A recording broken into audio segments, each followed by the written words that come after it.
Dirty Money. A Billionaire Romance Audiobook. By Michelle Love.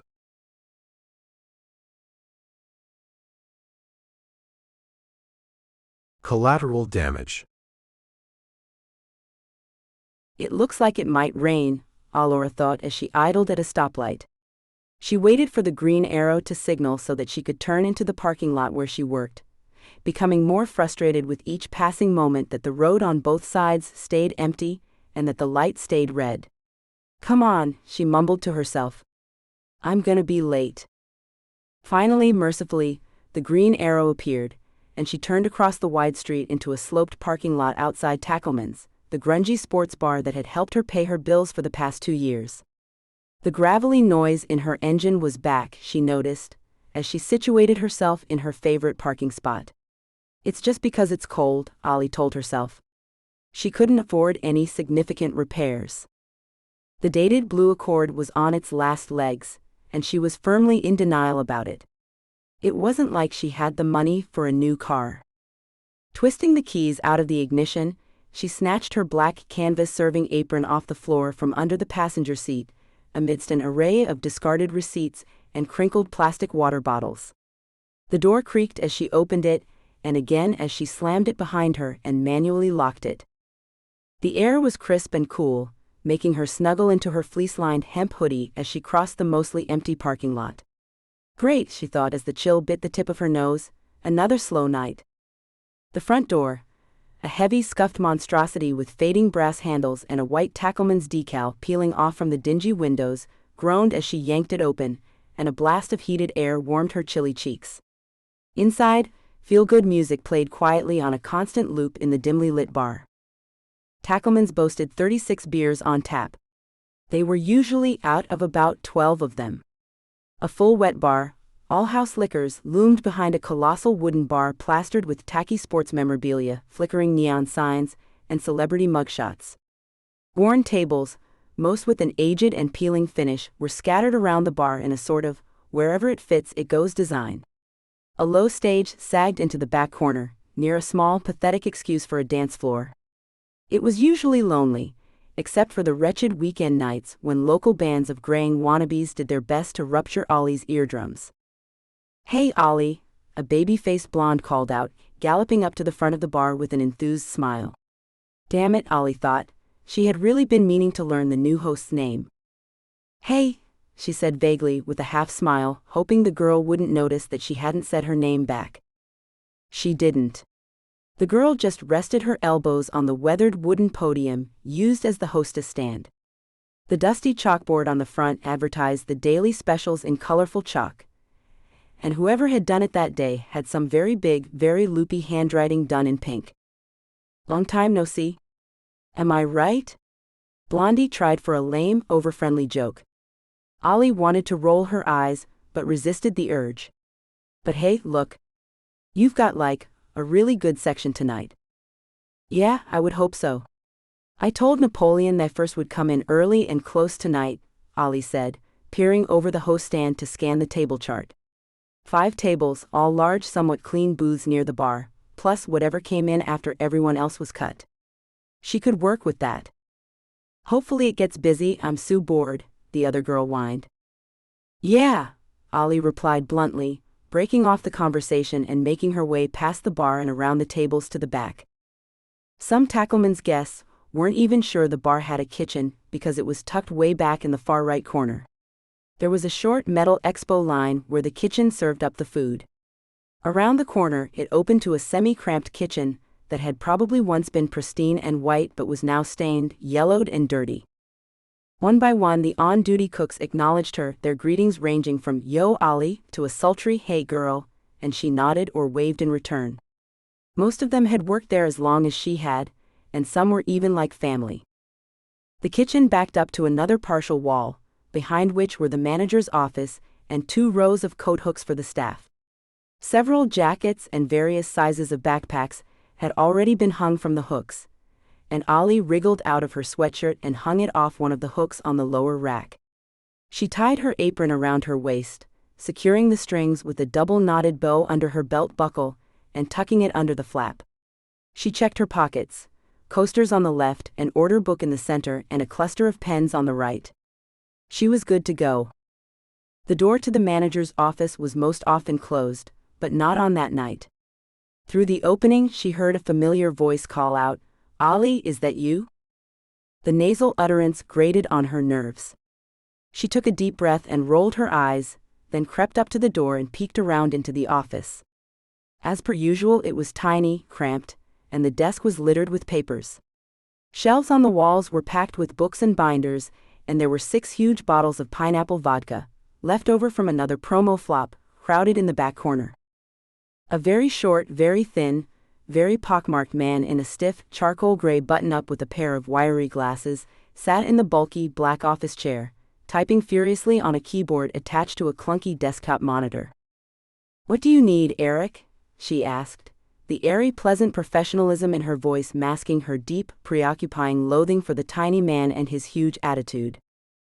"Hey, I just wanted to say thanks for coming in and helping me out tonight.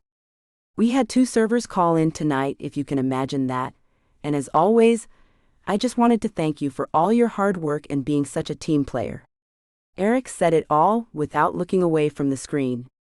The lack of eye contact only added to the professional, yet wildly insincere tone that he always seemed to have.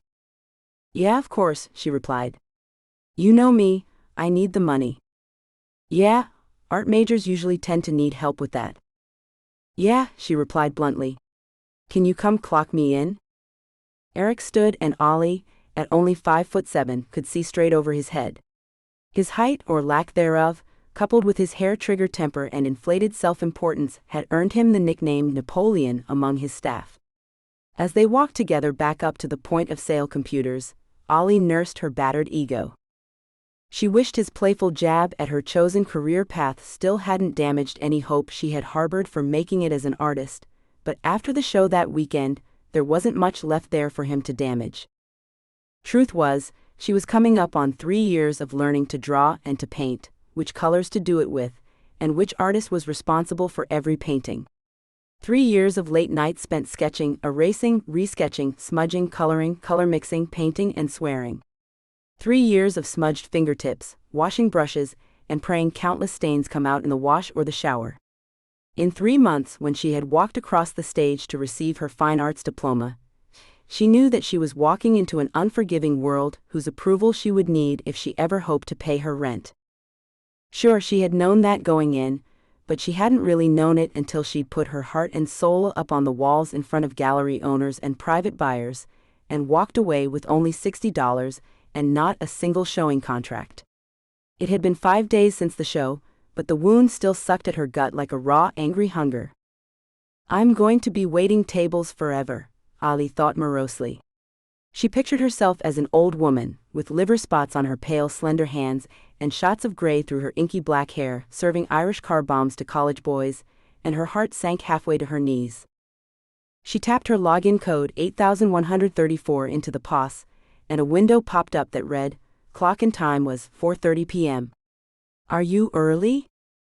Eric swiped his manager card to complete her clock in, and she was good to go.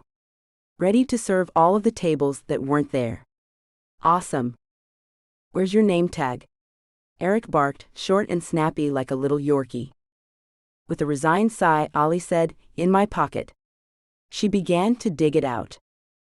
"Why isn't it on your shirt?" Eric asked smugly. "It's getting there," Ollie said, locking eyes with him as she fussed with the magnetic back to attach it under her collarbone. Her tone was playful, but her eyes said beware. Eric turned and walked away, an ugly, smarmy smile on his little face. Nobody else would be there until 5, and she had forgotten to ask Eric what the new host's name was. Ollie didn't really want to talk to her anyway, so she wandered around the restaurant wiping crumbs off chairs with a wet rag, refilling the already full ice bin, brewing new tea they probably didn't need, anything to keep her mind off her failure as an artist. Not a failure. She chastised herself for her negative self-talk. A lot of the greats didn't make it big at first. The thought perked her up a little bit. It was true, a lot of stellar artists weren't big and famous right off the bat. She was only 22, she had time to get better, right? A sinister voice nagged at the back of her head. A lot of the greats still didn't make any money either. The next few hours dragged on. There was supposed to be a pot for the football game at 7, but at a quarter till, there was still only about one table per server and a few bearded men cluttering the bar. Ollie had only made $13 in almost 3 hours, and once again she regretted helping Eric out. She practically lived there, especially on the weekends, and she was beginning to wonder if she should try to find another job. As if on cue, about 4 minutes to kickoff, a small herd of men in team colors lumbered into the bar. They yelled, high-fived, back-clapped, and whooped as they all blazed past the host stand and began seating themselves at random around the bar. Ollie exchanged looks across the drink station with Brittany, a beautiful, full-figured Latina who was probably Ollie's only real work friend. They rolled their eyes in sync. The two of them straightened out their aprons, allowing the men to settle themselves in as the other 3 waitresses hovered around as they all ready to strike. 3 of Ollie's booths filled up, and she started at the furthest, number 11. "Hey there, guys." She switched into server mode, perky, smiley, and just a little bit flirtatious. "I'm Ollie. I'm going to be taking care of you. What are we drinking?" The order, 3 Coors Lights and 2 Jack and Cokes. The second booth at table 12 was full of older, overweight married men who leered at the low V neckline on her work shirt. They ordered 2 pitchers of beer and a round of fireball shots. She shuffled down to table 14, ready to gear up her spiel and take some more orders, but suddenly her breath was sucked away. There were 4 men at the table. The first man had a rough beard and wore a classic plaid flannel, semi-hot in a hipster lumberjack sort of way. The second man was clean-cut, blonde and baby-faced, wearing a crisp Oxford. The third had a mess of unruly bushy hair escaping from an upside-down and backward sports visor. He was wearing a hockey jersey for some reason. But the fourth man was a dream come true. Even though he was sitting down, she could tell he was tall. Ollie had always been a sucker for tall guys. He was long and lean with great posture. He wore a fitted Henley that hugged his thick, athletic arms. The thin fabric strained against his swollen pecs. He had that brownish blonde hair that women paid good money for, but Ollie was sure it was natural. His golden hair was barely brushed. Thick, prominent brows framed a stunning pair of practically gold hazel eyes. His full lips were twisted in a predatory grin, as those gold eyes bore into her so intensely that Ollie couldn't breathe. Something about the man struck her to her core. The spell was broken thankfully when Visor Boy leapt up. His knees jostled the table, he pumped his fist in the air, yelling, "Woo doggy." "Yeah. Go boys, go boys." His fist pump narrowly missed Ollie's head. The sudden commotion distracted her, and gave her heart a different reason to race. Golden eyes still watched her before he chuckled slightly, and she felt heat rise in her cheeks. "Sorry about that," he apologized with a smooth British accent. Of course he has a British accent, Ollie thought lustfully. "Oh, it's no problem," she stammered. "I'm Ollie. I'll be taking care of you guys." "Well, that's a weird way to spell it," Visor Boy cut her off, leering at her name tag. "Isn't that a boy's name? Like Ollie?" "Usually, yeah," Ollie replied, hoping to make her irritation sound lighthearted. "So, can I get you guys something to drink?" Lumberjack wanted a Sam Adams, Babyface got a gin and tonic, and Visor Boy got a double Jack and Coke. Golden Eyes asked how she got her name. "Oh, she stuttered. "My real name is Allura, like Aurora, but with an L in the middle. But I end up getting called Laura a lot, and I just prefer Ollie." "Beautiful," his sensual accent purred. "And so unique. I like it. Could you get me a short stout, and a shot of Jameson?" "Which stout?" "We have." He cut her off. "Surprise me." The way he said it, the wicked gleam in his eye, the sensuous curl to his lips, and that voice. Ollie wasn't usually one to get so starstruck by men, but she wanted to surprise him with so much more than just a beer. She tapped away at the POS. Thankful she had written everything down before Mr. British scrambled her brain. Brittany walked up behind her, flicking overflowed beer off her manicured hands. She examined her precious fake nails, currently Tiffany box blue with sparkly silver bows ironically adorning her third fingers. "Hey Brit," Ollie called, wiggling her fingers in front of the screen. "Yo," Brittany joked in her fake chola voice. In more of a commanding tone than she meant to use, Ollie ordered, "You have to run my drinks to table 14.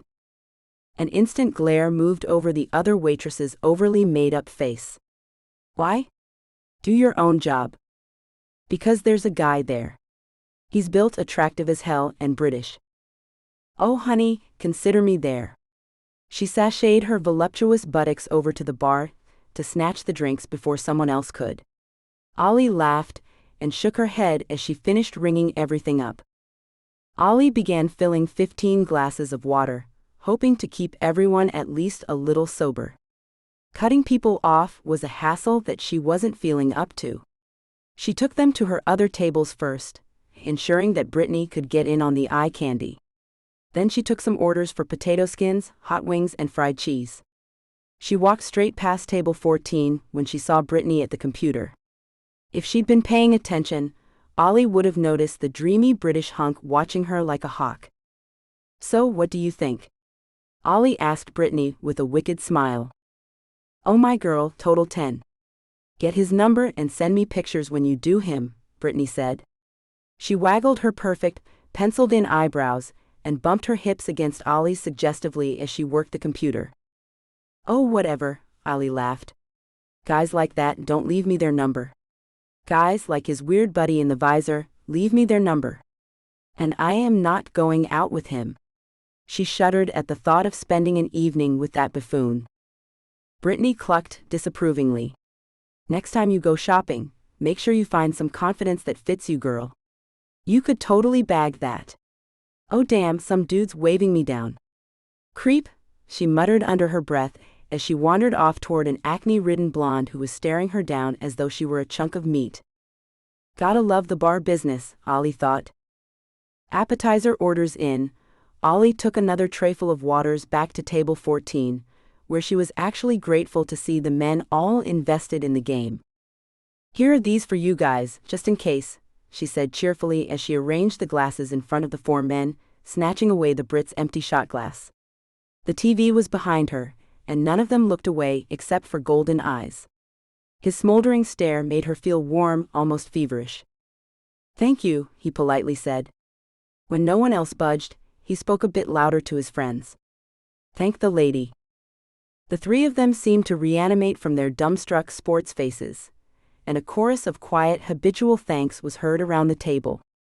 "So, are we eating? Or?"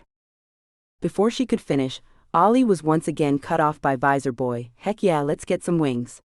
Like a butt-ton of wings." "Dylan, what the hell is wrong with you?" "I'm sorry about him, Miss Ollie." The way Golden Eyes said her name with a formal title tickled her a little. She wasn't exactly used to manners in the dive that she worked in. "I'm Weston, by the way." Not only was it kind of an attractive name, but his accent really gave some body to the W, making it sound almost regal. "Nice to meet you, Weston." Ollie could practically feel her nervous knees knocking together. "Get a grip, alls," she silently told herself to pull herself together. "So, wings? What flavor? What sauces for dipping? How many? What are we doing?" There was some grumbling between the men. Clearly no one was prepared, and as much as Ollie enjoyed being in Weston's presence, she did have other things to do. She hoped her anxious jiggling and flicking eyes weren't too noticeable, but finally the conclusion was that they would have 1 pound of medium and 1 pound of sweet and spicy Thai with ranch and blue cheese. She jotted a note on the pad in her order book, promised them it would be right out, and turned to leave. Before she could take even 2 steps away, Dylan raucously called, "Oh yeah, and some shots. Make it a round of Jame O." Though irritated, Ollie turned, smiled, and scribbled on her pad to acknowledge that she'd heard. Weston glared at his friend, shaking his head and smiling as he brought the glass of thick dark beer to his lips. Ollie wondered briefly how 2 such different men had become friends. Orders were taken, drinks and food were run to tables, and eventually, the bar settled back into a lull. The waitresses hung out in hidden corners, gossiping, giggling, and complaining out of view of their tables. Ollie's feet had begun to ache, and she was startled to see that it was already halftime. With 11 and 12 managed, Ollie sauntered over to table 14. Though Weston was definitely the highlight of her night, Dylan had wasted no time getting half-cocked on shots, and it turned out that he was even more obnoxious when he was intoxicated. She approached with caution, asking, "Everything all right over here?" The question was met with an enthusiastic woo right into her face. Dylan's breath stank of hot sauce and whiskey. "So I'll take that as a yes?" She was trying for coy, hoping her exhaustion and annoyance weren't showing yet. "We're great," the lumberjack said. "I'm sorry about him. I don't know why he's acting like such a jerk." With the last word, he turned angry eyes on Dylan and kicked him under the table. "Really, it's fine. He's super mellow compared to what usually goes on here. You guys are first-timers, huh?" She directed the question at the group, hoping Weston would answer for them, but unfortunately it was Dylan who said, "Nah, we've been in a few times before but didn't even realize this was like the place to watch the game. You guys got a great setup here." "Oh, you mean all these?" Ollie held her hands out and gestured at their TV collection. It really was ridiculous. There were more TVs in the bar than there were tables. On days when there were multiple games, it actually got super disorienting with all those colorful bodies moving out of sync. "Yeah. Those." There was a libidinous tone to Dylan's reply, and his muddy brown eyes were squarely on her chest. Ollie narrowed her eyes. "Too bad those aren't for public viewing," she spat. Before he could annoy her any further, Ollie stalked away. Some girls thrived under that kind of attention, and Ollie really didn't understand. It just felt so smarmy. The second half of the game sounded like an exciting one, lots of table pounding and drawn-out O's in the dining room. However, Eric had decided to cut the floor so that everyone could get all of their side work done by the time that their tables finished, so then everyone could clear out and stop wasting his labor hours on a bunch of table campers. Ollie rushed around almost frantically, assigning and checking everyone else's little chores for the night and scribbling her messy signature on checkout forms. Fully aware of how much she had been neglecting her tables, she regretfully marched down the row of booths, dropping off checks and hiding her worn-out soul behind a peppy little mask. 11 and 12 were both ready to tab out, thank God, and she approached 14 to find Weston gone. The other three men made signing motions in the air and Lumberjack said, "All on one check." Ollie wondered idly where he'd gone, but was frankly too tired to care anymore. After a long day of classes, studio time, and then a work shift, she was completely worn out. Plus, like she'd told Brittany, it wasn't like anything would ever happen between them anyway, so it wasn't like his being there was going to change anything. Ollie passed out tabs, collected cards, ran cards, returned tabs, and bid all her happy patrons a good night, all without another sighting of Weston. Oh well, she thought. Dylan had paid 14's tab, and Ollie watched him from the pause as he continued to scribble on the receipt long after he should have been finished signing it. "Told you I'd get Weirdo Visor Boy's number," Ollie grumbled to Brittany, who was slipping into her coat to leave for the night. "Bummer girl, I'm sorry," she replied. Suddenly, Brittany perked up, pointing a bright teal finger in the air. "Unless? Maybe British Dream had to leave early on some kind of emergency or something. Jerk over there is giving you his number instead." "Yeah, haha," Ollie's voice was dripping with sarcasm and she rolled her eyes. She hugged Brittany good night and waved at the other girls who were heading out the door. Eventually, Dylan and his friends left too. Ollie walked the row of booths, tucking checkbooks into her apron pockets and balancing cold, dirty glasses in her arms. The bar stank of fried food and spilled beer, and the air was hotter and muggier than it had been before the rush. She carried her mound of glassware to the dish pit in the back. The humidity was almost choking. Water rushed through the pipes, the pressure washing dish machine whirred. It was only 10, so the bar wouldn't close for 2 more hours, but the kitchen had begun shutting down most of their stations. Tackleman's late-night menu, like most sports bars, consisted of just a few low-maintenance fried appetizers, but no one expected it to get busy again. They were right too. Ollie and a tall, ginger-haired bartender named Danielle fielded the 5 men, total, that came into the bar once everyone cleaned out. By closing time, the bar was swept, mopped, vacuumed, and scrubbed from top to bottom, and Ollie had Eric clock her out. "How was your night?" he asked, not looking up as he flipped through the pile of receipts in her checkout. "Another night in paradise," she said with a weak smile. "Did you want this?" he asked, holding up a receipt. "Want what?" she asked, but looking closer she saw it was table 14's receipt. "Oh, that, no thanks." "You sure?" Eric said jokingly. "You're just gonna ruin poor Mr. He squinted through his glasses, "Weston's night." Ollie's eyebrows shot up. "Is it actually Weston's number?" "That's what it says." Ollie snatched the slim sheet of paper away from him. She honestly hadn't even read what was on the back, and she couldn't believe that Brittany was right. But there it was, a note and 10 digits in a very traditional male chicken scratch. "Weston had to go, but wanted me to leave you his number. You should call him." "I'm not gonna call him." "But you should." "But I'm not gonna." Ollie smiled.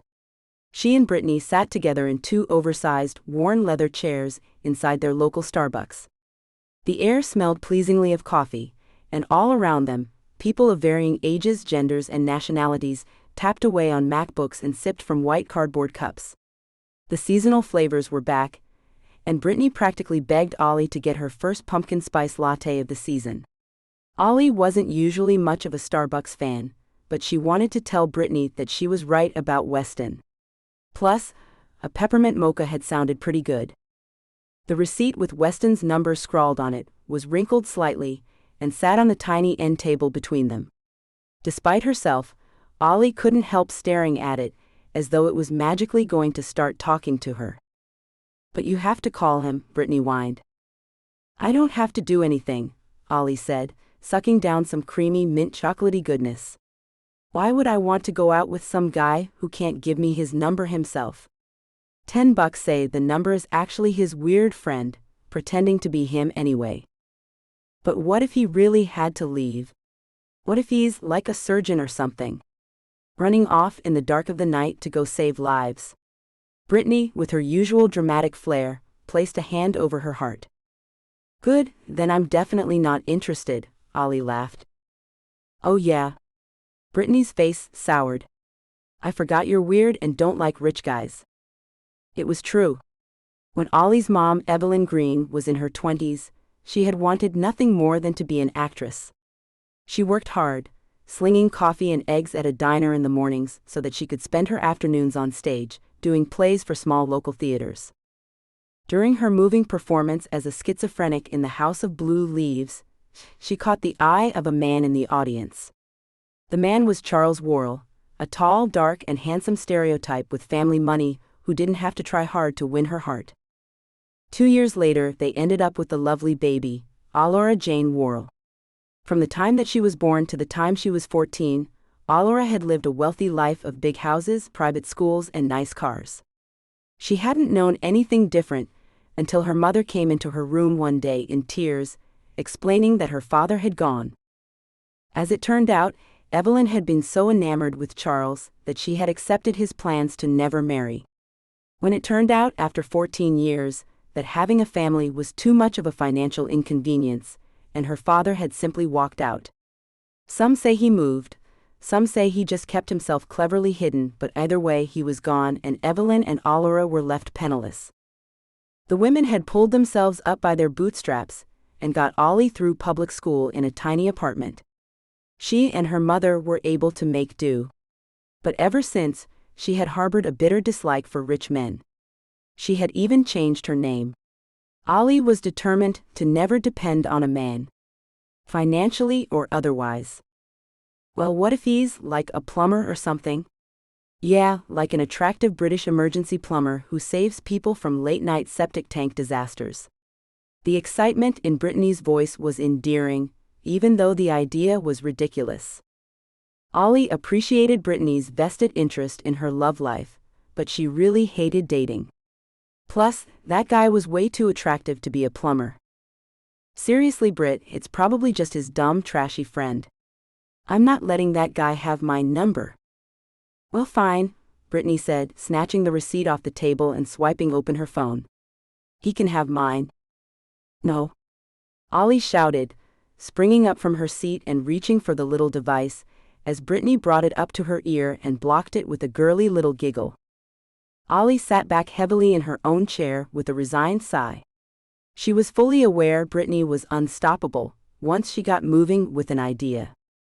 It's ringing, Brittany hissed, an ecstatic twitter in her voice. Ollie dropped her head into her hands. She was embarrassed for Brittany, who, now that she thought about it, had probably never even felt embarrassed before in her life. Suddenly, Brittany gave an excited little cry and slapped her hand over the microphone. She squealed British. Take it. She tossed her phone at Ollie. She barely caught the sparkly pink phone and shot a giggling Brittany a death glare. Hello? She asked lightly, bringing the phone to her ear. Her heart hammered in her chest. Hello? Is someone actually there? There was a hint of a smile in the smooth British voice, and Ollie's hammering heart was soon met by a flutter of butterflies in her stomach. Yeah, hi, she stammered. Brittany looked on, wide-eyed with glee, and Ollie turned herself sideways a bit so she felt she had some semblance of privacy. It's Ollie. From the bar last night? I think your friend left me your number. She was fully aware, and swollen with instant regret for how utterly stupid and ridiculous she sounded. Oh, Ollie. Great. I was pretty bummed out when I had to step out and didn't get a chance to speak with you again. I was somewhat worried that you wouldn't call. Yeah, well, here I am, Ollie said with a forced laugh. He returned the laugh politely. Yes, here you are. Now, I know this is a long shot, but is there any chance you're free tonight? I'd love to take you out to dinner. Oh, shoot, I actually have to work tonight. No, she doesn't. Brittany yelled almost directly into the mouthpiece. Ollie covered it and shot her a dirty look. Can you hold for just 1 second? She didn't wait for a reply, she just stuck the phone on mute. Britt? What are you doing? I 100% do actually work tonight. Not anymore, Brittany leered with a Cheshire cat grin. I'm taking your shift, and you're going because he is attractive and British, and you haven't had a date or even a night out in how long? I can't, come on, you know how badly I need the money. No. Stop. You'll make money on both of your doubles this weekend. You'll be fine. You need this time for yourself. You're going. Brittany was right. It had been a while. She unmuted the phone and brought it back to her ear. Well, I guess I got the night off tonight. I'd love to go to dinner with you. Weston chuckled and said, Great. I'll pick you up at, say, 7:30. Sounds great. I'll text you my address from my real number, this phone isn't mine. Excellent. I'm glad to have heard from you, Ollie. The way her name rolled off his tongue made her feel weak. I'll see you tonight. Bye, she squeaked. She hung up the phone and tossed it back to Brittany. Well, I hope you're happy. She smiled back, her full, flawlessly lined lips twisted devilishly. I'm thrilled, actually. And one of these days, probably tomorrow, you're going to be thanking me. Whatever. Ollie rolled her eyes, but she knew Brittany was probably right. If she was being honest, she was pretty excited. What am I gonna wear? Let's go shopping and find out. Brittany winked. The girls tossed their empty white cups in the trash can, gathered their purses, and headed out to Ollie's groaning little Accord. This was a mistake, Ollie thought, once again straightening the hem of her dress. Her raven hair fell stick-straight halfway down her back, her straight-cut bangs brushed her freshly plucked eyebrows. Her fair skin was subtly made up, and her steel-colored eyes lined with subtle little black wings. She wore a high-cut, sleeveless dress the color of an eggplant that hugged her slender body, with an asymmetrical skirt that showed a little more of her long, porcelain thigh on one side than she was used to. Since she was already bordering on tall for a girl, she had tried to convince Brittany that flats were a better option. Britt had simply said, in a dress like that, heels are the only option. So there Ollie was, teetering slightly on a pair of strappy black wedges. She stood outside her apartment complex, hoping to spare poor Weston the chore of finding her cramped little studio apartment. Her nervous eyes watched the traffic, worrying that he either wouldn't show or worse, that he was going to show up in some flashy rich boy car.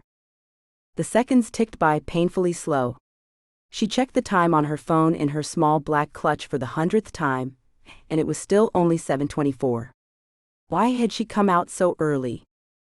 Suddenly, a car rumbled to a stop near the curb in front of her. The beaten Volkswagen Bug looked like a bulbous little dinosaur. It quite possibly could have been one of the first Bugs ever made. The exterior was dinged up and painted sunset orange. The artist and Ollie fell in love with the unforgettable little car immediately. The rest of her soon followed suit when the passenger window rolled down, and Weston ducked his head to look out and greet her. He reached across the interior of the car and pulled the handle.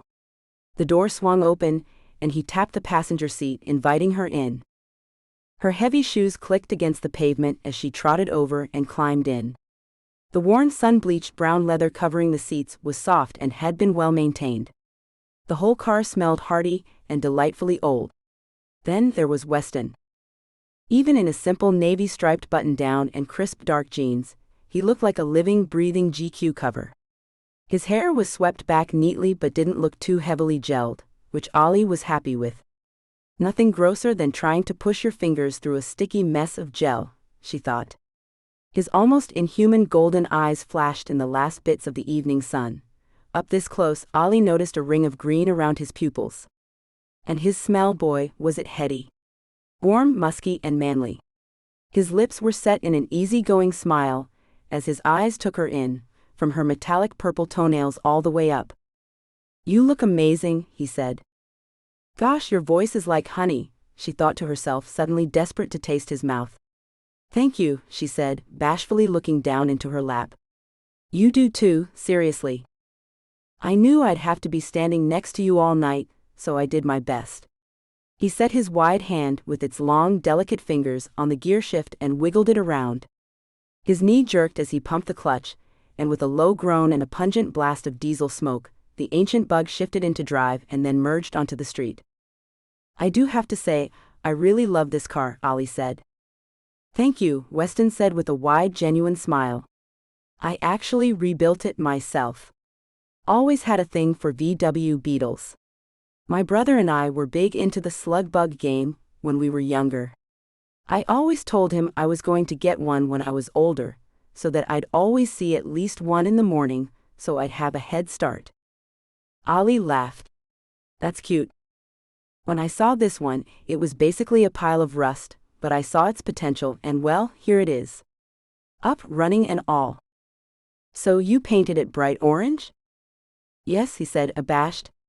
"I thought it would be fun. Don't see many orange ones anymore, do you?" "Haha, no. It's funny though, orange is one of my favorite colors. It's just so? I don't know. Happy." "Happy," he said, nodding as he considered it. "Well, I guess that's the perfect word for it. I'm honestly just happy that it runs."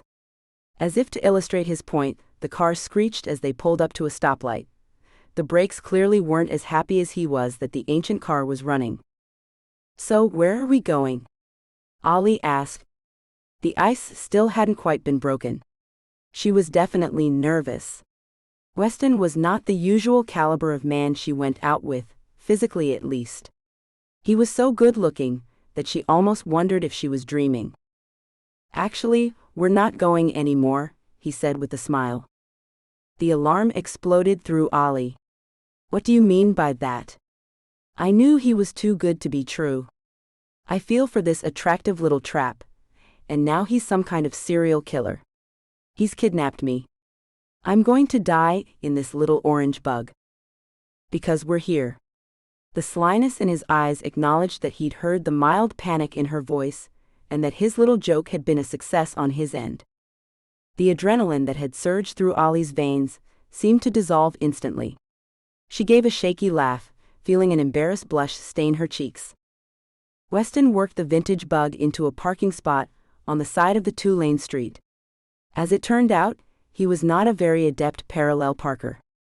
Thankfully, the bug was small, so he was able to maneuver it without hitting the parked cars in front of and behind them. "Wait here a sec," he said, opening the door and stepping out. Ollie watched him curiously as he walked around the front of the bug. It was only when his hand touched her door handle that she realized what was going on. He was opening the door for her. Who says chivalry is dead?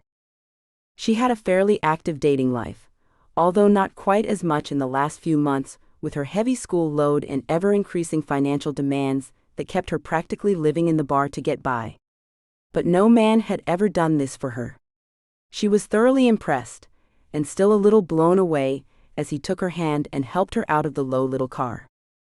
Ollie stumbled slightly on her heels, but wasn't sure whether the wedges or Weston's warm smile made her knees wobbly. Those are some straight white teeth, she thought, alarmingly aware of how smitten she was with this man that she knew almost nothing about. Weston had parked in front of a local strip mall, a block-long congregation of small local businesses. Taking Ollie's arm in his, he guided her to a hole-in-the-wall Mexican restaurant that she had never been to, making for an interesting first date location. He pulled open the door, which tinkled a little bell.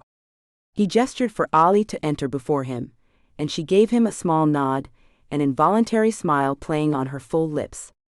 She caught Weston's gaze resting hungrily on her mouth and knew the deep red lipstick was a good choice. The decor was tacky and colorful. Big flashy sombreros, rough oil paintings of Aztec warriors, landscapes dotted with small adobe buildings, and beautiful handmade clay plates covered most of the wall space. Bright fake parrots hung from the ceiling on little metal swings. The paint behind them was deep, golden yellow with ornate white trim along the ceilings and floors. The air inside was warm and smelled heartily of spice and meat, and Ollie immediately felt her mouth water. Weston pulled her chair out for her, earning him even more brownie points. He took his seat across from her and said, "I love this place, it's a little undercredited gem. The family migrated here from Mexico about 15 years ago, if I remember correctly, and they're very cultural. Their food is also all totally traditional and amazing. Best refried beans I've ever had." "Well, I'm definitely excited to try them then," Ollie said, her nerves beginning to relax a bit. The atmosphere there was so welcoming, so full of life, she couldn't take her eyes off the eccentrically decorated walls. "I love the little parrots," she said, pointing to the plastic birds. "They're something, aren't they?" He chuckled. Lowering his voice, he said, "I've actually named them." He pointed from bird to bird, first a green one, then a blue one. "That's Miguel, that's Juan."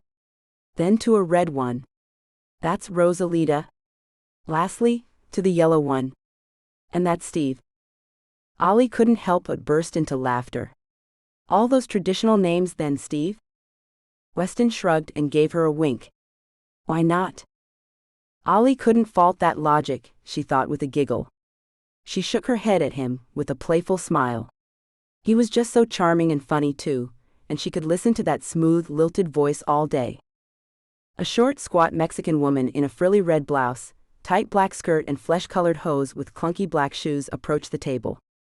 Her hair was scraped back into a severe bun, and she wore a large fake flower behind one ear. "Hola," she greeted them, placing a large one-page menu in front of each of them. "Can I get you something to drink?" she asked with a heavy accent. "You a margarita fan?" he asked Ollie. "Oh yeah," she replied. "Make it dos margaritas," he said, no shame in his broken Spanish. The little woman nodded with a toothy grin and scampered away as quickly as she had come. So Ollie, the way his beautiful mouth said her name still really got to her. "Tell me about yourself." So she did. Just the bare bones, that she was a waitress full-time and enjoyed it well enough, that she lived alone with a fat gray tabby cat named Bruce, and that she was going to art school. Art school, huh? That must be fulfilling. Interesting too, I bet. Ollie batted the comment away, still nursing disappointment and doubt after the show last weekend, and not really wanting to talk about school or her art. She hadn't even been able to paint for a week, she'd been so distraught. Usually, she did 2 or 3 a week. It's all right, not quite what I'd imagined it would be. Thankfully, before he could probe further, the waitress set 2 massive margarita glasses in front of them. Good thing I'm not driving, Ali thought. Are we ready to order? The waitress asked, wide smile firmly in place. Ali wasn't. She actually hadn't even touched the laminated menu the woman had set down before. She was about to say no when Weston asked, "You trust me? I could order for you." Surprised again at his gentlemanly manner, she nodded and agreed, "Sure." His ability to pull off a take-charge attitude without being oppressive really impressed her. She felt like a woman in good care, not smothered. Something she wasn't sure that she had ever actually experienced with a man, but she was definitely a fan. "How about that plate with a bit of your best dishes, señorita?" With a nod, the waitress scurried away, and Ollie's eyes fell back on the handsome man who sat across from her. "Your turn," she said. "Tell me about yourself, Weston." "There's not much to tell, honestly," he said with a semi-shy smile. But it turned out he had plenty to tell. "I work for an internet startup my dad created, which is wonderful, because I get to do most of my work from home. I won't bore you with the details about that though. In all honesty, it isn't a very exciting job. I have a 13-year-old chocolate lab named Titan. He's my little buddy, and quite possibly the coolest dog who's ever lived. We play fetch in the park twice a week. You already met my mate Dylan." He rolled his eyes. "Yes, I sure have. How did you two meet?" "You seem very different," she said, struggling not to sound offensive. He laughed. "Yeah, you could say that. We met in school. I spent my younger years in England with my mother. My parents split when I was little. Dad moved here to chase some American dream fantasy. Mum passed when I was 15. I'll stop you right there, don't apologize. Unless you're responsible for cancer, I really don't need to hear it," he said with a genuine smile. "But once I moved here, I struggled for a while. I was always quiet, and not very quick to make friends. Long story short, Dylan befriended me, and we went through a lot of our wilder years together and a couple of tough times too. Hard to break a bond like that, even if you've matured faster than the other person, you know." "I understand that," she said, nodding. The guy was deep, and she was entranced by him. "I hope you don't mind me asking, but how old are you?" "I'll be 29 in a week," he replied. "How old are you?" The difference in their ages didn't bother Ollie much. She actually preferred older guys, though 7 years was a decent gap. 22, she answered. "I hope the difference doesn't bother you?" "Not at all, though I would have pegged you to be a little older. 24 or 5. But no, it doesn't matter. You're mature for your age though." "Thank you," Ollie responded with a grateful nod. It wasn't the first time she had heard that. The conversation flowed, relaxed, comfortable, and Ollie had so many more questions. She wanted to learn everything she could about the gorgeous man. Before she could, however, 2 steaming plates were placed between them. Her empty stomach took over. There was hunger in her stare as she took in the assorted plate of glorious Mexican food that the waitress had placed in front of her. "I wasn't sure what you liked, but now you've got options," Weston laughed. He pointed to the food as he described it: 1 cheese enchilada, 1 small chicken burrito, a chili relleno and a beef empanada, all slathered in various sauces and arranged next to a mountain of refried beans, topped with a sprinkle of yellow cheese and red Mexican rice. It looked and smelled divine, and Ollie thanked him as she dug in. The tastes, the textures, the spices, the stretch of the stringy melted cheese, every single detail fired up her senses, and she couldn't help the delighted moan that slipped out. Weston smiled, digging into his food with nearly the same enthusiasm. Their conversation comfortably stalled as they ate, the vocal silence punctuated by the clink and scrape of silverware against plates. As the wolfing and chewing began to slow, the conversation resumed.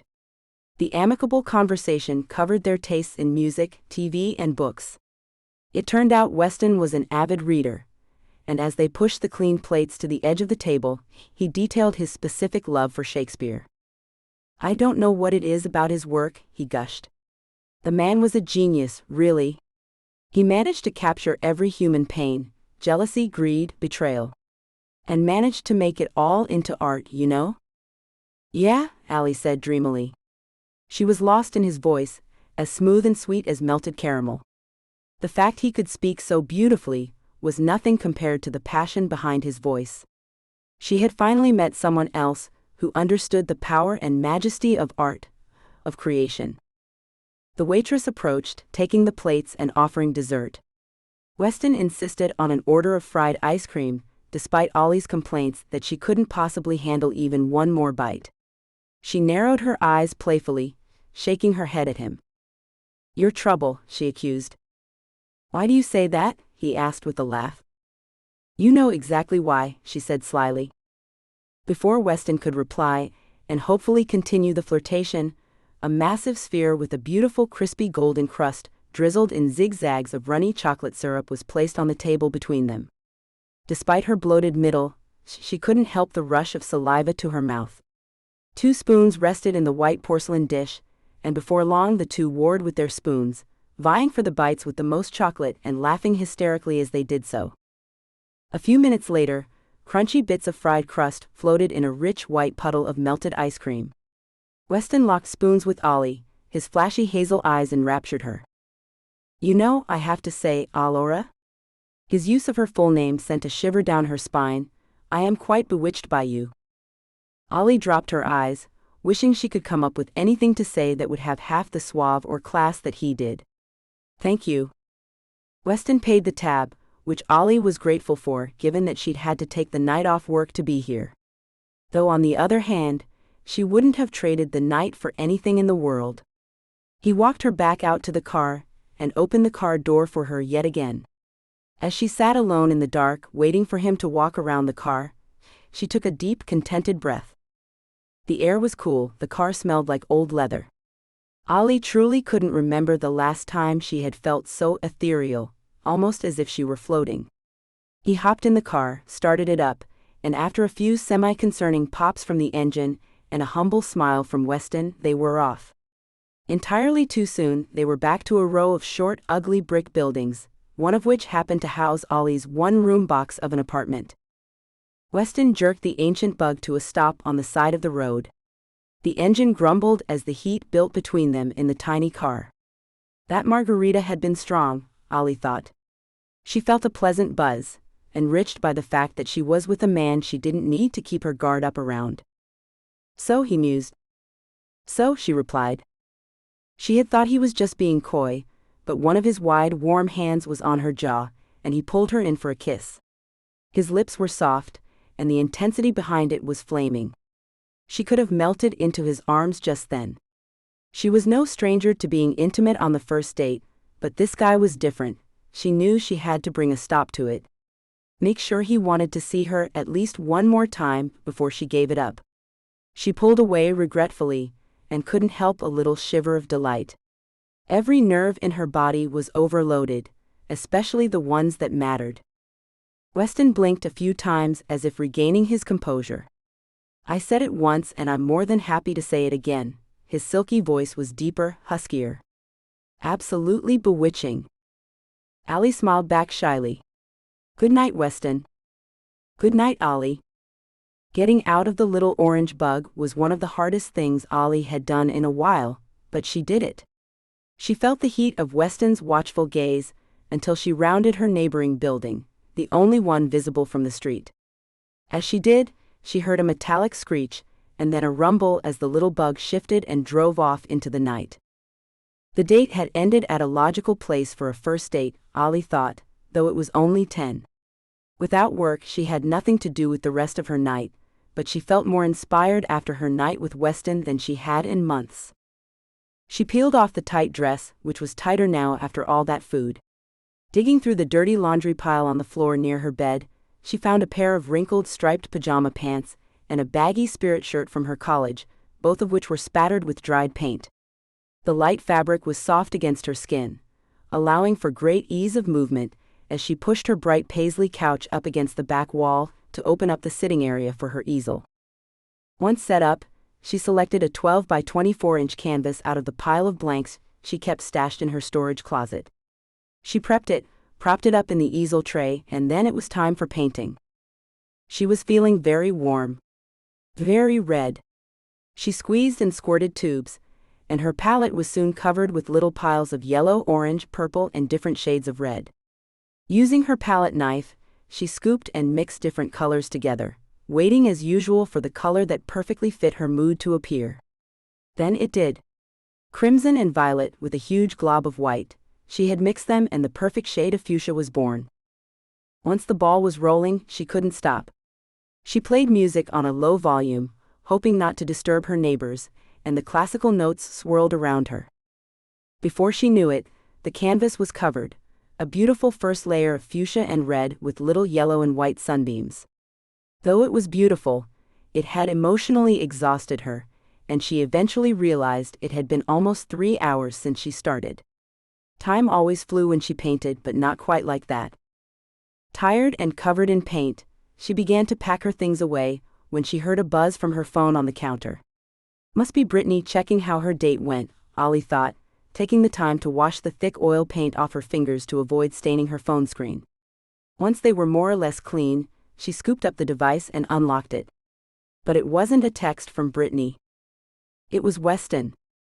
"I can't stop thinking about you. When can I see you again?"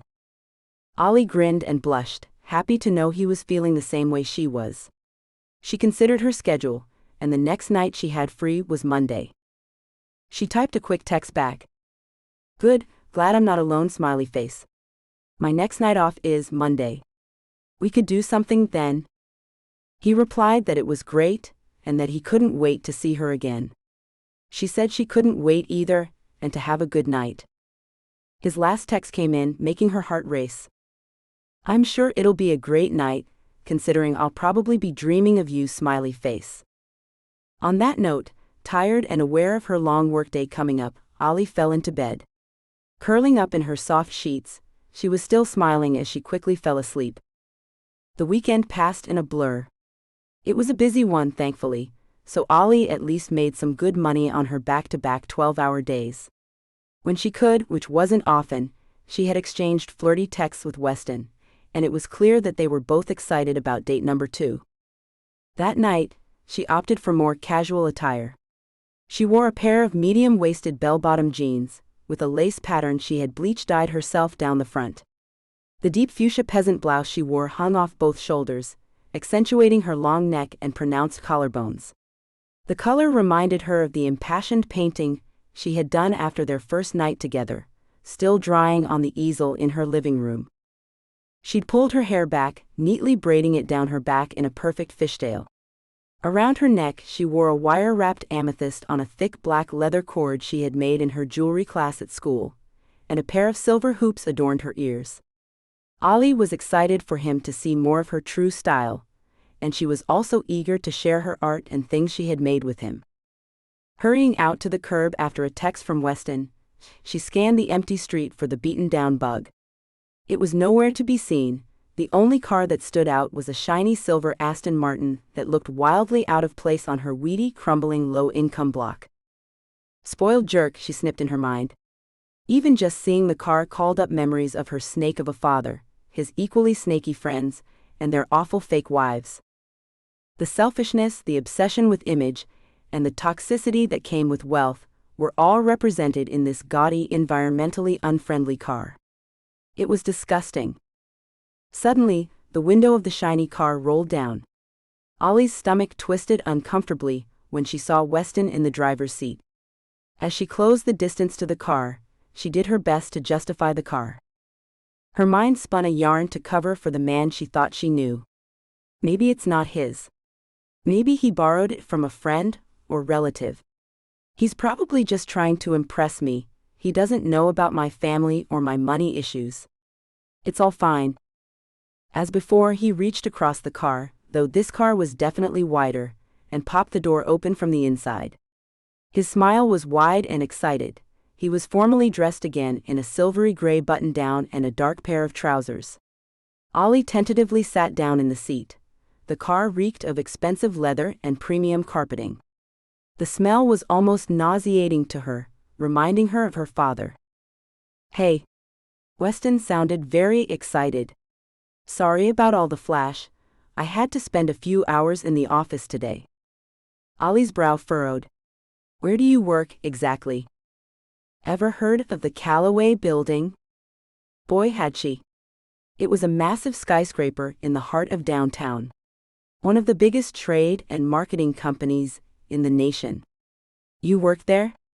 I thought you worked for your dad. Another sly smile. I do, my dad is James Callaway. Ollie's stomach dropped into a free fall. His dad was worth a few $1 billion, the last she had heard. If Weston was his son, he probably wasn't worth much less. She suddenly felt suffocated in the fancy car, desperate to get out. At her lack of a response, or maybe trying to remedy the panic in her face, he asked, So what do you want to do tonight? I booked us a table at a formal restaurant downtown. Based on your dress on Friday, I figured you'd be dressed a little more formally. It's not really a jeans type of place. Maybe we could go bowling? The mention of her jeans was the last straw. Ollie felt silly, like a child, sitting there in her informal clothes. No, she said firmly. No thanks. In fact, I'm not feeling well. I think I have to go. She opened the door and made a move to step out, but Weston lightly grabbed her arm to stop her. No, wait, he begged. What happened? What's wrong? Let me fix it. Maybe I'm just coming down with a lack of class, she said snidely. Pulling away from him, Ollie marched away from his desperate cries for her to wait. Rich men were cheaters and liars. She wasn't about to waste her time.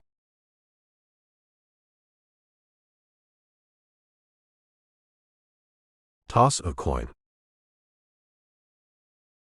A deep mechanical buzz sounded, and Ollie Green rolled her eyes. Her phone vibrated hard against the dull formica countertop in the tiny closet she called a bathroom. She lined her eyes, some called them blue, but she'd always thought they were more of a gray color. The dramatic thick black liner, coupled with her blunt straight black bangs, made her eyes glow like moonstones. In the mirror, she caught sight of the infuriating painting. The pinks and reds and yellows mocked her, mocked the passion and hope she'd felt after their first date. Damn Weston, she griped to herself. Ever since she'd stormed out of his car, he'd been reaching out to her every 5 minutes. Or at least it felt like it. She'd considered answering up to the 7th call after she initially marched away, but after that, she just felt too pressured.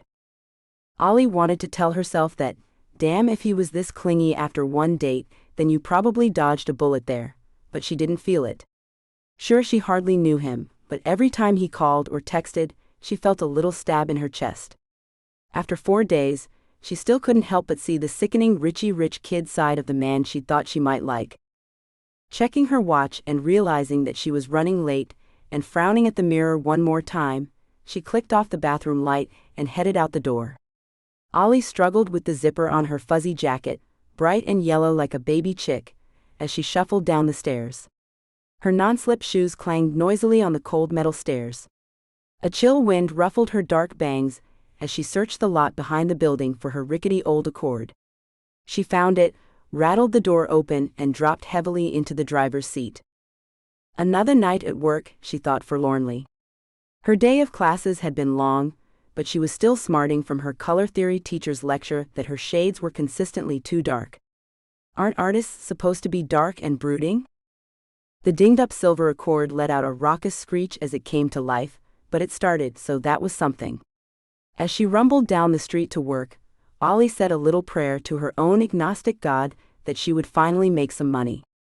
To cap off her struggles with Weston, the bar had been slow, tips had been low, and her rent was due in a week. Yeah, see? I definitely have more important things to think about than some boy. She jerked to a stop in the depressingly empty parking lot behind the bar. Bundling up, Ollie headed into the bar. She said hello to the young blonde host, who turned out to be Callie, and made her way to the back, where the smell of rancid fry grease hung heavy in the air. Clearly glum, she nodded and grunted hellos to her various coworkers as she shrugged out of her coat and hung it up. As she secured her apron, a nasal voice dropped her low spirits into the gutter. See, you're going for the depressed goth girl look. Again? Eric wore his trademark sly, demeaning grin. Yeah, you got that brooding look down to a T. Guess it's hard to ignore the hunger pains, being a starving artist and all, she smarted off, meeting his smug little eyes with a steely glare. I need to start selling some art, she thought, if for no other reason than to get away from this jerk. Eric chuckled at her dry joke, though she hadn't meant it to be funny. Rolling her eyes and shaking her head, Ollie turned to walk away from him. Before she could, he said, "You gonna be grumpy all night? 'Cause that might affect your tips. Wouldn't want you to have another bad night." How could a person be so insensitive and infuriating? She strode away, not dignifying his bloated ego with a response. She furiously tapped at the POS computer, clocking in, for what she had already accepted was going to be a long night. One slow hour later, Brittany walked in the door in a flamboyant faux fur jacket. It was what Britt charmingly referred to as cheap chic, and she actually pulled it off rather well. Ollie nodded a hello, which felt like her first in ages. Brittany had been upstate, visiting her loud, lovable Latino family all week, so Ollie hadn't even had anyone to vent her boy woes to. After Britt ditched her stuff and clocked in, she made a beeline for Ollie, an anticipatory gleam in her dark chocolate eyes. "How's it going?" The simple question was clearly not intended to glean information about Ollie's current state. "I don't know. How are the cold, dried-up piles of crap in your yard?" Ollie said sarcastically. Britt lived in a tiny townhome with a tiny yard that was constantly littered with tight-coiled little waste piles from her massive pit bull mix named Tinkerbell. Brittany's face fell. What happened? Ollie appreciated her empathy, but could only muster a shrug. "Well, he came to pick me up Monday. In an Aston Martin." Brittany's jaw dropped. She was obviously thinking about the crappy car Ollie had described the first night, and looked as confused as Ollie had been. "Yeah, that's pretty much what my face did too. So I tried to play it off, got in the car, and he proceeded to tell me that he's a Callaway." She let that sink in. Brittany's brows knitted and she suddenly blurted, "Wait, like the Callaway building?" "Yep. So he's not some fancy surgeon or anything like you guessed, he's actually way richer than that." "Only you would sound disgusted by that," Brittany laughed. "That is really big though. That's like a lot of money. So let me guess."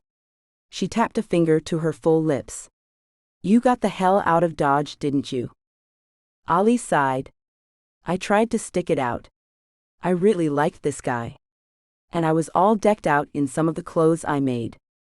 "You should really sell your stuff on Etsy," Brittany interrupted quickly. "It's really cute. Anyway, go on." "I'm getting a table, crap." Ollie glanced at the back of a lone man Callie was guiding to one of her open booths. "Long story short, he made a comment about my clothes not being nice enough. I got mad and stormed off like a child. I felt bad at first, but then he called me 87 million times, and I just haven't answered. So that's that.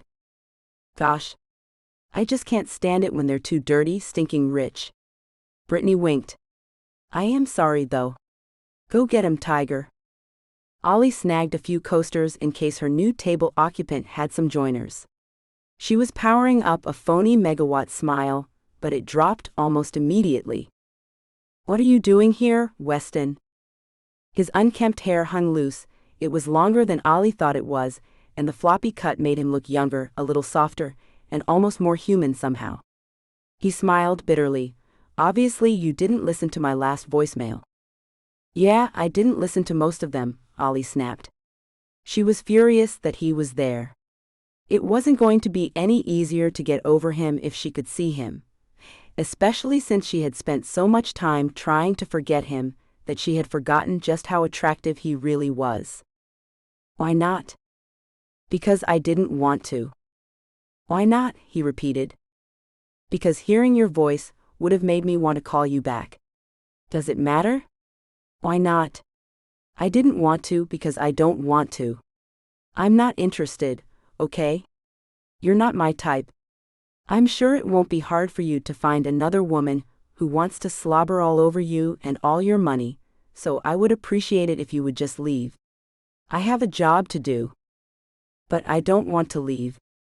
And considering that you're a waitress, and I'm seated at a table in your section, why don't you go get me a beer?" he said, smiling like a fox. In lieu of a response, Ollie stormed away.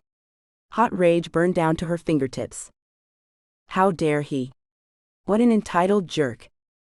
She'd meant to find someone else to take the table, but found herself angrily jabbing her fingers at the POS screen, ordering him a stout. In the midst of cursing him, she cursed herself for remembering his order from his previous visit. Once the beer was rung in, she printed the elderly men's tab she'd also been waiting on just to waste more time.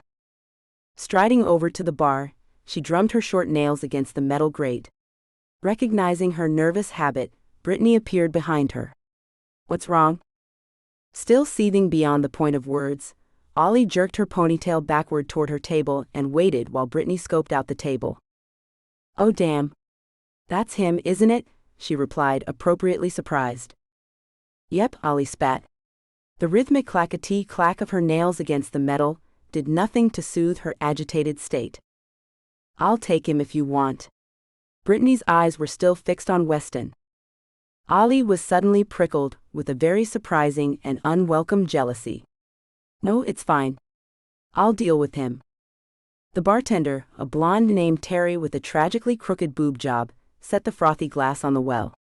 Ollie grabbed the dark beer and thumped it on the table in front of Weston. She had a new table, and anxious to walk away anyway, she asked impatiently, "Need anything else?" "Not presently," he said. That smooth British accent sounded even better than she had remembered. "Seems as though you've gained another table of customers, Peach. Attend to them, I'll still be here. You can come check on me later." Then he winked. Infuriated, she hissed, "Don't count on it." "Wait, why do you know my section?" "Checked the host stand when I got here. Wanted to know when you were busy, and had valid reasons not to be talking to me." His grin was sly enough to make her fury grow.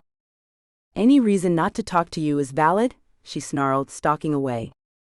Thankfully, in her years of waitressing work, Ollie had learned to fake a good mood quickly.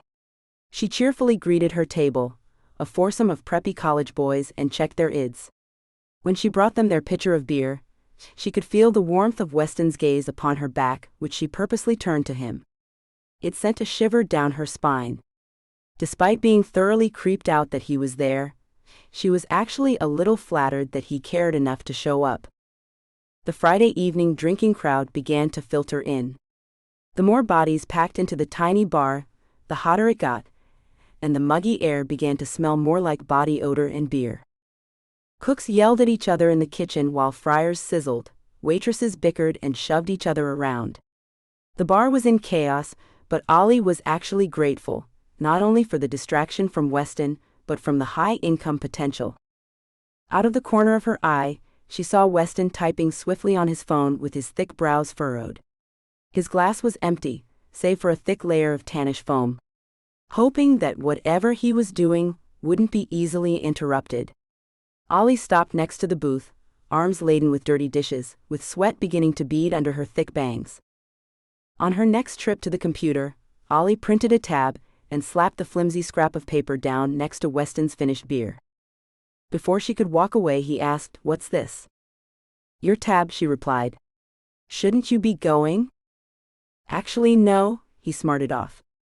There was that sensual, devious little smile again that made her heart beat a bit harder. "I'm actually fairly hungry. Can you bring me a menu?" "You're not staying."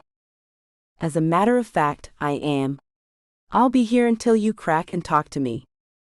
"What's there to talk about?" she asked, exasperated. "You're not my type, okay?" "You're intimidated by my money," he stated with a flat expression, telling her he was well aware of why she'd run. "No. Well, yeah. Personally, I'm just not a fan of the whole flashy car, fancy dinner, entitled men thing. Plenty of women are, though. I bet you could pick up any of the other waitresses or patrons in this building, and they'll be all about it. I'm not here for them. I'm here for you." The sincerity in his eyes, mixed with a little bit of hurt, sadness, and slight desperation, softened Ollie's feelings, but she did her best to shake them off. "Why me?" She was surprised by the way her voice broke as she asked it. "I already told you," he said with a heart-stopping smile. "I'm bewitched by you." Ollie sighed, defeated and speechless. "Do you want another beer, or something?" "Yes please," Weston gave her a wicked smile. "Flattered that you remember my beer, by the way." Ollie rolled her eyes and walked away. She couldn't believe the boldness, the audacity the clearly crazy man was displaying. However, she'd wasted too much time talking to him, and had some catching up to do. Weston moved quickly to the back of her mind as she made her rounds through the bar. Food, beer, and liquor orders were taken and delivered, credit cards were run and returned. Weston ate, and Ollie wished he would leave, but he didn't. Over an hour later, she brought him his third beer. "So, when are you leaving?" "I don't know. Depends on when I get to see you again." "You're actually just going to sit here until I agree to go out with you again?" "Yes. I have emails to catch up on anyway." "Oh, from your little work-from-home job?" Ollie glared as she mocked the lie by omission he'd told on their first date. "Hey, I do actually work from home most of the time," he defended himself. "So, when's it going to be?" Fine. I'm off Monday night again. I'll text you or whatever if you just leave." "Why? Am I distracting you?" he asked wickedly. Whatever, yes." "Go," Ollie urged. "Good, I'll see you Monday then." He looked smug as he slipped a bill from his wallet under his glass, and stood to leave. Before Ollie could protest, he put a hand up and said, "Before you get all huffy about the money, I occupied your table for hours and that's a fair amount considering. Now you have a good night. I look forward to hearing from you." Oh, that purr in his delightfully foreign voice. He stood so close, even in the packed stinky bar, she could smell his musky scent. It took everything Ollie had to maintain her aloof air. "Yeah. Bye." Torn between relief and disappointment as he left, Ollie went back to work. She wasn't closing, which she thanked God for. Her feet ached, but she still had a few hours left to go, so she sucked it up. "Rent, rent, rent," she chanted to herself as she picked up other people's trash. Her job wasn't a source of pride in her life, but the mundane nature of the work left plenty of free space in her mind to ruminate over Weston. Was she really going to text him? If she didn't, would he come back? Did she want to see him? "Yeah, kinda," she internally admitted. The last 2 hours at work dragged painfully by. Men whooped and hollered, glasses clinked, and chairs scraped the floor. The noise died slowly as drunk patrons stumbled their way out the door. The music was almost overbearing in the quieter bar, and Ollie caught the bartender's attention. She made a twisting motion with her fingers to mime, adjusting the volume. "So, how was your night?" The chair across from Ollie squawked as Brittany sat down across from her. 2 large gray tubs full of forks and knives, a mountain of napkins, and a box of sticky tabs occupied the table surface between them. With a clink, a swoosh, and a stick, they fell into the tedious rhythm of rolling silverware together. This nightly ritual had become prime gossip time among the girls at Tackleman's. As each of them joined in to finish up their side work, everyone got filled in on the Weston saga, as Ollie vented out her frustrations. "Ooh, British accent, huh?" a chubby redhead named Tasha asked, as she wore a dreamy expression. "Yeah, but I don't know. Isn't this all kind of stalkerish? Seems like a red flag." Ollie usually didn't care to open up to her coworkers, but it felt good to get it off her chest. "I don't know. I can't even get a guy to text me back." "That sounds way better. Plus again British," said Janelle, the whippet-thin mom of a darling 2-year-old boy. Brittany nodded. "His accent is nice." The gaggle of girls clucked away, and before long the mountain of silverware before them had been rolled and placed in baskets. The general consensus had been that, at the very least, she should give him one more chance because he was so committed, and yes, the British thing came up a lot. Ollie considered this as she wrapped up her night. After she shrugged into her coat, she took the plunge. "Hey" was all that she texted to Weston. Ollie plunged the phone into her pocket and bundled out into a dark, freezing rain. "I won't look at it the whole way home," she promised herself. "I'll make him wait." Despite her promises, her phone burned a hole in her pocket. She almost justified checking every red light and stop sign, but instead, she turned up the radio and powered through. The roads were slick and shiny under the dingy yellow streetlights, and rain rhythmically drummed against the windshield. Thankful to finally be safely home, Ollie parked her car and trotted up the stairs to her cement box of an apartment with a white-knuckle grip on the slick rail. She flicked on the switch, and her tiny haven came to life. The light, coupled with the bright variety of colors, were a stark contrast to the melancholy world outside. Any wall space that wasn't occupied by a painting or a pinned-up sketch was draped with colorful tapestries. Her full-size mattress, dressed in paisley sheets, sat atop a bunk bed-type piece of furniture with a cluttered, messy desk underneath. Instead of a living room, Ollie had built a small variation of a dining room. She wasn't much into TV, so she didn't own one, not that she could afford cable anyway. Instead, a massive turquoise dining table that Ollie had bought from Goodwill and spray-painted herself dominated the space across from the bed. On one side sat a bright yellow couch printed with Aztec-style flowers, where her massive gray cat Bruce lay curled up in his favorite corner. On the other side sat two clunky chairs that came with the table. The tabletop was littered with random art supplies and pieces of various sculpture and ceramic projects Ollie had been required to do over the years. Anyone who opened the door could tell an artist lived there, and Ollie loved it that way. She hung her wet jacket on a coat rack made of real broken branches wrapped in rugged rope. As she slipped out of her work shoes, she pulled her phone out of her pocket and illuminated the screen. A hearty rush of breath she hadn't realized she was holding flooded out of Ollie. There it was. Or rather, there they were. A hey and a how was work, both from Weston, 4 minutes apart. Though she was happy to hear from him, she wanted to remain standoffish. "Fine. How was the rest of your night?" she typed back. She left the phone on her counter next to the fruit bowl and stripped down to shower the entire restaurant off her. Under the warm drizzle, the crappy shower didn't really get hot, as she scrubbed at the grease, beer, and ketchup that always seemed to stain her worse than her paints did. Thanks to her quick bathing session, she burned off a few more minutes, which kept up her intended aloofness. She changed into a pair of oversized black and white checked flannel pajama pants and a baggy university shirt stained with red, white, and yellow paint. Ollie scooped her phone off the counter and checked it again, giddy to see the 2 text notifications. "Not nearly as good once I couldn't see you anymore, smiley face," followed 7 minutes later by, "Sorry, was that too much?" Ollie smiled. Her little game was working. She decided to make him wait a few more minutes, filling an old metal teapot with water and putting it on the stove to boil.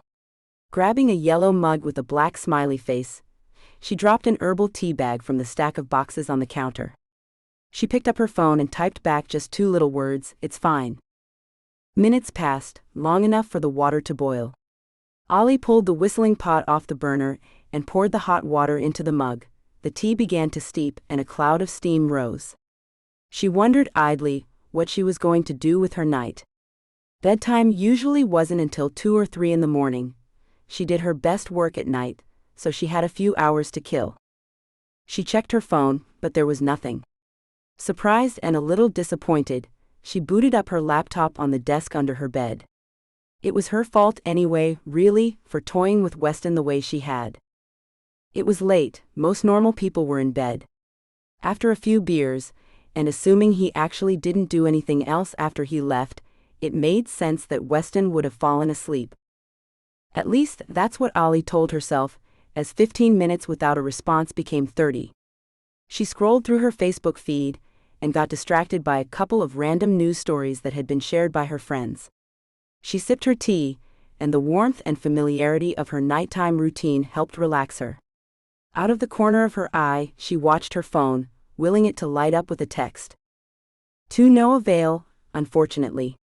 She grabbed a weathered sketchbook and a pencil off the desk, took a hearty slug of her cooling tea, and climbed up the ladder to her bed. Her mattress was worn in and soft, and a massive mountain of pillows adorned the head. Ollie scooted into her padded little nook and thumbed through the graphite-stained pages in the sketchbooks until she found a blank one.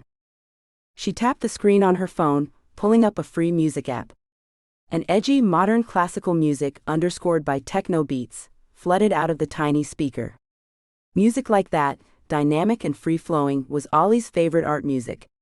The ever-changing beat was great fodder for ever-changing inspiration and ideas. The inspiration, however, wasn't coming. Her blank, dark phone screen made her feel very distracted. She finally turned it over, willing herself to focus. She started by scribbling. Just scribbling. Slowly, as she began to lose herself in the music, the erratic lines began to take form. The raw sketch took the shape of a deer, a beautiful thick-chested stag with a wide set of antlers. His noble face, and the collar of light flowers that seemed to just appear around his regal neck occupied her entire mind. It was over an hour before the spell was broken, and she jerked away, breathing heavily. She loved getting lost in her work, and she shamelessly admired her newest creation. She'd finished the head and the body down to the fluffy tail, but the beefy stag stood on little outlines of unfinished legs. Suddenly exhausted and overwhelmed by the volume of the music, Ollie picked up her phone and turned it down. She broke into a grin. "Do you still want to see me? You can pick what we do, 45 minutes earlier. Then 22 minutes later. I'll bring the bug, I promise." Maybe he'll assume I'm asleep too, Ollie thought, as she turned out the light and wriggled under the covers. She was too tired to respond anyway, and happy to keep the rich boy waiting until morning. The next morning, Ollie was thankful for her indigo curtains. Not only was the dark color beautiful, but the thick silky fabric blocked out all the blaring sunlight that came through her east-facing window. Since she was such a night owl, and her job rarely required her to be up before 11, she enjoyed her ability to sleep in. After she rolled out of bed around 10:30, she brewed a cup of coffee. While the dark liquid trickled slowly into yet another eccentric mug, Ollie pondered what she should say to Weston. She still wasn't 100% sure that seeing him again was what she wanted, but she was probably up to about 80%, and figured that was enough. "Sorry, I passed out early last night. As long as you bring the bug, we can do whatever you want, smiley face." As soon as the send button was pushed, she instantly regretted it. Not only was her hard-to-get game ruined, but she had meant to come across as flirtatious, not sensual. The way she had worded it could totally be taken that way. Damn, she thought, wondering if maybe she should just drop the whole thing. Until recently, Ollie wasn't really the dating type. She liked to meet guys, befriend them, sleep with them, and then keep it that way. It wasn't that she was a tramp, she just usually preferred to keep things low stress. With her ever-climbing mountain of student loans and their subsequent pressure, it wasn't like she could afford the drama. And all this unnecessary stress with Weston was exactly why. "This isn't who I am," she grumbled to herself as she choked down the bitterness of cheap black coffee. Perching her perky little butt on top of the huge turquoise table, she considered the painting she had done the first night she had really met Weston. She reminisced about their time together, his fun little slug bug, the unique hole-in-the-wall place he had taken her to, and his names for all the plastic birds. Ollie had thought she had an idea about the man. He was smart but quirky, down to earth, and working hard to make his own way, just like she was. He was not only rich but practically famous. She wondered what he actually did for work, if anything, considering how loaded his family was, what his house looked like, and if his Aston Martin was even his only fancy car. She had let herself feel so strongly and recklessly that she had attached herself emotionally to a man she hardly knew. Stupid, stupid, stupid was becoming her mantra. It was time to shower if she was going to make it to work on time, and she didn't even bother checking her phone. After her little rumination, Ollie was no longer so sure about what she really wanted. She thought and brooded through her shower, scrubbing her body clean and working her rosemary mint shampoo into her long black hair. After she dried off and blew her ebony mane dry, she stared at herself in the mirror. Ollie could admit that she was pretty, but more like a waitress in a bar, not pretty. She had pretty, slightly hooded eyes and full lips, but her nose was a little small, and she hadn't quite kicked her acne yet, so she was usually adorned with a few noticeable blemishes. Why me? If this man, this rich, attractive, accented man, wanted any woman in the world, he could probably have her. Exotic beauties, waif-like supermodels with extreme cheekbones or curvaceous centerfolds. He had said something about liking her for not being interested in his money, but she just didn't understand why he was so fascinated with her. As she fastened the buckle on her belt, Bruce emerged from whichever of his many hiding spots that he had been enjoying all morning, and came to rub against her legs and purr like a little diesel engine. While his concern that her jeans weren't covered in enough cat hair was touching, she shooed him away. As she gathered her keys, coat, and wallet, she also grabbed her phone. There were 2 texts, one from Brittany, asking if she wanted anything from Starbucks, the other was from Weston. "Well, I have a few ideas, smiley face," he typed, and Ollie was grateful it was a smiley face and not a wink. "I'll call you on Monday, we can work out a time. However, I'm about to catch a flight. I may be out of cell range through tomorrow night. Have a great weekend."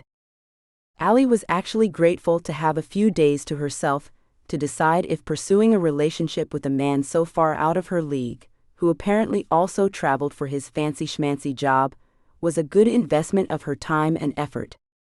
"The problem is," she thought with a sallow smile as she walked out the door, "that we artists aren't known for being especially logical thinkers." The weekend passed in a blur of work, coffee, and sore feet. Monday morning broke, and Ollie was actually happy to get an email that her Monday class had been canceled.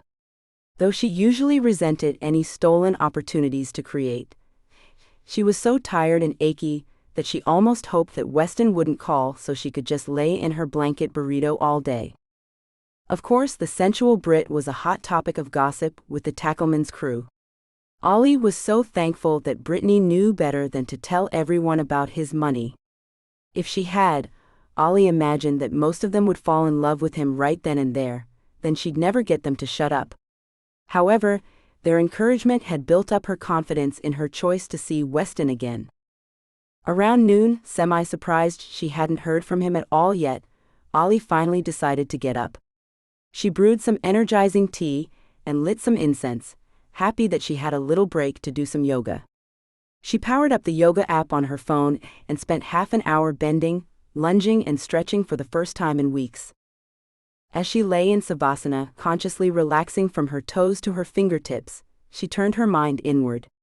She realized how many parts of herself, of her life, she loved and that she hadn't made time for lately. "No wonder I've been so moody," she thought.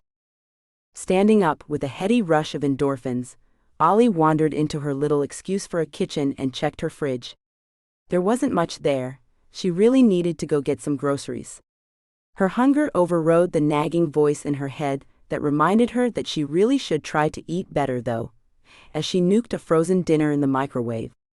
"It's just a chicken breast and some mashed potatoes, how bad can it really be?" she justified to herself. Bruce stood up and stretched, his stripy gray back arching up toward the raw concrete ceiling, as Ollie plunked down next to him on the couch. The soft plastic slid and bent as she cut her food into bite-sized pieces and mixed it all together into a brownish gravy-soaked pile. She ate, her lazy, exhausted body thankful for the bland food, and checked her phone. It was just past 1 and still nothing from Weston. She wondered if she should call him, but immediately dismissed the thought. This whole thing was his idea, and he had been almost too insistent. What to do now, she thought. There was a home painting project due in her class next week that she foolishly hadn't even started yet. Her medium of choice had always been oil paint. The texture and depth it provided was unmatched, but it was infamous for its incredibly long dry time. She'd have to do a quick drying base background layer in acrylic, then layer the wetter paint on top in order to finish it. Once her easel was set up over a tarp to prevent staining the floor, Ollie selected a medium-sized canvas from her stockpile. Often she took advantage of art sales. She usually bought tons of them at a time and never seemed to be out of them, which suited her just fine. The theme of this painting was structural abstract, which meant a lot of free rein. She thought back to her recent deer drawing. If she kept it more vague, let the missing legs fade into a colorful background, that could work. Standing back, considering the canvas, Ollie considered how she felt. A color came to her, and then two. Yellowy green and a warm relaxing blue. Before long a palette was mixed, and the oceanic colors faded into one another, the bleak white surface coming to life in full color.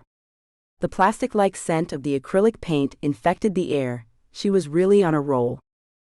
An entire hour passed before the creative spell was broken. She had done what she could. Probably the most frustrating part of creating art was the dry time when the inspiration and drive to bring a vision to life needed to be halted for hours or days at a time. Just gone 2 hours and still no call. Slightly disappointed, but sure there had to be a valid explanation, Ollie accepted she probably wasn't going to see him that day. He's probably busy with his big billionaire job, she thought bitterly. However, just as she began to get herself worked up with doubt, her phone began to ring. There he was. Feeling stupid, she swiped the screen to answer with a polite, "Hello." "Hey Ollie," he said, his accented voice punctuated by heavy breaths. "Sorry to call so late in the day. I hope you haven't given up on me and made other plans." So he's beautiful and psychic, she mentally mused. "No, not yet," she teased. "Good, glad to hear it." Ollie could hear the smile in his voice. "So? What are we doing then?" she asked, uncertain little butterflies beginning to prickle in her stomach. "Well, I have a surprise for you if you're up for it." Ollie hated surprises, but at least he was trying. "Sure, what time?" "How close to now can you be ready?" he asked. "Probably about," she trailed off, considering her unshowered state. She still wasn't totally sure about the whole thing, and decided it wasn't worth washing her hair for. "Half an hour?" "Great, the bug, and I will see you then." Ollie smiled. "Okay. Bye." After she hung up, she sprayed dry shampoo into her roots and brushed it through. As Ollie weaved her short bangs into a tight braid, she considered the decisions she was subconsciously making. She was choosing to show him her whole face, to see him at less than her best so early in their relationship. It was almost as if she were daring him to change his mind, to break whatever spell she had on him. She decided that she was okay with it. Ollie dropped herself onto the rustic old seat in the bug. Weston smiled at her from the driver's seat, hair casually swept back, hazel eyes adoring, and very un-British straight white teeth. Even in a red and white raglan t-shirt and jeans, he looked like $1,000,000. Or $1 billion, I guess, she thought. "You ready?" he asked. "Yep," she replied, doing her best to keep her nerves and uncertainty out of her voice. Weston fumbled with the gear shift, and the rattly old bug lurched and groaned as they rolled away. The heater clicked and whirred loudly, filling the car with hot, dry air. The small talk between them as he drove was generic and somewhat awkward. The weather was indeed getting colder, winter was on its way. It was outrageous how early some places put out Christmas decorations, and yes, all the sounds the bug made were pretty much normal. As they approached downtown, Ollie couldn't wait anymore. "Where are we going, Weston?" "Well, I might as well tell you. There's a touring Wassily Kandinsky exhibit, and according to Wikipedia, he's credited as being the first real abstract painter and a genius art theorist who revolutionized expressive art. I don't have any idea what any of that means, so I figured you could teach me." Ollie was suddenly overcome with excitement. Kandinsky was one of her all-time favorite painters, one of her biggest inspirations, and when she and her friends from class had tried to get tickets to the exhibit, they had all been almost instantly sold out. She should probably wonder how he got them, but she was truly too excited to care. "Are you serious?" There was that devilish smile again. "Yes, I'm serious." He pulled the bug into a parking spot outside the art museum. The gray clouds and the silvery sunlight that broke through them reflected off the beautiful mirrored building. It was such a unique building, specially crafted by an edgy modern architect. The work of art itself was the perfect place to house other masterpieces. Still bubbling, Ollie resisted the urge to jiggle restlessly as they waited to have their tickets checked. Once they had, she secured a tiny square museum pass sticker under the left lapel of her burgundy cotton button-up shirt. "Where would you like to go first?" Weston asked, standing close. Their shoulders almost brushed each other, but Ollie didn't feel invaded. "Well, you were the one asking for a lesson, so why don't we hit the exhibit first, and then I can show you around some more since I do come here a lot." "I can imagine you would," he said with an endearing smile. "Lead the way." Ollie was almost sure her leader status was just so he could walk behind her. She wore a pair of dark, hip-hugging jeans, and she had printed a pair of wide white eagle's wings across the back pockets, almost like a tramp stamp. Suffice it to say, she had gotten compliments on them before. She felt his eyes on her lower half and added a little more sway to her step. The desire she was almost sure he felt, that physical power she had established over him, boosted her confidence, and she became significantly more relaxed. The temporary exhibits were on the 3rd floor, and they hustled up the 3 flights of stairs together under a rain of silvery things dangling from the ceiling. The stark white stairs glittered with reflections of cool sunlight off the mirrored adornments. It almost felt as if they were in a snow globe. It really was beautiful.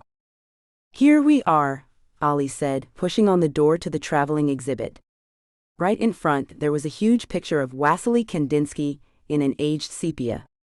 A plain-looking man with a narrow chin, round wire spectacles, and an expressionless face. Underneath, in a neat typewriter font, was a short biography detailing the life of the Russian artist. The first painting on display, frameless against a beige wall, a single soft light illuminating it from above, was a 4x3 grid of square shapes with circles of descending size in various colors. "This one's interesting," Weston commented, though he sounded unsure. "Hilariously enough, it's actually just called Square in Concentric Circles," Ollie replied. "What a fitting, clever name," he joked. Most of the other visitors in the exhibit were elderly women in semi-formal dress, which quickly changed Ollie's mind about her jeans. Discreetly keeping her hands over her butt, the two moved through the maze of walls art museums always built to maximize the surface area of the room.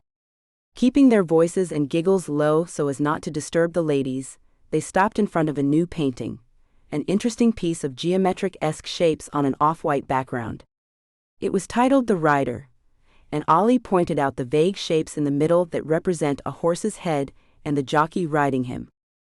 "It's really amazing," Weston said, a tone of wonder in his voice.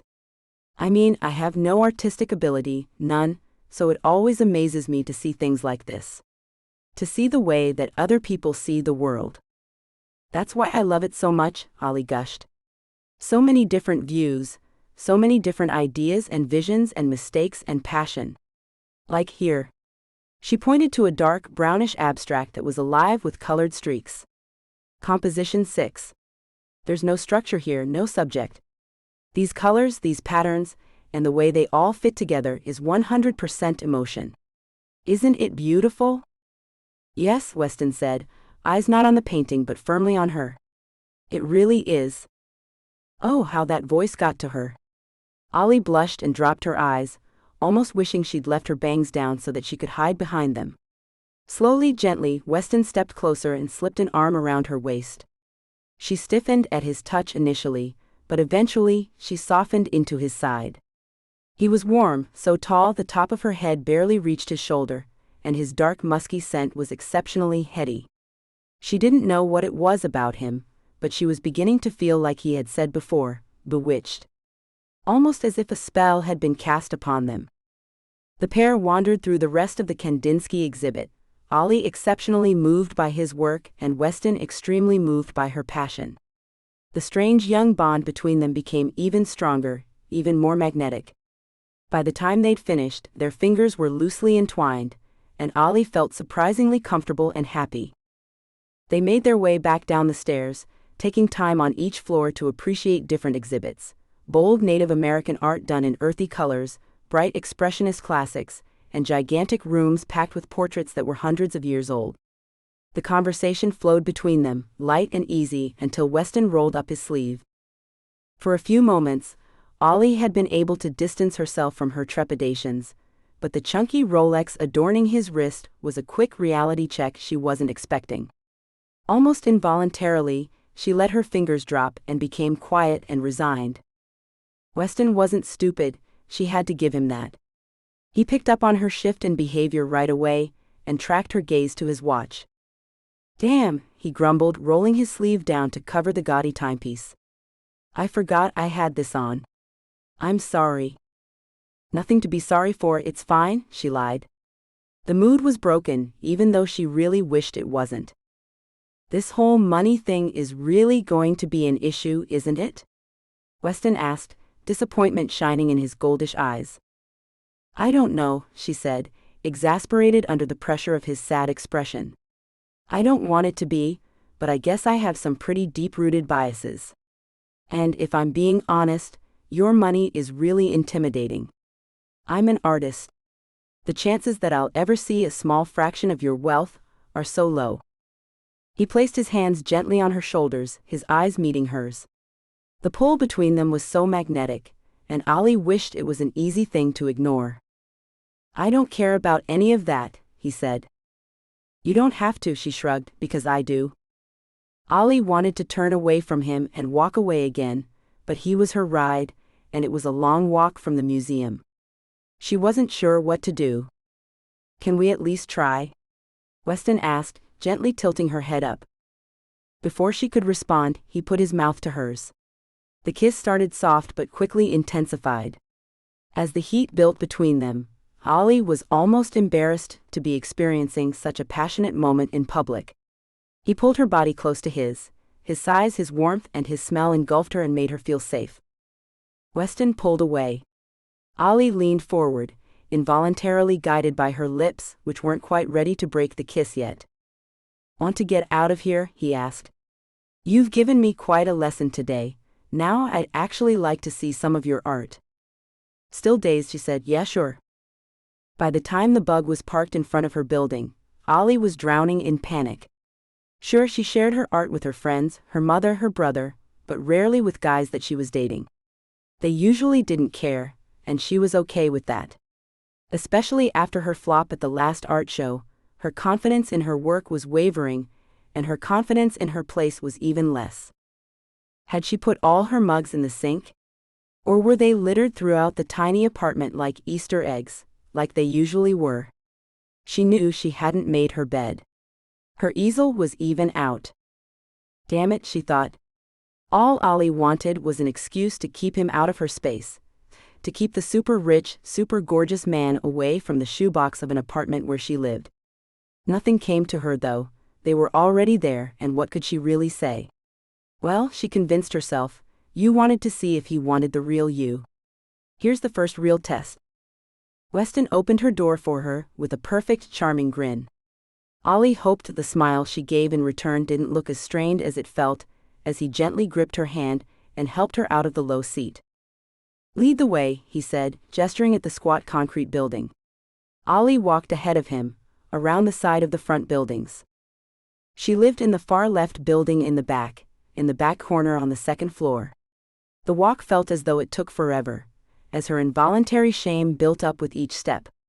The metal stairs rattled noisily as the pair climbed, a testament to their lack of quality and cheap construction.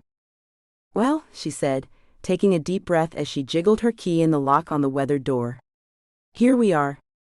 Weston looked happily expectant, almost excited, as she pushed the squeaky door open, and they entered her colorful personal little world. Just as she had dreaded, Ollie's place was a mess.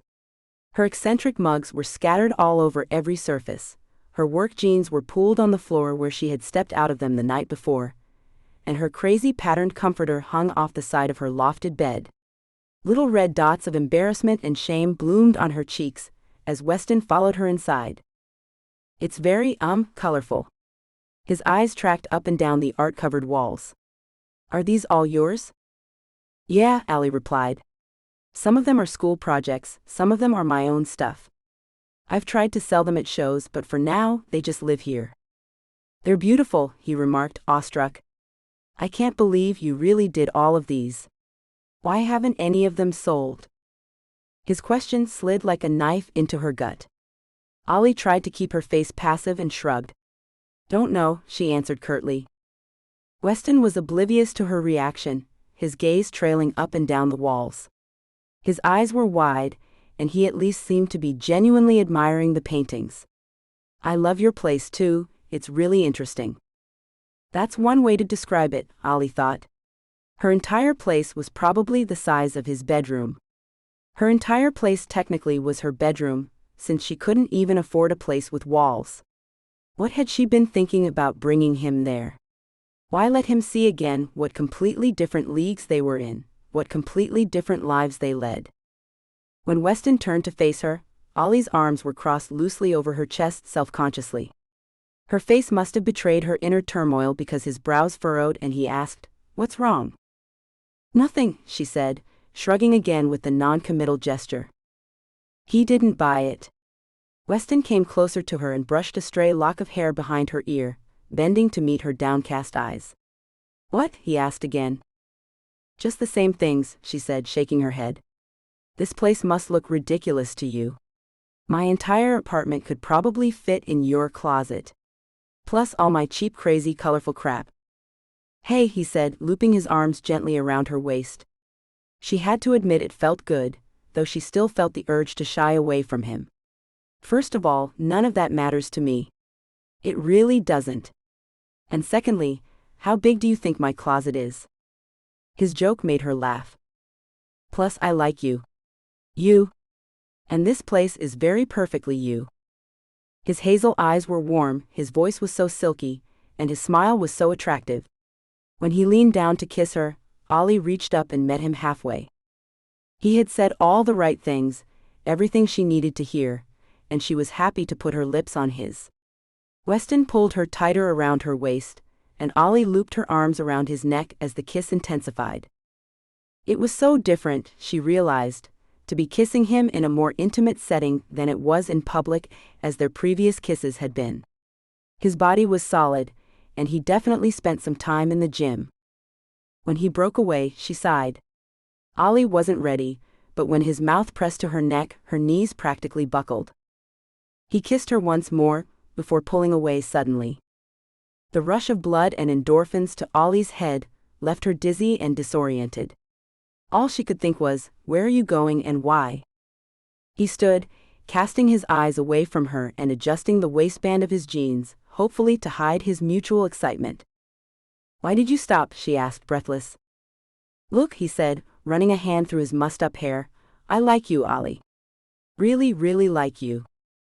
He paused for a moment, and her self-conscious mind ran wild, dreading him saying that he wasn't physically attracted to her or something else to wound her sudden vulnerability. To her immense relief, he said instead, I've managed to already mess this up once. I don't want to do anything else to put you off or make you think this is an entirely physical thing. I don't want to jump into anything. Gosh, that accent, she could listen to him talk all day. Her head agreed with what he was saying, but the wave of heat in her core didn't. Yeah, she nodded, still panting gently. That sounds like a good idea. Weston chuckled quietly. An adoring smile accentuated his beautiful face. You're even more beautiful when you're flustered like that. His voice was sweet and smooth, like honey.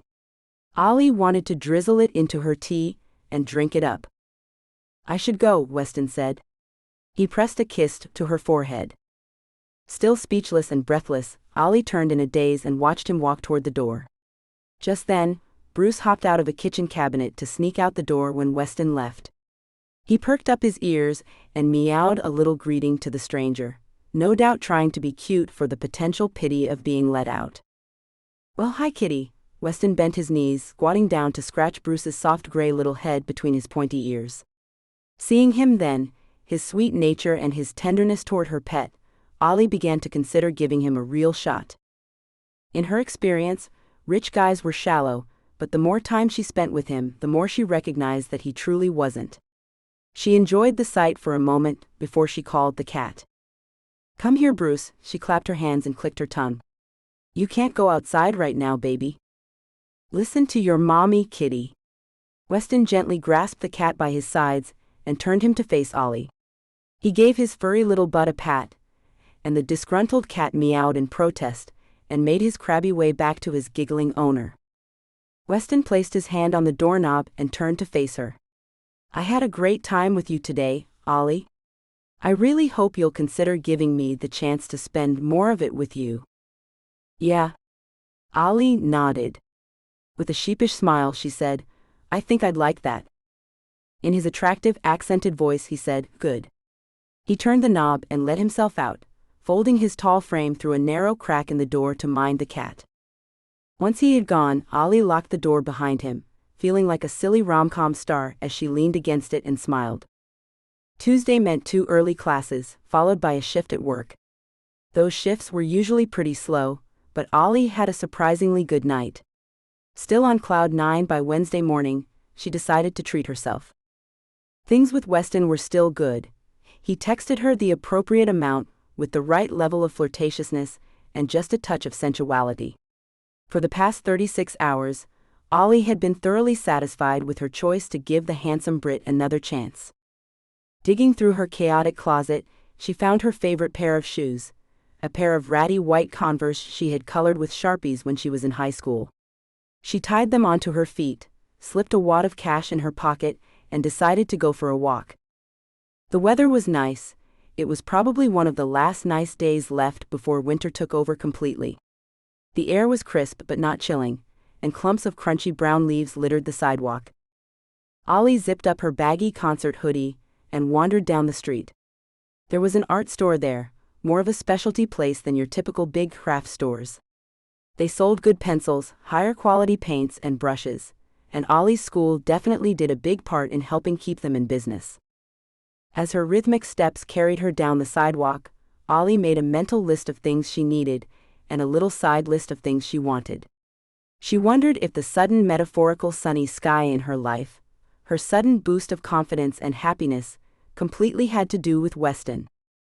If she was being honest with herself, she'd spent most of her dating life selling herself short, settling for hooking up with whichever guy she happened to spark with, and never really building a connection or commitment. She knew it was entirely too early to believe she loved him, but for the first time in a long time, she actually felt the potential for her feelings to grow. There was a real possibility of loving him one day in the not-too-distant future. The shop she was destined for occupied a small, square space in the local strip mall, flanked by a cheap nail salon that Brittany frequented for the gaudy acrylics she adored so much, and a tiny post office and packaging company. On the very end, there was a small, locally owned coffee shop with big, open wraparound windows. Ollie went there to sketch sometimes. They had big leather chairs, the air always smelled like coffee and vanilla, and the atmosphere was so much more relaxed than Starbucks. As Ollie rounded the corner, she swept her gaze through the windows of the coffee shop, passively curious about the 11 o'clock coffee crowd. Seated at one of the tall stools at the high-top tables near the back, she could have sworn she saw Weston.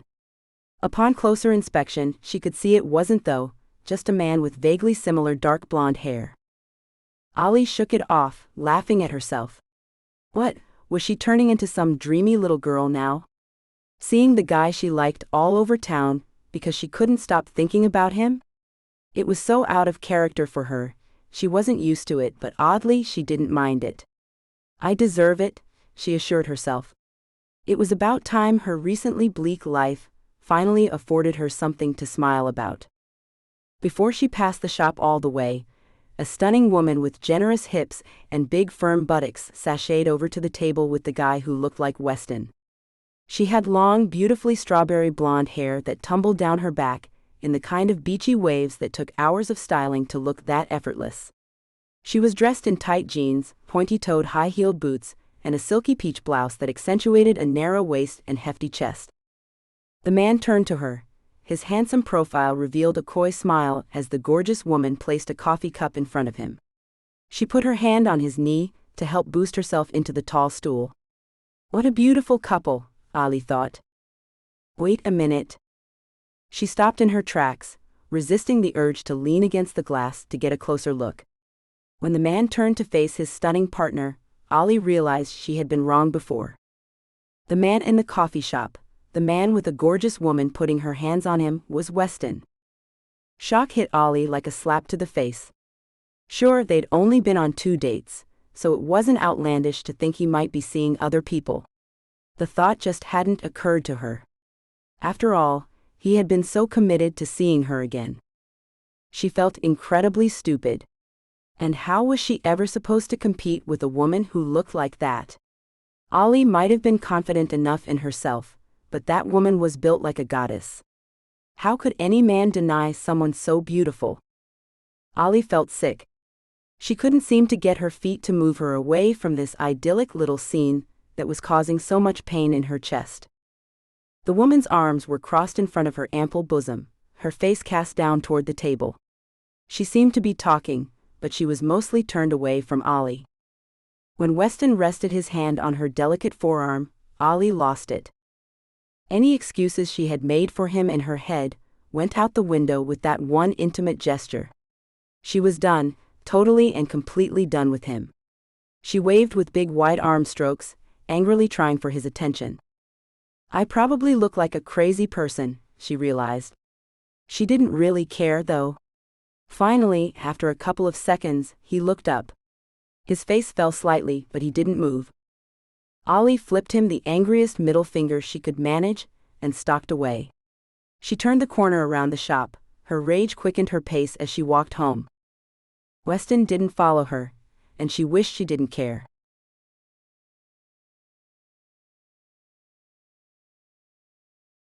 Cash cow. The first thing Ollie did when she slammed the front door behind her was whip out her phone.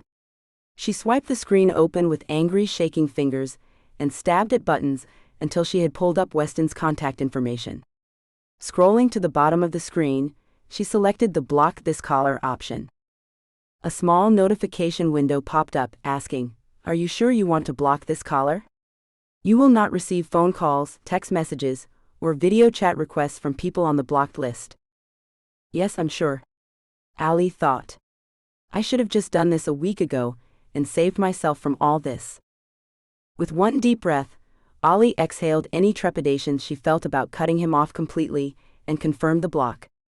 She was so flustered, so hurt, so angry that she didn't even know what to do with herself. How had she let some stupid guy define her self-worth? She couldn't believe her stupidity and naivete. Of course, he was seeing other people. Ollie knew she shouldn't care, that in all reality, their relationship was young, and she would have been well within her rights to be seeing someone else as well. It was the fact she had believed so easily that the attractive, charming billionaire was all hers after a week and a half. It was just as she had been fearing the entire time, they just weren't on the same level, and his choice of other women made it even clearer. Stupid, stupid, stupid. She chastised herself. Her jeans were suddenly too tight. She tore them off, feeling restless and irritable. Off came her sweatshirt and her skin was hot and itchy, and Ollie felt suffocated. She found a baggy, worn t-shirt her father had brought her as a souvenir from golf trips. The Pebble Beach print on the front was cracked with age and wear. Though she loathed and resented her father, the shirt had always been her security blanket in times of stress. Maybe I should paint it out, Ollie thought, seeing her emotions as bursts of vivid color. Then she smacked herself in the forehead. The whole reason she had left was to get the supplies she needed to paint, and she'd wound up flipping Weston the bird and storming home instead. Now the stupid guy was interrupting her art, her dream. Still flustered, she found her phone again and dialed Brittany. On the third ring she answered and said, "Hey, I was just about to call you." Ollie cut her off. "I just saw Weston with someone else." "What?" Brittany's screech was so loud Ollie had to move the phone further from her ear. "Yeah. I was walking by the coffee shop and there he was with some chick, all dolled up, touching his knees and stuff." "Geez, really?" Brittany still sounded stunned. "I really didn't see that coming. I thought you guys had a date yesterday. That's why I was gonna call you, to see how it went." "Well, it went great, actually. Or so I thought." Ollie paced restlessly around her apartment. "He took me to the museum for an art lesson, and we kissed, and it was awesome. Then I brought him back to my place because he said he wanted to see my art. He said he loved it all, We made out a little bit and probably would have gone further, but he stopped and said he didn't want it to be all about intimacy. Well, that does sound great. What the hell is this guy's problem? It's not his problem. It's me. I should have known better. I mean, seriously, what waitress gets swept off her feet by some billionaire? Plus, we went on 2 dates. It's not like we're married or anything. It's not outrageous to think he'd be seeing other people. Ollie could hear the exasperation and hurt in her own voice. I still just can't believe it. He was so committed to seeing you again, that you would think if there was another girl in the picture, he wouldn't be quite so insistent. Damn girl, I'm sorry, Brittany sympathized. Unwelcome tears sprang into Ollie's eyes. Her voice wavered as she said, I can't believe it either. I had really started to like that guy, Britt, even though it was fast. And you know I don't get like that. I know you don't, sweetie. Has he said anything to you? She asked. I wouldn't know. I blocked him. Damn, Brittany seemed shocked or impressed. Ollie couldn't tell. You're really pissed. Before Ollie could respond, there were 3 loud knocks on her front door that made her jump.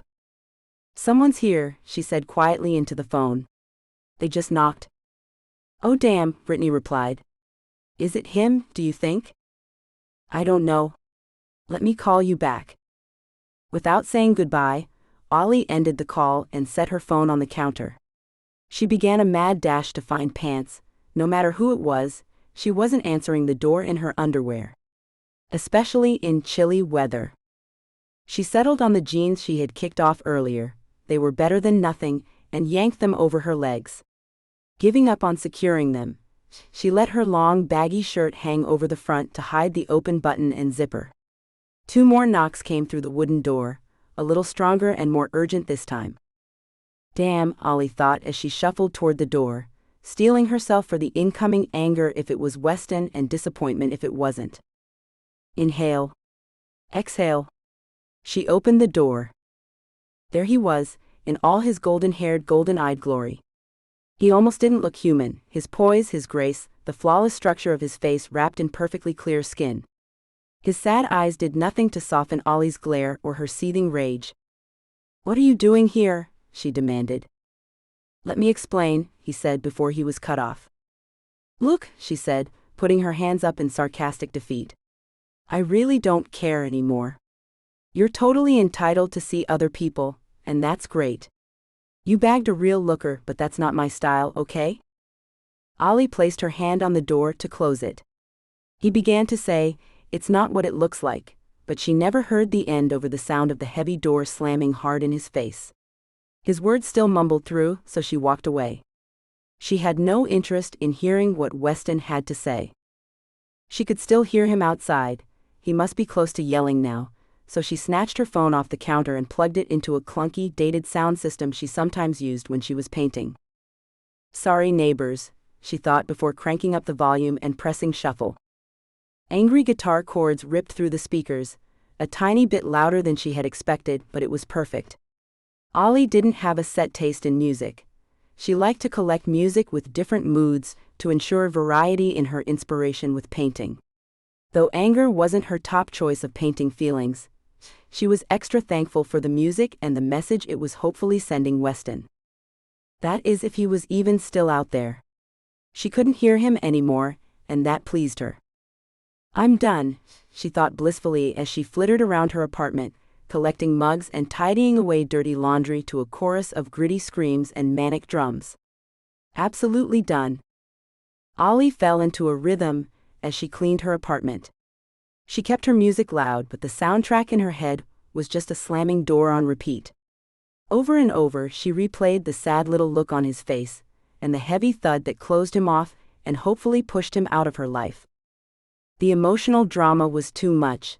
It was bringing out something in her that she wasn't comfortable with, and she was happy to have him gone. Good riddance. At least that's what she told herself. An entire week passed. On each of her 6 shifts at work, Ollie panicked the entire night until it was over, and there was no sign of Weston. She didn't know if he had called or texted. She'd stayed strong and kept him blocked.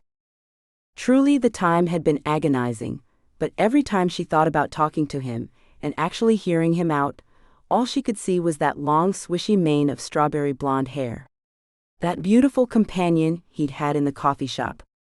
It was one thing to think he could do better than her, and an entirely different thing to actually see it. Thankful for a Tuesday off, it didn't happen often. Ollie was preparing her things to go to school. There was an open studio, and she felt like getting out of the apartment. Maybe the change of scenery would help her feel a little more inspired. She loaded her heavy backpack into her car and drove there, thankfully, with no car incidents. The squealing had stopped, and even though it was probably a bad thing, she convinced herself that it was fine. The trees were becoming bare, with the onset of winter. Even the last leaves clinging to the branches were brown and crunchy. The heater in Ollie's Accord rattled, remedying the chilly interior with dry blasts of artificial hot air. She took a deep breath and enjoyed the pleasant mood she was in. The first few days after she had slammed the door in Weston's face, he'd been on her mind constantly, but as time passed, she found herself thinking about him less and less. She missed him, sure, but she was happy to have her focus back on her art, where it belonged. Ollie parked her car in the school lot, behind the small, boring brick buildings she did a fair portion of her creating in. She carried her backpack inside and swiped her student ID to open the studio door. The big bright room had 2 walls of high windows that let in plenty of natural sun, and several neat rows of fluorescents that clicked on with the motion sensor when she entered. A scene constructed by one of the professors took up the center of the room. Big swaths of colorful fabric draped over boards and boxes with an assortment of white objects on top like eggs and ceramic statues. A circle of dozens of paint-stained easels were cramped around the scene, all set at different angles. Ollie picked one at random. She liked her easels like she liked her men, tall and solid. She began fiddling with the knobs, raising the tray to an appropriate height for the medium-sized canvas she had brought. She had thought she was alone, but once she was set up, another person came out of a small office tucked into the side wall and scared the crap out of her. "Oh hey. Ollie. Sorry, I didn't know anyone was here. I was wondering why the lights were on." It was her teacher's assistant for her advanced oil painting class, Gerald Woodley. He was only a few years older than her, about the same height, with thick black glasses and a full head of curly black hair. She could see how someone else could find him attractive. He had that sort of androgynous, hipster-like vibe that girls seem to like, but he definitely wasn't her type. "Hey Gerald," she said, still trying to slow her startled heart rate. "I don't usually see you on Tuesdays," he said. "Yeah, had a random night off work, so I just figured I'd get some painting in." "Well, cool," he said with a smile. "These are my office hours, and it's usually pretty dead here. I'm glad you came in, though. I actually have a question for you." "What's up?" she asked. What kind of question could he have for her? "Well, a spot actually opened up in a gallery show that a friend of mine is heading up this weekend. They've got a pretty decent amount of wall space to cover. It's mostly other abstract work, and I thought of you." "Really?" Ollie asked, bewildered. She definitely hadn't expected that. "Yeah. I know your last show was a little disappointing," he said with apologetic eyes. "So, I figured maybe you'd be up to giving it another shot. Do you think you'd be able to get a group of workers together by then?" "Yeah, totally," she nodded enthusiastically, a smile breaking across her lips. "I'll have to get my shift covered at work, but if I can, then yeah, count me in." "Cool," he said with a grin. "If you give me your number, I'll shoot you a text with the details later tonight." Ollie unzipped her backpack and pulled out her sketchbook and a charcoal pencil. She scrawled her phone number on a blank corner and tore it out, handing it to Gerald. She thanked him again, and he went back to his office, for which Ollie was grateful. She felt a new zeal, a refreshed excitement at knowing she was getting another shot.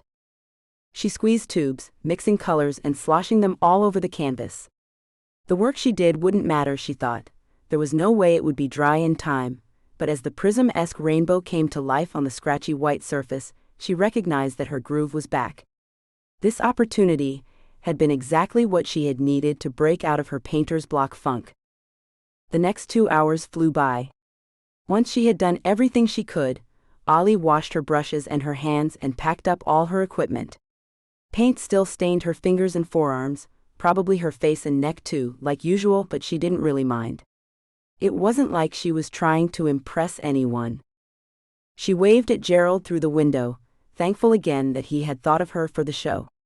"Is it cool if I leave that canvas here to dry a little? I can come pick it up when I have class tomorrow." "Yeah," he replied. "I'll move it into your cubby later when it's a little drier." "Thanks," Ollie said as she headed out the door. As her car was revved up and homebound, she began to seriously think about the show. It was a big deal for Ollie, and she needed to make sure she was putting her best foot forward. Not only with her art but with herself. During her first show she'd been nervous, and given that she was naturally pretty introverted, she had hung back on the walls and hadn't spent as much time marketing herself as she probably should have. Her little debacle with Weston was behind her, and though she resented the entire ordeal, it opened her eyes to some self-consciousness she hadn't recognized before. She was aware now that she wanted to succeed. She wanted to feel worthy of a successful man, so that the next time she found one, her own stupid insecurities wouldn't get in the way. Once she was home, it was go time. Ollie poured some coffee she had made that morning into a mug with a little bit of creamer from the fridge and nuked it in the microwave. As it made its roundabout way around the microwave, she looked her walls up and down, trying to channel her inner art critic or collector. Most of her class projects, though she was proud of them, weren't show material. It was hard with class stuff because everyone needed to learn the basics and therefore did similar things, so none of that work would stand out. She had finally painted the deer she had drawn, his proud neck shrouded in beautiful flowers. The light tan of his textured fur stood out against the bluish background. It was definitely one of her better originals. Hopefully, it will be totally dry in time. But what else? Suddenly, she no longer felt optimistic but overwhelmed. There were so many choices, plus the stacks of paintings she kept in her closet because she had no wall space. Ollie had been painting for so long, there were too many options. Though others respected and admired her work, she could see the tinier details in each and every painting, the mistakes, the layers and layers of paint to fix them, places where colors had run together, works that hadn't quite stayed true to her original vision. Everywhere she looked she found flaws. Her confidence nosedived hard. What am I doing with my life? Ollie seemed to be having these surges of doubt more and more often lately. She had no business being in a show, she thought. She wasn't ready. Would she ever be ready? Was she destined to wait tables forever? The microwave beeped, probably for the third or fourth time since Ollie's coffee had finished reheating, and she extracted the mug just to angrily slam the little door closed. She took a sip. The coffee wasn't even warm anymore, but she craved some kind of buzz. Some kind of explosion of clarity, to help her take the necessary steps to becoming the person she wanted, or needed, to be. Ollie's eyes came to rest on the painting she had done after her first night out with Weston. She had added to it after their second date. Vibrant swirls of white, lavender, and powder blue thrived against the fiery fuchsia background. It was a beautiful painting, she had to admit, but there was no way she could include it in the show. Some part of her wanted to hold on to it, the only reminder she had left of the man who had made her feel again. The relationship may have crashed and burned, but be that as it may, she had felt things with him she hadn't felt in a long time, if ever. The painting opened a sort of rabbit hole. One thought about Weston led to another, and Ollie couldn't help but feel as if she were tumbling down into the abyss of obsessive thought. She looked at her phone. One little button push, that's all it would take to unblock him. He had come over to explain himself, right? What if there was a valid explanation? What if there wasn't? She didn't know if she could handle another emotional roller coaster with him. Between work, school, and her being poor, she had more than enough to be worrying about. But the truth was, she had enjoyed the unexpected rush. And like a junkie, she craved it again. Ollie picked up her phone. She scrolled through to his contact page. Her thumb hovered over the unblock caller button. One phone call wouldn't hurt. Just to hear what he has to say. She set her phone down without unblocking the man, not allowing even a tiny opening for Weston to return to her life. Just as she had every other time for the last week, which was roughly every few hours, Ollie talked herself out of it. The biggest thing holding her back was the feeling, deep in her gut, that the relationship was doomed. Ollie envied the rich and famous almost as much as she loathed them, and Weston was one of the rich and famous. With his job and his heritage, it wasn't like any of that was going to change. Maybe Ollie would make it as an artist, maybe they'd at least be on closer levels one day, but maybe she wouldn't. She had always sworn to herself that she would never become dependent on a man, and she wasn't about to be some little failed artist looped on to some rich guy's arm. No way in hell. She did a pretty good job convincing herself that the beautiful other woman had nothing to do with it too. I'm done, Ollie reminded herself. I'm done, I'm done, I'm done. She repeated it in her head like a mantra, each time with more and more conviction. She thought of a saying she loved from one of her favorite yoga teachers: breathe in the positive, success, prosperity, confidence, and forgiveness. Breathe out the negative, doubt, anger, spite, and jealousy. And Weston, she tacked onto the end of the exhale with a coy smile. She was going to breathe him out. She had to, and staring at his stupid painting wasn't going to do her any favors. Ollie grabbed the painting from where it leaned against the legs of her old wooden easel, probably not as gently as she would with another painting, and tossed it in the closet. It landed on its corner, leaning against the wall in the back under her coat. Take that, Ollie thought a little triumphantly. She closed the door a little too hard, reveling in this new sense of resolve. Out with the old, with the failure and insecurity, and in with the new, success, and hopefully a relationship with an honest, more realistic man. Someday anyway.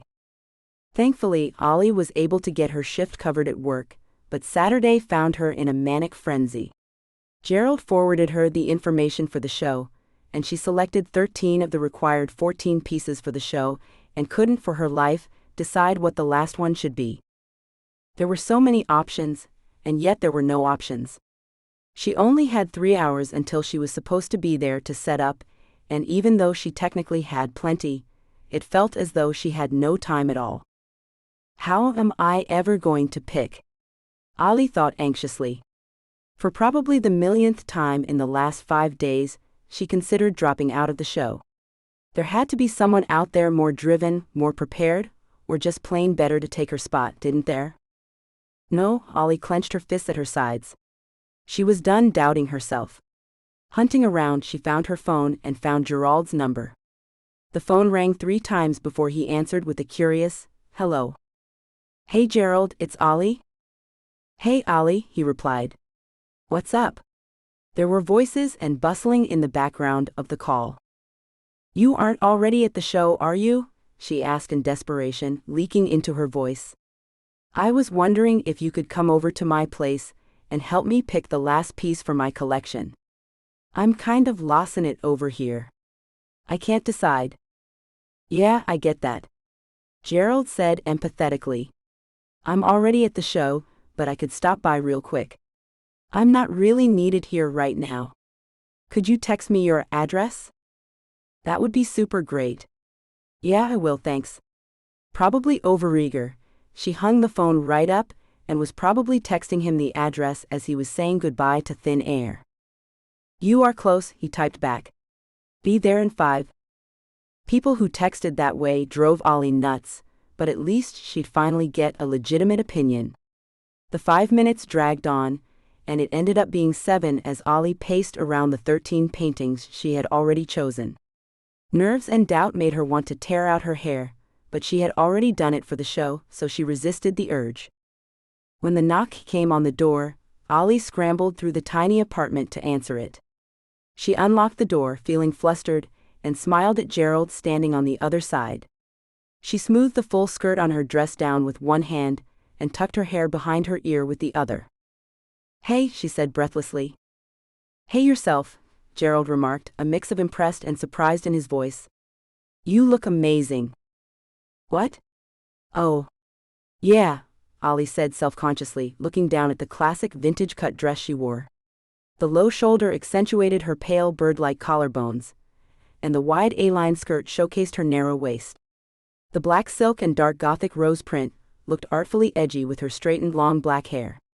She hadn't put on her shoes yet, and her red-painted toenails were out and free. "Thanks. Come on in." "Thanks," he said as he stepped over the threshold. He was dressed in his typical modern nerdy chic getup, just a bit classier. Skinny-cut khaki-colored trousers with striped socks and wing-tipped Oxfords, a polka-dotted button-down and a structured navy blazer. With the thick black glasses and the charcoal gray fedora capping his dark curls, she had to admit the look worked for him.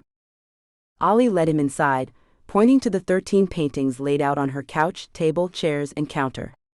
"So these are the ones I picked," then she pointed to the others that were scattered everywhere else, including the open closet. "Those are all the other ones.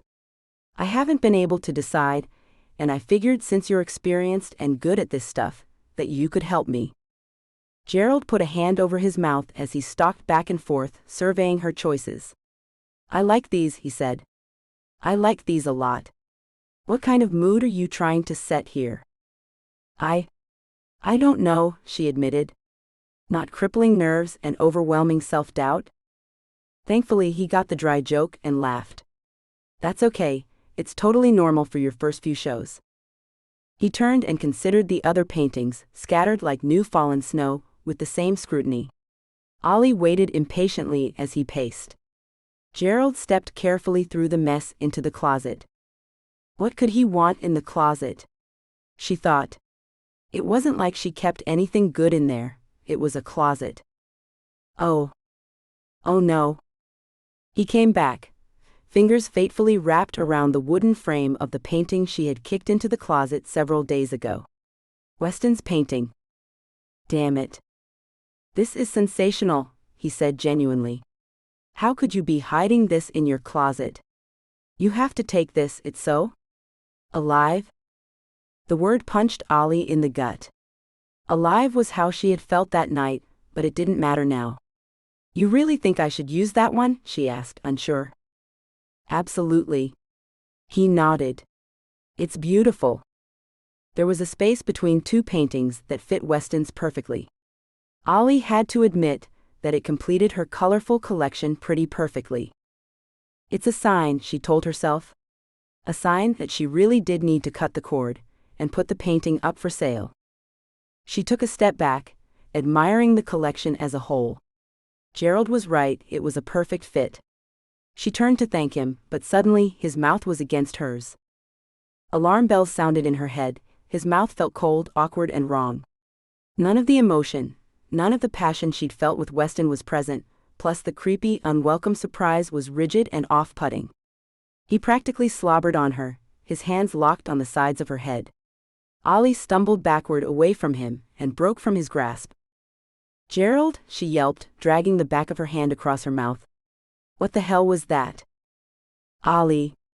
"I'm sorry." He reached toward her until she batted his hands away. "I must have misread." "Misread what?" Ollie sputtered, steaming like a boiling kettle. "Well, I hooked you up with this show, you invited me over." "You only hooked me up with this show because you thought I was going to sleep with you." Rage coursed through her veins. How dare he? She should have known better. Why else would he have been putting her up for a show outside the school like this? Oh, how Ollie wanted to hit him. The pig. "No," he insisted. No. I didn't mean it that way at all. I'm sorry. I really am. You're a great artist.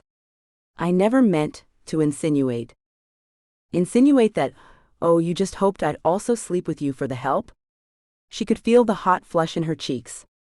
Tears brimmed in her eyes, but she was determined not to release them. "I'm sorry I made you think that. I've liked you for a long time. I looked too far into things, and I am really sorry. Do you need help getting your work to the show? Let me help make it up to you. I'm sorry." His pleading eyes begged for her forgiveness. All she saw in his pitiful little face was weakness, and disgust boiled in her stomach. As surprising as his gesture and confession had been, they definitely weren't feelings Ollie shared. Plus, all his kiss had really done was rub salt in the tender wounds Weston had left in her heart. Kissing Weston had been unreal.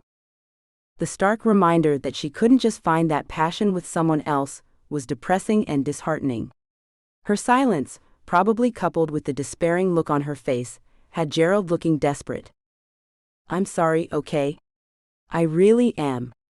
You're just such a good artist, and you're so pretty and—" "Stop," she said sternly. "It's fine. I'm just kind of going through a breakup? I guess you could call it that. I don't know. It's not you or your fault, it's just that my head and heart are with someone else." As she said the words, Ollie realized her heart really was still with Weston. Even though it had only been 2 dates, even though they were so different, even though she really hardly knew anything about the guy, she was hung up, and she was hung up badly. She looked again at the collection she had picked. How perfectly the bright, happy colors complemented Ollie's mostly dark and aggressive collection. Could he be doing the same thing for me? She wondered despairingly. Had she shut out the man who brought light and inspiration into her otherwise bleak and angst-ridden life? "I understand," Gerald said, nodding as though he truly did understand. "I'm sorry for overstepping my bounds. That was seriously uncool, and I don't think I can apologize enough." "Seriously," Ollie said, growing exasperated and irritated with his constant apologies. "It's fine. If you could help me take these to the show, that would be great. My poor little Accord probably can't hold all of this." "Great," Gerald finally exhaled, looking relieved that things seemed to have settled at least a little. "Do you want to take it now? We can go set it up now, so that everything's organized and set up to your liking at the show." Ollie looked at her collection again, reflecting on all the hard work she had put into each and every painting. This was her life, her love, her dream. This was the face she was about to put forward to the world, specifically to a group of snooty critics and collectors. They might not like what they see. She didn't care. "Yes," Ollie said, standing up straight. "Yes, I'm ready. Let's pack 'em up and take 'em in." Gerald carefully picked up the 2 biggest canvases. A beige piece with splashes of black and red and a symbolic water-inspired piece she had done in every possible shade of blue, and carried them to the door. Ollie stacked a few smaller ones in her arms and followed him to the door. Bruce, eager to get his chance at the outside world, hovered by the door, ready to pounce. Gerald looked at her questioningly. "He's fine, he'll come back in," she explained. Gerald nodded and swung the door open wide. Bruce darted out like his tail was on fire. Ollie followed close behind him, but Gerald stopped her before she got outside. "Aren't you going to put on shoes?" he asked. "It's pretty cold out." Ollie shrugged. "I don't want to walk down the stairs in heels with my precious cargo," she joked. He smiled and said, "All right." Then led her down the stairs. The metal of the stairs was freezing against her bare feet. The chilled wind ruffled her vintage skirt. Thankfully, the full skirt was long and covered most of her legs, so she didn't flash Gerald. She followed him around the far corner of her building, to the parking lot behind the complex. He leaned her paintings gently against a silver Prius, and clicked a key fob to unlock the doors. "Is it okay if I stack these?" he asked, opening the door to the back seat. "That's probably going to be the only way they'll fit. Unfortunately, my car's not that much bigger than yours." "Yeah, that's fine," she replied. She waited as he carefully tilted both of the bulky canvases against the seat, and slid them into the car. "Can you pop the trunk for me, so I can put a few in the trunk?" Yeah," he replied, opening the front door and pulling the trunk release lever. "Let me just move some stuff around real quick, make sure I don't have anything embarrassing back there." Ollie pondered what embarrassing things the teacher's assistant could be hiding in his trunk, and decided she probably didn't want to know. "All clear," Gerald called out. "Bring them over here." She walked around the car, handing him the stack of smaller paintings she had brought. The cold wind chilled her bare arms and legs, and she wished she had at least brought a jacket. One by one, she handed him her big flat treasures, and watched as he carefully stacked them in the mostly empty trunk. She appreciated the extra care he took in making sure they were all balanced. After all, her paintings were like her babies. "I could probably fit another one or two if you'd like," he offered. "No, it's fine. I'm sure I can handle the rest." "I really appreciate your help though," she said honestly. "Yeah, of course. And again, I am so sorry about the—" "No," she cut him off. "Stop. It's fine. You're a great guy, it's not you, it's me." As the tacky breakup excuse left her lips, she could see the sadness cloud his chocolate-colored eyes behind his glasses. Whoa, she realized then. This guy really does like me. Ollie wasn't sure how to express her guilt without making it sound like pity, so she just smiled and thanked Gerald again for all his help. He smiled as he got into his Prius and drove away. Hoping not to be too far behind him, he did have a point. She was going to have to be there early to make sure everything looked right. She started to really freeze and jogged up the rickety stairs to her apartment. Bruce waited for her on the landing, rubbing the door and meowing like he'd been cast out into the cold. "You little brat," she said. Ollie opened the door, and they went back into the apartment. Grabbing a coat and slippers this time, Ollie hauled the rest of her paintings out to her car. She packed a few into the truck, a few in the middle seat, and before she realized it, she only had one painting left. It looked like Weston's painting was riding shotgun, she realized bitterly. She still wasn't sure she even wanted to bring it, but she didn't really have more time to come up with something else. She set the painting on the seat. The self-conscious part of her, still recovering from her last art show flop, convinced her the painting wouldn't sell anyway. It wasn't like she was going to lose it. And why did she care if she did? With a mix of nerves, confusion, and hurt, she made her final trip to her apartment, strapping into a pair of maroon suede high-heeled Mary Janes. She double-checked her haunting, romantic charcoal eye makeup and touched up her burgundy lipstick. Ollie had to admit that she looked pretty good, and despite the drama surrounding the day and the stigma surrounding the painting, she finally felt ready. "Let's do this," she thought as she snatched her keys off the counter. Time to show the world what she, Allora frickin' Green, was made of. Even after the hour plus she and Gerald had spent organizing her showcase, Ollie still wasn't completely happy with the way it looked. Something was off, but the problem was, she had absolutely no idea what it was. "It's fine," Gerald had insisted about 100 times. "That's how every artist feels. From an outside standpoint, it looks great. Just try to relax." His soothing voice had done nothing to relax her though, and neither had the 2 hours that had passed since then. Or the 2.5 glasses of champagne. Even with the slight buzz, Ollie felt wildly on edge. She cursed herself, internally, as she realized she was making the same mistakes she had at the last show. Instead of standing in the corner glowering at her own work, she should be walking around, talking, meeting other artists, and trying to find and charm gallery collectors. "All right," she decided. Drowning the last half of her glass of champagne, she rolled her shoulders back and drummed up the courage and confidence to do what she needed to do. Social anxiety and introverted nature be damned, she wasn't about to let another opportunity slip through her fingers.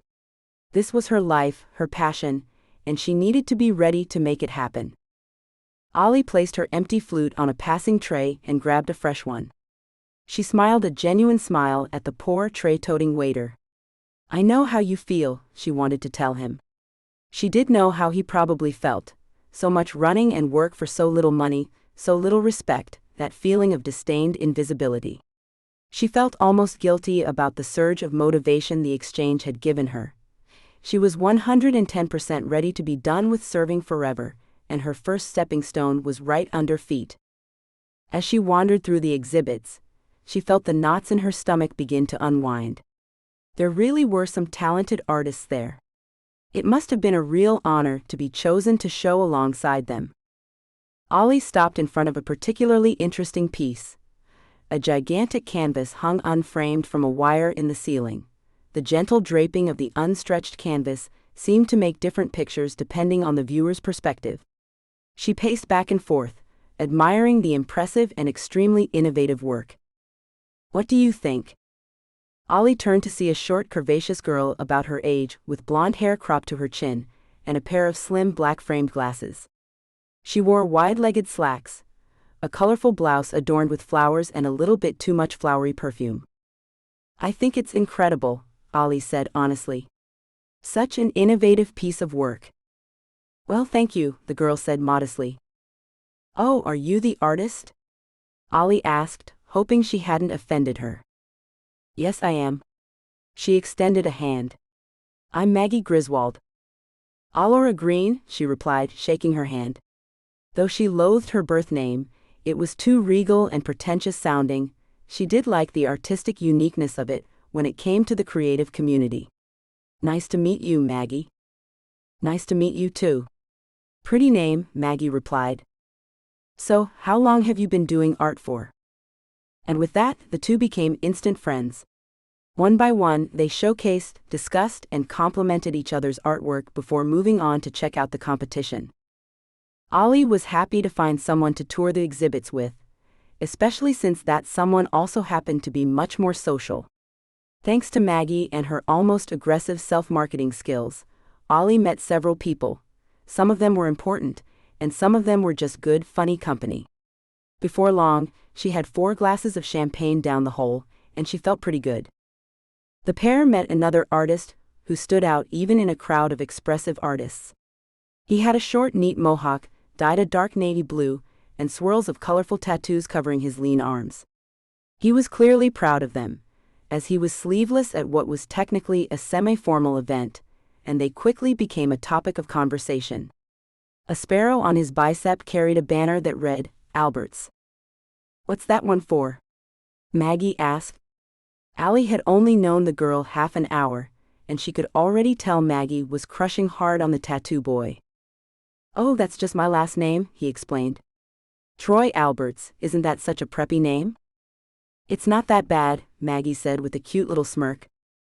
The girls followed him to his exhibit, an interesting collection of black and white paintings with ominous hidden skulls and roses with sharp, exaggerated thorns. "I don't know what it is," he said. "Ever since I was in high school, I've just always loved that sort of gothic, traditional tattoo thing." "That's super cool," Maggie gushed. "Oh hey, Ollie, look at this one." She pointed to a small painting, one of the few pops of color in his collection. It had a fiery orange background and a traditional tattoo flash-style skull laid over the top, surrounded by an erratic black border. Ollie had to admit it was beautiful, striking in a way, and it reminded her of a few of her own works. "I just did that one for fun," Troy said with a laugh. "I actually really like it," Ollie admitted. "Your lines are so clean. I'm always so sloppy." "Oh, whatever," Maggie rolled her eyes. "She's awesome. Let's go show him your stuff, Ollie." She figured she didn't have much say in the matter, and was happy to have made some friends, so she followed them through the maze of the art show. All the walls jutting out of everywhere to increase surface area made what should have been a short trip take forever. As they walked, Ollie peeked out of the corners of her eyes, checking for the little red stickers that meant a painting had been sold. They were sparse, but they were still there, and Ollie began to build up hope that maybe 1 or 2 would be stuck next to her paintings once they got there. As they rounded the corner to her exhibit, her heart sank a little to find there were none. Such a vain hope, she thought, discouraged. She tried not to let her disappointment show as Maggie gushed about Ollie's bold color choices and expressive style. "I really liked this one." Troy pointed to a particularly dark piece Ollie had done. The black background was overlaid by different sizes of geometric shapes, all in dark shades of green and purple. "The way it tricks the eye and skips around, it's really profound." Ollie swigged the dregs of her 4th glass of champagne.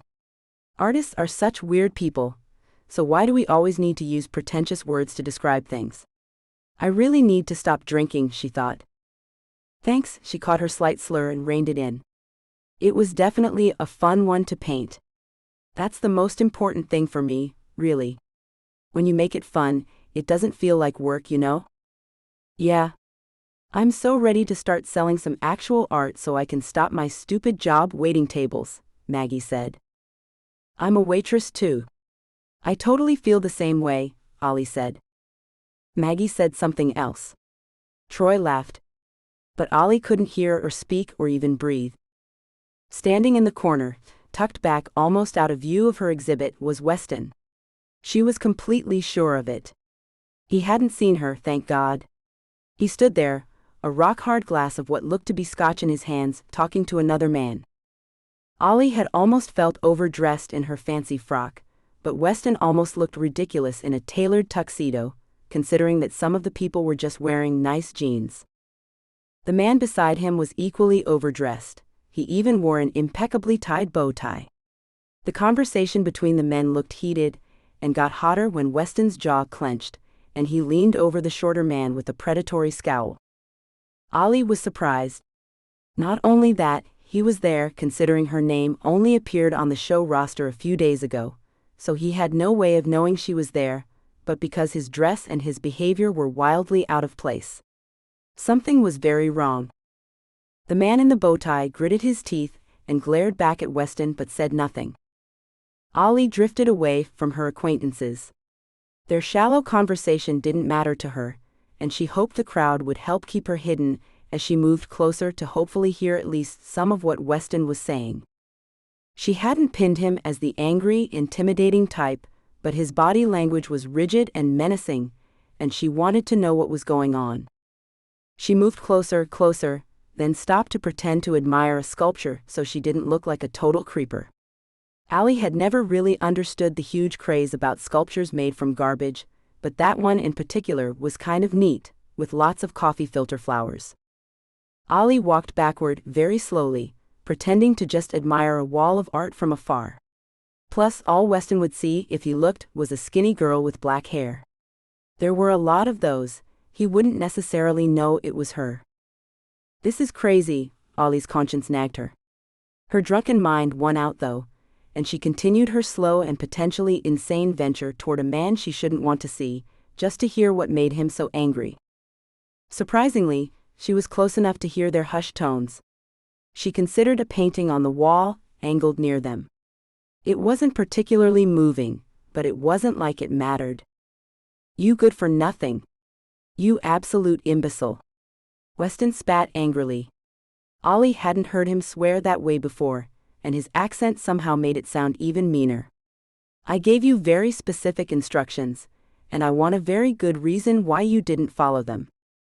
Well, the man mumbled. Weston cut him off. You know what? I don't even want your stupid bloody excuses. Handle this now, or I promise it will not turn out well for you.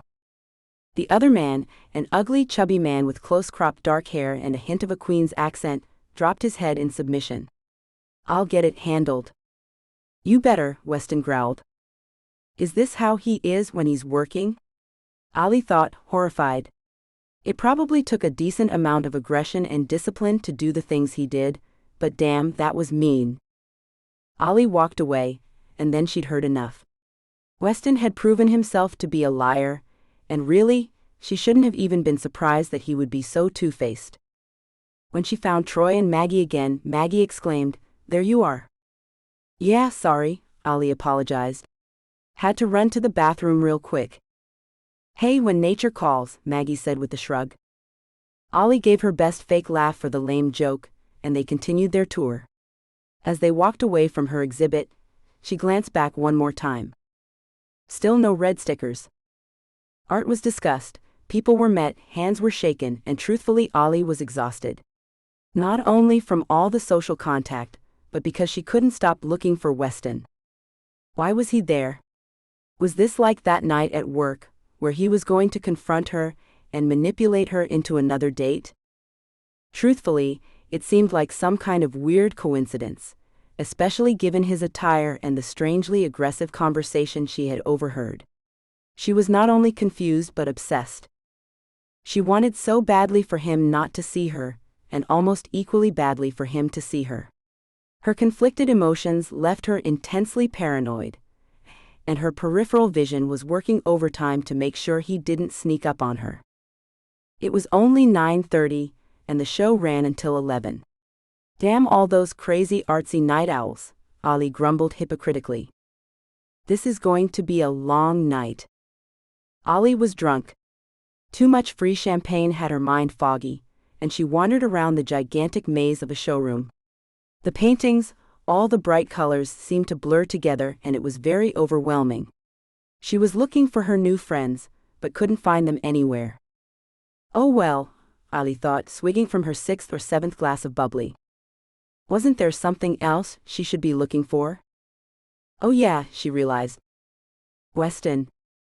She hadn't seen her tuxedoed stalker since the strange incident with him earlier, and figured he had probably gone home. It hadn't really seemed like he was there for the art anyway. So what was he there for?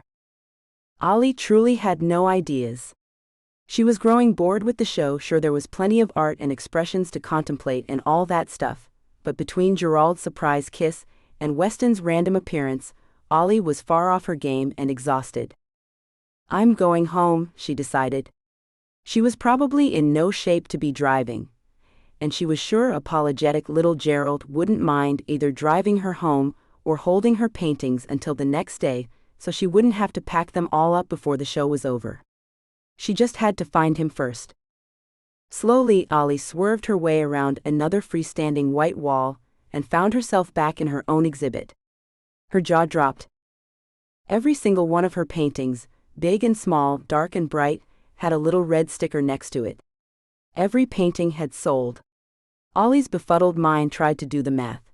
It was confusing because there were 14 paintings that were each set to sell for different prices.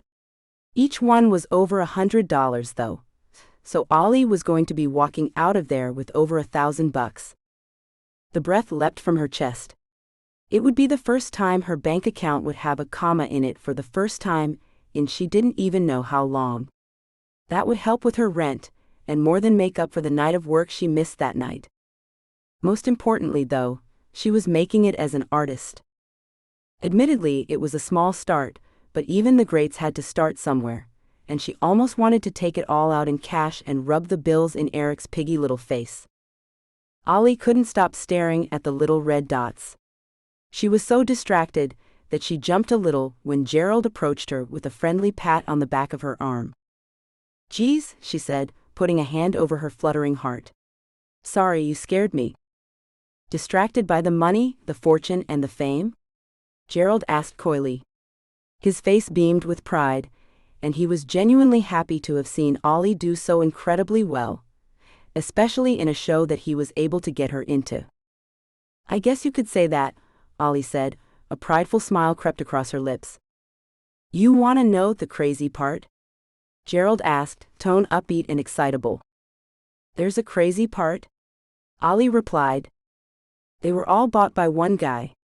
Some crazy rich collector. He paid the above asking price on all of them, and insisted they offer you a permanent showcase in the gallery. The manager went totally nuts. He even paid all up front in cash. I've met some eccentric collectors, but I've never seen anybody do that before. Ollie's excitement bubble popped, and her stomach sank to her knees.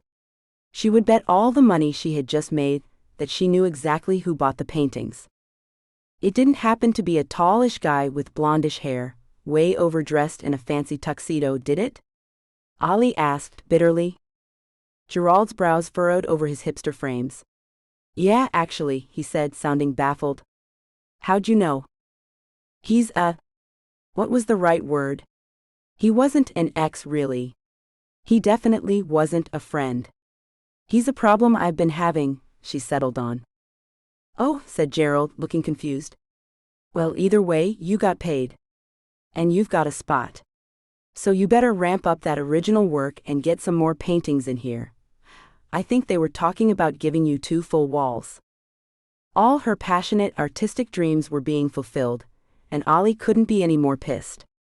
Her fists clenched at her sides, a scowl twisted her made-up face, and her drunken haze disappeared as a surge of angry adrenaline cleared her mind. Is the guy still here? I don't really know for sure, Gerald replied. He said something else, but Ollie didn't hear it, and it didn't matter. Weston was staring right at her. Not even 20 feet away, He stood there all overdressed, exuding confidence and power. A tumbler of scotch was in his hand, but his eyes were clear and he looked sober. He probably would have looked incredibly attractive if Ollie wasn't so damn angry. Weston smiled at her. Ollie glared him down. He remained still as she stormed toward him, feeling as though flames were shooting from her ears. "What the hell is wrong with you?" she demanded, probably a little too loud and angry for the quieter, classy event, but in that moment she couldn't care less. "Well, it's nice to see you too, Ollie," his smooth British voice purred, that infuriating smile still curling his lips. Ollie had never wanted to smack someone so bad in her life. "Why would you buy all my paintings? What are they, just gifts for your other girlfriends?" "Gifts? For other girlfriends? Gosh no, Ollie, I'm not like that," he explained. "I tried to tell you when I came to your apartment, but you slammed the door in my face. I called a few times but you blocked me, so I figured I would respect your space. But what you saw isn't what you thought it was." "Oh, so you weren't out on an early date with some beautiful curvaceous blonde? Her hand wasn't on your knee, yours wasn't on her forearm?" Weston shook his head, looking exasperated. "Technically, yes, most of those things are true, but it wasn't some hot date. The woman you saw me with, who would love to hear those lovely compliments you gave her, is my cousin." "What?" Ollie stuttered. She suddenly felt like the stupidest person on earth. She had thrown away the person who was bringing out something new, something better in her because he was out with his cousin. All she had to do was let him say a few words that day, on her pathetic little excuse for a porch, or answer one single phone call. "Yes. Her name's Haley. We've been very close since we were young, so I could see how our physical intimacy may have come off the wrong way. I was trying to comfort her. She recently lost her husband." "Oh," Ollie said, her insides awash with shame and guilt. "And you left her to come to my apartment? Gosh, I just feel awful." "Hey," Weston said with a warm smile. "It's okay. She was understanding, and I did go back and spend the rest of the afternoon with her. It's really okay." "How'd she lose her husband?" "He was shot," Weston said, suddenly grim. "Oh my gosh!" Ollie exclaimed. "By who? Do they know?" "Nope, no idea." Weston's sudden caginess caught Ollie off guard and made her suspicious, but it seemed best not to push it. She'd seen how mean he could get earlier. "So why are you even here? How did you find out I was showing?" "I didn't actually," he admitted. "I was here for a meeting with a friend, and seeing you was just a bonus. I recognized some of your paintings, and figured if I couldn't have you, I could at least have part of you. I know how much it all means to you, and I wanted to make sure you have a guaranteed space to pursue your dreams. So you used your rich man pull to sell out my exhibit and get me a spot? You really pity me that much?" Ollie said indignantly. She couldn't believe him. "Look, Ollie, me being rich has nothing to do with it. You're talented. I'm not even the only one who bid on your works, I swear. I just made sure to outbid them," he said with a coy smile. Well, she thought, at least the other bids were there if he's telling the truth. "I really want to see you succeed," he said. "I mean that." "I appreciate that," Ollie said, not sure what else there was to say. Things were awkward between them. She had overreacted, and here he was anyway, trying to help her live the life she wanted to live. She was usually pretty resistant to the idea of a knight in shining armor. She had never wanted to be a damsel in distress. But there he was, in all his shining glory. "I don't like to depend on men," Ollie blurted, breaking the silence and startling them both. "You're not depending on me. I'm simply an interested collector with loud opinions. Plus, the gallery owner is a woman, and you all seem to have a thing for these British accents," he said with a wink. "It definitely doesn't hurt," Ollie agreed. "You could probably have any woman you wanted." "Actually," he said, "I can't." "What do you mean?" "Well, you see, the only woman I want blocked my number. I can't seem to get a hold of her, to ask her out again." With that, Ollie blushed. Her behavior was embarrassing, and she just had such a hard time believing he wanted her that badly. Well, he might have bought enough of her art to warrant an unblocking, she said with an amused shrug. You think so? He asked, beaming. Yeah, she said, keeping her eyes low. I do. With a gentle hand, he brought Ollie's chin up, forcing her to look into his golden eyes, and she felt as though she were falling into them. He was just so beautiful, not only on the outside, but the inside as well. They may have their differences, but it seemed like a stupid choice to keep running from someone who so badly wanted to support her and help her make her dreams come true. When he kissed her gently, she kissed him back hard. The same electricity that had crackled between them before was back and stronger than ever. Ollie was finally ready to give in to the gorgeous, mysterious, confusing man and see where the sparks between them could really go. When they broke apart, Weston kept his face close to hers and his arms around her waist, whispering in her ear, "You look amazing in that dress, by the way." "Thank you," she giggle-whispered. "You have no idea how beautiful you are," he said, beaming down at her. There were smudged traces of Ollie's dark lipstick on his mouth, and he didn't seem to have any motivation to wipe them away. It's almost like I've claimed him, she thought. It was kind of sensual, knowing that this man wanted to be hers and wanted everyone else to know it too. Ollie realized in that one beautiful moment that she was ready. She was ready to see what it meant to fall in love.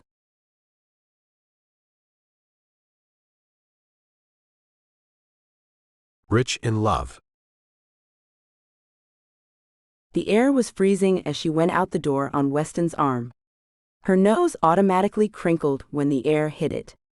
She snuggled deep into his side as he pulled her in close, wrapping his arm around her. "You've had a bit to drink, haven't you?" he asked her as he led her to his Aston Martin. She nodded as she eyed the car. The ostentatious vehicle, which had triggered such a bad reaction from her at the beginning of what would have been their second date. "You drove that one, did you?" "I did, and you will get into the damn car and do whatever you have to do to make this work. I have money, deal with it." He opened the door for her and helped her to slide into the passenger seat. "By the way, you look fantastic in this car. And you could look at it as you would any work of art. A lot of care and planning went into this awesome machine. You, as an artist, should admire such a thing." She sat back and put on her seatbelt as his words sank into her tenacious head. Wealth was a thing she'd grown to hate. Distrust, doubt, and fear filled her when she thought about her father. He was the first man to ever leave her, and he left her and her poor mother high and dry. She had carried his last name. His name was on her birth certificate. Charles Worrell was her father in name only. Once, what seemed so long ago, he'd been more of a father to her. She'd thought her parents loved one another. Ollie wondered how someone could suddenly change the love in their heart so quickly. She also wondered if she could have inherited that terrible trait from her father. She had to admit to herself that she'd never let anyone get close enough to hurt her. Keeping men at a distance was a dance she was good at. Until Weston came along, that is. Where he was concerned, she was nearly defenseless against the chemistry which surrounded them. As Weston got into the driver's seat, she leaned her head on the headrest and gazed at him. He was one beautiful man. A real Adonis. And he wanted her. He wanted her for more than just intimacy. He really wanted her.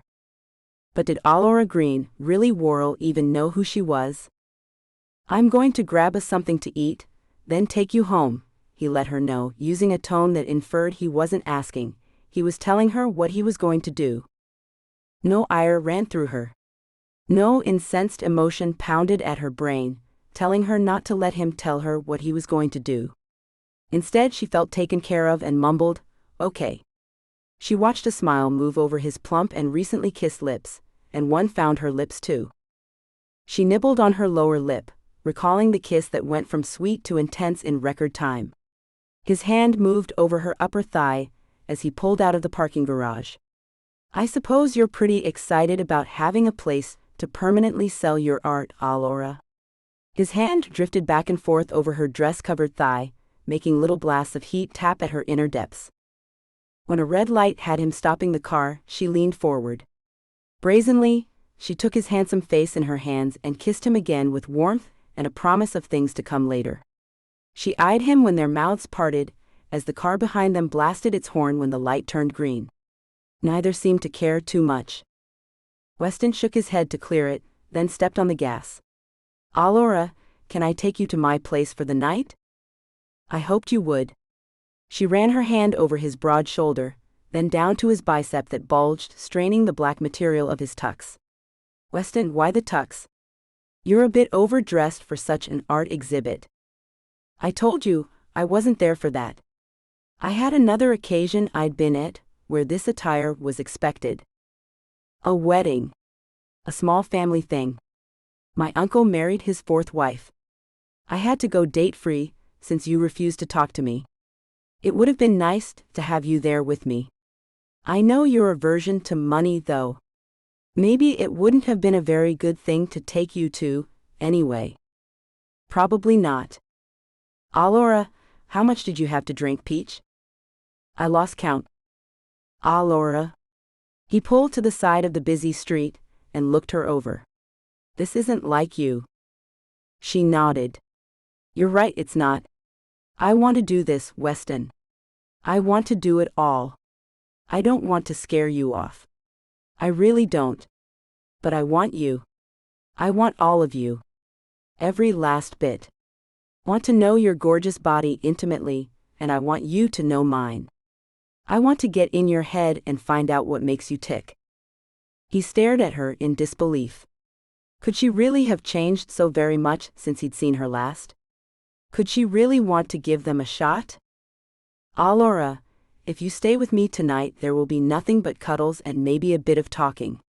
Then off to bed, you'll go to the guest room while I go to sleep in mine. Tomorrow when you're sober, we'll see if you still feel so free." He gave her a firm look and moved his hand back to the steering wheel. "Okay," she said with a simple statement. "I can wait.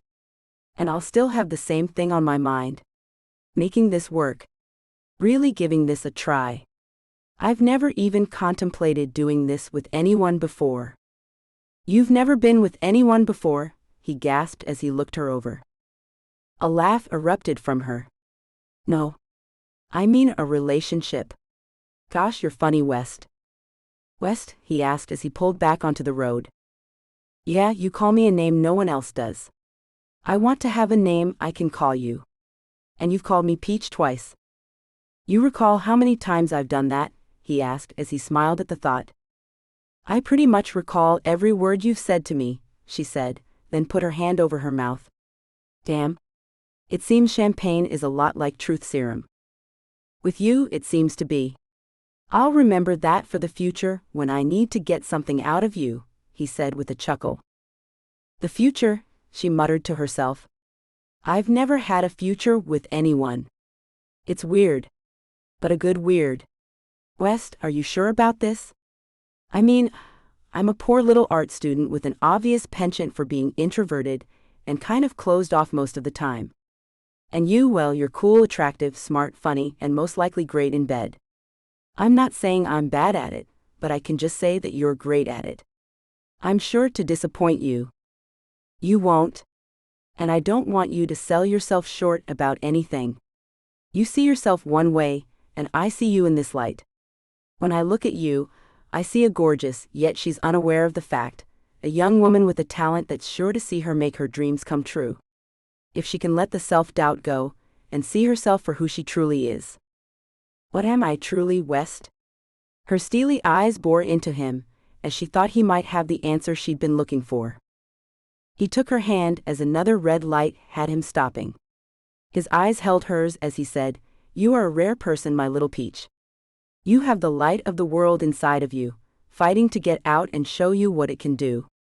Trust in yourself. There's more to you than you can even comprehend. I see it. I see it right there, shining in your eyes. And I want to see it out in the open one day very soon. I want to see that light fill you and take you over. It will take you to heights you never knew of before. And I want to be there for every step of your amazing journey, Allura." She breathed in and held her breath as she looked into his golden eyes. "Are you some kind of an angel sent to help me, Weston Calloway?" "I think that about you, Allura." The way their eyes held told them both that something magic could happen if they'd only allow it to. Wearing one of Weston's t-shirts, Allura sat on the floor of the guest room in the upstate New York mansion Weston called his home. A piece of apple pie lay in a white styrofoam box in front of her, and she poised her plastic fork over it to take the first bite of it. Dinner had been a cheeseburger and fries that she'd scarfed down while sipping on a chocolate shake, as they watched some movie on the large flat screen in the giant bedroom. She'd paid little attention to it, as she and Weston joked and chatted lightly as they ate the food he'd bought just before they got to his place. Ollie tried not to get her panties in a wad over the many cars there were when they pulled into the garage. Mercedes, Porsches, BMWs were parked right alongside the beat-up orange Bug he'd first picked her up in. She told herself it wasn't his fault he was born into wealth, and his father actually loved him. Unlike hers. It wasn't his fault that the entry floor was made out of marble, and the giant staircase was made out of shiny mahogany wood. So similar to where she'd grown up. A pain ran through her heart when she went into the bathroom attached to the guest room he'd put her in, when he gave her the t-shirt, and told her to change while he went to change too, and that he'd join her in the guest room shortly. The Italian tile that was used in the bathroom was the same tile that was used in her parents' bathroom, back in the mansion they'd lived in before her father sent them to live in a small apartment in Queens.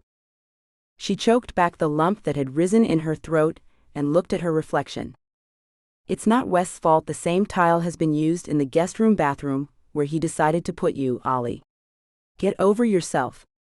Yes, you had money once. More money than you knew what to do with. But that's gone now, and Weston Calloway is not to blame. Charles Worrell is." She'd washed the heavy makeup off her face and brushed her hair out, then went back into the bedroom that was larger than her entire studio apartment. There she found Weston, wearing a t-shirt that matched the one he'd given her to wear and a thin set of pajama pants. His feet were bare, and they were perfect. She'd pranced up to where he'd made a carpet picnic and sat, Indian style, next to him. He turned on the television and put on some movie she paid no attention to. "I think you'll like the burger. They use real 100% pure beef." He placed the burger on top of the brown paper bag it had come in, and emptied the container of fries on the opposite side. "Ketchup?" She nodded, and before she knew it, they'd eaten everything up, except the one slice of pie he'd bought for them to share. Even though it was $1 million mansion they were in, it felt like an intimate place where money didn't matter. Their plastic forks collided when they both went for the pie at the same time. They laughed and had a small fork fight before he let her win. She stabbed the first bite, then held it to his lips. "You get this bite." His golden eyes sparkled as he opened his mouth and took the bite she'd offered him. Then he stabbed the next bite and fed it to her. Bite by bite, they fed one another until there was no more pie, and no longer was he worried that alcohol was ruling over Allura's brain. Pushing her shoulders gently, he eased her to lie back on the soft carpet. Brushing her raven hair back, he gazed at her as she did him. "You're beautiful." He kissed her shoulder, after he pushed the t-shirt away from it. "As are you," she whispered as she ran her hands over his shoulders and then down his arms. His lips were warm upon her skin, her body was filling with desire, the playfulness was long gone, and a heat was beginning to creep into places it hadn't been before. As he kissed trails over her skin, up her shoulder to her neck, his hands moved over her body, caressing her with a softness she'd never known. He was great at that. Better than anyone else had ever been. She knew he'd be great intimately. And she was less worried about how she'd be at it with him. When his lips pressed against her ear, she felt the warmth as he whispered, "Can you feel it, Allura?" Her heart was beating in a way it never had before. It felt different. Not rushed. Not heated so much, there was no room to think. It was different than anything she'd felt before. "I feel more than I have with anyone else." "Me too. And I want this to be special. So you'll understand when I don't take you entirely this first time?" His words stopped her and she pulled him to look at her.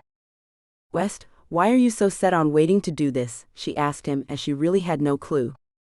The way his hand moved over her cheek as he looked deeply into her eyes made her feel good and, dare she think it, loved. "I want you to know you're special. I want you and I both to know that there's real love between us when we fully give ourselves to the other one. I want you to be certain, Allura. If we are intimate, I won't let you run away from me again. That space I've been affording you will not exist any longer." His words should frighten her, she knew they should. That bit of dominating nature she'd witnessed between him and the other man at the museum moved through her memory. The man who hovered over her was sweet, endearing, and honest. But he could also be dominating. Could she accept that? "Perhaps we should get to know more about each other." He smiled and pulled her up. They sat alongside each other, facing each other as their hands still moved over the other's body. Arms, legs, stomachs. "Ask me anything you want to." She dipped her head shyly. "I saw you talking to a man earlier this evening." The look of surprise on his face was quickly followed by a frown. "You saw me and didn't say hello?" She nodded. "Anyway, like I said, I saw you talking to a man. I overheard some of what you said to him. You were mean to him, West. Is dominance a thing you're known for?" "Mean? To him? Oh, Peach, if you only knew. That man is a petulance to society. He was given a job to do. One I'm not at liberty to discuss. With people like him, you have to be dominating, or they will run all over you. It's kind of an act. One I won't be doing with you." His finger trailed lightly over her lips. "Never with you. I see you as my equal. In all ways." She breathed out a sigh of relief, but wondered if she should believe him. Her father had been dominating. He took care of her and her mother. He took such complete care of them, it was a struggle when he left them so abruptly. "I don't want you to take care of me." "Then I won't." "You already kind of do. Perhaps you're confusing taking care of with caring for you." Was she confusing the two? Was she being foolish? But intimacy with him would mean she was giving up her independence, in a way. If she ran away from him again, he wouldn't exactly let her go. "Are there circumstances you'd accept if I found it necessary to end this thing between us?" she asked, then thought about it and added, "After we are intimate." He looked at her and seemed to be calculating his words. Finally he said, "I'm sure there would be. I'm not saying I can get away with anything. I am saying you'll need to talk, and let me talk before you go jumping to conclusions and hauling ass like you've been doing. And if the reason is viable, then you will let me end things without a huge deal being made. You won't come to where I'm working to fight with me over the decision?" With a shake of his head, he said, "No. I wouldn't need to. You see, you'd have to talk to me first. Explain what it is that upsets you. Then you'd give me a chance to explain things to you. Tell you my side of things. Get it? You want me to totally invest myself in you," she said as she weighed his words. "Yes." He cupped her chin in his hands. "I'll do the same for you, Peach." "Like a marriage of sorts," she mused as she looked off to one side. He smiled as he leaned in and kissed her softly and sweetly. "Of sorts?" She didn't know what to say. That was similar to the arrangement her parents had had. And she wanted nothing like what they had. But she ventured further. Would a real marriage ever be a thing that could be considered in the future? "You know, is it against your family's customs to marry someone of my poor financial stature?" "Real marriage?" he asked her with a frown. "What's in a piece of paper, Peach?" Her heart sank as she recalled her father saying something much along those same lines to her mother. She nearly got up and ran right then. But something made her sit tight. She had to know more. He could read her better now that he'd known her longer and seen how quick to run she was. His hand moved over hers as she looked a bit like a rabbit who was about to bolt. Weston knew she had no way to get anywhere. She was his for the night, whether she liked it or not. The marriage thing seemed to have set her off, and he quickly moved that topic off to one side. Marriage was huge to a person of great wealth. There were prenuptial agreements to be made, and lawyers to be met with. A real nightmare. No romance to it at all. No. Marriage was a thing he wasn't the least bit interested in. But a relationship was. A committed relationship was what he wanted with Allura. He would do what he had to, in order to get her to make a commitment to him. His hands moved over her shoulders, and he drew her in close. How about I show you a bit of what a relationship would be like with me? She nodded and asked, first, is marriage really a thing you're against? Against? No. Just not keen on it. Paperwork isn't attractive or romantic. It's cumbersome and boring. I want you and I to have a romance, Peach. A real romance. Most romances either end in tragedy or marriage, eventually, she said as she watched his reaction. Some marriages can be considered tragic, don't you agree? He stood and took her hand, pulling her up too. She had no idea what to say to him. He was showing her the typical rich guy signs. Let's mess around and play the commitment game, but not really invest entirely in it. But her curiosity had been piqued. Romance, even a failed one, could be fulfilling and help her art career. Great love and even great heartache could lead to great paintings that might help her further a career that was just beginning to bud. She let him lead her to the bed. A dark blue comforter that looked as if it was filled with goose-down feathers covered the king-sized bed. Not 2 but 6 fluffy pillows were covered in a pale blue silk material. It told her the sheets under the blanket would be the same. She'd slept on silk sheets before. She'd had the finest of everything once upon a time. And those memories were flooding back to her as he pulled the blanket back, revealing the same pale blue sheets she knew would be there. Care to lie down, Allura? He asked her as he pulled his shirt off, revealing the ladder of abs she knew he'd been hiding.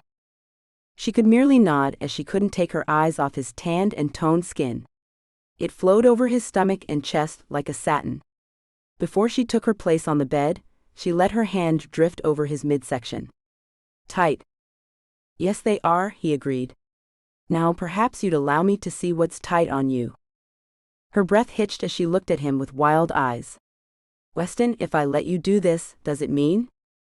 His fingers touched her lips, stopping her. No. It doesn't. I won't hold you to a thing until I take you. Once I take you, Allura, I will consider you to be mine. In all ways. I want you to understand that completely. She shuddered at how that sounded. His completely. So she asked, and you will be mine completely? He nodded, and her heart dropped a beat. He'd become hers. The wealthy, gorgeous man who stood before her would belong to her. Yeah, she could see that rocking her world. The way his chest and abs felt under her palms gave her so many inspirations about paintings and even sculptures that she knew there would be some good to come out of this thing he wanted. And she had to admit that she wanted it too. Yes, came out of her mouth without her knowing it was on its way out. A gleam in his eyes made her smile. Yes, he asked her. You mean yes, you want to commit to me? She nodded. I do. She moved her arms up to wrap around his neck. I've never felt this way before, Weston. I love you. I know I do. I don't want to wait.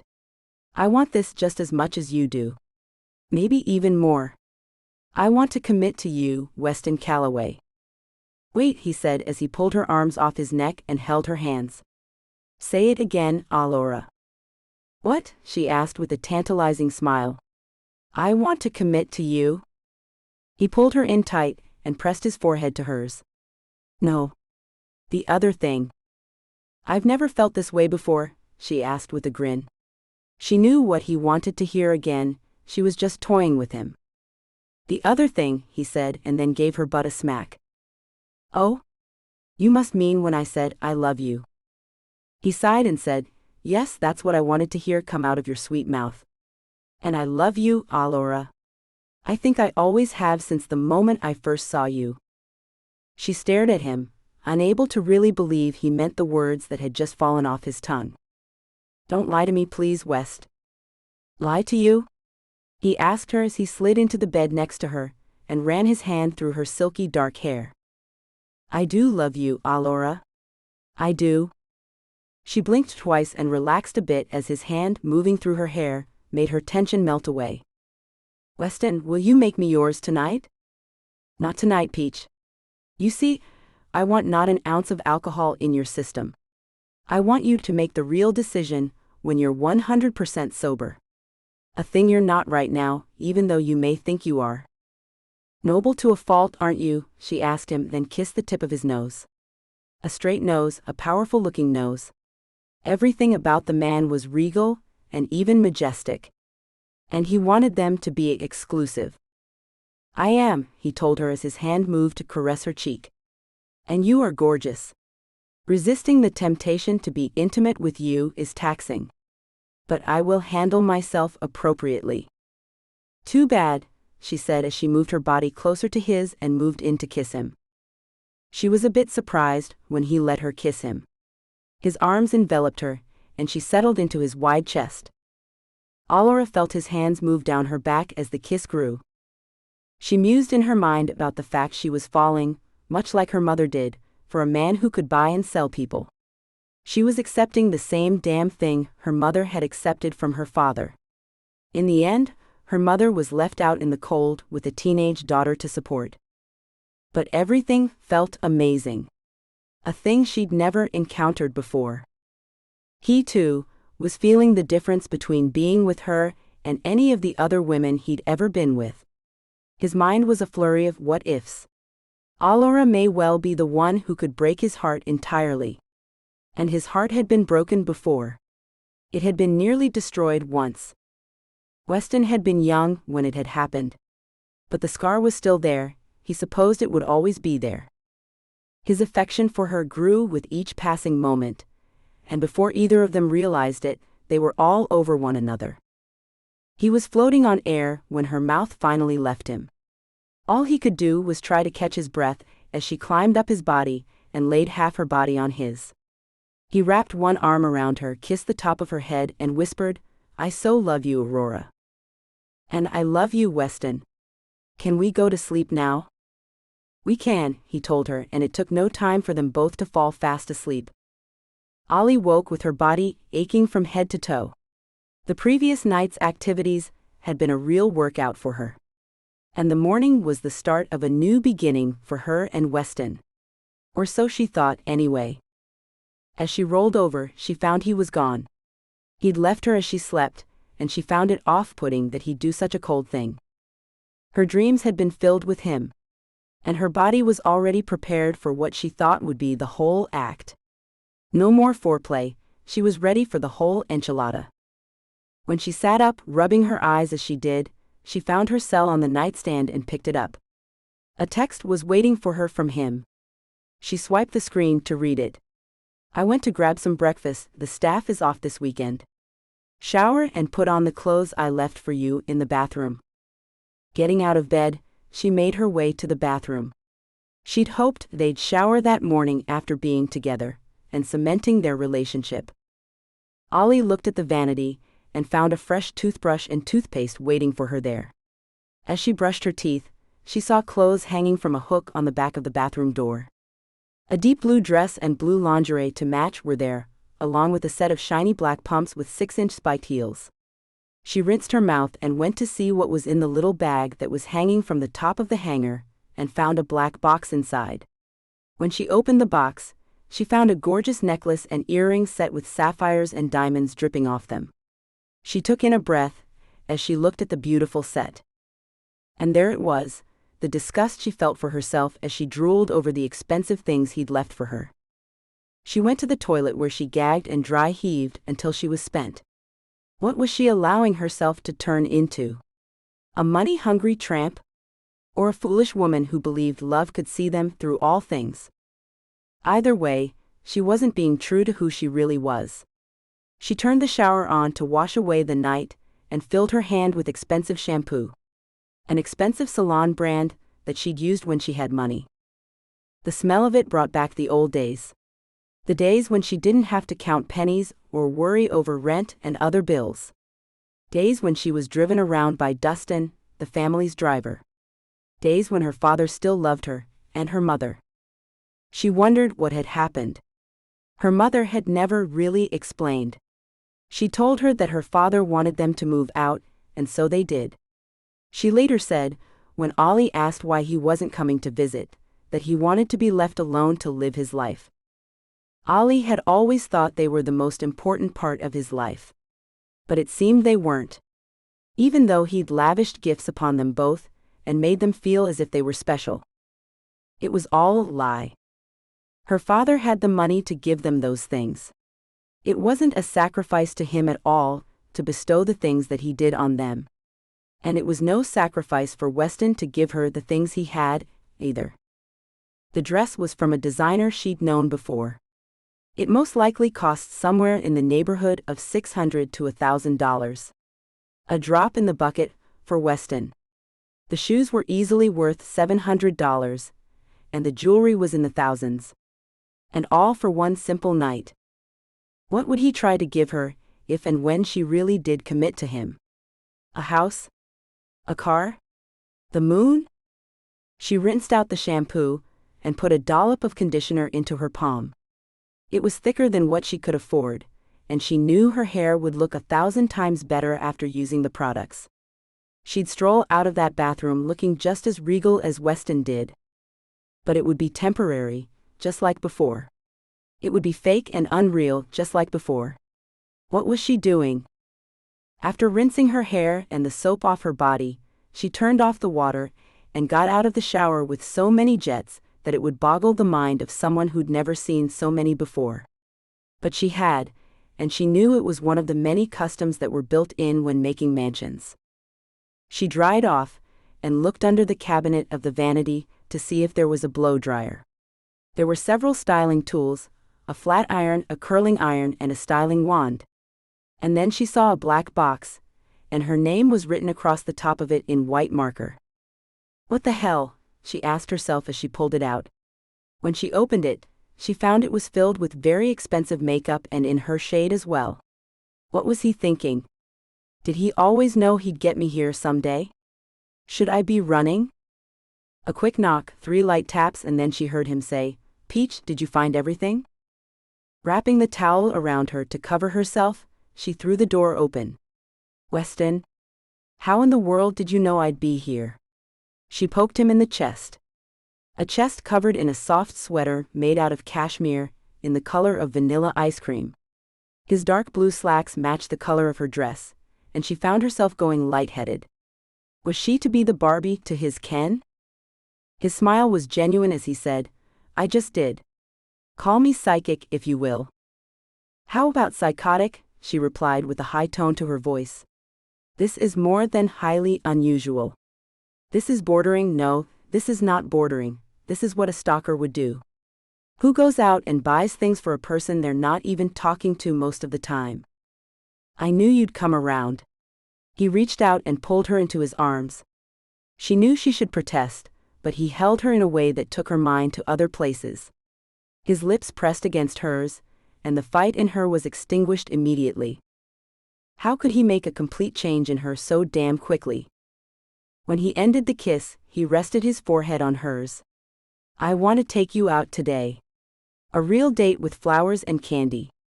I've made some great plans for you and I. And I wanted you to feel comfortable, so I bought you clothes to make you feel like you fit in, because you do."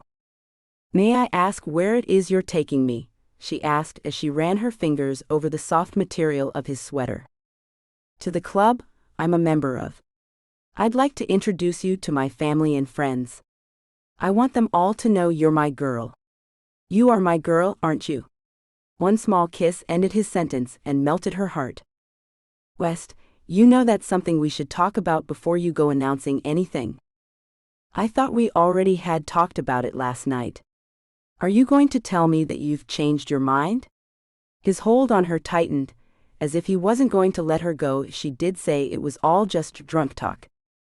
"In the light of day, I can see how the way you live will affect me. I don't think it's a good idea. I love you. Do you love me?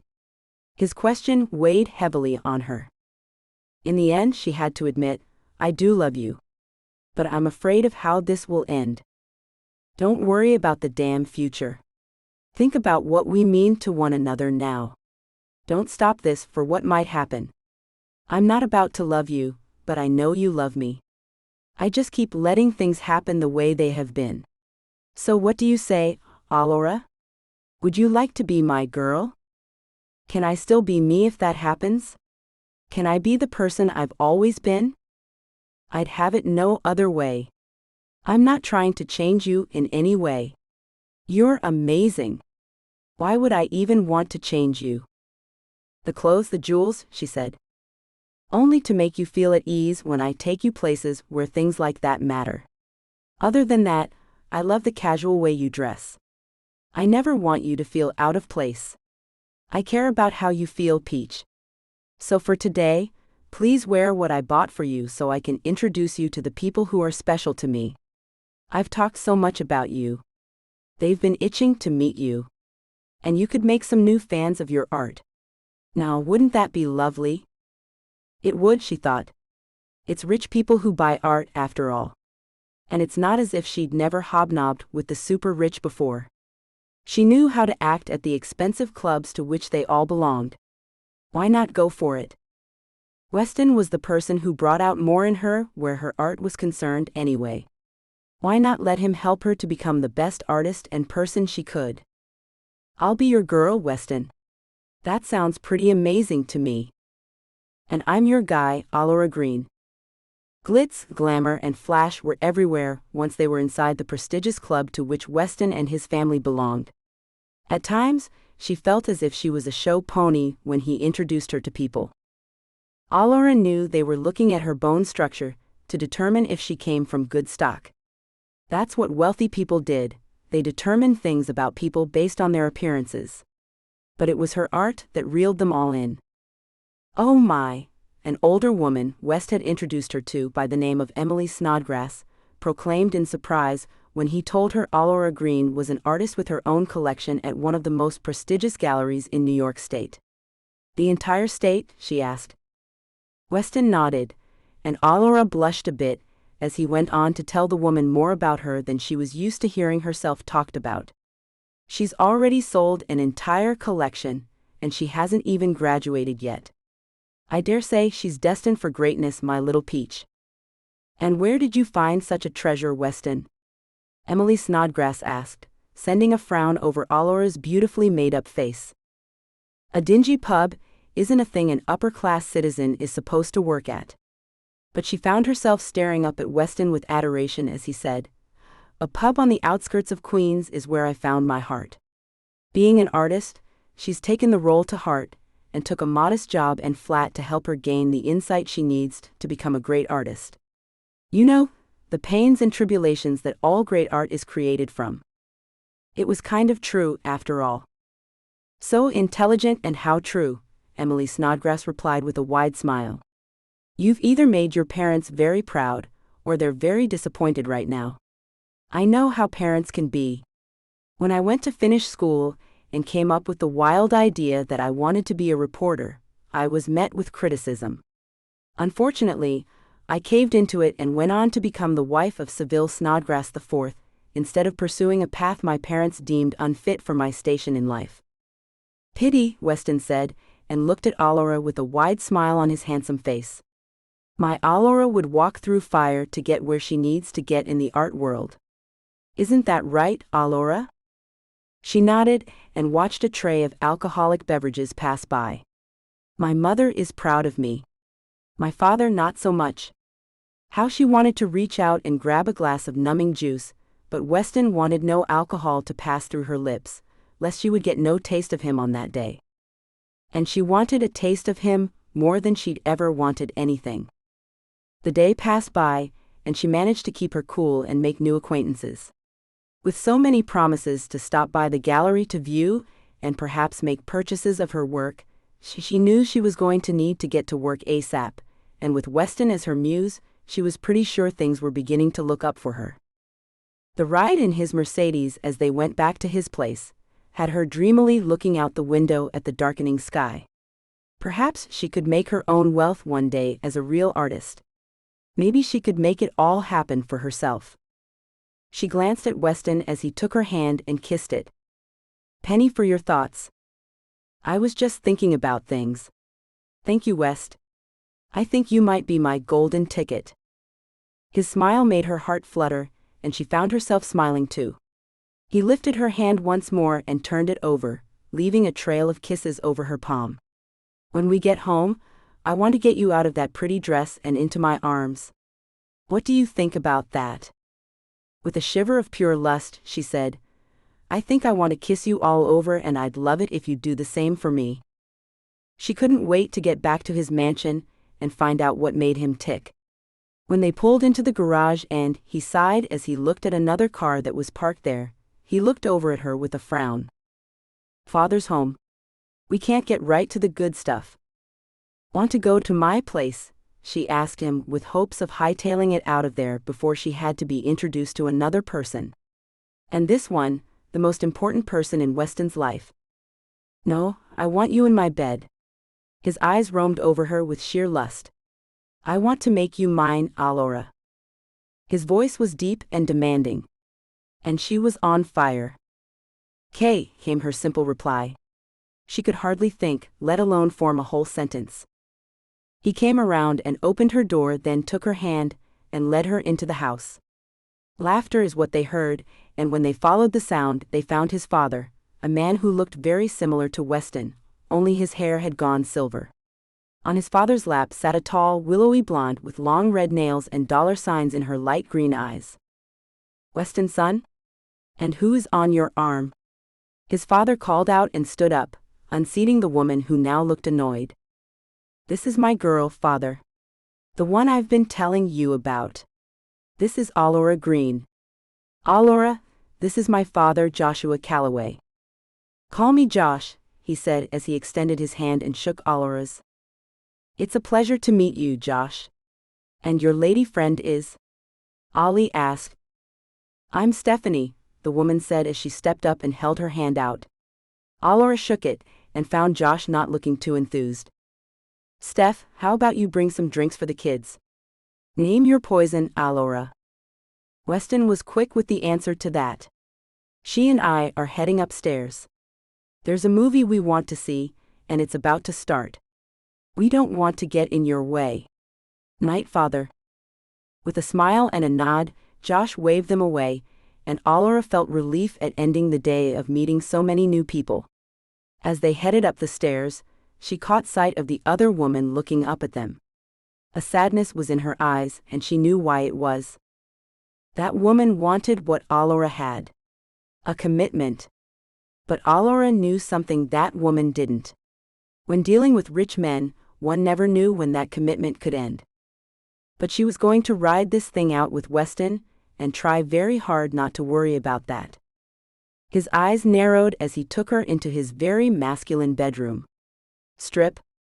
He closed the door, ticking the lock, then stepped back a few steps until his enormous bed stopped him, and he took a seat on it.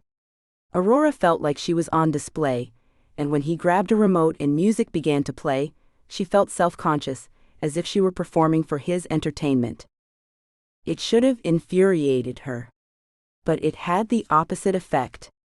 Instead, she was turned on. He'd taken her out and introduced her to his people. He wasn't ashamed of his little waitress/art student. He was proud of her. On the ride home, they'd had the birth control talk, and he was happy to find out she was on the pill. "I love you, Alora Green. I love you, Weston Calloway. You can never run again." She giggled and blushed. "I might not even be able to walk after that." He laughed and kissed her. "Good. I'll keep you hobbled like this for a while. You won't be able to get mad at me and take off. Try not to make me mad, West. At least for a little while. Be on your best behavior." She pulled him back down and kissed him. "And you too, okay?" She nodded in agreement. She could do that. She had tons to do anyway. Schoolwork, paint. Running wasn't a thing she was thinking about doing at all. His body pinned hers to the soft mattress, and his weight felt amazing to her. There was no need to overanalyze anything. He rolled to one side of her, leaving her feeling empty, but he quickly pulled her in for a snuggle.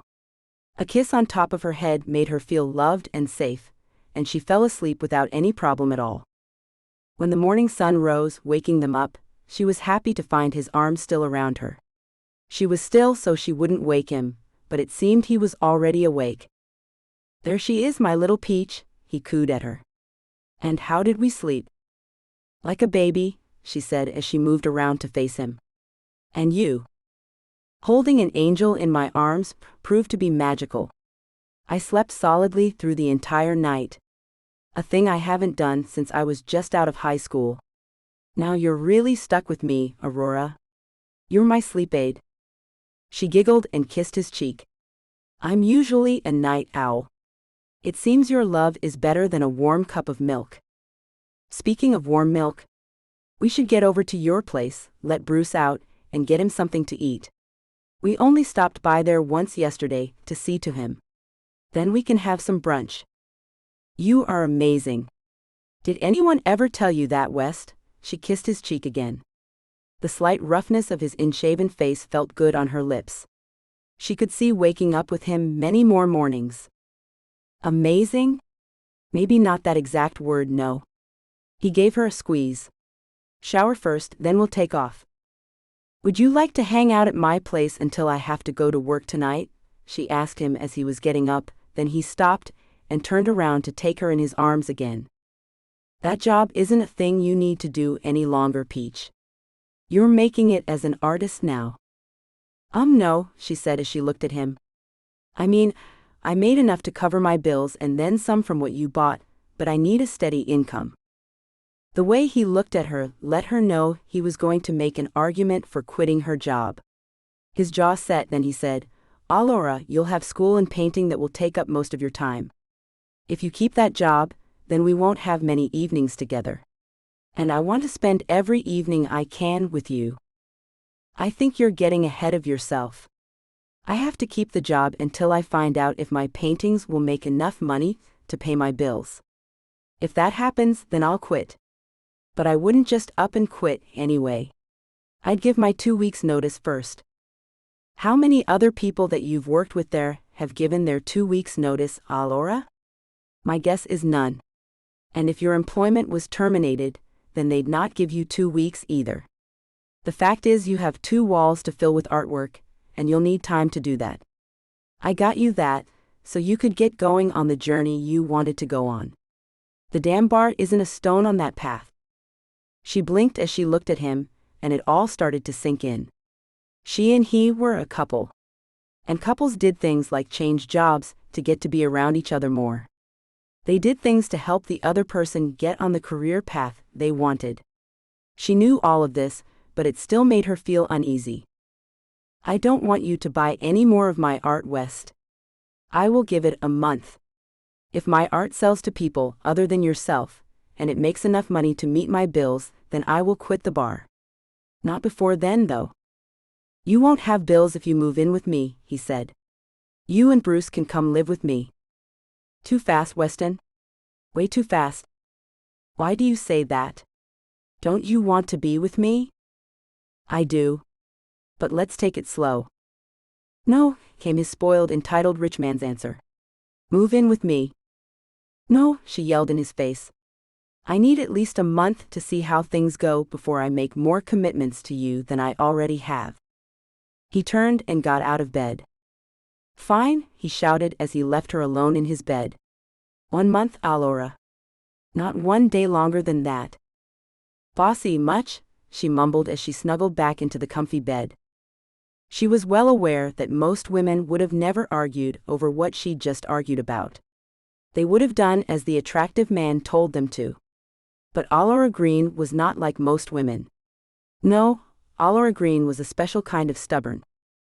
As Weston brushed his teeth and looked at the love bites Aurora had left all over him, his anger with her turned into something else. She was strong, independent, and had a will he likened to that of an ox. Who was he to try to change that? His demeanor changed. He went back into the room and scooped her up in his arms. I'm sorry for trying to run your life, my little peach. She ran her arms around his neck and kissed his cheek. Thank you. Now, how about a shower? He carried her off to his shower to lather her up in more ways than one. She would prove to be harder to handle than the other women he'd had in his life, but he thought she might just teach him a thing or two, which the others hadn't. And there were some things he did need to learn.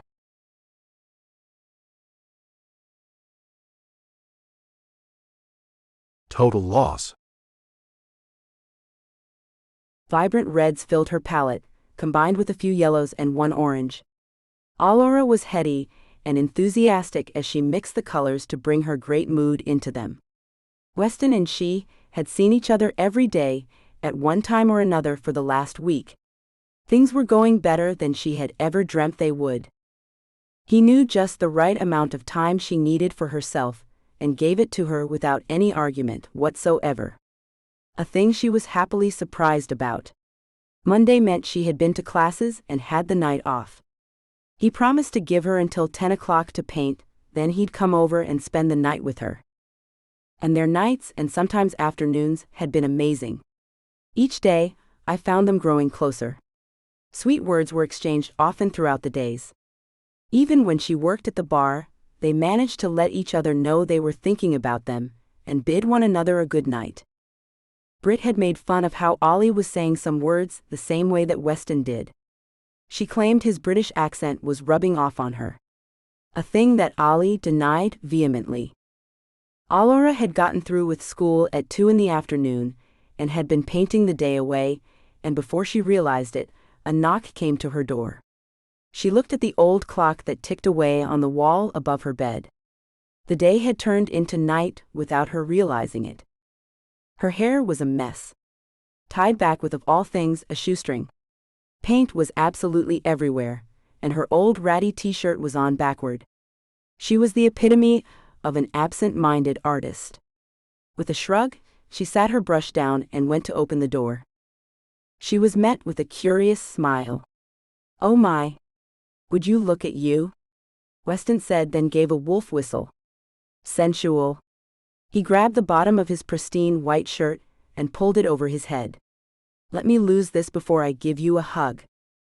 Afraid of a little paint? She teased him as she turned to walk inside. He followed her, taking his shirt off and deciding to take the dark slacks off too. Kicking off his shoes, he was down to his skivvies when she turned around and saw him. Her jaw hung as he pulled her into his arms. I've missed you, Peach. She sighed and wrapped her arms around him when their lips met. Sweet, endearing, and a bit on the wet side, he left her mouth all too soon. I missed you too. Swaying her back and forth with him, he looked around the small room and found no evidence of any dinner lying around. You haven't eaten. I ate breakfast and lunch, she said as she caught his frown. I'll order in. Anything you want, he said, as he let her go to get his cell out of the pocket of his slacks, which were lying in a heap on the floor, and he saw that was a bad idea as her cat, Bruce, was making a beeline for them, undoubtedly to lend some of his ever-escaping fur to them. Weston gathered his clothes off the floor and found a better place to put them, in the small closet, hanging them up properly. At the same time, Allura went to tidy up her paints. I'd love some Chinese. You pick, I'll eat anything. I've already eaten. I had a meeting with he paused and seemed to be at a loss for words. With who? Ollie asked as she too paused what she was doing, to see what had stopped him. Cousin, he said, then walked out of the closet and closed the door. Haley. I had some information to give her about her husband. What did you find out? She asked curiously. Oh, I can't talk about it. Believe me, it is best if you don't know a thing about any of that. Not a thing, he said as he sat on the small sofa and made the call to order her something to eat. She pulled off her backward t-shirt, which she saw was also inside out. My head was on this painting before I even walked through the door today. She hadn't put on any jeans or shorts when she got home. She pulled off her clothes and pulled on the t-shirt and got straight to work. And what inspired you for this one, might I ask? He ran his arm around her, as she took the place next to him. You? The way you are. The way you make me feel. She kissed his cheek, then hopped back up. I'm going to wash my face and hands, then I'll be right back. Yeah, but leave that sensual shoestring in your hair. I can use that later to tie your wrists together, he joked, and she stuck her tongue out at him before she left the room. When she looked in the mirror, she saw the shambles she was in. Paint was in various places all over her face, and even on her neck. Her hair was looking kind of ratty, as she'd merely pulled it back and tied the shoestring around the major portion of it, leaving loose strands all around in an unruly fashion. Quickly she washed up and brushed her hair out, leaving the shoestring out of it. When she emerged, freshly washed, she found him smiling at her. I like the war paint, Allura. I did look a bit like a savage, didn't I? She sat down next to him again, and he pulled her to sit on his lap. The gaze they shared spoke more than words could. When he could stand it no more, he kissed her. The kiss was meant to be sweet, but their chemistry was too much, and soon she was straddling him as their breathing grew hard. Until a knock at the door interrupted them. The food, he said as he wrenched his mouth from hers. I'm not even hungry, she said as she tried to catch her breath. With a quick peck, he moved her off his lap and grabbed a throw off the back of the sofa, covering her up. He grabbed another and wrapped it around his waist, then went to answer the door. She watched his every move, mesmerized by his perfect physique. Her finger traced her lips, which were still pulsing from their kiss. When he returned with the food, she attempted to push it away. No, Peach. You must eat, he told her as he pulled the things out of the bag. How about I eat afterward? With a shake of his head, he put that idea to rest. Eat first. I plan on tiring you out tonight. She sat up, eager to hurry and eat and see what he had planned to tire her out. Really? He nodded and smiled a naughty smile. She bit into the egg roll first, as he opened the container of egg drop soup, then plunged a plastic spoon into it. Really? Her interest was piqued, and she felt the food would give her the energy she'd need for his big plan. One spoonful of soup after another soon had the container empty, and she finished off the egg roll, then wiped her mouth with the paper napkin. I'm all done. He picked up the mess and went to toss it in the trash, which he found was full. Okay, this is full. Where are your trash bags? Oh, those. She shrugged. I'm out. Just put it all back in the bag it came in, and leave it on the table. I'll try to remember to get some tomorrow. But I have a full day and night, so it might be later in the week before I get to that. And by that time, you could be infested with vermin. How I wish you'd come live with me. You'd have no worries. Anyway, he said as he placed the bag on the table and went to her. This weekend, I want you to come and spend it with me. Bring Bruce. I want to show you what I made for you. Her eyes narrowed as she said, What did you make for me? Something that will help you become the artist you aspire to be. And not a starving one either. He kissed the tip of her nose, then took her hand and led her to her loft bed. Boosting her up on it, he jumped up behind her. It's kind of like a treehouse up here. Kinda, she agreed as she looked around. About the weekend, West. I'm scheduled to work on Saturday night. I do have Sunday and Monday off. I can stay Sunday, but I don't want you to have to wait for me so late on Saturday night. He sighed. That stupid job, Allura. Really? How much money did you make in the last week? The bar had been slow all week long. Her tips didn't amount to a hill of beans. And everyone told her she was an idiot for not taking him up on his offer to live with him. Even though they barely knew each other, everyone told her she was certifiable. They all saw the huge change in her usually blah demeanor. Allura was head over heels in love, and there was no hiding it. There was no denying that Allura brought more out in him than anyone had ever done before. Weston found himself looking at engagement rings one afternoon as he waited at the mall to meet her for a quick lunch. The jewelry store was nowhere near the caliber he'd really buy a ring from, but he'd stopped and looked them over. One of them caught his attention, and he toyed with the idea of looking for a real engagement ring for her. When he told his friend Dylan what he'd done, the guy smacked him on the back and told him he should go for it. He told him that he'd never seen him so smitten. Why wait were Dylan's actual words. But he decided to wait anyway. Things had been going so great. So smooth. So unlike how things had started for them. He didn't want to press his luck. And he'd had bad luck before when things got rushed. Weston made easy, long strokes as he looked into her steely blue eyes. Her hands moved over his cheeks as she gazed back into his. They had a deep connection. Of that there was absolutely no doubt. He knew he should tell her the truth. But that had always led to words about feeling sorry for him, and he hated to hear those words. Most of the time, he didn't let that dark memory come to the surface. It was too painful. It had been 10 years since things had changed so drastically. His future had been altered, but only for what seemed like a moment. Then, it was back to normal again. Only a hole was left in his heart that he knew would never fully mend. A swift intake of breath from Allura had him focusing on her face as she gave him what he wanted. Her body squeezed him, and he had no choice but to give in to what her body demanded from him. They watched each other. At the end, they both whispered, "I love you."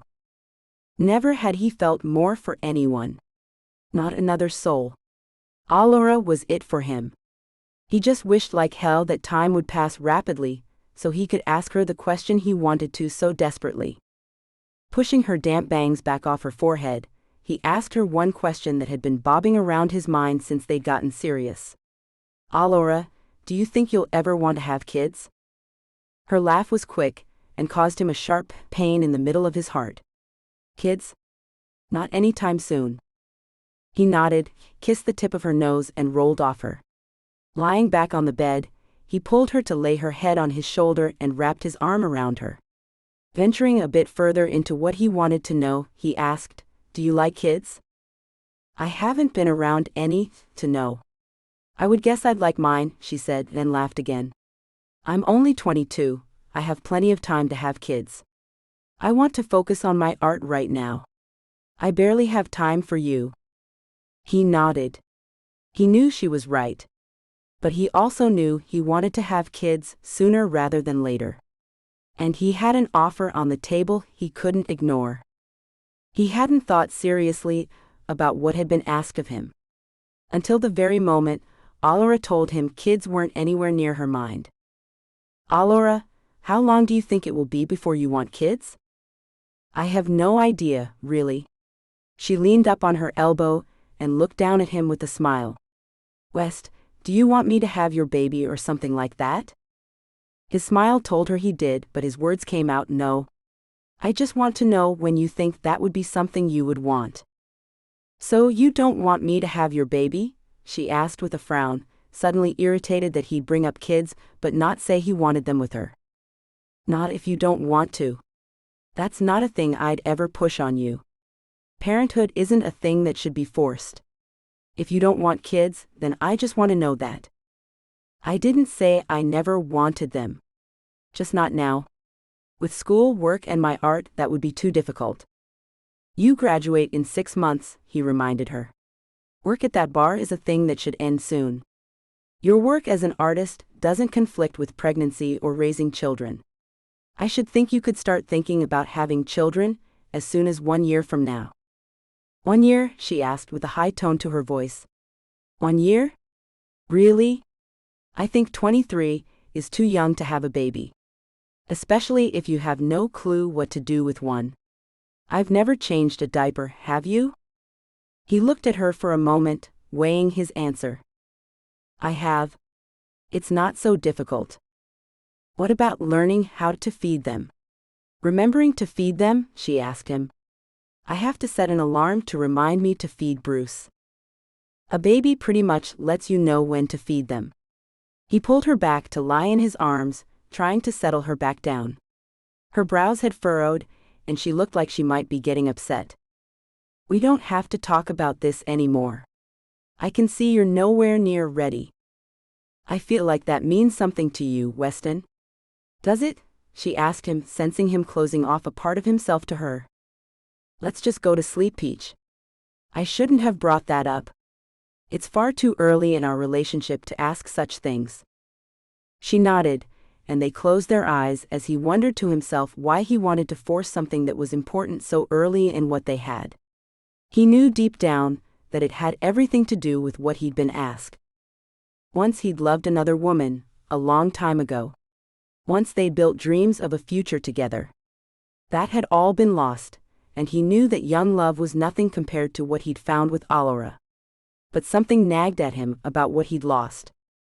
He wondered if he'd be able to keep the thing he longed for at bay, long enough for Allura to want to give him what he so desperately desired. Or would he eventually give in to the offer that was made to him? With a quick kiss, Weston left Allura's apartment early the next morning so he could go out to his place and get ready for his workday. Allura didn't have to be in her first class until 10, so she went back to bed shortly after feeding the cat and letting him out for a minute. The cold air had him right back at the door, meowing to be let in. Cozying up on the small sofa with him, she found her phone ringing and saw it was Brittany. Early for you, isn't it? She answered the phone. It is, Britt replied. And how was your evening, if I may ask? Great. Well, any time with West is always great. That sounds so weird coming out of my mouth. But it's true. And yours? I met someone last night, Britt told her. He's tall, dark, and extremely handsome, and I know this might sound insane, but Ollie, I think he might be the one. Ollie sat up straight. Huh? I met him at the beginning of my shift, and he hung out the whole night, and we went out for breakfast when I got off, and we talked until the sun came up. That's why I'm calling you so early. I haven't even gone to bed yet. It was amazing. His name? Ollie asked as she tapped her fingertip to her chin. Her friend's news had ignited something inside of her. Was that jealousy she was feeling? His name is Julio Garcia. He's a Latino. My parents will be thrilled, she gushed. We talked about everything. Our hopes for the future. And what are they? Ollie interrupted. Kids, a big house, great jobs. He already has one. He's a manager at a car dealership. He's living in an apartment in Queens, but he'd love to have a house. And he already told me to stop by the dealership later on today. And he's going to set me up in a demo car. Can you believe that? I can't believe you'd let him do that, Ollie said as she shook her head. You'd let him take care of you that much? I don't see why not, Brittany said with an air of agitation in her voice. He and I are like complete soulmates. You wouldn't understand. I wouldn't? Ollie asked with more than a bit of anger in her voice. I think Weston and I are pretty damn close to being soulmates. So I think I should understand what the hell you're saying, Britt. Yeah, well, you're not as committed as we are, Brittany touted, further aggravating Ollie. He wants 3 kids, just like I've always wanted. We're both dog people. We both love beef enchiladas and raspberry tea. It's like he was cut from the same cloth I was. When he touched me, I felt like electricity went all the way through me. Were you intimate with him? Ollie asked as chills ran through her. When she and Weston touched, the same thing happened. She thought that meant they had a special connection. But if Brittany had found the same thing with a random stranger, maybe it wasn't so damn special after all. Intercourse, no, Britt said. We made out though. I thought you'd be more excited for me, Ollie. You're kind of making me feel like you don't care. I care, Ollie said, beginning to feel bad about not being there for the one woman she was actually close to. I'm happy for you. I can't wait to meet him. I'm pretty sure he'll come to the bar again tonight. You can meet him then, she said. Ollie, are you feeling okay? You sound a little down in the dumps. I wasn't down. I was pretty damn great. Until I called you, she asked. Well, yeah. It's not your fault. It's mine. You see, last night Weston asked me about when I'd be ready to have kids, and I told him it would be a good while from now. And you felt confident telling a man you didn't even know about your feelings where kids were concerned.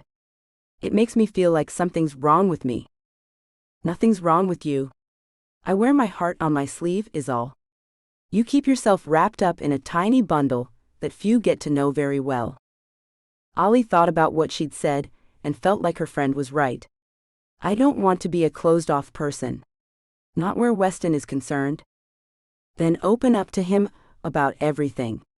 Really let him know who you are and what you're about. Even I don't know that. The only thing I know for certain is that I love to paint and would do it even if none of my art ever sold. And I do love that man. That's all I know. Bruce crawled onto her lap as if to remind her of his existence as he purred loudly. Oh, and I love my kitty cat Bruce too. Okay. But what about other things, Ollie? Think about it. How many kids do you see in your future? So much talk about kids I've heard in the last 12 hours. They aren't a thing I've ever thought about. Don't ask me why, because I don't know. I just have never contemplated anything past graduating from college. That's a bit shallow, don't you think, Ollie? Maybe. Damn. I gotta go, Britt. I'm happy for you, and can't wait to meet this man who's swept you off your proverbial feet. Have a great morning, and I'll see you at work tonight. You sound mad, Brittany said, making Ollie feel even worse. I'm not mad. I'm just aggravated at myself. I just want to go take a long bath and reflect on my life. Okay, sorry for upsetting you. It wasn't my intention. Bye. Ollie ended the call without so much as a goodbye. Her mind was elsewhere. On one hand, she thought her friend was moving way too fast. On the other, she wondered why she held back so much. With a tickle to Bruce's ear, she mumbled, "I'm a mess, kitty." He meowed, and she was unsure if he was agreeing with her or trying to tell her she wasn't such a mess. But she knew deep inside that she was. And Weston had tried to have an adult conversation with her about kids, and she had laughed. Like a child too young to understand adult relationships, she'd laughed when the man she loved tried to have a real conversation with her about what he wanted in his life. What the hell was wrong with her? "Peach, I have a meeting out of town. I'll be gone for the night," Weston told her over the phone as she made her way into work. She noticed a brand new Nissan Sentra in the employee parking area and figured it must belong to Brittany. "Oh, okay. That's all right, I have early classes tomorrow anyway. I'll miss you," she told him. "And when we get together on Sunday, I want to talk about that baby thing we talked about last night. I've been thinking about all of that." "You do?" He sounded happy and more than a bit surprised. "I can't wait." Odd sensations ran through her with his obvious excitement. "Want to tell me where you're going?" "I can't. More of that business that it's better you don't know a thing about." "Are you a spy, West?" she asked with a giggle. His silence had her giggle stopping. "Allura, of course, I'm not a spy. I just have to try to settle something. I'll call you tomorrow when I get back." "And where is it you're going?" she asked, beginning to feel odd about all his secrecy. Surely she could know the town he was going to. "Los Angeles," he said. "I'll call you tomorrow. Love you, Peach." "Love you too," she said, then ended the call. Something about it all was unsettling. What was in LA, and why did it come up all of a sudden? Brittany met her at the door and pointed out her new car. "Did you see it, Ollie?" "I did," she said as she gave her a smile. "It's a great-looking car. And I'm sure you enjoyed the heat that your old car didn't have." "Boy did I," she said as she gazed out at her new car and then closed the door. "Julio took mine in trade. That pass is history." "And now you have payments, huh?" Ollie asked as she made her way to the back area to take off her bulky coat and put on her waitress gear. She nodded. "They're really low, though. I can afford them. Not that I have to. Julio said he'll pay them for me." "And the full coverage insurance, too?" Ollie asked, feeling that green monster rising inside of her. You seem to be a pain. Brittany turned on her heel and walked away from Ollie. Ollie stopped and thought about running after her and apologizing for her behavior. She knew she was wrong to be taking her own petty jealousies out on her friend. Weston had offered her a car to use. She's the one who turned it down. He'd offered her to come live in his mansion. She was solely responsible for turning that down too. So why was she mad that her friend didn't take the road she had? Going into the back, she heard Eric's annoying voice talking on the phone to corporate, she supposed. He used words like bottom line and inventory costs. She was quiet when she put her things away, but somehow he'd heard her. When he got off the phone, he called out to her. I need you to come here, Ollie. With a silent sigh, she put on her apron and went to see what the little troll could possibly want. Yes, Eric? She stepped into his office. He looked at her for a moment, then said, I'm making you an assistant manager. Corporate is pleased with your work, and they told me to give you the position. It means you'll be on salary, and I'll need you to be here more hours than you usually are. Starting tomorrow, you'll be coming in at 4 and staying until 1. I'll be here until 8, then the bar will be yours to handle. Great, huh? Not great, she said as she was astounded that anyone thought they could throw so much on her without even asking her what she wanted to do. I don't want that at all. It's more money, he said as he wore a stunned expression. I hear you complaining about money all the time, Ollie. So now you won't have any reason to complain. The salary is nearly what I make. This isn't my career. Ask Brittany to do it. This is what she wants to do with her life. Not me. I'm an artist, she said as she tapped her chest. This isn't all there is for me. For her it is. Excuse me? Came Britt's voice from behind her. Are you talking about me? She is, Eric said with a sniveling little ratty voice. I handed her a job and she wants to hand it to you. What she doesn't seem to understand is corporate decided who got that job. I can't hand it over to anyone but her. Brittany stomped her foot and made a huge huffing sound. Then she turned around and walked away. Ollie looked at Eric. I don't want that job. Let corporate know that. Then she spun around and left his office too, leaving him with a gaping jaw and no assistant at all. The night was busy for the middle of the week, and when a woman walked through the door, Ollie nearly dropped her tray of drinks. When the woman was seated in her section, she found her nerves were on edge. It was Weston's cousin, Haley. She'd not been introduced to her yet. She didn't know if she should do that herself or not. So she thought to herself that Weston must have surely told his favorite cousin about her. When she told the gorgeous woman her name, surely, she'd know who she was then, and the awkwardness she was feeling would go away. Placing a coaster on the table in front of her, she said, Hello, my name is Allura and I'll be taking care of you tonight. What can I get for you? Allura? The woman asked, making Ollie think she did know who she was. Then she pointed to her name tag. That says something different. Ollie fingered the name tag. Oh yeah. That's my nickname. It's pronounced Ollie. Anyway, Ollie, I'd like a gin and tonic and something to eat. What's good here? Chicken wings and nachos. But with a gin and tonic, I'd suggest maybe our fried veggie basket instead. She held her pen to the pad and waited for her to decide, feeling as inadequate as she'd ever felt in the gorgeous woman's presence. Yuck, she said with an air of disgust. On second thought, I'll wait until I get to Los Angeles.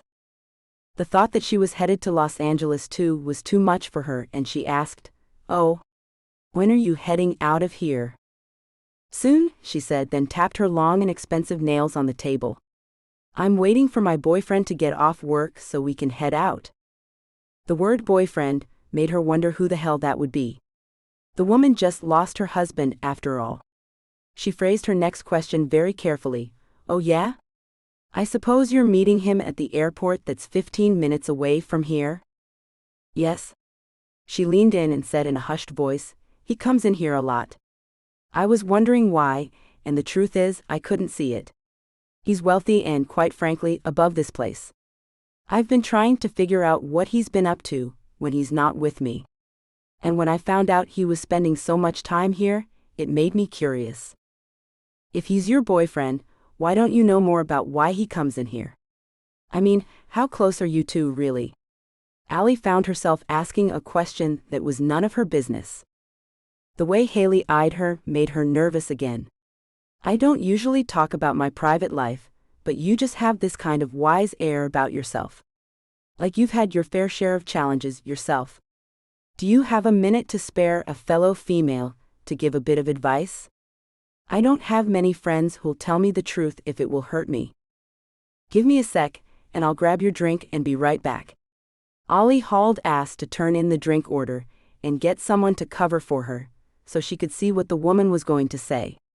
When Britt came up to turn in an order, she asked, "Britt, I know you're mad at me. That woman who just came in is Weston's cousin. She doesn't realize I'm the girl he's with. She wants to talk, and I desperately want to listen to her. Could you cover for me while I talk to her? I'll give you a break for as long as you want afterward." She looked at her for a moment, then said, "Sure." "Thanks," Ollie said, then picked up the drink and went back to the table where Haley was waiting for her. She placed the drink in front of her, and then slid into the opposite side of the small booth. "Okay, I'm covered. So bend my ear, miss?" "Oh, how rude." She extended her hand across the table. "My name's Haley Stiller." "Hi, Haley, it's nice to meet you. Now, what do you need to talk about?" "Okay, first, thanks for taking time for me. It's not often you find someone who'll do that for a person they don't know. But I'm kind of desperate." "Not a problem. Bars are a natural place to talk without fear of persecution. So tell me, what has you upset or worried?" "My husband of 10 years was killed a few weeks ago. And that was a real tragedy." "Yet you have a boyfriend," Ollie brought up. "Okay, about him. He's not really my boyfriend. I want him to be, but for now he's just a man from my past who's helping me to find out who killed my husband." Ollie's head was telling her Weston was not a cousin to this woman. "A man from your past?"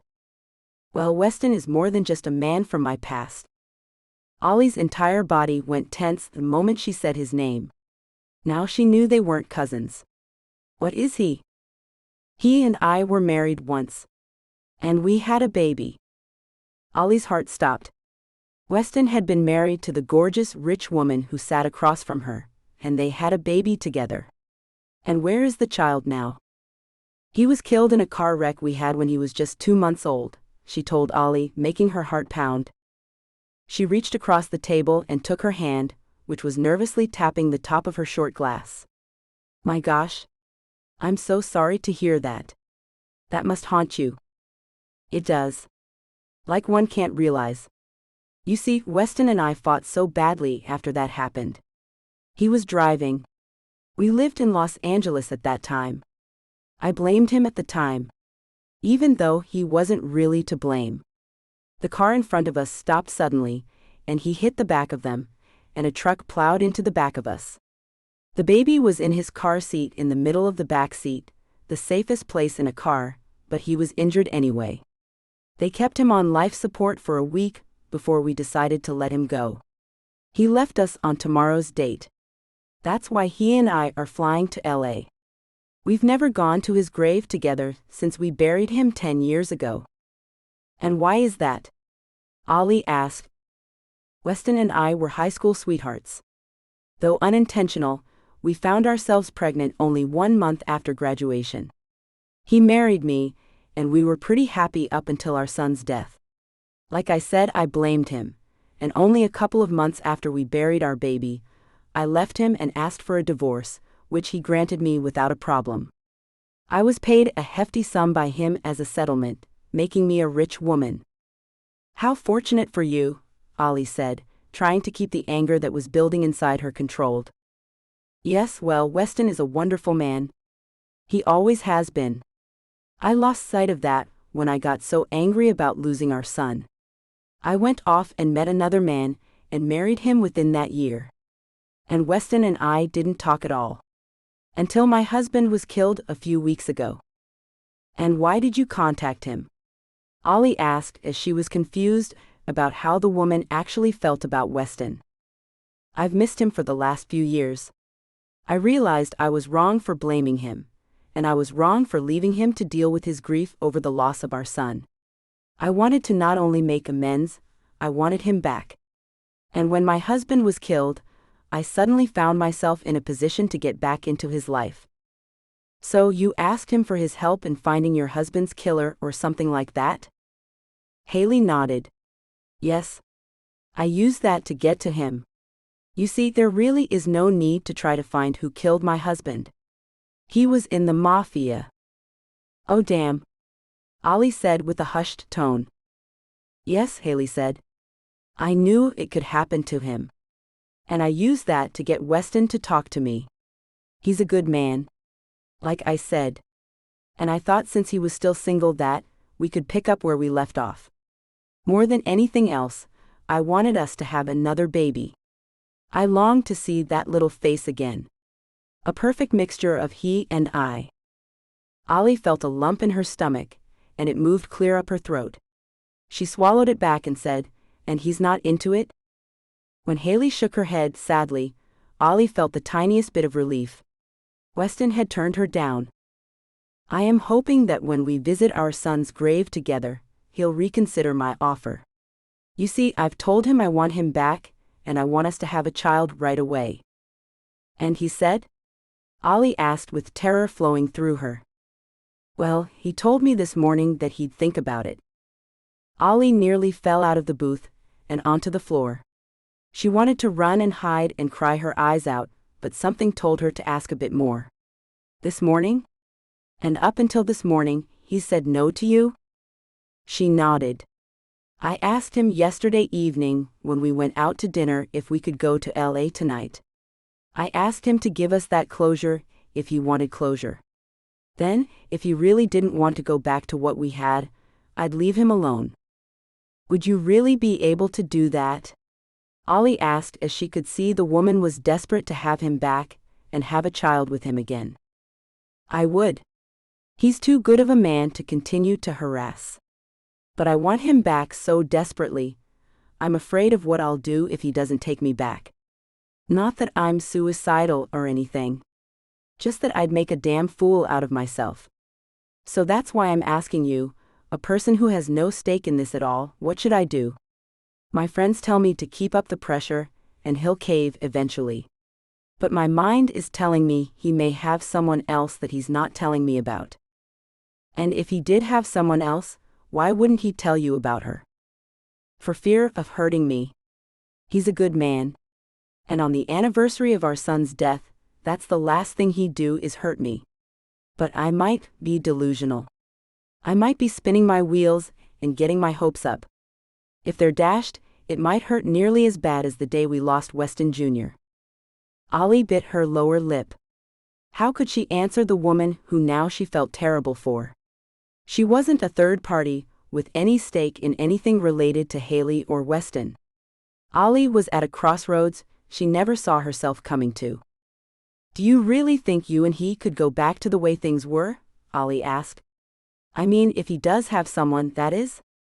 Her eyes narrowed, and she picked up her phone and pulled up a picture of Weston. Look at this man. He's striking. Surely if he comes in here a lot, you'd recognize him and tell me if he comes in here with a woman. Weston's handsome face filled the other woman's phone screen and made Ollie want to crawl into a hole and die. Nope, I've never seen him, she lied. She didn't know what else to do. Tell the woman it was she who he loved? Are you sure? He comes in here often. I can't tell you how many times I've texted him, and he told me he was here with his friends, having drinks. As a matter of fact, the night after my husband's funeral, I called him, and he was right here in this bar. He met with me that night. So she was the reason he'd left that first night. Now Ollie was growing furious with the man. From day one, he'd known his ex-wife and mother of his dead son wanted him back, and he still went forward with trying to make a relationship with her. He knew exactly what he was doing, and he hid it all. If there is another woman, what will that mean to you? Ollie asked. I'm not sure. I can't say. You see, he's not exactly acting like the same man. When I tried to kiss him, he stopped me, citing that he couldn't fall back in love with me so fast, not after all that had happened. I hurt him terribly when I blamed him and left him. And it may be a thing that stops us from getting back together. But I think, if there is another woman, then it can't be too serious, or he wouldn't be telling me he would think about it. You're right. What he has must not be as stable as it might seem to be.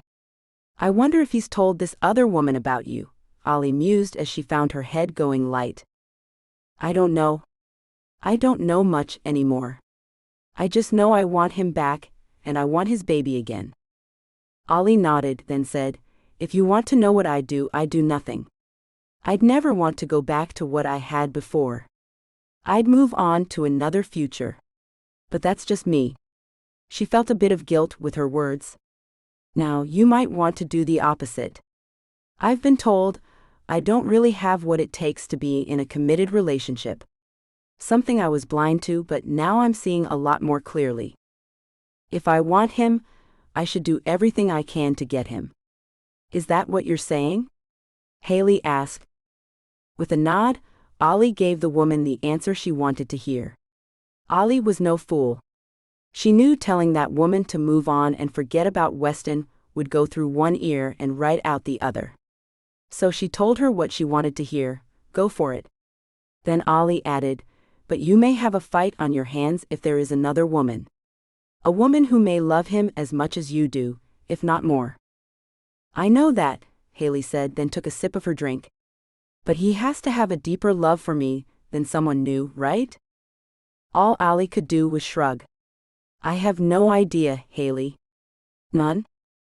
Allura felt hollow and unsettled. In a matter of a few minutes, her world had been nearly destroyed. Was she still breathing? Yes, but barely. Well, I think I have to try, Haley said, then laid a 20 on the table. Thanks for your help, Ollie. It's greatly appreciated. Sure thing, Haley. I hope things go the best way possible for you. I really do hope that. And I'm sorry about your baby boy. That's a heartache no one should have to go through. It occurred to her that Weston shared that heartache and never saw fit to talk to her about such a personal thing. Maybe they weren't nearly as close as she thought they were. And with his talk about having babies, she was sure he wanted that wound to heal with a new baby, much the same as Haley did. Would she be wrong to confront Weston about the whole thing? He was an injured party too. And he obviously didn't have strong feelings for her, she thought he did. He'd have told her about the baby and the ex-wife, if that were the case. Ollie found herself walking the woman to the door, and when Haley hugged her, she nearly broke down and told her everything. But she stopped herself from doing that. Good luck, Haley. Thanks. I'm going to need it, Haley replied, then left the bar. With a heavy heart, Ollie went to the bathroom where she promptly fell apart. When his cell rang at 15 after 9 that night, he felt a chill run through him. It was Allura, and he was steps away from getting on the jet. Haley waited for him on. After looking at the screen for a while, he swiped it. Hello, Peach. Hey, came her sad voice. What's wrong? He asked her with concern. West, I know you told me you're going to Los Angeles, and I know you told me it was best if I don't know. But can you explain to me why that is? He was stumped for an answer. How could he tell her it would hurt her to know he was taking his ex-wife to visit the grave of their dead son? Who would take that well? How about we talk about that tomorrow when I get back? He tried to stall her. I'd really like it if you could tell me now. I'm about to get on the jet right now. I really must hurry. West, do you really love me the way you say you do? Her question made his heart race. Of course, Allura. Why would you ask such a thing? I don't know, she said, then sighed so heavily he heard it over the phone. Are you sure you don't want to tell me why you're going? He was positive he didn't want to tell her why he was taking his ex-wife anywhere. He hadn't even told her he had an ex-wife. And no present girlfriend can take hearing that their man is heading off anywhere with their ex. "Allora, we can talk when I get back." "Are you sure?" she asked him, and he could swear he had heard tears threaded in her voice. "Will you tell me everything when you get back?" Would he? He didn't know what to say. He told Haley that he'd think about getting back together with her. He, too, wanted a baby in his life again. He loved Allora, but there was still a strand of love in his heart for Haley, too. And Haley wanted to go for it. Haley wanted to start a family right away. They had been happy until the accident, he kept telling himself. And he had no idea if he'd be able to talk to Allora about the son he lost, and the wife he lost right along with him. "We'll see." "We'll see," she asked, sounding hurt. "Do you have something you'd like to say to me, Allora?" he asked as he felt she too was hiding something. "No," she said quietly. "No, Weston. I want you to know I love you. I want you to know that I can see a future with you. I want you to know that children are in that future. I'm not going to lie and tell you what I know you want to hear. It will be a few years before I start to get ready for them. If you truly love me, you can wait for that. If you don't, then you'll move on. I just want to say this to you: love is what a relationship should be based on. Nothing else. Do you think the same way?" He wasn't sure about that. "I think love should be at the core. Then there are a number of other things to consider as well, like what you both see in the future. You see, I don't want to lie to you either. I want a child. I want to start a family. We've only been together for a week, Weston." Her words brought another round of chills to attack his body, and he shivered. She was right after all. And it wasn't her fault his ex had put the thought of seeing a baby with his eyes into his head. "You're right. You are absolutely right." "So?" she asked. "So you are right. You and I have only been together solidly for 1 week. And it's not even fair for me to ask you such a thing. I know this. I do. And when I get back, you and I can sit down and discuss things. For now, though, I must get on the jet and attend to some business." "Are you coming back to me, West?" Her words caught him off guard. Was he? Or was he seriously considering what Haley was offering? "We can talk when I get back," that was all he could say. He knew he was keeping her dangling on the end of his line. At the same time, fishing off the other side of the boat too. But he didn't know what else to do. He needed to be true to himself too, didn't he? It wasn't anyone's fault the women coincided in his life on the same damn night. Was it? "I love you," he said. "I'll call you tomorrow when I get back." "I love you too," Ollie said, then ended the call. Her heart was so heavy, she couldn't think. She went to the back, took off her apron and hung it up, then put her heavy coat on, and left the bar without clocking out or saying a word to anyone. The jet's interior was small. But the leather chairs and the granite tabletops made it seem much more glamorous than it really was. Weston took the last step into the cabin, finding Haley already seated with a glass of wine in her hand. "Hi," he said with a weak smile. Her smile was just as weak, as she patted the seat across the aisle from hers. "Are you ready to go?" He nodded and took the seat. The pilot came out of the small cockpit. "Are we ready to go, Mr. Calloway?" "We are," he told him. The plan was to get to LA that night. He'd already reserved them 2 hotel rooms, and in the morning they'd go eat breakfast and then visit their son's grave. They'd leave him some flowers, then jet back to New York. But he could tell that Haley wasn't going to let the opportunity get to him. She licked her lips and placed the empty glass in the holder next to her. The liquid courage was already coursing through her system, and the door to the bedroom at the back of the cabin was open. She'd already been in there, and it made him nervous. "I talked to someone this evening while I waited for you to get off work," she said. The engine started, and the plane began to move. And for some reason, Weston's heart began to ache. "You talked to someone? About what?" About you and me and what we lost, and how I have to take a lot of the blame for that, she said. He hated it when she did that. I've told you countless times not to say that. You and I were damn kids, Haley. You were only 19, for the love of God. You just lost your firstborn, and you lost him while I was at the wheel. I can't fault you for how you felt about that. Her hand moved over his, and he let her hold his hand. I left you to grieve alone, and not only over your son but over us as well. We'd been together for a year and a half before our son came along. I was your first love, Weston. And I was yours, he said as he looked into her violet eyes. He'd looked into those eyes so many times with nothing but love. Some of that love was still there, but most of it was just gone. 10 years is a long time to try to keep something up that was completely thrown away. You were, she said as the plane began to ascend into the night sky. They held hands as it went up, and Weston had to confess that he felt something. When the plane leveled off, he got up, poured himself a scotch, and refilled her wine glass. I've been keeping secrets, Haley. And I think it's time to make a confession. You have a girlfriend, she said as he handed her the wine glass. She'd surprised him and he nodded, then sat back down. And I love her. More than the love you have for me? She asked, then sipped her drink. He nodded again, and he felt bad when she closed her eyes. But she and I aren't nearly ready to get married and start a family. Haley breathed out a sigh of relief. And we are. He shrugged and took a long drink.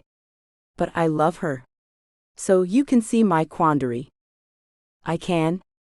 Believe me, I can. The young woman I talked to helped me to see the other woman's point of view a bit better. You see, I've thought you had another woman in your life. I wouldn't call her another woman, Haley. She's really been the only woman. Your husband hasn't been dead a month, and already you're looking to get hitched to me again. That's cause for concern, don't you agree? No, she said and placed her wine glass back in the holder. Look, we've wasted 10 years.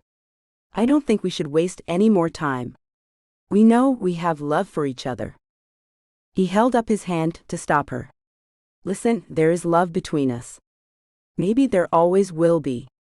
But I talked to you based on finding out who it was that killed your husband, and for no other reason. I had no intention of rekindling our relationship. About that, she said, looking a bit sheepish. You can call off your spies. My husband was involved in an organization that you nor your spies need to get involved with.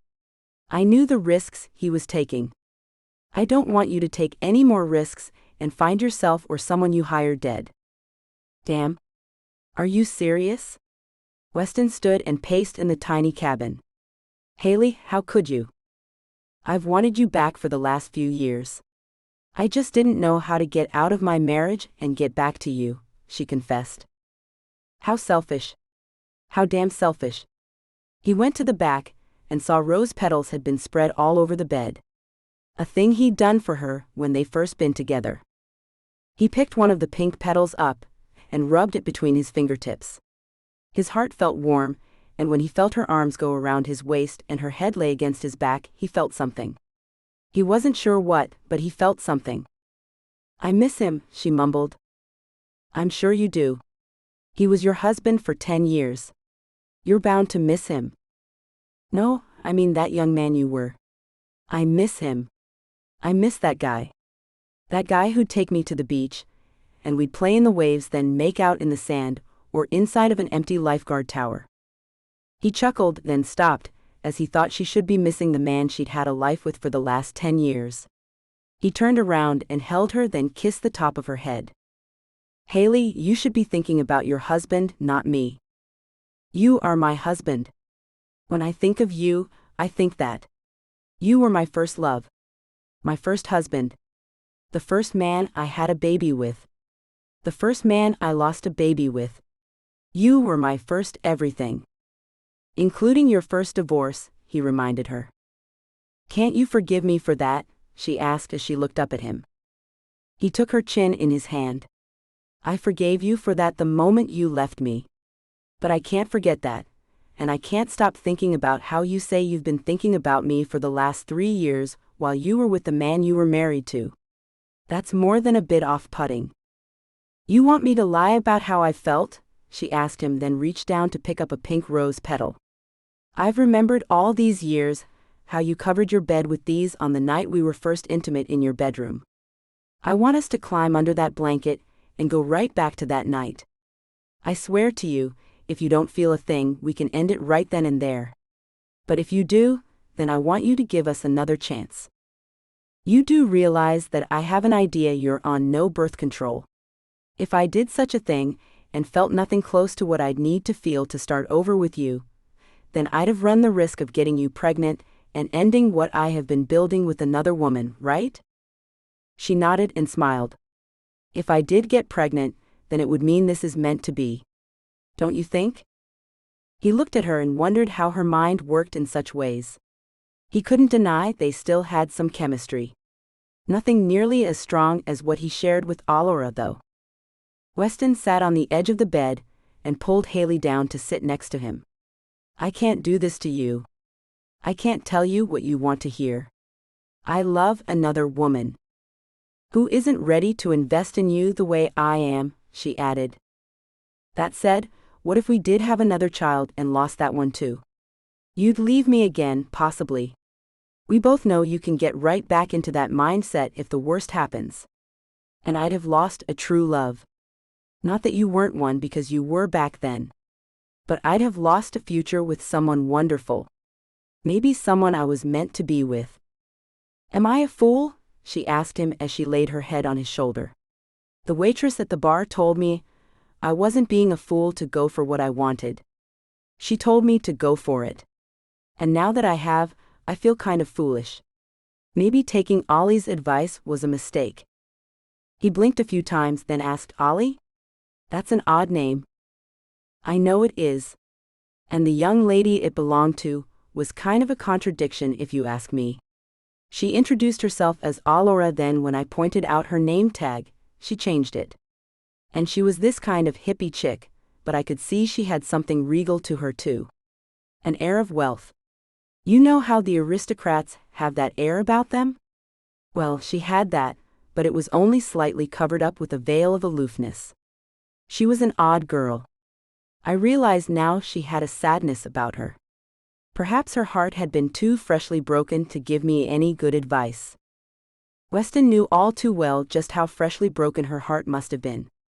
She'd found out his secrets, and not from him. What would he find when he returned home?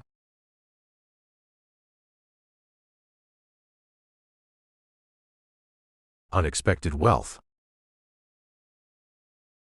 Weston and Haley watched the sunrise over the Pacific Ocean while they sipped on coffee. The steam flowed around the brims of their cream-colored tall cups as they stood in silence, remembering the baby they'd shared and how much they'd loved him and each other 10 years earlier. If she was out of the picture, then would you consider giving us another chance, Weston? Haley asked him as she continued to stare out at the brightening sky. I'm not sure, Haley. You see, it's not that I don't forgive you for leaving me, it's just that I can't forget it. I was left all alone to grieve. My father was a thorn in my side at that time. Anytime he saw me looking even the slightest bit sad, he'd say that I was much better off and that God made no mistakes. It was meant to ease my sorrow, but it did exactly the opposite of that. I bet it did, she agreed, then turned to face him. I am sorry. I can't say that enough. And I know you are. But I was at my lowest. A time when a person needs the person they love to be there for them. You left me at my weakest moment. I loved you. I never saw it coming. While I can forgive you, I cannot forget about it. She nodded and sipped her hot beverage. Shall we go to his grave? He took her hand and led her to the car he'd rented. Slipping into the driver's seat, he couldn't help but look at his cell. Even though it was 9 in the morning in New York, Allura had still not responded to the urgent text he'd left her the night before. He tried calling, but she didn't answer, which he'd figured she'd do. Then he left her a text, reminding her how they were in a committed relationship, and simply ending things by shutting him out was not an option. But his silent phone let him know Allura might not follow that cardinal rule. He tapped the screen and checked his social media to see if she'd been on any of that, and found it was void of her dry humor-style jokes she'd post each day. "She hasn't responded to you, huh?" Haley asked when he sat his phone down. "If I'd have known her name, I would have never told her all I did, Weston. You should have told me about her, what her name was, and where she worked." He pulled away from the curb and headed to the cemetery.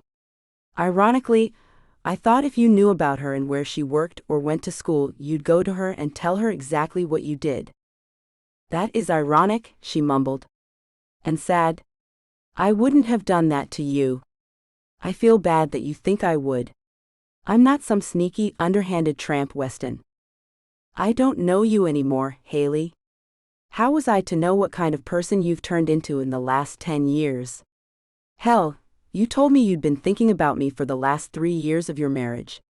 I had no idea what you would be capable of." Sadness spread over her face, making him feel bad for doing that to her. "I don't think you'll ever fully trust me again." "I can't," he said, even though he knew that too was hurting her. He had to be truthful. As he slowed the car to turn into the cemetery, his heart froze. It always did when he came to see his son on the anniversary of the day he died. He went back in time. He was the 19-year-old kid there to bury his baby. The tears had already begun to sting the backs of his eyes as he followed the narrow road around the many graves until they were near the back of the huge place. When he parked the car, he looked over and found Haley was already crying. Getting out of the car, he came around and let her out, helping her out of the car. She leaned into his side as he ran his arm around her. It was so much like the day they had to lay their 2-month-old down to rest in this place. A place that was never meant for babies or children. "Do you think he really went to heaven, Weston?" "I know he did. Never doubt that. He was an innocent child. God welcomed him right back." He gave her shoulders a squeeze and kissed the side of her head to comfort her. She was shaking as they approached the grave, and she saw the tombstone. "It's been about 5 years since I've come here," she confessed. "I never came here with my husband." "Did you tell him about our son?" "I did. But I didn't elaborate on us, or how much we loved one another. I was still blaming you, so I left out things like that. I only hated you back then.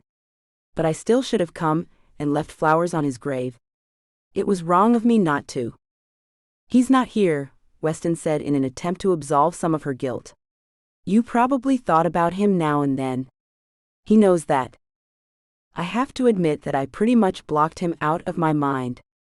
Up until 3 years ago, when he entered it quite suddenly. And that's when I started thinking about you again. And how great you were to me." "I was pretty great, wasn't I?" he asked with a light chuckle. "You were," she said, then turned her head, and before he knew what was happening, their eyes locked and their lips soon followed. Staring at her cell with the text from Weston on it, letting her know their relationship trumped her running away from him or shutting him out, Ollie blinked back the tears. Tears had flowed from her burning eyes several times throughout the long and nearly sleepless night. Weston was in Los Angeles with the mother of his dead baby, his ex-wife, and he never felt the need to tell her a thing about either of them. She was numb and felt lost for the first time.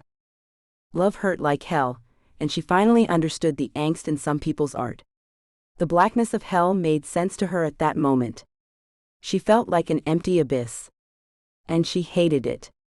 She hated it so much more than she'd ever hated what her father had done to her and her mother. Weston Calloway was a liar. She felt sorry for him in a way. Because he was going to force her to talk to him, and what she would say would hurt him. Ollie didn't want to cause the man any more pain than he was suffering from the loss of his baby. But she couldn't be with him. He'd lied to her about something important. And he was off with his ex-wife. That was unforgivable. Ollie tapped out a text to him to give him a chance to get out of the fight they'd surely have if he forced her to talk to him. "Weston, I know you want to talk, but I can assure you, you will not like to hear what I have to say to you. So here it goes, go be with your ex-wife if you want to. I don't want to see you anymore. I can't trust you. I knew this would end badly. Thanks for the heartache, it'll make some really dark artwork. Peace. When she put the phone down on the table, she got up, and a loud sob came out of her, unexpectedly. Running to the bathroom, she tripped over Bruce when he ran to her to see what the hell was wrong with her. She fell in a heap onto the floor, crying from sorrow, heartbreak, and some pain in her left ankle too. Bruce purred as he walked back and forth, rubbing her as if trying to soothe her. Mommy's just breaking down, Bruce. Don't worry, she murmured between sobs. No reason for the cat to be brought into the shit she'd invited into her life.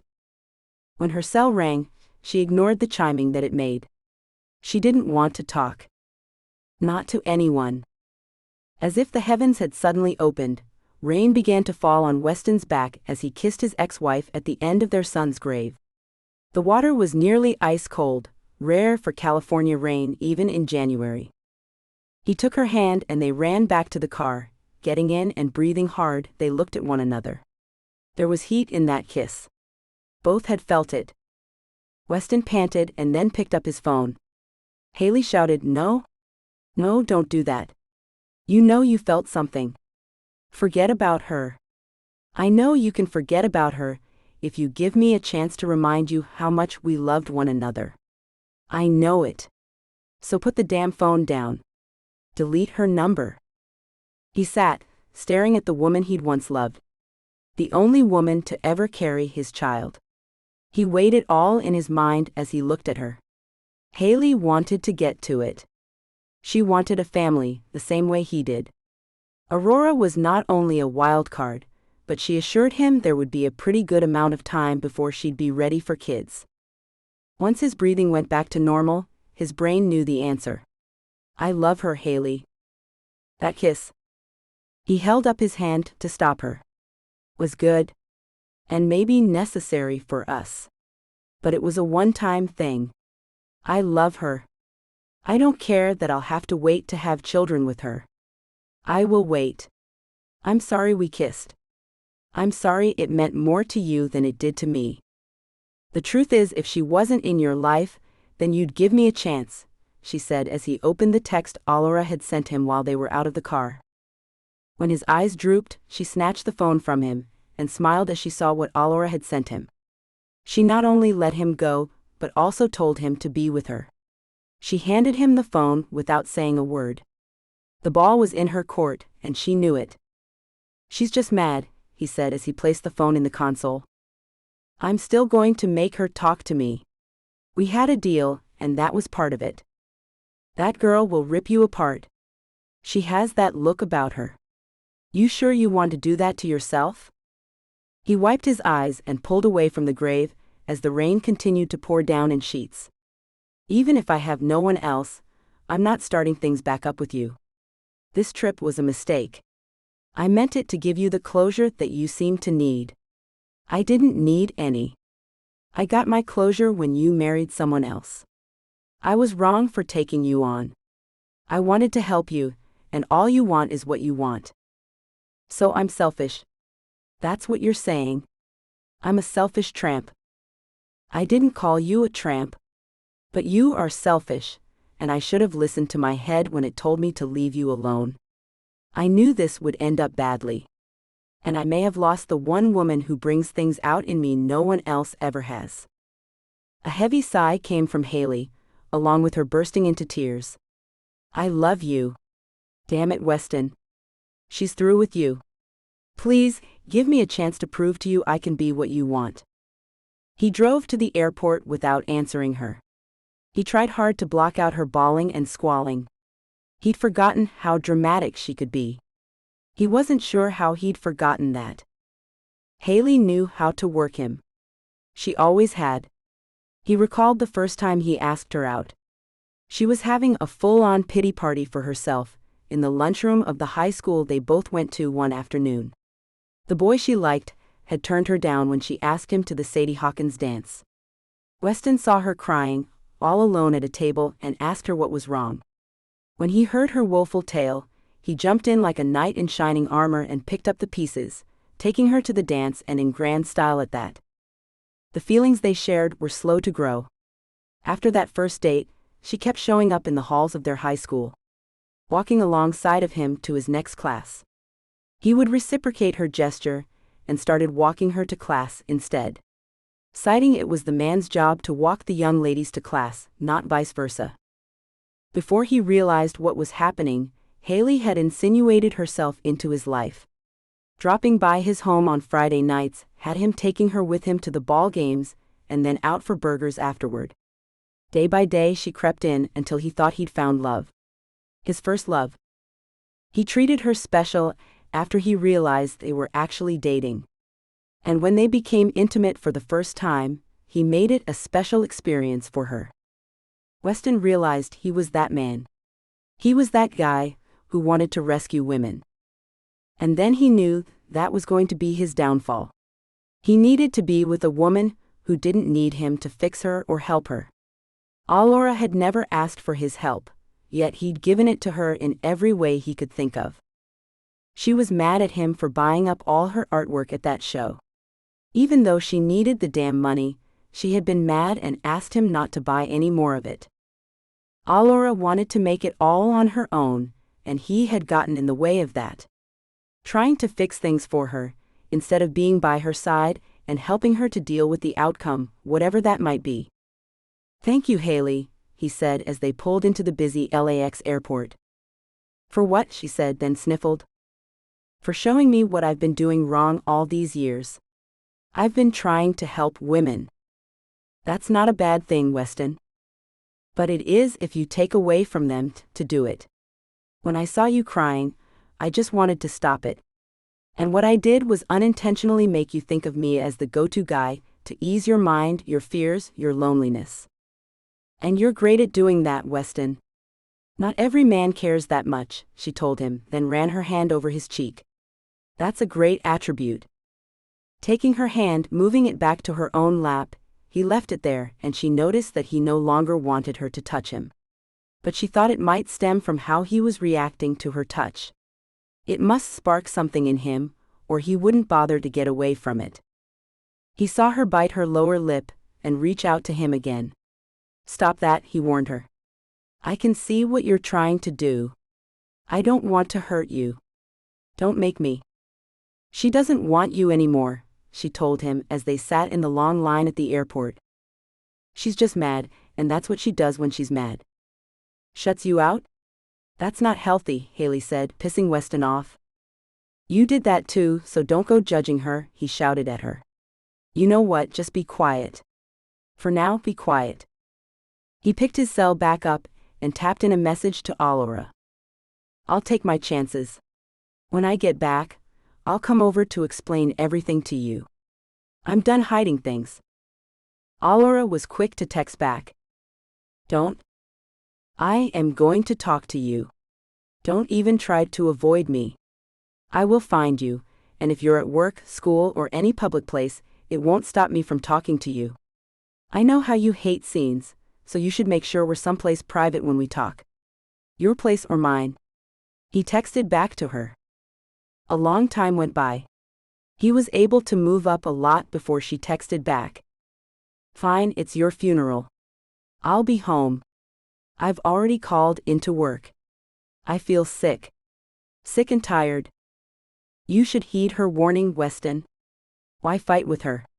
She's not going to take you back. You lied to her and went off with your ex-wife, who you kissed." Weston looked at her with a frown on his handsome face. "She doesn't know that." A sly grin curled her lips. "You will need to tell her that, you know. In the spirit of honesty." He looked at the cars ahead of him. The way they were all in long rows of what seemed to be endless lines told him he'd be there a while. And he felt the heaviness begin to form in his chest. Honesty meant he'd need to tell her about the kiss. He'd need to be honest about it all. No more hiding anything. He felt like he may get defeated, then he smiled as he thought about things. Allura hadn't told him a damn thing about her past. How could she fault him? She'd been as closed off with her past as he had. Loophole. The traffic began to move, as if that was a sign that he was right. If she played the he was a liar card by his omissions, then he could play that card too. She hadn't told him a damn thing about her past. Not that he hadn't asked her. She just always seemed to steer the conversation in a different direction. When we get back to New York, I want you to know that I feel no need to talk to you anymore, Haley. Her jaw dropped and her eyes went wide. Weston, you and I share. His voice was stern when he said, we don't share anything anymore. It's been 10 damn years since we shared anything. That's gone.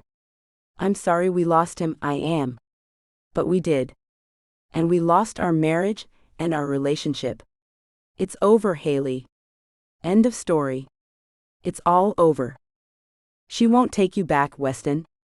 Then what will you do? Call me and see if you can take these words back. I might not let you. She crossed her arms over her chest and huffed. We both know that you would, don't lie to yourself, honey. But I won't be doing that anyway.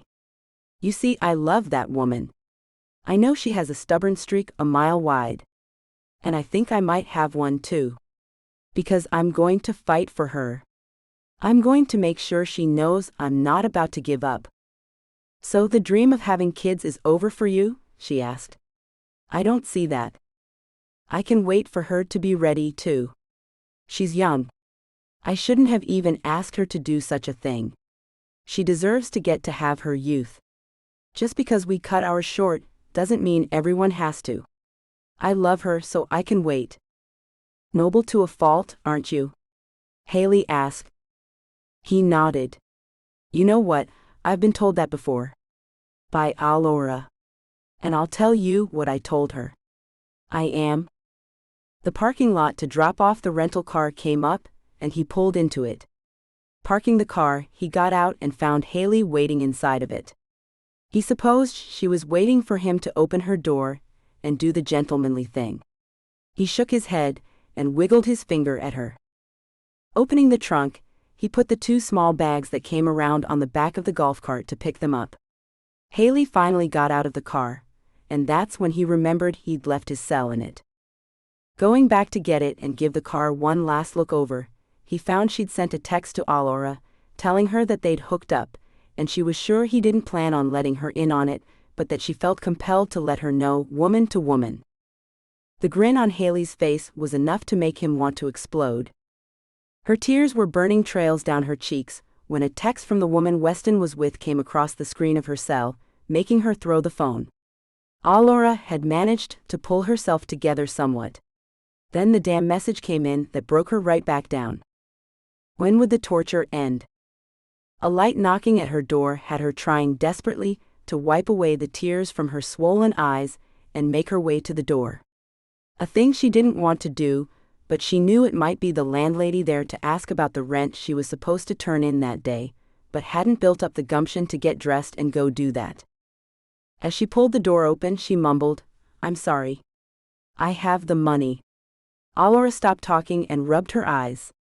Her vision was kind of blurry, but she could swear she was looking at. Alora, we've been calling and calling, her mother said. And it looks like you've been crying, her father said. Dad, she asked, not sure she was really seeing him. Can we come in? He asked. She stepped back, feeling even more numb somehow. Why are you here? Alora, her mother's firm words came quickly.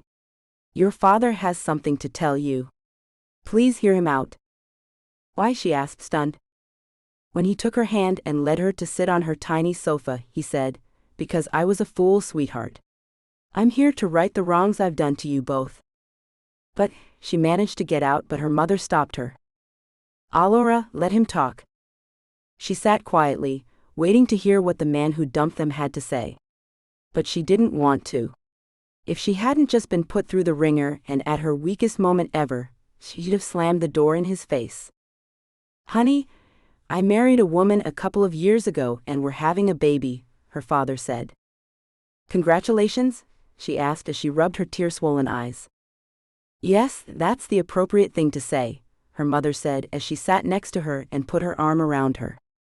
Do you want to tell us why you've been crying? No, came her quick answer.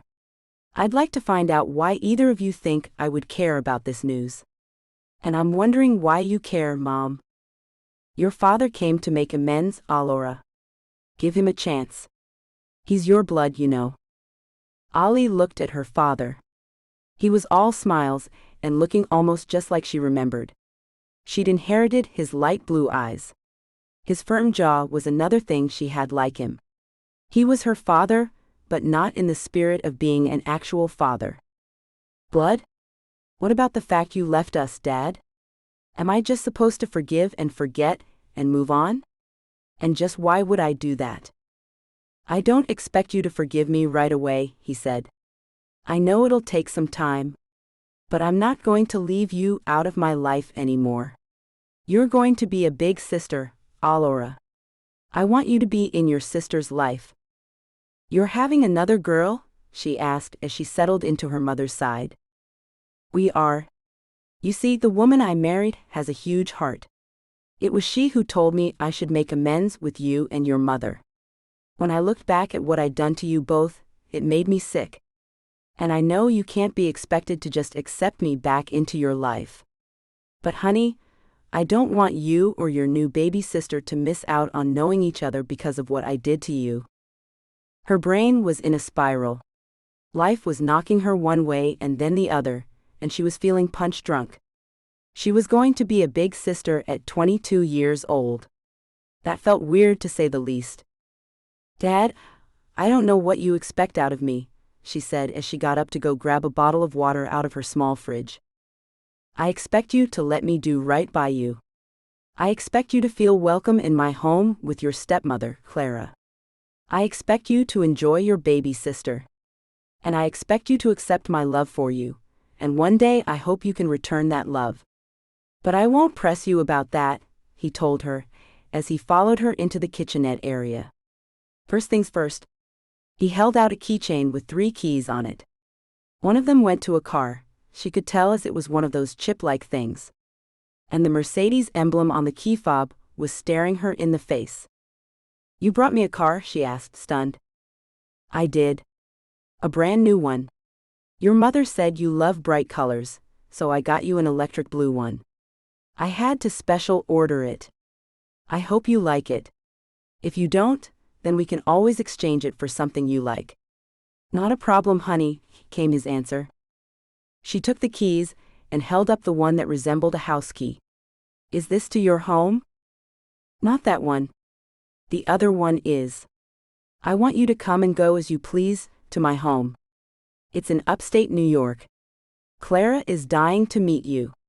She's hoping you'll do a mural in your baby sister's room for her. What do you say to that? I say, what's this key for, Dad? She asked him as she tried to grasp the reality of what the hell was happening to her. That's to your penthouse on 5th Avenue, honey. Nothing too huge. Only 5 bedrooms and 3 living areas with a couple of dining areas too. And a full staff, of course, he said with a huge grin. Dad, I can't afford. His finger landed on her lips. You can. You see, I owe you a ton of child support. I asked a lawyer about this, and he came up with what I owe you and your mother. I've made accounts with that money for you both. Reaching into his pocket, he pulled out a bank card. You'll need to go by the bank at your earliest convenience to sign a couple of papers for them, and the money will instantly be accessible. Isn't this fantastic, sweetie? Her mother asked her as she came to them. He bought me a penthouse in the same building yours is in. I'm just a brisk walk away from where you'll live. I suppose you got a car too, Ollie said with a frown. Her mother nodded and smiled. Yes, your father has been very generous. You should try to, at the very least, act happy. What if I don't want any of this? Ollie asked them both. This is all yours by rights, Allura, her father told her as he pulled her in for a hug. I'm sorry I did you so wrong. But that's over now. You are my daughter. My firstborn child. Not only have I given you all I should have been doling out to you all along, but you will be my heir as well. You are a Worrell. That means something. I stopped using that name. I go by Mom's last name now. Not legally, her mother reminded her. Legally, you're my daughter, Alora. Now come with us. I want you to throw on some clothes and get out of this ratty robe you have on. There's so much I want to show you. You won't be staying tonight in this dump. Your closets in the new penthouse have already been filled by a stylist your mother gave your sizes and style interests to.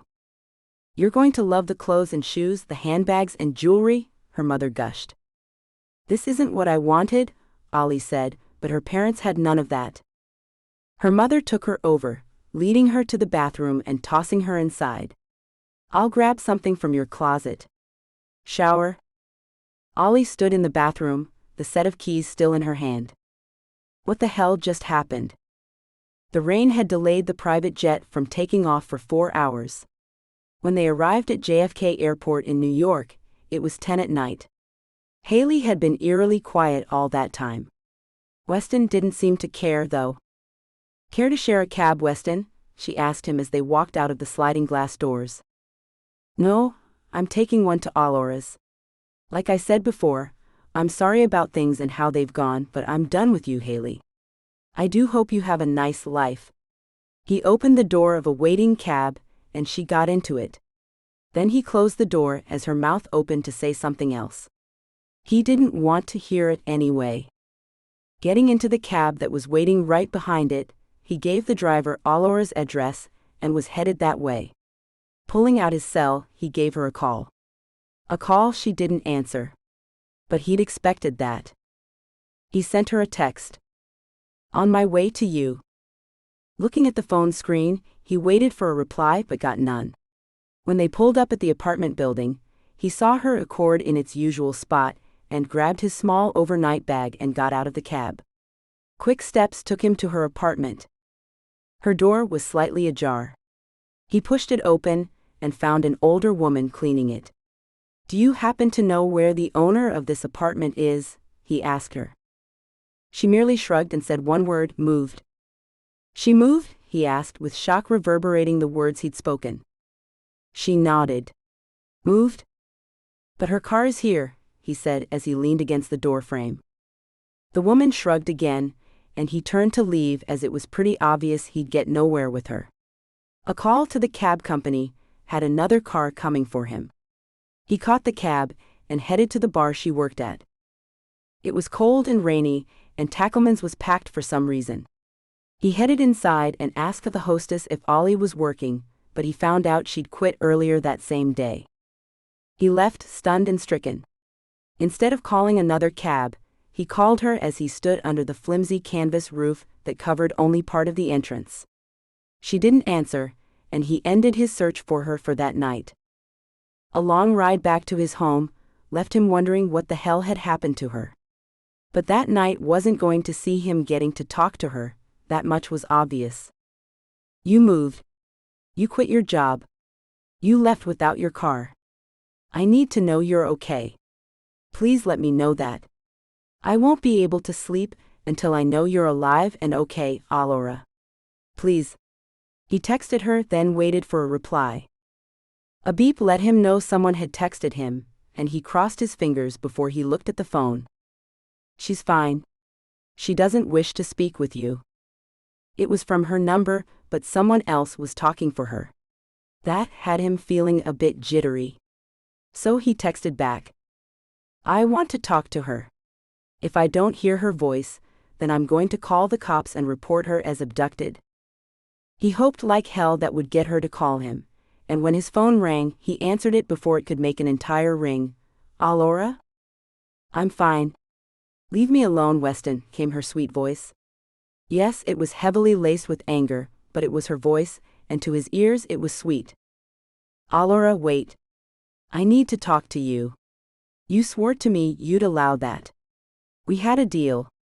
I will hold you to it. You and I need to talk. No, she said. And I'm blocking your number. I talked to your ex-wife. She told me everything. She told me that you were going to lie to me. She told me you and she had been intimate. There may be a baby in your future. I'm not about to get in the way of that. She's lying, he managed to get in. She said you'd say that. She said you were intimate, then you felt guilty, and told her you couldn't be with her because you love me. But the fact is, she could be pregnant, and I'm not getting in the middle of that. You were intimate with someone else, that's a deal breaker, and this is over. You've had your say. I don't owe you anything else. She is lying, and I swear that to you, Allura. I swear it. He was desperately trying to hold on to his composure, but it was getting harder and harder to do. She has no reason to lie, but you do, Ollie told him. She does. She wants me back, and she thinks if I don't have you, then I'll go back to her. But I won't be going back to her. Not ever. And really not now that she's done this. Please, Allura. Let me come to you, wherever you are now. Please, you will believe me if I can tell you everything face to face. I know you will. You're right, I probably would believe you if we were face to face. You know why? Because I'd see that gorgeous face, and you'd touch me just right, and I'd want to believe you. But that would be stupid, and I'm anything but stupid, she said. A man's voice in the background had the hairs on the back of Weston's neck standing at full attention. Who are you with? Never mind that. It's none of your concern. I let you know that I'm okay. I'm more than okay if you'd like to know. Money isn't an issue. I'm not a poor little starving artist any longer. I'm not in need of being rescued. And I think that would have you finding me not quite your cup of tea any longer. Along with believing your ex, I think you'd lose interest in me very quickly. I don't need a thing anymore. And how did this happen in one day, Allura? He asked her in astonishment. You quit your job, moved, and left your car behind. Who came and spirited you away so damn quickly? Not your business anymore, Weston. Haley Stiller is your business. Maybe if the pregnancy test comes back negative in a couple of months, I might think about talking to you as friends. Nothing more than that. If it comes back positive, then I don't want to speak to you again. What the hell does that mean? He asked her in complete confusion. Haley said she'd give me a call in a couple of months when she could take a pregnancy test. She wants to let me know if you're going to be a daddy again, or not. If I may say so, I think that it was cowardly of you to be with her when you knew she wanted to get pregnant with your baby, and then tell her that you wouldn't be staying with her. I didn't think you were like that. I'm not like that, he shouted at her. She's lying. She wants me to call her to complain for it. I told her I wasn't going to talk to her anymore. If you'd let me come see you, I could tell you everything. Every last detail. I was going to be completely open with you. You have to believe me. She was silent, and he took that as a sign that she was thinking about giving him a chance to explain. But then a man's voice was in his ear. She's crying. I don't know you, but I don't like the fact that she's crying over you. When I found her earlier, she was crying and refused to tell me why. I think I've figured that out now. Leave her alone, or you will have me to deal with. And you are? Weston asked. Charles Worrell. And you are? Weston Calloway. Great. Weston Calloway, stay away from Allura. And then the call was ended. When Weston tried to call right back, he found he'd been blocked. Anger and frustration ruled him. He slammed his fist against the seat and cursed. She was with another man. Allura went to bed that night with a glass of wine and a headache that could kill a horse. She'd never cried so much in her entire life. When she got the call from Haley, she knew without a doubt that she and Weston were over. They had to be. Her father had made sure she was settled into her new bedroom before he left her. He'd promised to send his driver for her around noon the next day, so she could come to his place in upstate New York and meet her new stepmother. It wasn't anything she was looking forward to. But then again, she wasn't looking forward to waking up ever again either. Her new home was magnificent. Her mother had lent a hand in it. Her secrecy was more than a bit disturbing about the matter with her father. But her help in picking out things that would make Ollie feel at home in the place had helped. One of the living areas had been made into her art studio, complete with canvases of many sizes and every paint and brush in existence. She supposed any other person would be over the moon with what she had just been given. And she knew it was her birthright to have the things. But the loss of Weston overwhelmed her. Love sucked, she decided. Anything that could hurt that damn bad was best left the hell alone. When her phone rang at midnight, she jumped and saw it was Brittany. "Hello," she answered. "Okay, what gives, Ollie? You quit. You moved. You dumped Weston." "I know. I was kind of taken," she mumbled. "Taken?" Britt shouted. "Like kidnapped?" No. Not exactly. I was just taken back to a life I had before. I wasn't always dirt poor," she said, then sipped her wine. "What the hell does that even mean?" Britt asked. "I'm the daughter of a rich man. He showed up and wanted to make amends. He gave me what his lawyer said I was due. He bought me a home and a car, and gave me a bank account that's much too big to justify me working and taking money away from those who need it." "You're rich now?" Britt asked. "I mean, what the hell, girl?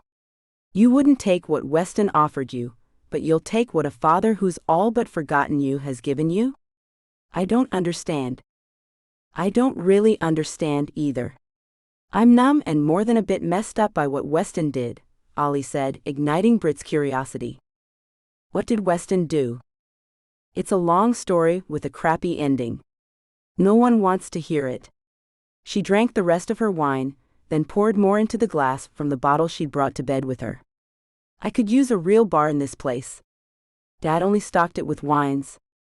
"I could come over and bring you something," Brittany offered. "We could talk. You sound like you need a friend right now." Ollie looked at the ceiling. The ornate ceiling that topped ornate walls was decorated with things that cost tons of money. She was lying under expensive sheets and blankets. Her head rested on expensive pillows, much the same as she had experienced at Weston's mansion. She closed her eyes. "Not tonight. I'm too weepy. Terrible company. I wouldn't force myself on anyone I care about right now. I'm more than a mess." "At least tell me you think you'll live through this," Britt said with a light laugh. "The way my heart hurts, it's iffy," she said, and she really meant it. "That bad, huh?" "Worse," she replied. "Has anyone ever literally died from a broken heart?" "No," Britt told her. "Well, I don't think so. There was that one couple. But they were really old, and had spent something like 90 years together. But no one could prove the last one went only 30 minutes later, from a broken heart." "So it could happen, is what you're saying?" Ollie took another long drink of the wine. "Great." "No, Ollie. You should really let me come over. You sound half drunk and half insane." An odd laugh burst from her mouth.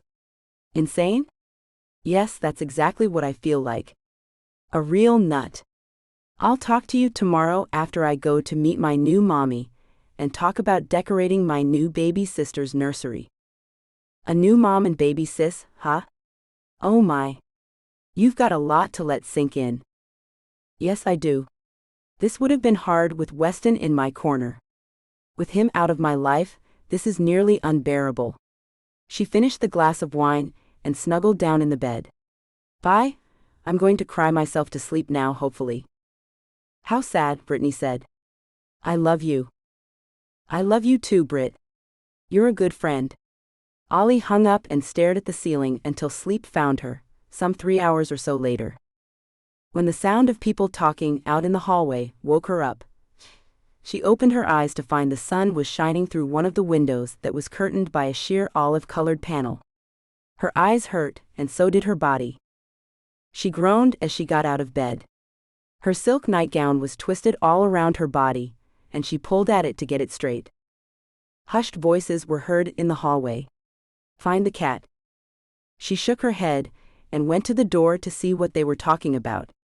"If her cat is gone, she'll be so upset," came a woman's voice. Throwing the bedroom door open, Ollie asked, "Is my cat missing?" One man dressed in a black suit, the butler, she guessed, gave her a blank face. One woman in a black maid's outfit gave her the same face. It was the older woman, wearing a light blue set of what looked to her like something a chef would wear, who opened her mouth. Missing? I heard you saying a cat was missing. Are you talking about my cat? Ollie asked the woman. Well, yes and no. I'm sure it's just hiding in the house, the lady told her. But the door to the hall was open, the butler said. He'd have to get on the elevator and go down to the ground floor and get out of the lobby to really be lost. Allura felt her legs going weak. Not another terrible day, she wailed. The woman she thought must work in the kitchen came to her, running her arm around her and taking her back into her room. You don't worry about a thing. That cat is fine. I've worked in this building before. I'll talk to the building manager and get them to check the surveillance footage. I don't want you to do anything but take a nice hot bath, relax, and let us take care of things. That's what we get paid for. On top of that, I'm going to make a member of the staff the cat's personal caretaker. Ollie started crying yet again. But that's my job. He's my cat. His name is Bruce. Please find him. With all her noise, the cat seemed to have heard her and came running into her bedroom. There he is, the lady said with enthusiasm. Ollie fell to her knees, then sat on the floor and held her cat, muttering, Bruce, my only friend. Don't leave me. The woman crouched down and took her by the chin. Allura, my name is Laura. I'm your head chef. I have a list of your favorite breakfasts that your mother gave the kitchen staff. But I'd like to get to know you. Now, how about a nice bowl of comforting oatmeal with maybe half of a strawberry and a little bit of blueberries? And maybe a nice smooth glass of almond coconut milk and some homemade wheat bread with a nice honey butter spread? Laura, she asked. That's what I used to get called a lot when I was younger. People didn't know how to say my name. How silly they were.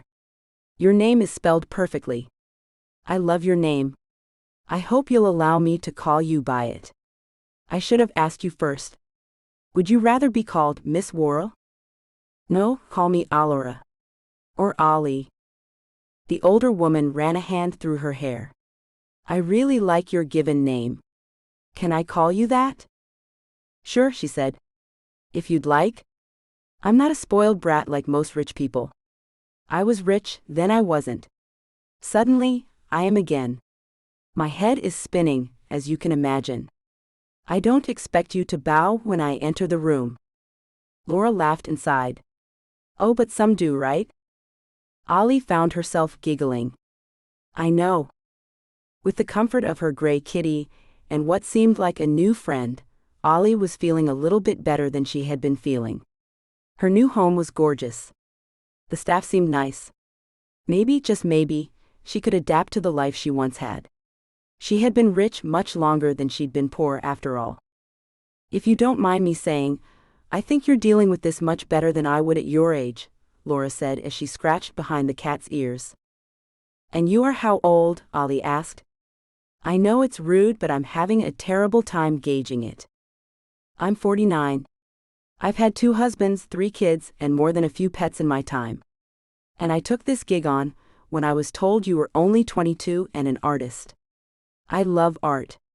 I always have. Being a chef is kind of like art when you think about it. Oh, I know. Ollie was finding some excitement moving through her. Do you like to make your food look neat, pretty, cool? I do. Laura said, sharing her excitement. I knew you and I would make a great team. Oh yeah? Ollie asked. I sure did, Laura quipped, then got up. Breakfast then, perhaps you could hang out with me for a bit, and we could talk about what you really like and dislike, and I'd love it if you'd show me your work. I want to cook to inspire you. I heard you have your work in a gallery. You have no idea how much fulfillment I'll get at knowing I get to cook for an artist. It's like winning the lottery for me. Allura looked up at the woman. She had long blonde hair wrapped into a tidy bun. Her blue eyes had a sparkle to them. She was fit and trim, the perfect amount of healthy weight on her medium frame. and her smile was infectious. "I'm glad you're happy about this position. I was out of work for the last year. I went into the hospital with a blood clot in my left leg, and the damn thing moved. It moved up to where my heart is. By a miracle, it was blown apart and ended up in tiny pieces in my right lung. I was in the hospital for 2 weeks. In ICU. The doctors and nurses told me I could have died. When I got the call about the job, I felt a slight jolt. I knew I should accept it. And now that I've met you, I'm damn glad that I did, Allura." "Were you afraid when you found out you had the blood clot?" Ollie asked with sincere worry. "I was. But I had faith that everything would work out. It did. And I saw my youngest child graduate from college a few months back. Things are going great, and I hope I can bring some joy to your life. If you don't mind me saying, I hate to see you crying so much. If there's ever a time you want to talk, I'll be in the kitchen. You come on and talk to me anytime, girl. Consider me your friend. Always." "Thank you. That's very nice of you," Ollie said, then smiled a genuine smile. "I think you and I will get along well." "Me too. See you in the kitchen in a bit." Laura left her alone in her bedroom. Just her and the cat sat on the floor as Ollie looked around her new bedroom. A room she'd barely seen as her vision was mostly blurred the previous day. Her cell rang, and she got up to see who it was, thinking it was most likely her mother or father. When she saw a number she didn't recognize, she thought twice about answering it, then decided to take a chance. "Hello? I have Haley, and I'm bringing her to see you. She's going to tell you the truth," Weston told her. "Whose number is this?" "The cab driver's," he told her. "I was sure you wouldn't answer my number or Haley's." "You were right about that. But bringing her here won't solve a thing. You withheld information. You went off to LA with your ex. And I have too much on my plate at the present time to deal with anymore. The timing is bad, Weston. I love you, and you love me. That's all that matters," he argued. "And you want to have kids soon, and I don't. I don't want that anymore. I want to have them whenever you do," he said, sending a small chill through her. "I'm not sure I can believe you. On top of that, I have a feeling you aren't being truthful with yourself. Let me bring her over so you can see that I haven't lied about sleeping with Haley." "Please," she heard Haley call out in the background. "I'll text you the address. I'll give you 30 minutes. I have a lot to do today, apparently," Ollie said, then ended the call and went to get into the shower. It was time to stop feeling sorry for herself. The self-pity was weighing heavily on her. She was tired of the wait. Tired of crying. Tired of feeling numb. And she'd need her wits about her to keep Weston out of her life. He was a wild card she didn't need. The ride over to the building Allura's new penthouse was in had Weston wondering what the hell could have possibly transpired in the matter of a couple of days that had her living in such a grand manner. "A waitress lives here?" Haley asked as they got out of the cab. "Oh, is she someone's maid too?" "No. And she quit her job, so she's not a waitress anymore either. You don't need to know what's going on in her life. You need to tell her you lied and that's all. Then you can leave," he told her as they got on the elevator to go up to the top floor. "A penthouse on 5th Avenue, Haley mumbled. "Is any of this making sense to you, Weston?" "No. Maybe Allura has been hiding some other rich man from me. She was all against money when we first met, yet she'd never explain why that was. Maybe she has an ex who's rich too.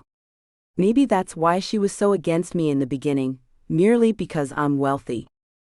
The elevator stopped, and they stepped off it and went to the door with the number she'd given him. Ringing the doorbell, they were met by a butler. "Welcome to Miss Worrell's home. May I tell her who is calling?" "I'm looking for Allura Green," Weston said. "She gave me this address." "Yes, this is her home," the butler said. "And you are?" "Weston Calloway. She's expecting me." The butler gestured for them to come in and led them to a small sitting room. "Wait here." Weston sat down in a comfortable, overstuffed leather chair as Haley looked out the window that overlooked the busy New York street below. "She's living with someone else," Haley said. "She's moved on from you, Weston. You sure you want to continue to hold out for her?" "I am." He gestured for her to take a seat. "Park it. You're making me more nervous than I already was." She took a seat just as Allura walked into the small room. "Hello," she said, then waited at the door. "Tell me what you have to say, then you two can be on your way." "Allura, please," Weston said, but she held up her hand to stop him. "Save it." Allura looked at Haley. "You have something to say?" Haley stood up with a sheepish expression on her gorgeous face. Her violet eyes were brimming with unshed tears. "Allura, I'm sorry. I was beside myself when Weston turned me down. The truth is this. We shared one kiss at the graveside of our son. He ended it and let me know he wasn't interested in getting back together with me. He loves you." Allura's eyes moved to look at Weston, who stood up slowly. "And yet he hid things from me. That's not what people who love each other do, is it?" "And what about you?" Weston asked as he came up to her. "About me?" she asked him with a frown. "What have I kept from you?" He gestured around to the grandeur of the small room. "A penthouse on Fifth Avenue, Peach.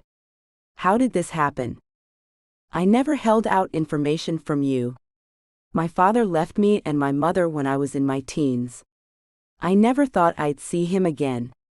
There was nothing I was hiding. It was merely a thing I didn't like to talk about. It hurt too much." "And you don't think talking about my dead son would hurt me, Allura?" he asked her, making her flinch. Haley cleared her throat. "Is my part here done? This is beginning to get uncomfortable." Weston nodded. "First, let her know what I've told you about us." Haley looked at Allura, who held her eyes with a solid stare. "Allura, Weston and I will not be getting together. It doesn't matter if you take him back or not. He's assured me that I need to move on. He and I will no longer be talking. I think I've pushed him a lot further than I should have. I'm sorry about lying to you. I think I warned you inadvertently that I'd probably resort to anything I had to in order to get him back. It was a desperate move on my part." "Yes, it was," Ollie agreed. "But I suppose I can understand. Thank you for coming clean. It's appreciated. My heart has already been broken, though. Your apology hasn't miraculously mended it. I didn't expect it would. But Weston made me do it anyway. I'll be going now. Good luck with your future, Allura. I wasn't thinking when I lied to you." Haley walked out of the room, and Ollie watched her go to the front door, where the butler was waiting to let her out. She turned her attention to Weston when he touched her cheek. Heat ran through her with his touch, and the tears that sprang into her eyes only served to piss her off. "Do not touch me," her voice was low and threatening. Weston removed his hand and gave her a stern expression. "So spill it. How did you end up here?" "My father came back into my life yesterday. He's married a woman, and they have a baby girl. My new sister. His wife wants me to be a part of their lives. So I guess I will be." Ollie walked over to take a seat and looked out the window with a vacant stare. "Don't shut me out," he told her as he moved into her line of sight. "I see you shutting everything down. This is your life. If you want to live this way, then do that. If you don't, then don't. Be who you want to be, Allura." She looked at him and then sighed. "I'm lost, West. I'm completely lost." "I can see that," he said, then kneeled in front of her and took her hands in his. "I'm sorry for keeping so much from you. I didn't mean to hurt you by doing that, but I can see that I did. I was so afraid of telling you everything, and you bolting on me. So you didn't tell me, and I did exactly what you were afraid of anyway," she said, then ran her thumbs over the backs of his hands. "I've missed you," he whispered, then kissed the tops of her hands. Have you missed me at all? Her eyes drooped with sadness. Her voice sounded tired as she said, I have missed you. My heart has never hurt so damn much though.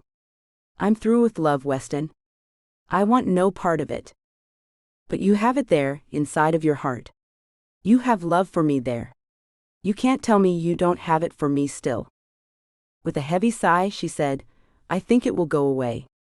If I don't have to see you. I think I could get over you. I'll never love again, if that helps you to understand how devastated I am. Look, I do not like the way this is going at all, he said, then stood up. Your depression is over the top. You found out that I didn't do anything wrong. You kissed her, she reminded him. One kiss. That's all. Damn, Allura. I'll give you this. You can kiss anyone you want one time too. If that will make things go back to where they were, you get one kiss with anyone you want. You are the only one I want to kiss, West. Only you. But you not only gave her one kiss, you gave her a thought. You actually thought about getting back together with her, because you have feelings for her, and you want to have a child.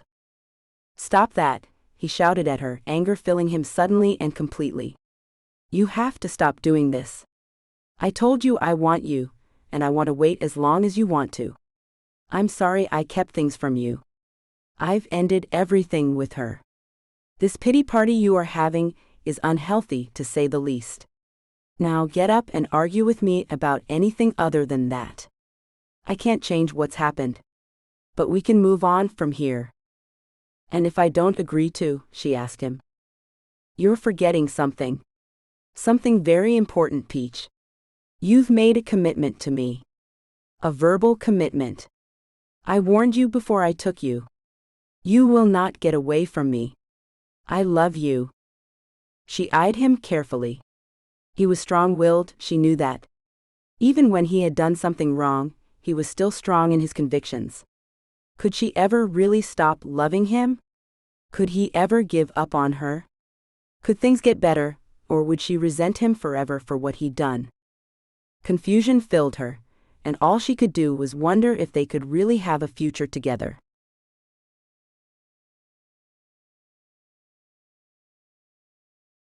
Hidden riches. The sound of her own heart pounding was deafening. Allura was being led down the hallway of her new home. Which one is yours? Weston asked her as he held her hand tightly in his. Why? Her voice trembled. Because I need to remind you of what you promised me. She didn't want to be alone, behind closed doors with him.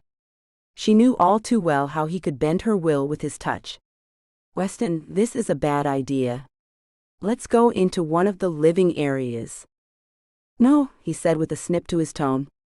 Now which one is it? The third door on the left, she whimpered. He pushed it open and took her inside her new bedroom, closing the door behind them and pinning her between it and his body. Allura, you and I are meant to be together. You and I share something I've never shared with anyone else. You may be stubborn, but I am even more stubborn than you are. I'm not about to take no for an answer.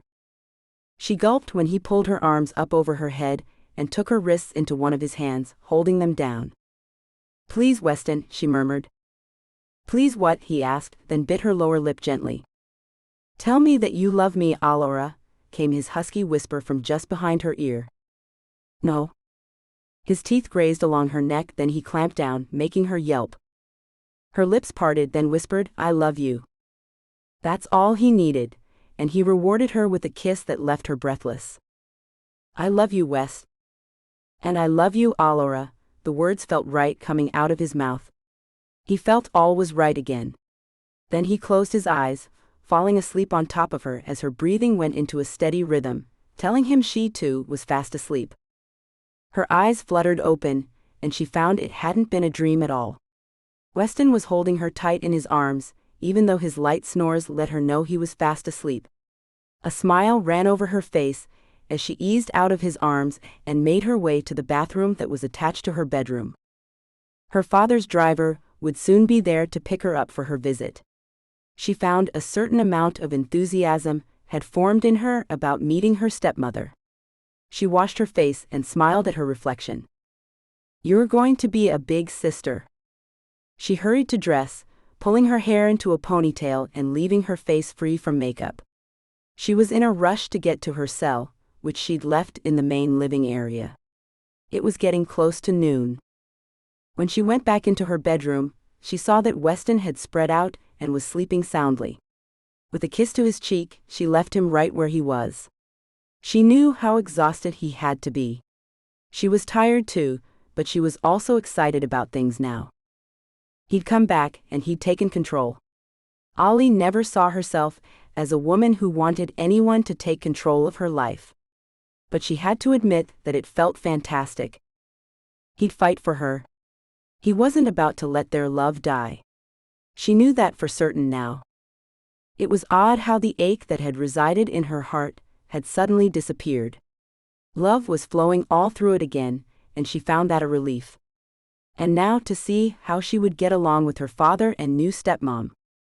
When she found her cell, she saw the text from her father that had come in an hour back. "My driver is on his way now. Can't wait to see you." Just as she was about to text him back, the doorbell rang and she hurried to it. She found the butler answering the door, and there stood the driver she'd known from the old days. "Dustin." The older man's smile had wrinkles forming around his mouth and light green eyes. "Miss Allura?" She ran into his arms, and he picked her up as they hugged. "I never thought I'd see you again." "Oh honey," he said with a happy tone to his deep voice. "I knew your father would smarten up one day." He let her go and took her down to the waiting car. "It's so nice to see you, Dustin. How has everything gone these past years?" "The usual. I've driven your daddy around a lot, and time has passed. My only news is that I've had 3 grandkids in the time that's passed." He opened the back door of the town car for her to get into. "You're a grandpa?" she asked, then giggled. "I am. They call me Gramps. Now off we go so you can meet your new family, Miss Allura." She gave him a nod as he closed the door. Then he took off, and she found her tummy was filling with butterflies. She was back to where she'd been before. Riding in the back of her father's car, driven around by their driver, and looked out the window as the car veered around other cars, some expensive and some not. People were everywhere, and then they began to thin out as they left the city and headed toward the place where she'd once lived. She wondered if her bedroom had been kept the same. She'd had a Paris-themed bedroom, complete with a replica of the Eiffel Tower in one corner. There was a huge balcony off that room, and white lights were strung along the railing. Her fingers trembled as she smoothed out her blue skirt. She was going home. The place she had always thought of as home. The small apartment in Queens was never a thing she thought of as home. It was like a little dungeon to her back then. That apartment was like a prison. And it was a constant reminder to her that the money she'd always had wasn't really hers. It was her father's, and he could take it all away. She thought about how things had all changed. The money in the bank account was all hers. No one could take it away from her. She'd made sure to ask the bank representative, who helped her sign the necessary paperwork about that. She was the owner of a brand new Mercedes. Her name was on the title. She was also the owner of the penthouse. Her name was on that too. And it was her name and hers alone that was on the bank account that had a balance that was nearly $1 billion. Allura was set. Her man had come back to her, showing her how much he really loved her. She had 2 walls in a prestigious art gallery to fill. The world was her oyster, it seemed. She hummed happily as they drove the hour and a half out of New York City to get to her father's home. A mansion she had a key to. As they pulled into the long drive, she felt the butterflies turn into gargoyles. It was time to meet the woman who'd changed her father for the better. Dustin got out and let her out of the car, then walked her up the huge staircase that led to the front entrance. "Good luck, Miss Allura. It's damn nice to have you back home." "Thanks, Dustin. It's damn great to be here," she said, then gave the man a hug and turned to find the door was opening and a new man was standing at the door. "Your father and mother are waiting in the nursery for you, Miss Allora," he told her. She didn't recognize the man though. "You're new to me, sir. Do you mind telling me what I should call you?" "I am Stanley," came his stoic response. "Follow me, please."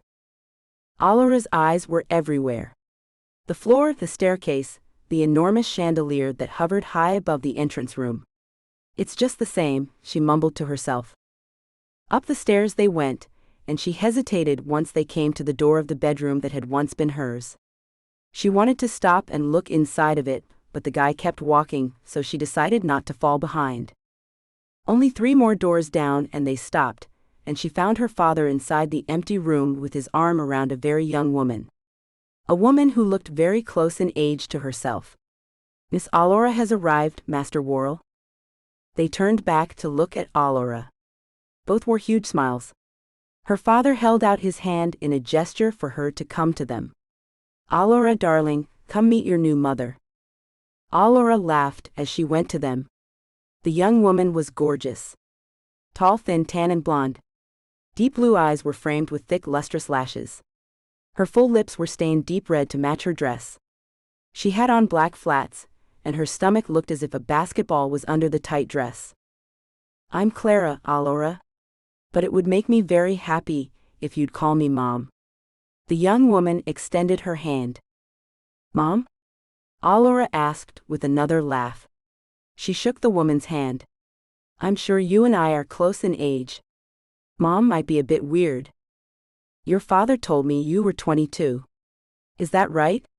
Clara asked as she let Allora's hand go and rubbed her round belly. "That's right. And you are?" 25, she said. Then she looked up at her husband and grinned. "But Charles tells me I'm much more mature than that. Isn't that right, baby?" "Much more mature than that," he said and kissed her cheek. "Now, Allora, don't let the age thing get in the way of making this woman your mother." Allora choked back her words. She had a mother after all. She wasn't in need of another one. She decided to change the subject. "When's the baby due?" "In 2 months. And we've not yet done a single thing to make this nursery a place for her." "Did your father tell you what we've decided to name her?" her new mom asked.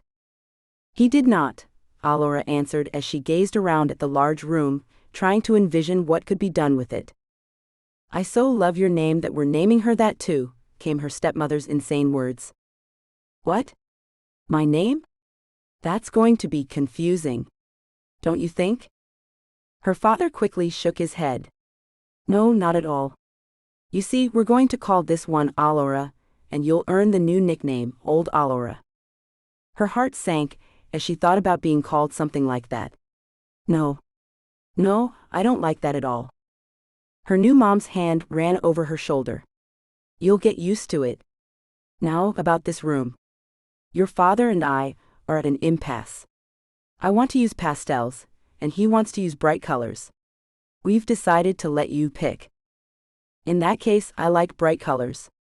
They stimulate the senses," Allora said as she looked around. "If she's anything like me, she'll like the bright colors too." "Then it's settled," her father said. "And now on to other things." He took out a small catalog from inside his suit pocket. "Here are the baby cribs we've been looking at. We'd love it if you'd pick one for our little Allora." With a quick glance through the small booklet, she picked one out. "This one will work, and I'll paint it." She noticed the frown on Clara's face as she walked over to the window and looked out of it.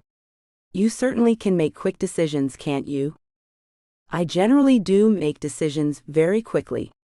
If you don't mind my asking, how long did you two know each other before you got married?" Allora joined her new mom at the window.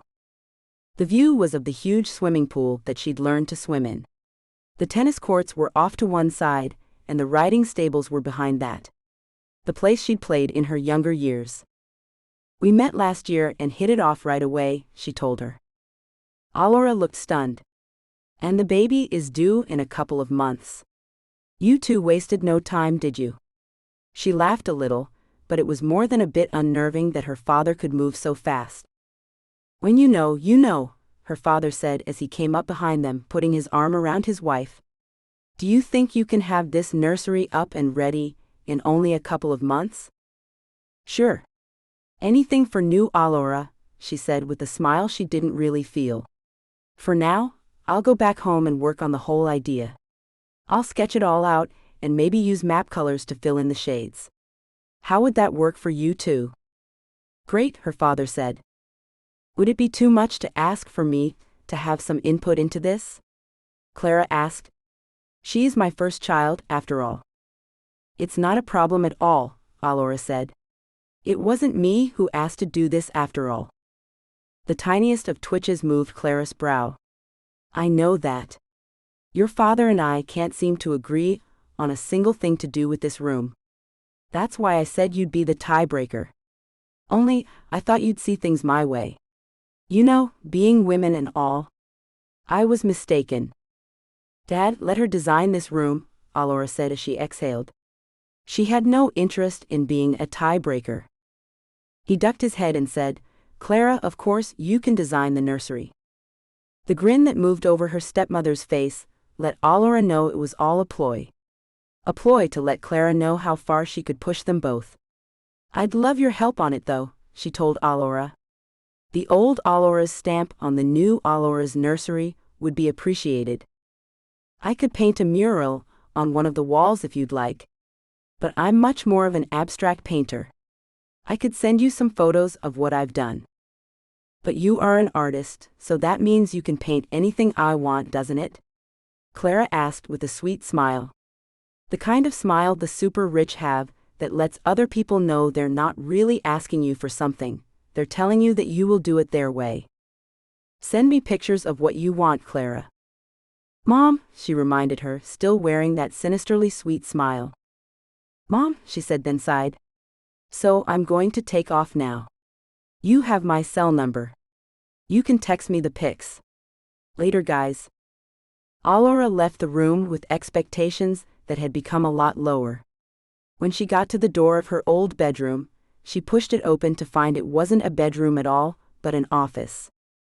Closing the door, she went down the stairs with her head hanging. She wasn't getting her father back. He was replacing her and her mother with newer versions of them. Right down to the new baby's name. Making her way to the front door, she found the butler jumping to open it for her. She let him. "Good day, miss." "Yeah, whatever," she said as she left the home she had high hopes of making hers again. But that dream was history. She knew she'd love her baby sister, but the idea of being one big, happy family was gone. Dustin opened the door of the car for her. "You don't look nearly as happy as you did when I let you out of this car." Reality set in. "Bummer, huh?" she said as she got in. He nodded and closed the door without adding to her words. She figured he knew more about Clara than he'd ever say. The fact was, Clara and her father were not anything Allura should be worried about. Allura had to find herself.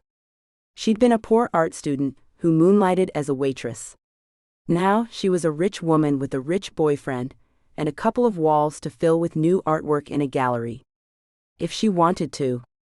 She didn't have to do a damn thing if she didn't want to. The drive back to New York was long, and she found her head falling back on the headrest and her eyes closing.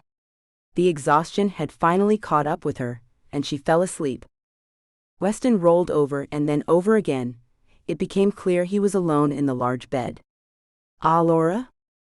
He sat up in bed and looked around the room, which was dimly lit by the outside sunlight. She was gone. His heart stopped and his mind went blank. They'd made up. Why would she leave? Getting out of bed, he got dressed and looked around for a note or something that would tell him where she'd gone. He went to the bathroom to clean up a bit and laughed at himself when he heard the bedroom door open. "West?" Stepping out of the bathroom, he found Allura and scooped her up. "I was afraid you'd left me." She ran her arms around his neck and laid her head on his wide chest. "I'm not about to do that. You're the only thing I have in my life right now I'm certain about." I went to visit my dad and his new wife. A woman who's around my age. From what I saw, she's a real piece of work. That had to be rough. So it went kind of badly? He asked as he took her to the bed and sat down, holding her on his lap. I wouldn't say that. There was no drama, so that's good. But all my hopes of having my family back have been dashed. And the fact they're naming the baby my name is a little upsetting. Your name? He asked her, then chuckled. That's weird. It is, she agreed. And I am to be called Old Aurora. So can't wait for my little sister to call me that. I bet, he said, then kissed the top of her head. How about you take off your clothes, and so will I, and we can climb right back into this bed and love the rest of the day away. If you think that'll help, she said with a giggle. Oh, it will. Believe me. She got off his lap and pulled her clothes off as he took his back off, and then they climbed into the bed and covered up, settling into each other's arms. I feel so comfortable with you, West. He ran his hand up and down her arm with gentle strokes. Me too. With a kiss to the side of her head, he whispered, We need to make some decisions, you and I. She groaned and turned in his arms to face him. Why do we have to do that? So much has changed, West. It's all a bit dizzying. Making more decisions right now would stir an already overflowing pot. I can see why you'd think that, but I'm talking about making decisions about what you want. I can see that I've pushed you to do things maybe you weren't ready for, and now your parents are too. I want to stop doing that, and I want you to know I'm in your corner and here to help you be you. She sighed and kissed his plump lips. And that's why I love you so much. No one has ever looked at me the way you do. You can see right into my heart and soul, I think. You can tell this way of living just isn't me, can't you? You're so uncomfortable here, he said with a chuckle. This place doesn't look like a home you'd make for yourself. Because it's a home my mother put together. I do have one member of the staff who I really like. The head chef, Laura. She's all about getting to know me and what I want. And I can see keeping her on. I don't need the tons of other staff. The butler isn't necessary. The place is huge, so a couple of maids should be kept on. Other than that, I see no need to keep the rest. What about finding another place? A place where you'd feel at home, he asked her, then kissed her forehead. A place we could call our home, Peach. She shivered with his words. Our home, West. I want you and I to move in together. She took in a breath and held it as she thought about what he wanted. Did she want that too? She felt at home in his arms. She felt whole when he was around. To have him in her life, really sharing it, would be more than nice. What kind of place do you see yourself living in? Anywhere you are, he told her, then kissed her with a deep kiss that told her he wasn't lying about that. I could live in a ditch, as long as you were with me, Allura. Well, we won't have to go that far, she said, then giggled. I could sell this place, couldn't I? I'm not stuck here. As if anyone would consider themselves stuck in a Fifth Avenue penthouse. You know what I mean, though. He trailed one hand up to cup her chin and looked deep into her eyes. I can see you do feel trapped. I don't want you to let that happen to you.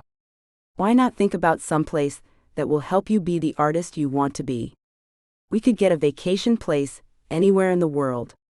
And we could get a place near New York too.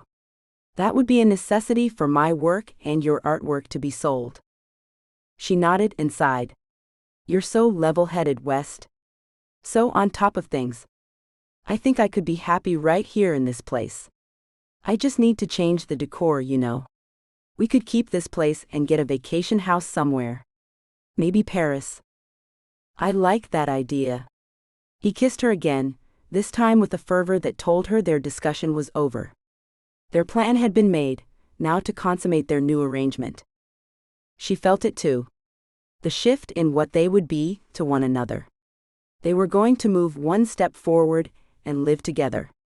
He'd help her to push away the things that had been tossed at her, and replace them with things she wanted and liked. Allura had no idea that anyone could do that for another person. Step in and help them be who they long to be. She had always wanted to be an artist. The loss of money got in the way, slowing that goal down for her. But the money was back, and she could use it to help her move ahead in her career much faster than she'd been doing. "I love you more than you will ever know," he told her. "I think I do know.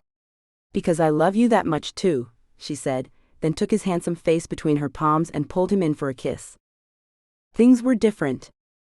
They were now a real couple, with a real commitment.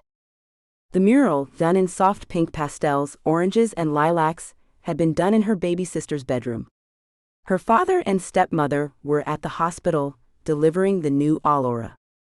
Weston came into the nursery with a grin on his face.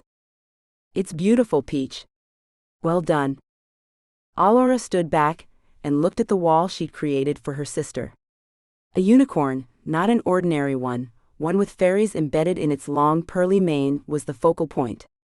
But there was so much more in that mural. A couple of princesses, hid behind tall trees with pale purple moss growing up their massive trunks. Allura meant it to be the two of them playing in a fairy forest. She knew they would never get to play together like real siblings, so she made up a fantasy childhood where they both could pretend they had known each other forever. She couldn't say she'd grown fond of her stepmother, Clara, who never wavered on her calling her mom. A thing she found humorous rather than aggravating. Clara was an odd woman. Though only a few years older than Allura, she was ancient in many aspects. Formal dinners were held every Sunday evening.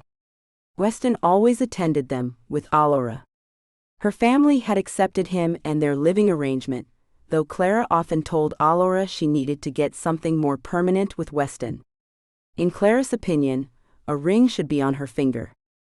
Allura was fine without one. She knew she and Weston had something special. No ring was necessary to prove to her that he was the other half of her. His arm ran around her as they left the room. "I suppose we could go to the hospital now," Allura said as they walked down the massive staircase. "I'd like to be there when new Allura is born." "Then we shall go," Weston said, then kissed the side of her head. "I too would like to meet her. I have a confession to make about her name though." "And that would be?" "I intend to come up with a cute nickname for her. New Allura isn't doing it for me." She laughed and nodded. "I was thinking about doing that too. We can come up with something together and make it stick." Weston and Allura were good at things like that. Getting together to make things more tolerable for one another. Life is seldom fair, one needs a cohort to help smooth out the ridges of unfairness. The two had settled into a comfortable existence together. Allura was only 6 weeks from graduating, and Weston was preparing her a surprise party, even though she'd told him not to. He'd found she never wanted attention focused on her, and he was determined to get her to accept a little attention now and then. When he'd asked her what kind of a wedding she'd dreamt of, he was astonished when she told him she'd never dreamt of one. Allura wasn't exactly a person who gave everything she had to others and expected nothing in return. She was more of a person who did what was necessary for others and never thought about asking anyone to do anything for her. Weston had stayed true to his word. He didn't try to fix things for her. He let her make her own way, and she sold her art to others without his help. But he was having a hard time with not giving her anything. The ride to the hospital was made in silence. He knew she was in an odd spot with it all. She'd been an only child forever. Now she'd have another person in the world who shared her genetics. "You know, it has run through my head more than a few times that my father could do to my little sister what he did to me," she confided in Weston. "I knew something was troubling you. I think your father has matured since he did that to you and your mother. I don't see it happening again. And I think he and Clara will most likely have more children. My guess is it won't be long before you have more little brothers and sisters." She looked down, and he felt the agony that was exuding from her. "And they will all have a wonderful life that might be swept out from under them." He chuckled and wrapped his arm around her, giving her a firm squeeze. I suppose it's that dramatic flair that makes you so good at what you do. I don't think you have a thing to worry about. You seem to be waiting for the other shoe to drop. Things to go wrong. Heartache to happen. Just live and don't worry about the future or what might happen. It's as if you're mourning something that hasn't happened. It feels real, Weston.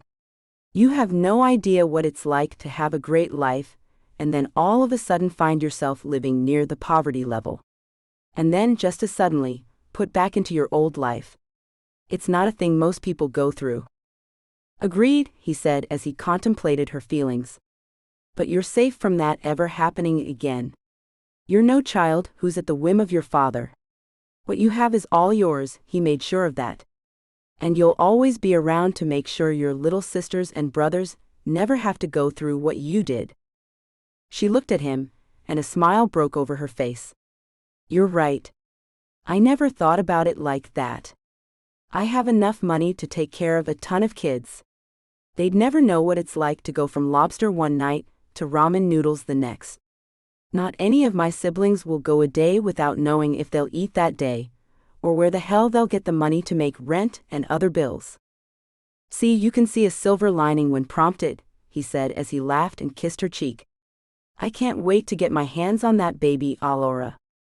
Her heart lurched as she suddenly realized how much Weston wanted a baby. She'd been pretty selfish, she thought. All about herself the last couple of months. West, I'm kind of afraid this is going to make you get back on that baby bandwagon again.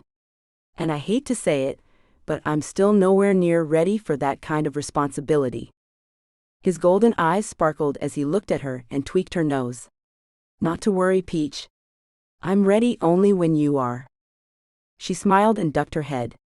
She had no idea when she'd be ready for such a thing. She knew nothing about babies. It was a distant hope that Clara would allow her to learn some about them with her new sister. But it was a vague hope, as Clara was more than a bit picky and bossy. She was sure she'd be the same way about the baby. When Dustin pulled up at the hospital, he parked and came around to let them out of the back. Are you coming up too, Dustin? Alora asked him, as they exited the car. Should I? He asked her as he frowned. I'm not family. You're as much a part of this family as anyone else. You've been Dad's driver forever and then some. Come on.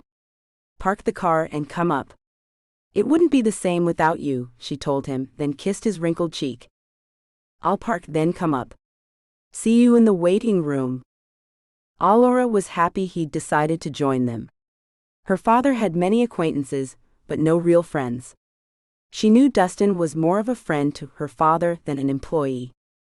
Weston held her hand as they went up on the elevator to the 5th floor, where all the expecting mothers were. It was then that she realized this must be hard for Weston. If this is too much for you, you don't have to stay, West. I just thought about that. She gave his hand a gentle squeeze. It's right where I want to be. Right here by your side. With a kiss on her cheek, the doors opened, and they stepped out of the elevator. Her father texted her the room number, and they went straight to it. With a soft knock, they found her father stepping out to greet them. Hi. Thank God you're here, Alora. Oh, she asked, more than a little surprised. Clara's mother was on her way here, but she fell down the steps of her home, breaking her hip. Her sister is in Switzerland, and she has no other female to help her out. She's a disaster. Her father ran his hand over his face with angst. So I should go inside? Alora asked him. He nodded. Please? She's a groaning wreck. I don't have a clue what to do for her. I wasn't in the room when you were born. I came up to the hospital later, after you were delivered.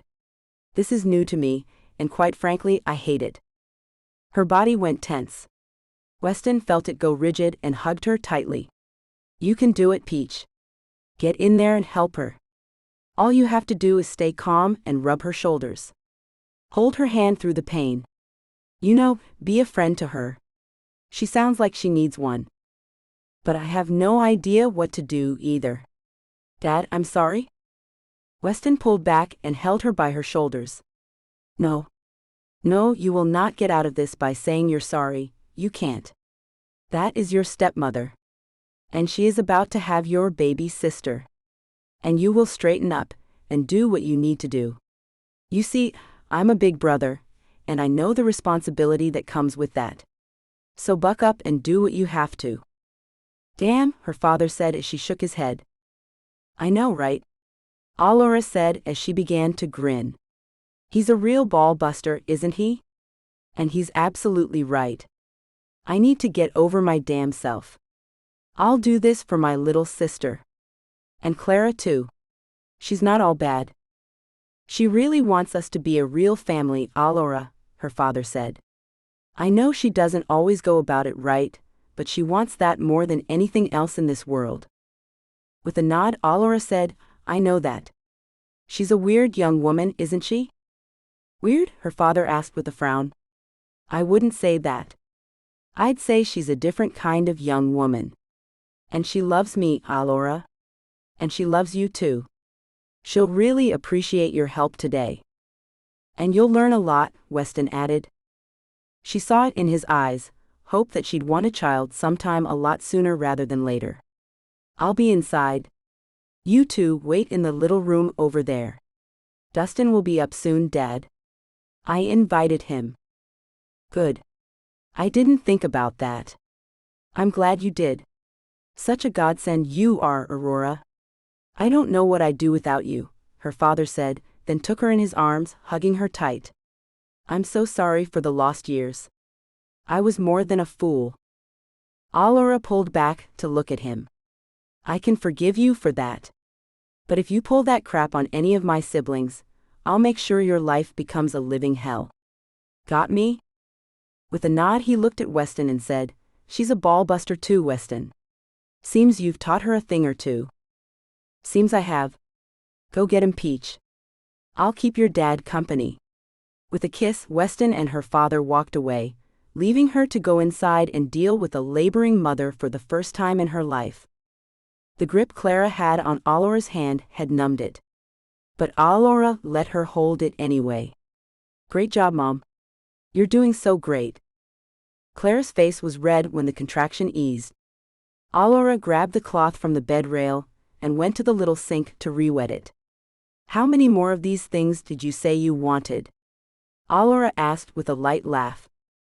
None. She's it. This hurts too bad, Clara said as she tried to turn to one side. So I should never do this, huh? Allura asked as she went back to hold the cool, wet cloth to her stepmother's forehead. Clara's eyes were watery. One tear fell down her cheek, then she took Allura's hand in hers. You have to have at least one, Allura. I know this looks awful and believe me, it is. But you have to do this, at least once. Weston and you will be wonderful parents. I know you will. You have a deep love, and that'll help you to be great parents. You think so? She asked as she wasn't sure of that herself. With a nod, Clara's face went red again with another contraction. Allura found her hand once again clenched in a death grip. An hour and a half later, the time had come. Clara was bearing down as Allura rubbed her shoulders and coaxed her to push. The nurses stood by as the doctor waited for new Allura to come on out. I wish my father would come in here, Allura mumbled. Clara stopped pushing for a moment and tried to catch her breath. Run and get him. He'll come if you make him, Allura. With a quick nod she took off. Going as fast as she could, she slid around the corner and shouted, Dad, come on. This is it. She's not freaking out anymore, and she wants you to see your daughter come into the world. His face was ashen as he sat perfectly still. Weston got up and pulled him up. Come on, man. You need to see this. It's awesome. He helped get Allura's father all the way to the room his wife was in. Weston earned a quick kiss to the cheek from Allura before they both disappeared into the room. Weston stood outside of it, his heart and mind a flurry of emotions. It had been so long ago, but he could recall the exact feelings he'd had when his son was born. Terror, love, adoration, and most of all, excitement. He'd been so excited about the baby and their future. So many plans had been made. Weston Jr. would be in Little League. He'd be the best player on his team. He'd make tons of home runs and make him so proud. His son was going to be something. He'd just known it. How wrong he'd been. With a heavy heart, Weston went to the bathroom. Tears had sprung up, and he needed to pull himself together. It all came crashing down on him. He tried so hard to keep this about Allura, and not about him and what he'd lost. But it was always there, waiting in the background of his soul. His loss was a part of him. It was such a part of him that at times, he forgot it was there. Like you would a small freckle on your back that you seldom catch sight of. But it's always there, and you're reminded of that once in a while when you see it in the mirror. His son would always have a place in his heart. He'd moved on. But he could never forget the baby who never got a chance to play baseball or even learn how to walk and talk. His life was cut short, and Weston would never get to know that person. The hole that was left when his son left this world began to fill with longing. He longed to hold a baby in his arms again.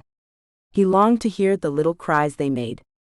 He longed to wake up and look into the face of his child. But he'd never resort to making Allura feel she had to hurry to give him what he so desperately desired, craved, needed. No, he'd hold on. Wait until she was ready. But he prayed she'd not make him wait too much longer, though he had every reason to believe that she would, not out of selfishness though. Out of fear of what might happen someday. And all because her father had made a terrible mistake. One that he might not ever be able to make up for. Her first cries were so faint that Allura had a hard time hearing them. "She's here," she whispered to her stepmother. "Your baby girl is finally here." "Thank God," Clara moaned. "She certainly made me wait. Didn't she?" "Would you like to cut the cord, Daddy?" Allura asked him, as the nurse offered the scissors to her. It had been planned that she'd do it, but Allura suddenly felt that her father needed to do the deed. "Should I?" he asked Clara, who nodded. He took the scissors and let the nurse position them at the right place on the umbilical cord. He closed his eyes as he clamped them down on the rubbery thing. He shuddered with the act, and then handed the scissors back to the nurse. That felt odd. "Yes, it does," the nurse agreed. Allura watched the red, wiggly baby as she was wrapped in a blanket and handed to her father. "Here you go, Daddy," the doctor said. Allura and Clara watched Charles as he went stiff. "I don't know how to hold something that small." Allura went to her father's side, unsure of how to do it herself. "Let me help you, Daddy. I want to see this little girl in your arms a hell of a lot." She caught Clara smiling as she took the baby from the doctor and helped her father hold her in his arms. They watched as he looked down at his new baby girl. "Hi there, honey." With his words, the baby stopped crying and snuggled into her father's chest. "She knows your voice," Allura whispered. "How cool is that, Dad?" "She already knows you and she loves you." Tears began to flow down his cheeks, and he looked at Aurora. "I'm so damn sorry." "You'll never know how sorry I am, Allura." She nodded and ran her arm around him, leaning her head on his shoulder and looking at her new sister. "I forgive you. Don't apologize for that again. It's in the past. This family has a new future, and it's starting back over with this little princess right here." Clara's loud sob had them both looking at her as she said, "This is just so beautiful." Allura pushed at her father. "Take your baby and go introduce her to her mom." She kissed the baby's head, then gave Clara a nod. "I'll leave you three to get better acquainted, then I'm coming back in here to hold my baby sister for a very long time, okay?" Clara gave her a nod and a smile. "You better. I love you, girl." Allura smiled. "I love you too, Mom." As she left the hospital room her sister had just been born in, she caught sight of Weston leaving the bathroom. He looked at her and came to her, holding out his arms. "I need a hug." She was more than surprised by his actions. Weston was the typical strong guy. He was always in control of his emotions. But there he was, practically shaking in her arms.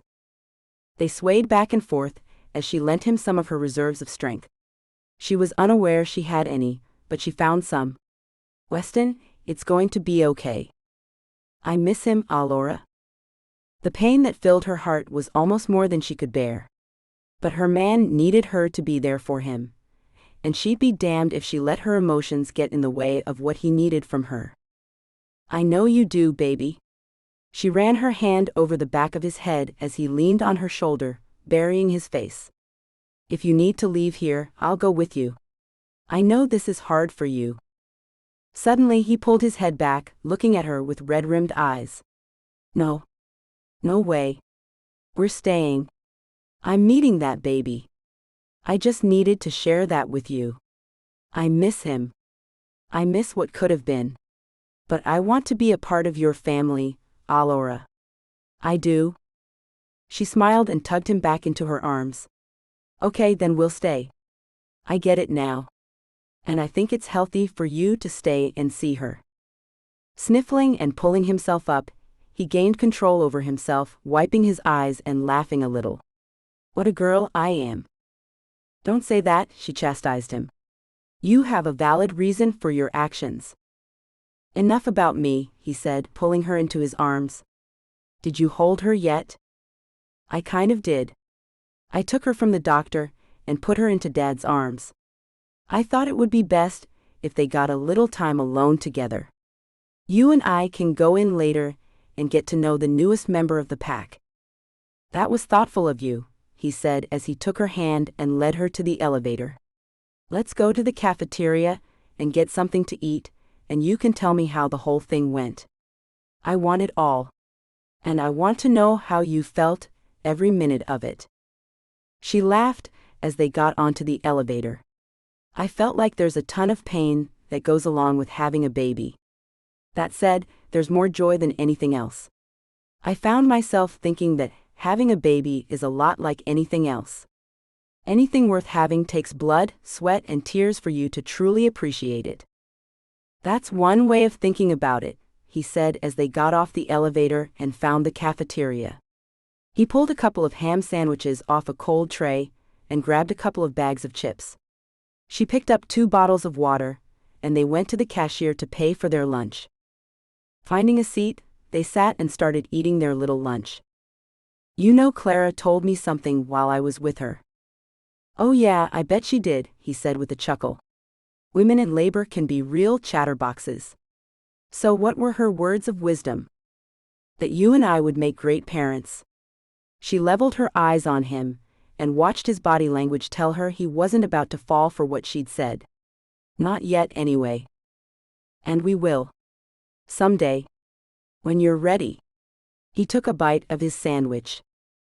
Laura watched him. His response wasn't what she'd thought it would be. She kind of thought he'd agree wholeheartedly and ask her if she was ready to get started on the baby making. When he stopped talking and only ate, she began to wonder if he wasn't quite ready for a baby.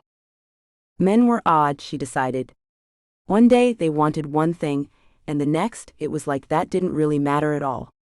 She didn't know when or how she'd ever figure Weston out. If ever. With their lunch finished and an hour had passed, they went back up to see if they could go in and see the baby. They found her father outside of the room, talking to the pediatrician. They waited until he was done, and the other man had walked away. Charles leaned back against the wall and looked at Laura with fear-filled eyes. They approached him with much hesitation, and then Laura asked, "Is there something wrong, Dad?" When he nodded, she felt her knees go weak, and was thankful for Weston's strong arm that tightened around her to hold her up. "The baby has a heart murmur," her father said with a long sigh following. "Oh gosh," Laura said, stunned. "What does that mean, Dad?" He shook his head. "Just that she'll have to be specially monitored. One of her heart valves doesn't seem to be closing tight enough. The pediatrician said it can get stronger with time. If she's not better by the time she's a year old, they'll do surgery to fix the problem." "Oh, so it's not like some terminal thing then?" Laura asked, feeling more than a bit relieved. "Not terminal, no," he said. "If she has to have surgery, a lot can happen. I hope she doesn't have to undergo that." Weston clasped Charles's shoulder. I'm sure it'll get stronger on its own. We'll research the shit out of what to do to make sure it happens for her. Don't worry. How's Clara taking it? Typical of any new mother. She's devastated, Charles let them know. Weston shook his head as he thought, at least he got 2 months of pure joy before it was all taken away from him. This poor couple got a few minutes before doubt was put into their heads about their child's future. Let's go see her, Laura. Going inside, they found Clara, holding the baby. Tears were in her eyes, and it gave them both pain in their hearts. Hey there, Laura said as they came in. Do you feel up to company? Did your father tell you? She asked Laura. She nodded and came to her side. He did. Can I hold her? Clara nodded, and Laura took the tiny baby in her arms. Hey you. You know you have to get that little valve problem under control, right? You're scaring Mom and Dad. As your big sister, it's my job to make sure you're always okay. So you have to get okay, knew Laura. Oh, we didn't name her that, Clara said. Her name's Hope. Because we want to remember to have hope for her every time we talk about her. Hope, huh? Laura asked. I like it. So Hope, you have to get better. I have big plans for you and I. Weston took a seat as he listened to Laura talking to her sister, much the same way he'd talked to his son. He'd had hopes, dreams, plans. But he shook his head to rid himself of the thoughts that would only send him into a funk. Clara looked worried and defeated. Weston made an attempt to ease her mind. You know most babies get through this early on. He held up his cell to show her what he'd looked up. It says here that most of the babies with this condition, when born, are better before they reach 6 months old. That's great news. Don't you think, Clara? I guess, she mumbled. I just wish I knew what I had done wrong. I don't want to do it again with our next child. He looked at the article and shook his head. It says there's no one who's at fault with this kind of thing. It can happen to anyone. And the mortality rate for this type of thing is extremely low, even if they have to do surgery to correct it. I think you should focus on the baby and not worry about that too much. Can you move in with us for a while, Laura? Clara asked her. I think I could use your help. Weston looked at Laura, who'd gone pale. Me? Move in. Weston got up and came to her side, wrapping his arm around her waist. He said, Of course you can. She looked up at him with wide eyes. Only if you come too. Laura looked at Clara. He and I are a package deal. I know that. Of course he can come too. I can use all the help I can get. I will not have nannies looking after my children. Only family members. I consider Weston part of the family. So it's settled. You two can move into the room right across from ours, so you can help us out. Can you be in there before we get released from the hospital? Weston took charge. We can? Not to worry. I think it's fantastic that you don't want to use a nanny. I had one and I hated her. She was so stoic and strict. I could feel the fact I was nothing to her. My younger brother kid too. I hated it when I had to go to school and leave him alone with her. We'd be glad to help with little Hope.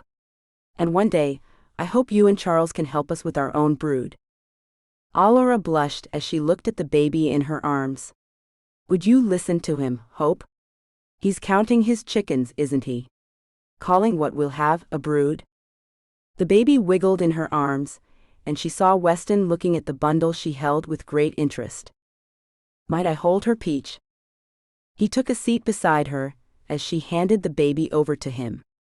Hi there, you precious little girl. I'm not sure what you'd call me. Not Uncle. She'll probably come up with something on her own when she's old enough, Laura said as she ran her hand over the cute tiny head of her sister. Probably something like Bubba. Bubba? He asked with a frown. That sounds hillbilly, don't you think? It does, Clara said with a nod. Well, I like it, Laura said. It's so not him, you know. Clara smiled, and so did Allura. Then Clara pushed it a bit as she said, "So when will you two start trying?" "To do what?" Allura asked, without a clue as to what her stepmother was talking about. "To do what?" Clara said as she laughed. "Trying to have yourselves a baby, Allura. What else?"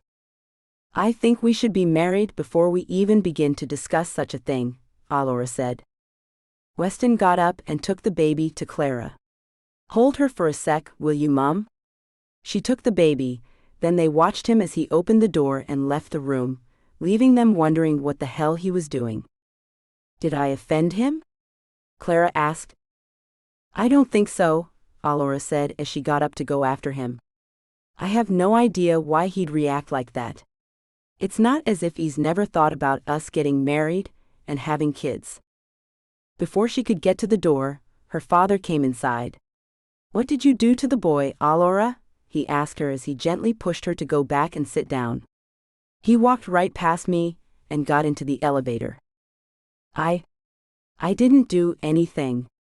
Clara asked us when we planned on trying to have a baby, and I said something about being married first and he left," Allura stammered.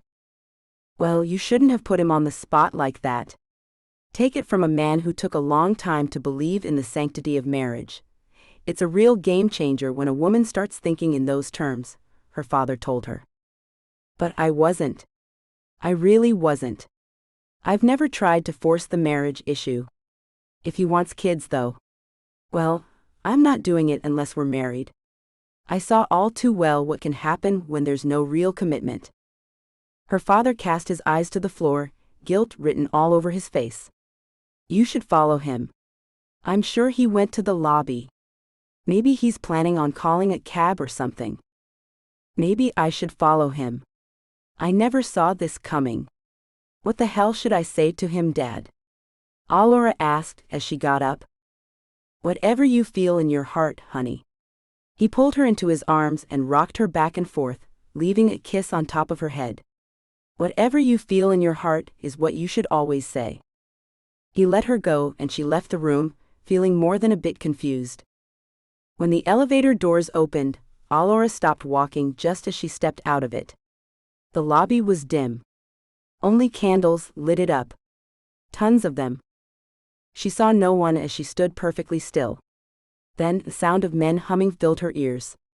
One by one, men dressed in tuxedos stepped out of the shadows, still humming a soft and tranquil tune. An acoustical version of John Barry's "Will You Marry Me" was what the men started signing, and out of the darkness emerged Weston, also clad in a tuxedo, holding out a black box and making his way to her. Allura stood, trembling, her hands covering her mouth and her heart pounding so hard, she was sure everyone could hear it even over the singing. When the song was over, Weston was in front of her on bended knee. He opened the black box, exposing a diamond the likes of which she'd never seen. "So will you, Allura?" he asked her with a smile on his lips and a gleam in his golden eyes. "Will you make me the happiest man alive and become Mrs. Weston Calloway?" Would she?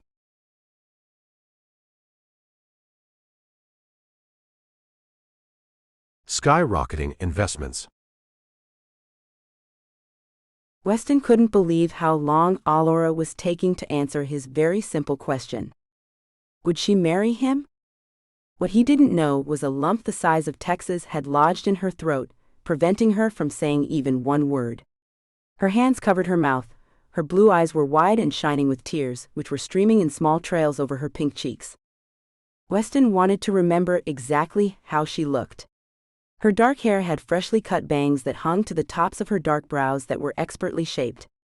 Her blue eyes were shiny with more than mere tears, there was happiness in their depths. Her creamy skin was blemish-free, a rare thing for her. Not a hint of makeup and still gorgeous, he thought. She was his choice, a perfect choice for him. Now she needed to give him the answer he wanted. "Allura?" he asked as he repositioned himself, his knee was beginning to grow numb with his weight. His heart was beginning to beat faster as nerves settled in. Was she going to tell him no? Just as he'd nearly given up, she finally bobbed her head a bit, letting him know she was accepting his proposal.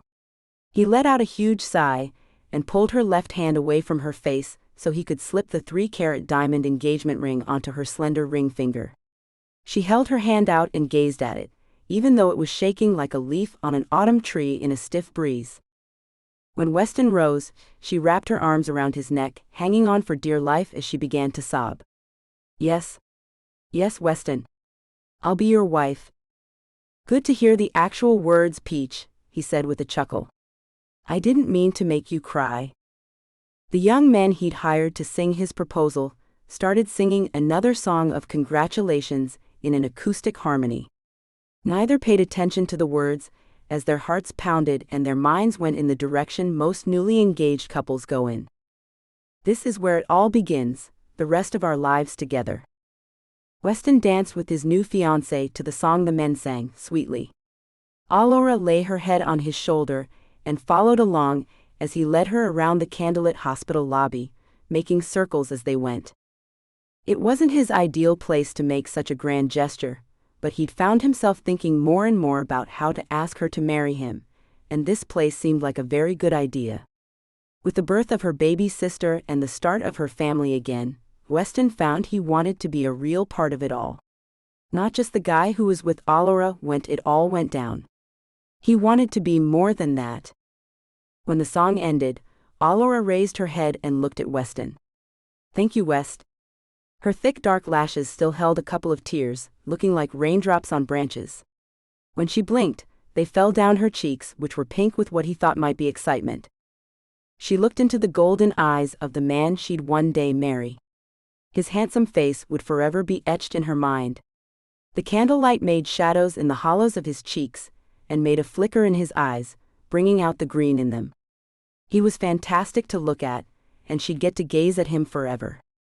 Thank you, he said, and kissed her with a sweet kiss that had everyone clapping and cheering for them, somewhat quietly, due to it being a hospital. When their kiss ended, Allura saw her father coming out of the shadows, holding up his cell. He'd been taking a video of the whole thing. Congratulations, you two. The smile he wore went all over his face. There was no doubt about his happiness with their union. Allura was confused to find her father had made it down. She'd left him in the hospital room with Clara. The elevator hadn't opened up again.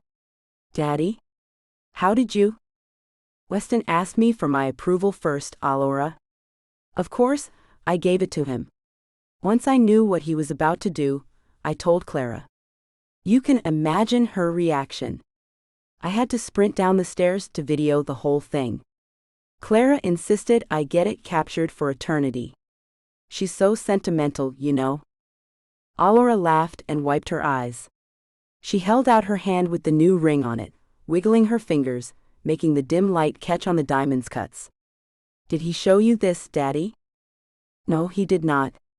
Let me see it, her father said as he put the cell down and took his oldest daughter's hand to look at her new engagement ring.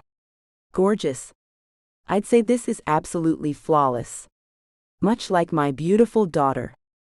Oh, Daddy, I'm far from flawless, but I have to agree about the diamond. It is absolutely gorgeous, she agreed, then looked over her shoulder at Weston, who was holding her from behind. And very extravagant. I'm sure you spent a fortune on it. And I would have accepted your proposal if it had been out of a gum machine. But I love it. His lips pressed against her cheek. Yeah, I knew you would. I wanted to get you something that let you know that you mean the world to me. Knowing that you'd accept me with or without money is a thing I truly appreciate, Allura. I mean that. The long day had ended perfectly.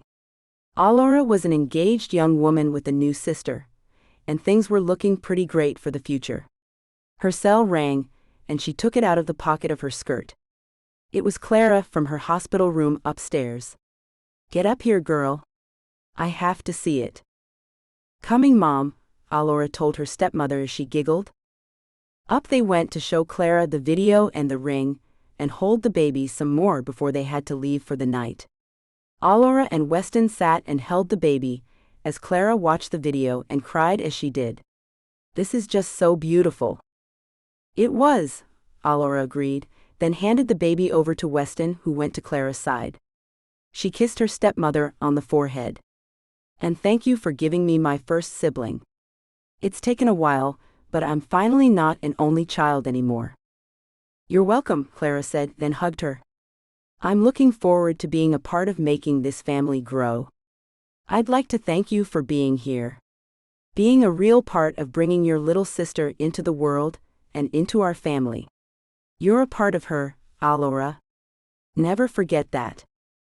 I can see why Dad loves you so much. You're a blessing in both our lives. I'll never forget that Hope and any more kids that come along are a part of me too. And thank you for being so great. Accepting me and helping Dad see that he needed to make amends with me and my mother was big of you. It takes a special person to do something like that. I hope you know I respect the hell out of you." Aurora told her, then hugged her again. "We need to get out of here so you guys can get some sleep. We'll get things ready at your house. And get ourselves settled in the room across the hallway from you. I can't wait for you guys to get home." "Me neither." Clara agreed, then sniffled as what Allura said had triggered the waterworks yet again. "See you guys soon." Charles handed her a tissue, and she wiped her eyes. The day had been one long, hard one, but everything seemed like it was supposed to be that way. A good day, all in all. Allura found Weston handing the baby to her father, and found an ache in her heart when she saw her new fiancé with that baby in his arms. She was sure he'd make a wonderful father someday. But she was still unsure when that day would come. So much still struggled in her mind. So many things could go wrong. Weston was very much a part of her, and it was settling into her head that if something ever happened to him, then she'd hurt like hell. Adding kids into that scary mix was a thing she still was unsure she could handle. And the fact she knew nothing about babies was an issue too. She may be terrible with them. At least she had her new baby sister to see how she was with them. She'd gain a little knowledge about babies. But would she ever find the courage to have one of her very own? It wasn't the pregnancy, or even the birthing process she was afraid of. It was the chance of losing something so precious that kept her mind occupied with doubts. Week 1 helping with Hope went by quickly. Between all 4 of them, taking care of the baby was a virtual breeze. Week 2, when Hope's stomach decided it didn't like the formula she was being served, became the thing new parents have nightmares about. Crying that doesn't stop for extended periods of time. And nothing seems to make the baby happy. Allura walked the hallway with Hope in her arms as Weston made a trip to the local pharmacy, where some kind of a gas reliever had been called in by the pediatrician to aid in helping the poor baby get some much-needed relief. She tried to quiet the baby, so her father and stepmother could get some sleep after being up most of the night with the fussy little girl. Hope made an odd wheezing sound that startled Allura, making her stop the constant pacing she was doing with the infant and look at her. She noticed her face was a bluish color, and that made her worry that something might be wrong. Quick steps took her to the bedroom where little Hope's parents were resting, but she was about to be woken up with what Allura hoped wasn't bad news. A quick knock at the door had her father saying, "Come in." "Dad, the baby's color isn't right," Allura said as she came into the large bedroom. Clara sat up in the bed with wide eyes. "Bring her here." Hope had stopped crying. The only sound she made was the wheezing sound that had her father calling the paramedics. She didn't have anything in her mouth, did she? No, she was crying with her tummy again. Weston should be back soon with the gas drops. Then she stopped crying all of a sudden and started making this sound. Allura watched as Clara placed her fingers over the baby's heart. "It's beating oddly," Clara said, and tears began running down her cheeks. "Tell them to hurry, Charles." Allura's father got out of the king-sized bed and made the call. He went to put something besides pajamas on, leaving Allura and Clara alone with the baby, who seemed to be struggling to breathe. "I'm sure she'll be all right, Clara." "She has to be, Allura.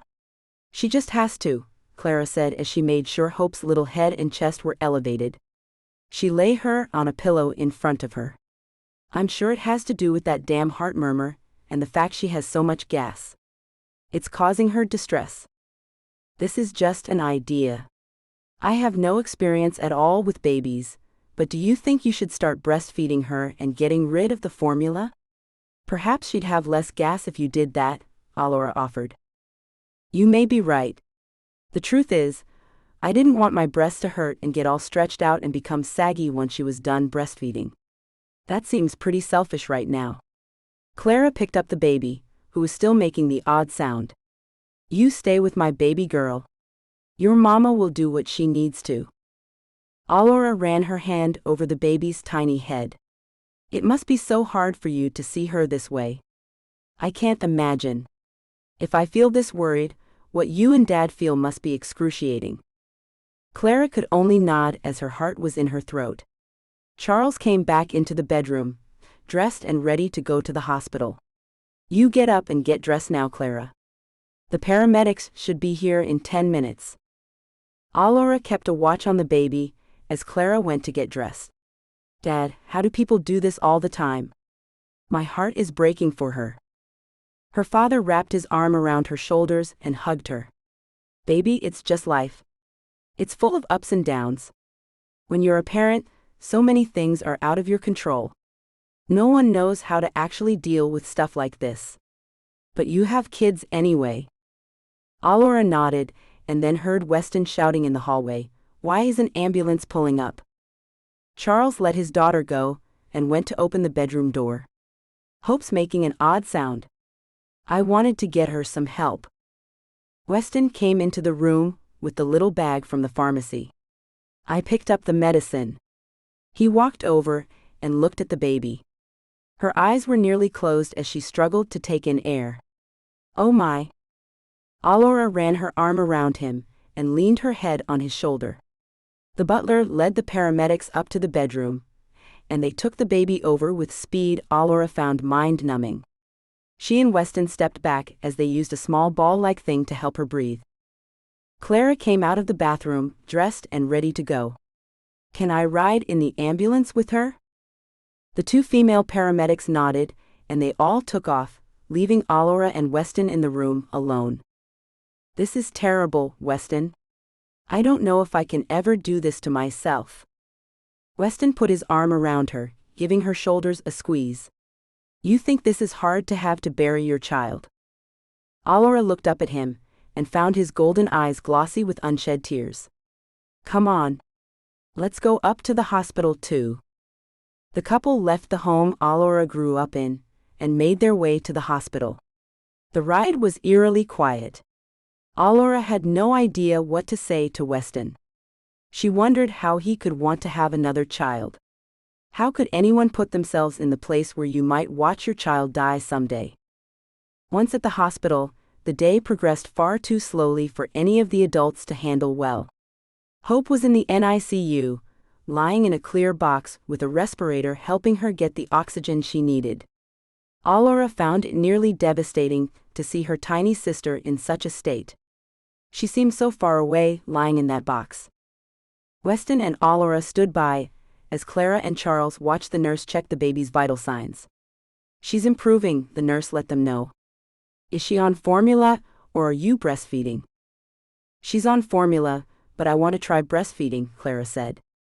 The nurse nodded and then pulled the baby out of the confines of the incubator. Then you should try to feed her. Even though she isn't crying yet, you still need to get her to eat some. It's important to feed her every 4 hours, whether she's crying or not. Clara nodded and took a seat in a large rocking chair.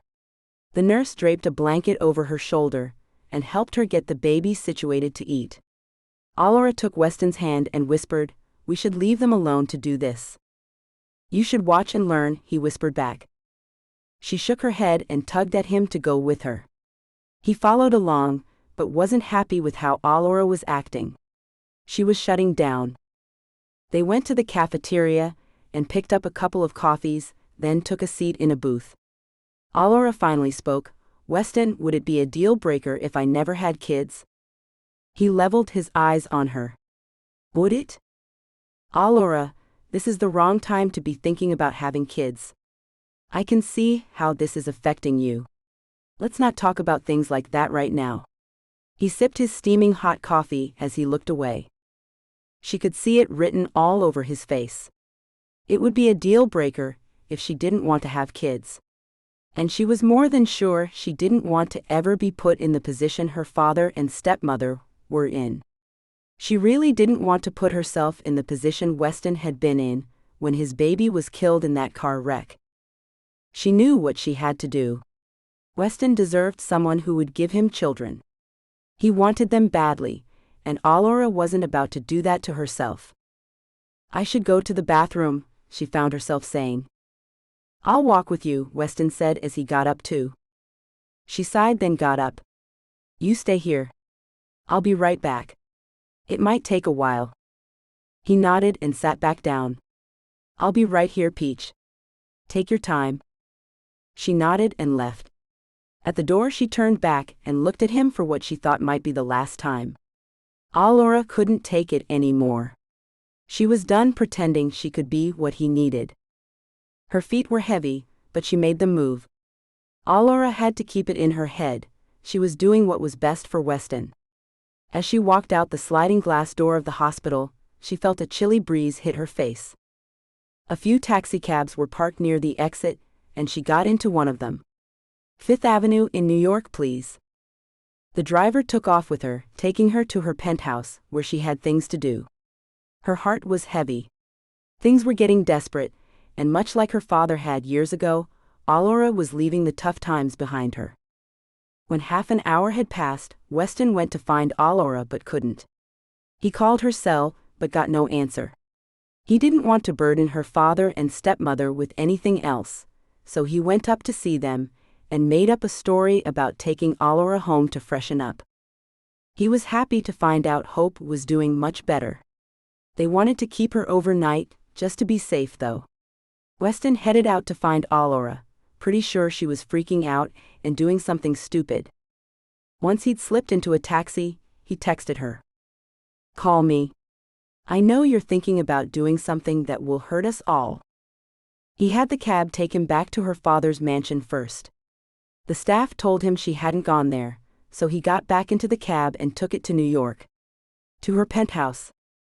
The ride was long, and he still couldn't believe she hadn't answered him.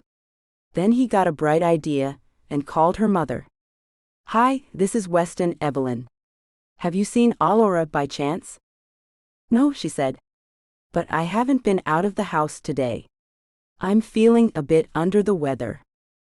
"Sorry to hear that.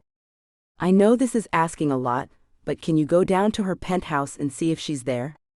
She took off from the hospital earlier, and I'm afraid she might be trying to run off." "Why would she do that?" Evelyn asked in confusion. "And why were you at the hospital?" "The new baby had to be taken to it.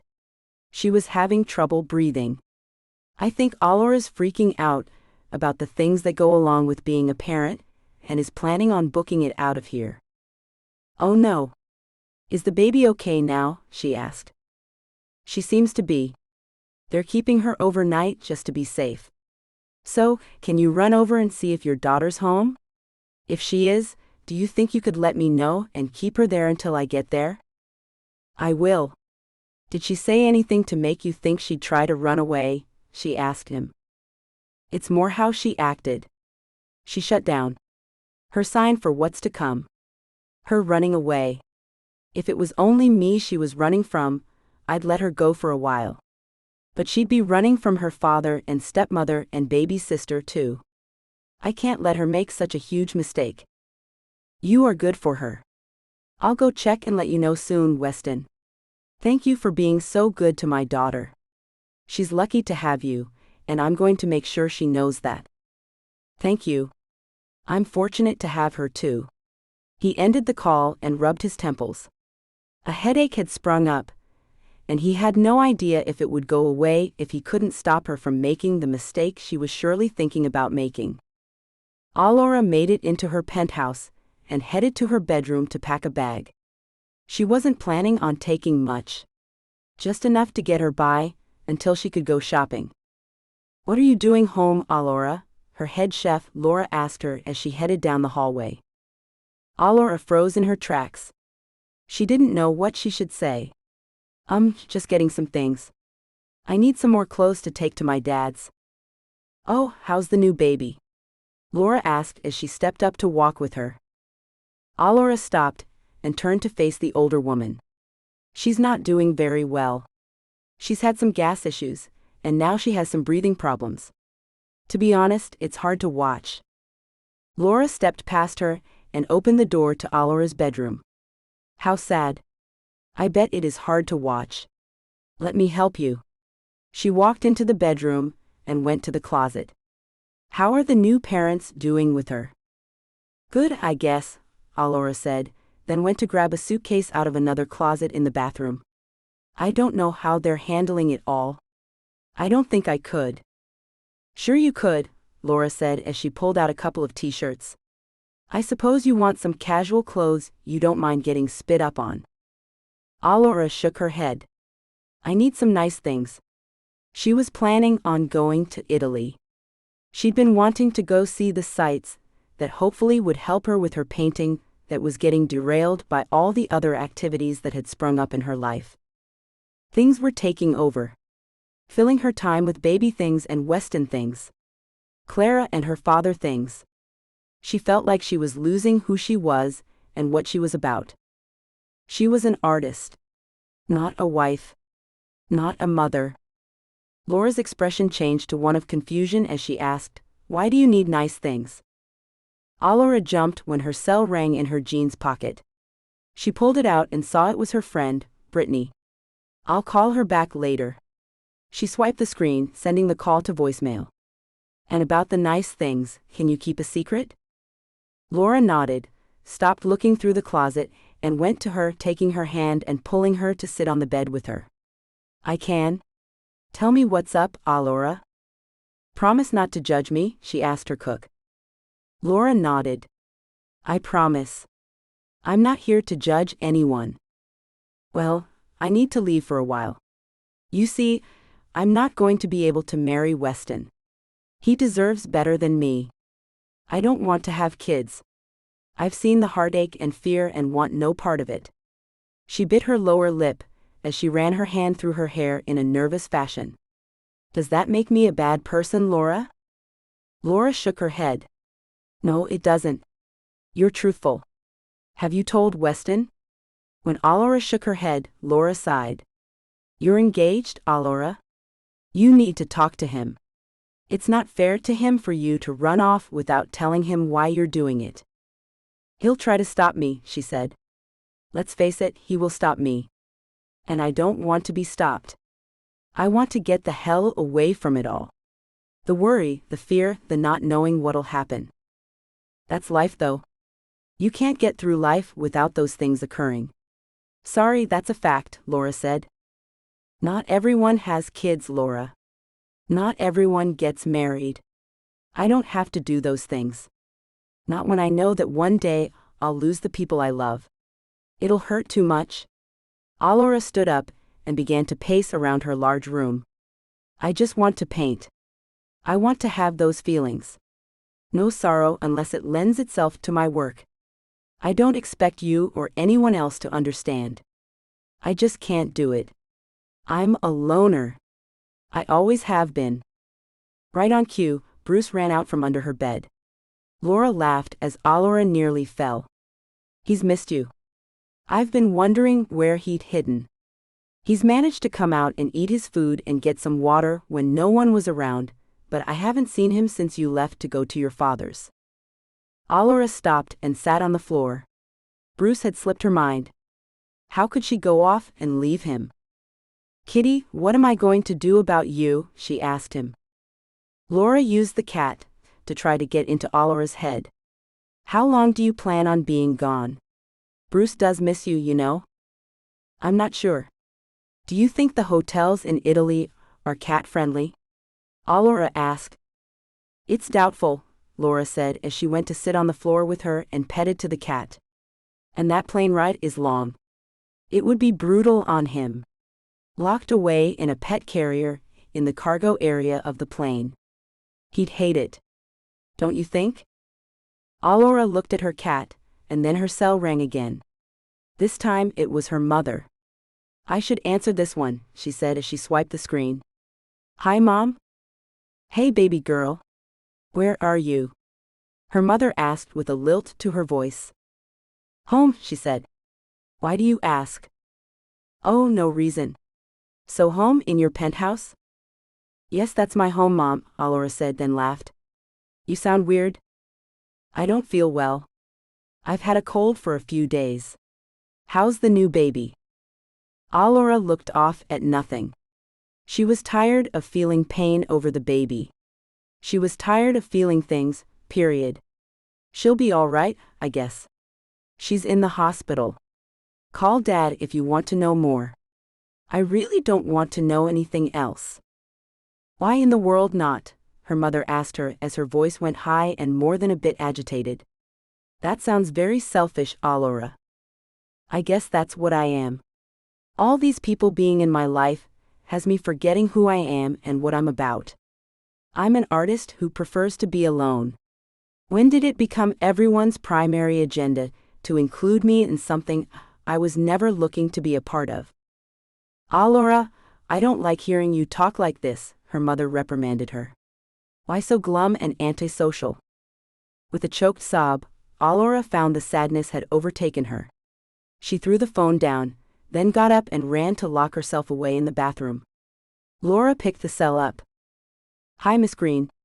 You should stop by. Your daughter's having a little bit of a breakdown. For heaven's sake. I'll be right over, Evelyn said, then ended the call. Laura sat where she was, still stroking the cat's soft fur. What has your mommy got in her head? She got up and left the bedroom. Allura needed some time, she guessed. But could she be talked out of running off? Laura wasn't sure about that. Artists could be closed off. She knew that from the one man she dated back in college. He could have been a true love, but he kept himself so guarded and aloof that she never got the chance to really love him. And she saw that in Allura too. The only thing was that Laura wasn't about to let Allura do to herself what she watched the man she loved do to himself. Tears flowed as Allura looked at herself in the mirror. What the hell was wrong with her? And why the hell couldn't people just leave her alone? She was going to get trapped, she knew it. No one was going to let her go. No one was going to let her put them all behind her. When a light tap came to the bathroom door, she shook her head. Go away. I can't do that, Peach, came Weston's voice. Let me in. Go away. I want to be alone, she screeched through the door at him. No, he said with a stern voice. Now you can let me in, or I can break the door to get to you. You decide. She leaned up against the door and whined, Weston, you have no idea how I feel. I'm so torn apart. Just let me go. I'm no good for you. She slipped the engagement ring off her finger and slid it under the door. Take that. Give it to a woman who can give you what you want. You're the only woman for me, Peach, he said. You come out and let's talk. I have to put this ring back on your finger. Everything's going to be all right. The baby's doing fine. Everything will be all right. Allura opened the door and fell into his arms as she cried, Weston, how can you take this? It's all too hard. I'm so damn afraid for her. It does not even make any sense to me how much I care about her. How can I handle this all? He shushed her and cradled her in his strong arms. His breath moved her hair as he said, I do believe this is the first time you've ever had someone in the world that you feel a kinship to. And that's a strong thing to have. Hope is the first fragile life you've been a part of. It does make you hurt and worry. She pulled her head off his chest to look at him. How did you live through it, Weston? How could you have lived through the death of your son? I don't think I could live through it. I can't handle Hope being in the hospital. What if you and I have a child, and something happens to it? Searching her eyes, praying to help her to understand things, he answered her, Allura, life's hard. All the money in the world can't prevent bad things from happening. It nearly killed me when the accident took my son's life. That's the honest truth. I was a shell of a human for over a year. But then, little by little, things got better. I could think about my son and not burst into tears. I could remember his sweet little face and the way his cries sounded. I don't see how you could ever want to possibly put yourself through that again, she said, then wiping her nose with the back of her hand. I can't even contemplate the pain you felt when that happened. All I know is, I don't ever want to feel that. Weston pulled her with him to the bathroom, getting her some tissue and helping her blow her nose and wipe some more tears away. As much as it hurt, Peach, I wouldn't have changed the fact that I helped bring that boy into the world. I got to hold him, touch him, feel him. I got a glimpse at what real love is.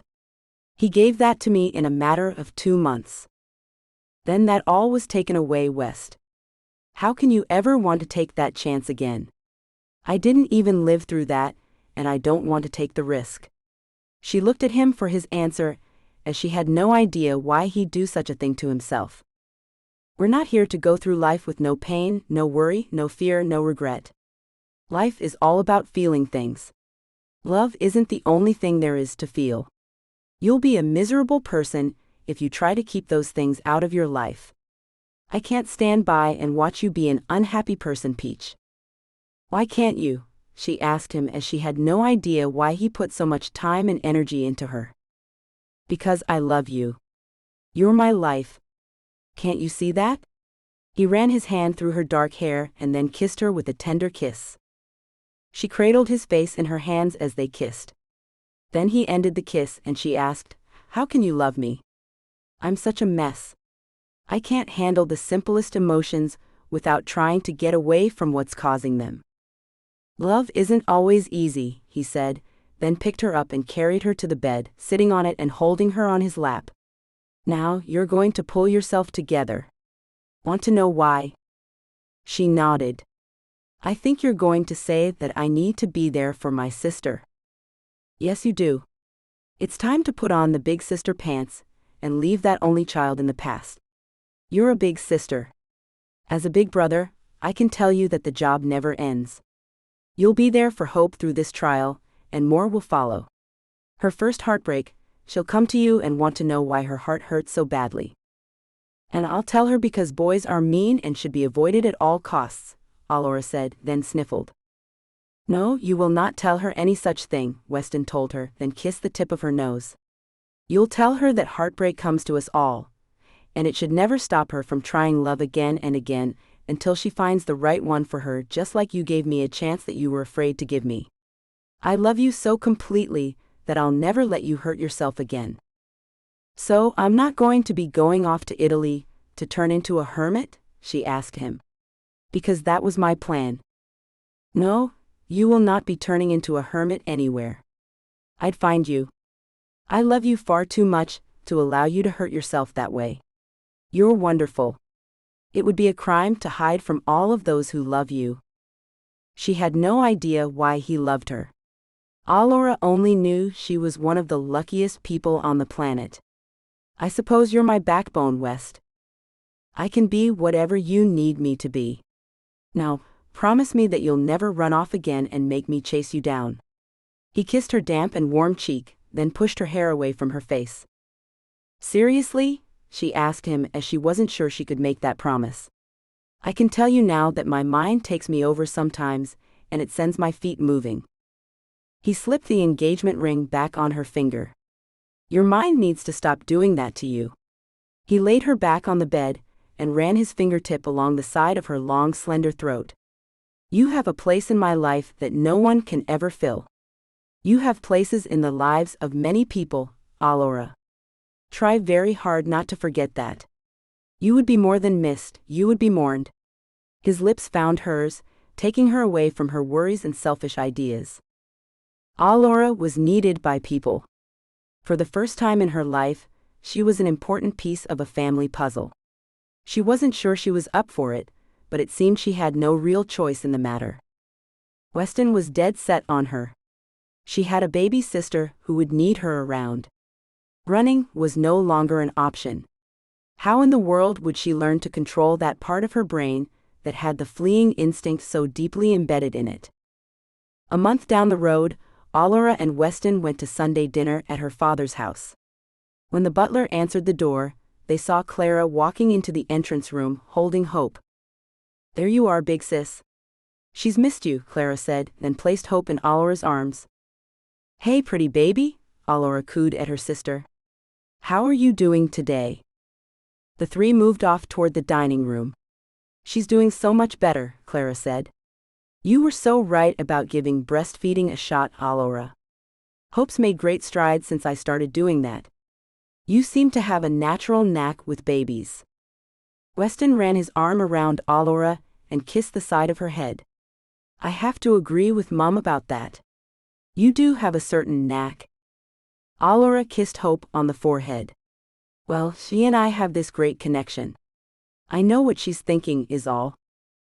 Weston was more than pleased with how well Alora was dealing with things after her breakdown. He'd been a bit afraid of having to fight her to come back around. When he didn't, he was pleasantly pleased. But he'd have done it if necessary. There was no backup plan. She was his future, no matter what. Taking their places at a lovely table filled with gorgeous white flowers as the centerpiece, they found Charles waiting on them all. "There they are. I got a phone call from the Four Seasons. They can get you in for the reception party on the date you want. The wedding is on." "Really?" Alora asked as she held her baby sister up. "You should be walking by then, Hope. Do you want to be my flower girl?" "That's a year from now," Clara said. "I'm sure she'll be over the moon to walk down the aisle, tossing flowers around." "Do you think they could make her a replica of my wedding gown?" Alora asked. "Wouldn't that be so cute?" "I bet we can make that happen," Weston told her, then kissed her cheek. "So 1 year and 3 weeks from now, you will finally be my wife. It's about time we have a date set for that." "Pity you couldn't get a date sooner than that," Clara said. "Wedding venues in New York are nearly impossible to get on short notice." "Nice ones anyway," Weston said. "But that's okay. It's better anyway. I hope I will get to be a bigger part of it. I know Alora wants that more than anything else." Alora smiled at him and caressed his cheek. "You know me better than I know myself, West." "I do, Peach." He kissed her lips with a light kiss, making Clara sigh. "You two are so cute." She clapped her hands and laughed. "I cannot wait for you two to make me a grandmother." Alora laughed. "How silly you are. If you didn't look so young, people would swear you were 50. The way you talk and think is off the charts." "Sorry for loving my family," Clara said with a smile. "So, the bachelorette party, the wedding shower, the honeymoon, we've got a lot to do, don't we, Alora?" "I guess we do.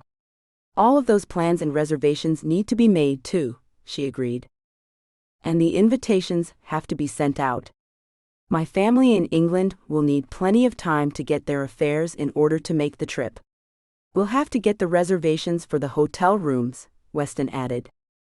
Alora went tense with the realization of how much work needed to be done for the big wedding. "Perhaps we should scrap the whole thing and run off to Vegas." Clara's jaw dropped. "No way. You can't do that to yourself.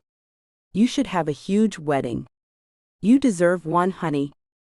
"You do," Weston agreed. "You've never had anything big. You wouldn't let me give you a big graduation party. On your last birthday, you also wouldn't let me give you a big party. I want to give you a wedding to remember. The sky's the limit." Alora wasn't used to being the center of attention. The fact was, she was nervous about the whole thing. But she did have a little secret. She did want the grand gesture of a gorgeous wedding. She did want pictures of her and her family all made up sweet and beautiful. "Okay, I'll shut up and go along with this thing," she said as if she was conceding to them. But she was actually conceding to herself. She'd always fought herself about stuff like that. It was time to turn over a new leaf and let her light shine. She had money, and so did Weston. She had a family who wanted to be a part of her life now. The poor and lonely days were fading into the past, rapidly. The future was anything but poor or lonely. Alora was on a path she'd never even dreamt of, all because of Weston's persistence. She beamed at him as she thought herself lucky. "I'm glad you found me, baby." "Me too," he agreed, then kissed her again. "Now to eat, and then we can get to making some plans, Peach." Toddling down the long aisle with Clara following close behind her, Hope tossed out white rose petals as she smiled at everyone. Decked out in a small white wedding dress that matched Alora's, the little girl was on cloud nine as she shared her big sister's special day. Clara picked her up as they got to the end of the aisle and took her to sit down in the front row. "Look, Hope, Daddy's about to bring out Sissy," she whispered to her little girl. Hope smiled and pointed as her father and sister stepped up to the back of the large church, and the music changed to that of the bridal march. She clapped as they came down the wide path she'd sprinkled the flowers on. Alora couldn't help but smile at her baby sister. She'd woken up to a gorgeous day. Everything about the day was glorious. Birds were chirping, and the sun was shining in warm rays that streaked the morning sky. At the end of the path was the most handsome man she'd ever seen. When Alora's father handed her off to the man she'd spend the rest of her life with, she felt a chill run through her. Weston took her hand in his, and they turned to look at the preacher who was about to make them man and wife. A shrill scream came from behind them. The next thing they knew, they'd been upstaged by the little 1-year-old who was bound and determined to be a bigger part of their union than they'd planned. Weston had to pick Hope up as she tried to climb up him. Safe in his arms, she ran her small hand over Alora's face as the preacher continued to ask them to repeat the things he said. Alora's eyes were brimming with tears. It was the happiest day of her life, and she was pleased to share the center of attention with the little girl she grew to love more with each passing day. No longer did she fear becoming a mother. Thanks to the birth of Hope, she felt pretty confident that she did have what it takes to be a mom after all. And she knew Weston had what it would take to be a dad. Before she knew it, the wedding bands had been slipped onto their fingers, and they were kissing while everyone clapped, and Hope added her kiss to theirs. A wet, sloppy one that left spittle shining on their cheeks. "Sweet girl," Weston said with a chuckle. "Think she'll let us go on our honeymoon alone, West?" Alora asked him, as Hope clung tightly to her new brother-in-law. Clara came to them and pried her little girl off him. "Come on, baby girl. They have things to attend to." Hope looked a little mad at her mother, but soon was okay when Alora pulled a grape sucker out of her bouquet and gave it to her, easing her anger at being pulled out of the spotlight. Off the newly married couple went to have a party at the Four Seasons, then off to Italy. They'd go for a month-long honeymoon. A time in which they hoped to become pregnant, starting their own family. Somewhere deep inside Alora, fear still trickled through her, making her wonder if she was a fool for taking such risks. She'd gone with Weston to Los Angeles on the anniversary of his son's death a few months earlier. Standing at the foot of a grave that should never have to be made so small was sobering. For 2 months, the baby had been there, filling the lives of Weston and Haley. Their dreams were all about him. Their thoughts were all about him. In an instant, he was no longer there. Alora didn't know how Weston could take it. How it didn't kill him too. But she knew it had given him a strength most never know. Weston's love was complete. No matter what she threw at him, he caught it and made it into something beautiful. With him in her life, her artwork had flourished. He constantly told her how he couldn't wait for her to become a mother. He wanted to see how feeling that particular love affected her art. Weston was sure it would become even better. If she hadn't been a wealthy woman before, she'd have been one anyway. Her art was selling as soon as she got another painting out on the wall. No longer did she have 2 walls to fill at the gallery. They never stayed on them long enough to make it necessary for 2 of them. Instead, she had space behind the front desk. It was large enough to house 3 paintings at one time. And she was always asked if she'd be getting right back to work, as it was certain there would be an empty spot within the month. Alora had changed. She was no longer the quiet little cynical young woman who thought darkness and drudgery were all that life held for her.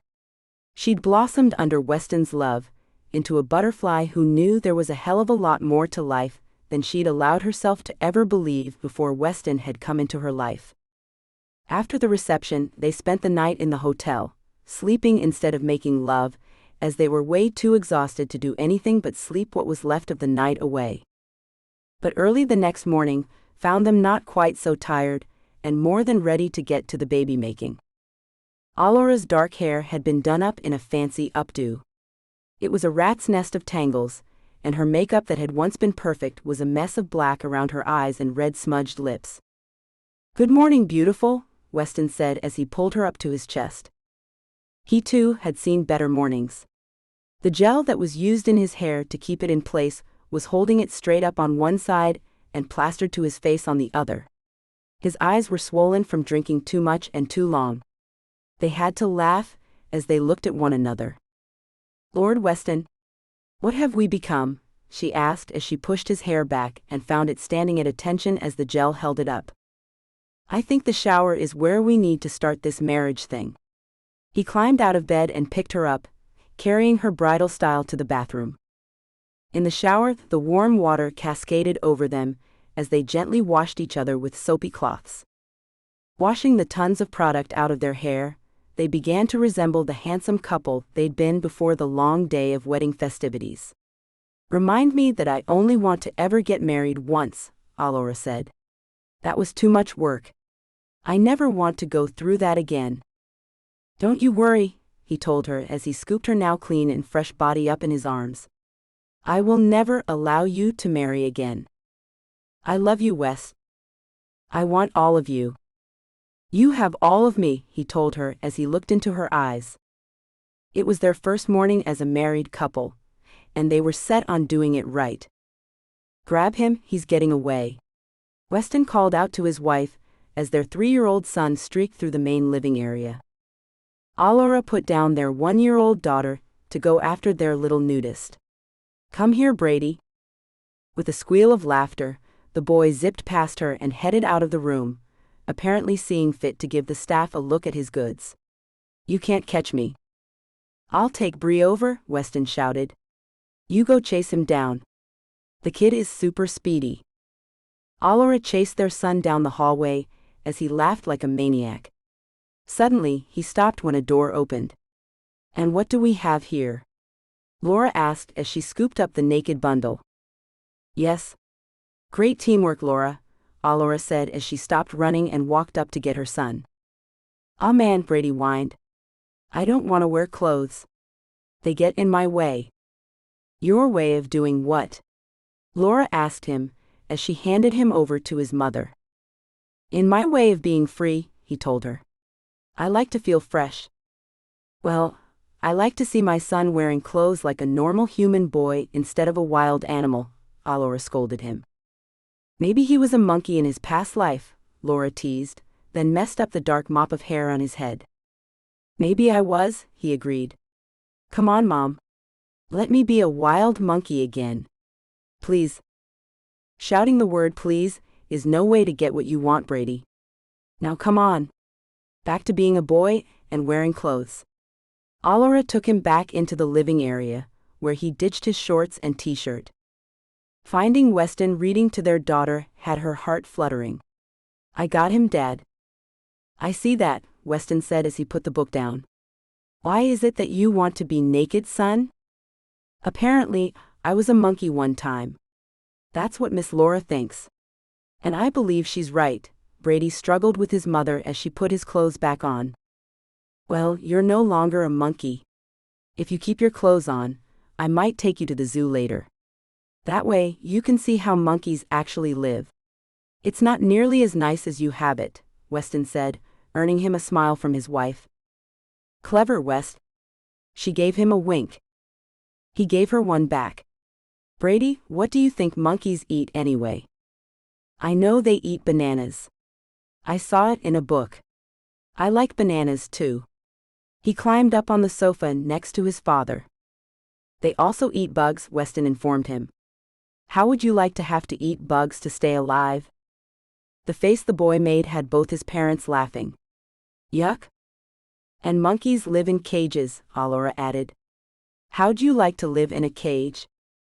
Brady shook his head. No thank you. But can we still go to the zoo? I want to show Bree the animals, too. I'm her big brother, and it's my job to make sure she has fun every single day of her life. Let's go. And we can stop by and pick up your Aunt Hope too, Weston said. Uncle Jimmy might want to come too. He's only a baby, Dad. Don't be silly, Brady said about his 6-month-old uncle.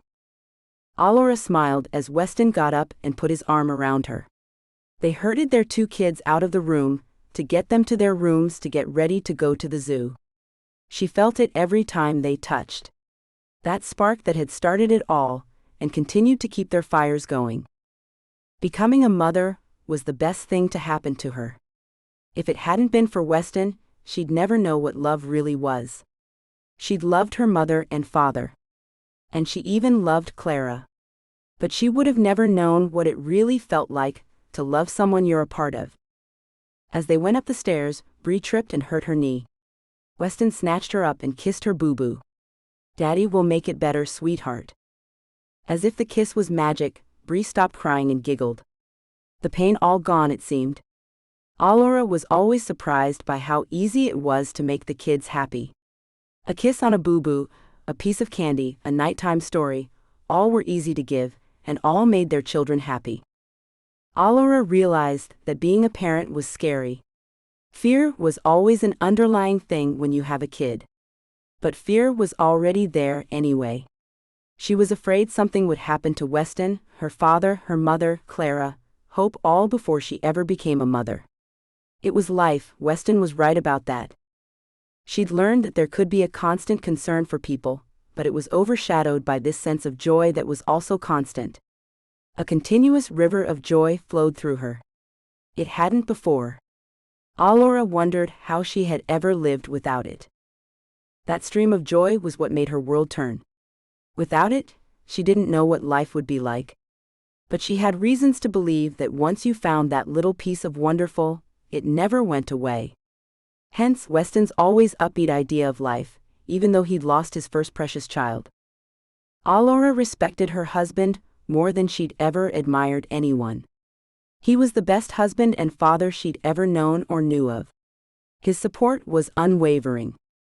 They had their disagreements like anyone else did, but Weston never let them go to bed angry. If they had to argue a little bit longer to work it out, then they did that. If he had to kiss her into seeing things his way, they did that too. He was always there, never giving up. Allura wondered what she'd done to deserve such a man. She had to admit to herself that she could be a real downer at times. There was her penchant for seeing the worst in things. None of it stopped Weston from loving her. On the other side of that coin, Weston wondered at times what his remarkable wife saw in him. She was a brilliant artist. Her work was coveted by many in the art world. And she saw fit to be with him. He didn't have an artistic bone in his body. When imagination was needed, he had to confer with Allura, as he couldn't seem to come up with a thing. One of his favorite things to do was to sit and listen to his wife as she made up stories she told their children when she was getting them to go to sleep. Stories about fairies and kingdoms that she made up filled their children's ears and sparked their vivid imaginations. Weston couldn't even imagine coming up with the stories she did, nor the ideas for her intricate paintings. She was a genius in his eyes, with both their kids and her imagination and ability to bring it to life. Allura had been so worried about becoming a mother. Weston found that hilarious, as she was a complete natural at it. Hardly anything bumfuzzled her. She was like the kid whisperer. She knew why Brady would get cranky, or Bree was having a hard time sleeping. Allura had a sixth sense, Weston didn't. She was fantastic in his eyes, yet she didn't see herself in that light. No matter how many times she was right about the kids or him, she never saw it as a gift. She'd say any mom knows these things, but she was wrong. Weston knew she was a gift to him and their kids, and he treated her as such. The couple had finally found their happily ever after, and they were going to keep it that way. The end.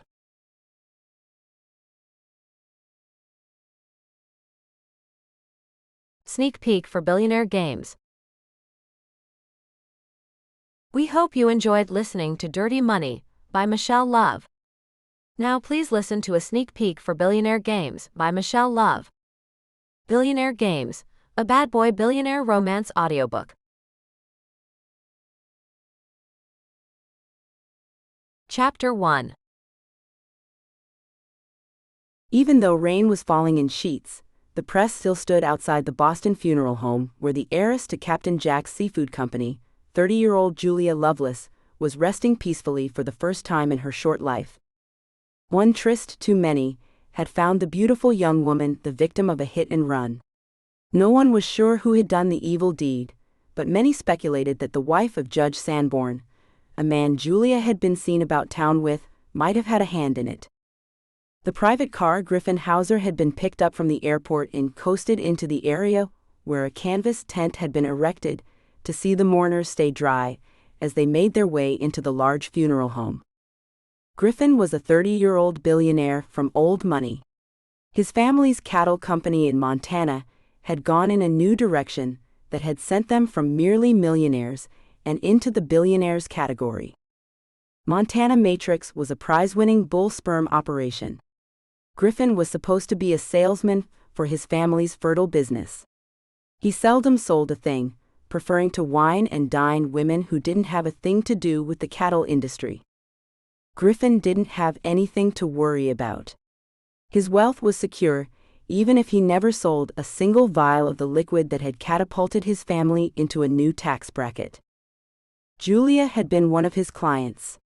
Tall, with legs for days, and hair that changed color with each passing month, Julia was an heiress he liked to have fun with on occasion when visiting the East Coast. Her passing was sad news, but he had known the day would come when her promiscuity would catch up to her. Her early demise was inevitable in his eyes. Griffin made his way into the packed parlor where Julia's body rested center stage, spotlight included. A platinum coffin, a spray of red roses covering the bottom portion, held her in cushioned comfort. Her hair was a shade of blonde that matched well with her surroundings. He could see she was wearing a red dress. Even in death, still the naughty vixen.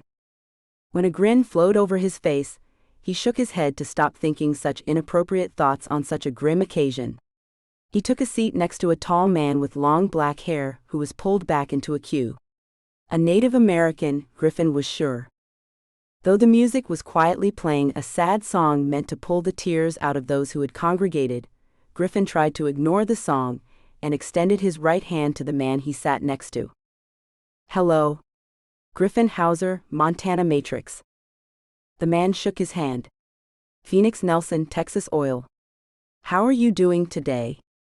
"Sad, I suppose, is the right thing to say to that," Griffin said, then chuckled a bit. His actions had people shushing him and giving him terrible looks. "Sorry. Inappropriate." When he was met with a grin from the man sitting on the other side of Phoenix, he was not only surprised but glad to see another human in the room who wasn't so distraught. When he held his hand out, Griffin took it. "Ethan Southern," came the man's words, which were heavily laced with a Scottish accent. "Griffin?" "Yeah, I heard ya," Ethan interrupted as his attention turned to Phoenix. "How'd you know Julia?" Phoenix cleared his throat as he looked down, and a grin had found him too. "In the biblical sense," came his answer. Me too," Ethan said, then looked at Griffin. Griffin nodded and looked down as a man in the front, wearing black, asked them to pray. A long prayer that had nothing to do with Julia was said by the preacher, then the rest of the funeral proceeded. The three men fidgeted a bit as the service went on and on. Many people got up and told stories about the woman they had known as quite the she-wolf. The only thing was, none of the stories they told were anything any of those men knew about the woman who lay in the coffin. Tales of how generous she was had the three men smiling with their secret thoughts. Griffin could attest to that. Julia had been generous, all right. He didn't know if she'd been generous with her money, but with her body, oh yes, she had been incredibly generous with that. When the last speaker spoke about how Julia had given to charities all the time, the service ended, and it was time to file past the coffin and the lifeless body. Griffin stood in line, followed by Phoenix, then Ethan. One by one, the people looked down at Julia as they waited for their turn to lay eyes on her one last time. The three stopped and took their turns at the same time. Lifelike, huh? Griffin asked the other two men. Her hair was red when I was with her, Ethan muttered. It was pink when I saw her, Phoenix recalled. And she'd worn purple contacts. She was something else. Griffin ran his hand over her cheek lightly. Bye, Julia. Thanks for the education. You will be missed. That she will, Ethan agreed. Phoenix nodded, and then the sound of a man clearing his throat had them shuffling along. A man in a cheap blue suit was near the door where everyone was exiting. He held out a box of tissues to the three. Each took one.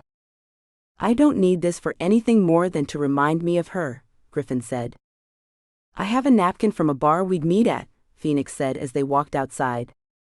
They all looked up at the brilliant blue cloudless sky. It stopped raining. Can you imagine that? Ethan said in wonder. She doesn't want anyone to feel blue. She never did, Griffin said.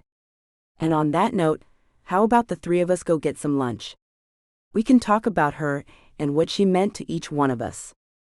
Count me in, Phoenix agreed quickly. I don't know another soul here anyway. The company would be much appreciated. Me too, Ethan chimed in. I could use a stiff drink. Griffin led them to his waiting private car, and they all piled inside. How about seafood? When Griffin got two nods, he called out to the driver, Neptune oyster please, driver. The men all were feeling exceptionally comfortable with one another. A certain camaraderie was felt between them all, as they chatted lightly about this thing and another. Ethan Southern was also a billionaire, the heir to Redhead Scotch. The 32-year-old did little more than party his life away. Phoenix Nelson had stumbled into his fortune. He was the illegitimate son of a candy billionaire who had left him a few hundred acres in a tiny place called Karnes County in Texas. He had struck it rich when oil was found on the property not once but 27 times. It seemed the men were all billionaires, and Julia had been the one to come on to them all. As they got into the restaurant and were seated, the three laughed as they ordered the same drink, a Rob Roy. It was the first step in how Julia introduced herself to each of the men. She'd send one over, and a bit later, she'd have them come to her table where she always sat alone. Griffin mimicked the way Julie had wiggled her finger to get him to come to her. The others laughed as they, too, had been wrangled in by a mere drink, a corny pickup line, and the wiggle of a single finger in their direction. How do you think the woman was able to pick out three men with massive amounts of money? Phoenix asked as he sipped on his cocktail. She was a witch, Ethan said with a hearty laugh. I believe that with all my heart. She could turn a man inside out and make him beg for more. But somehow, she left him without a tear being shed between either party. She had to be a witch. There's no other plausible explanation. The three clinked their glasses together. A toast to the enigmatic female who knew how to reel a man in and set him free, all without ever harming his fragile ego or feelings, Griffin said. Hear, hear, the other two added. A kinship had been found amongst the three men who shared the knowledge a young woman had given them. It was possible to have unimaginable intimacy after knowing each other for only a few hours without having to hand your entire soul over to another human being. It could be done with no one being hurt. With the realization that all three came to at the same time, an idea was born between them. A terribly fantastic idea.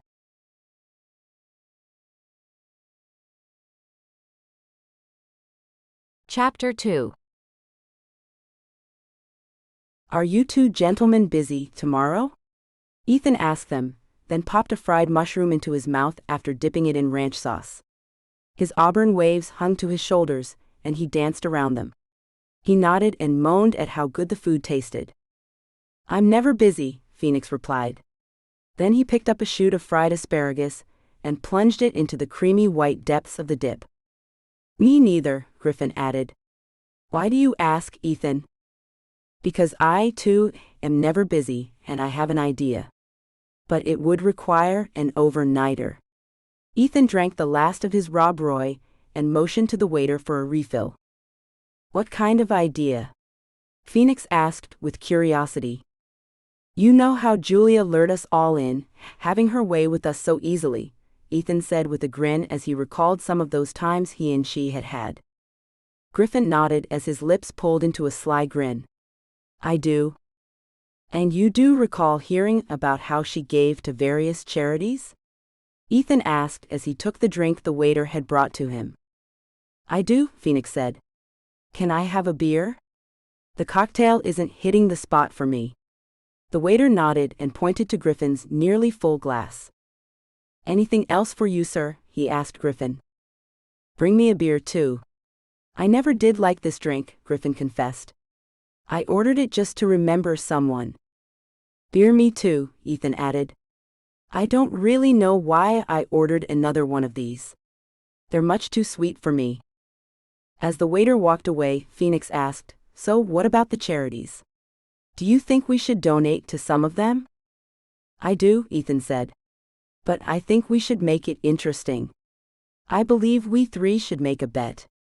One that will remind us of Julia. Like what? Griffin asked as he watched a tall blonde woman walk behind Ethan and give him a double take. Like find a small bar and see who can get laid first, Ethan said with a huge smile. You know, using the tactics Julia used on us. The whole thing, the cheesy drink, the wiggle of one finger, the terrible lines. We all fell for them. I suppose the two that don't win have to make the charitable donations, Griffin said. In what amount? That needs to be decided. Can you two do $1 million each if you lose? Phoenix asked.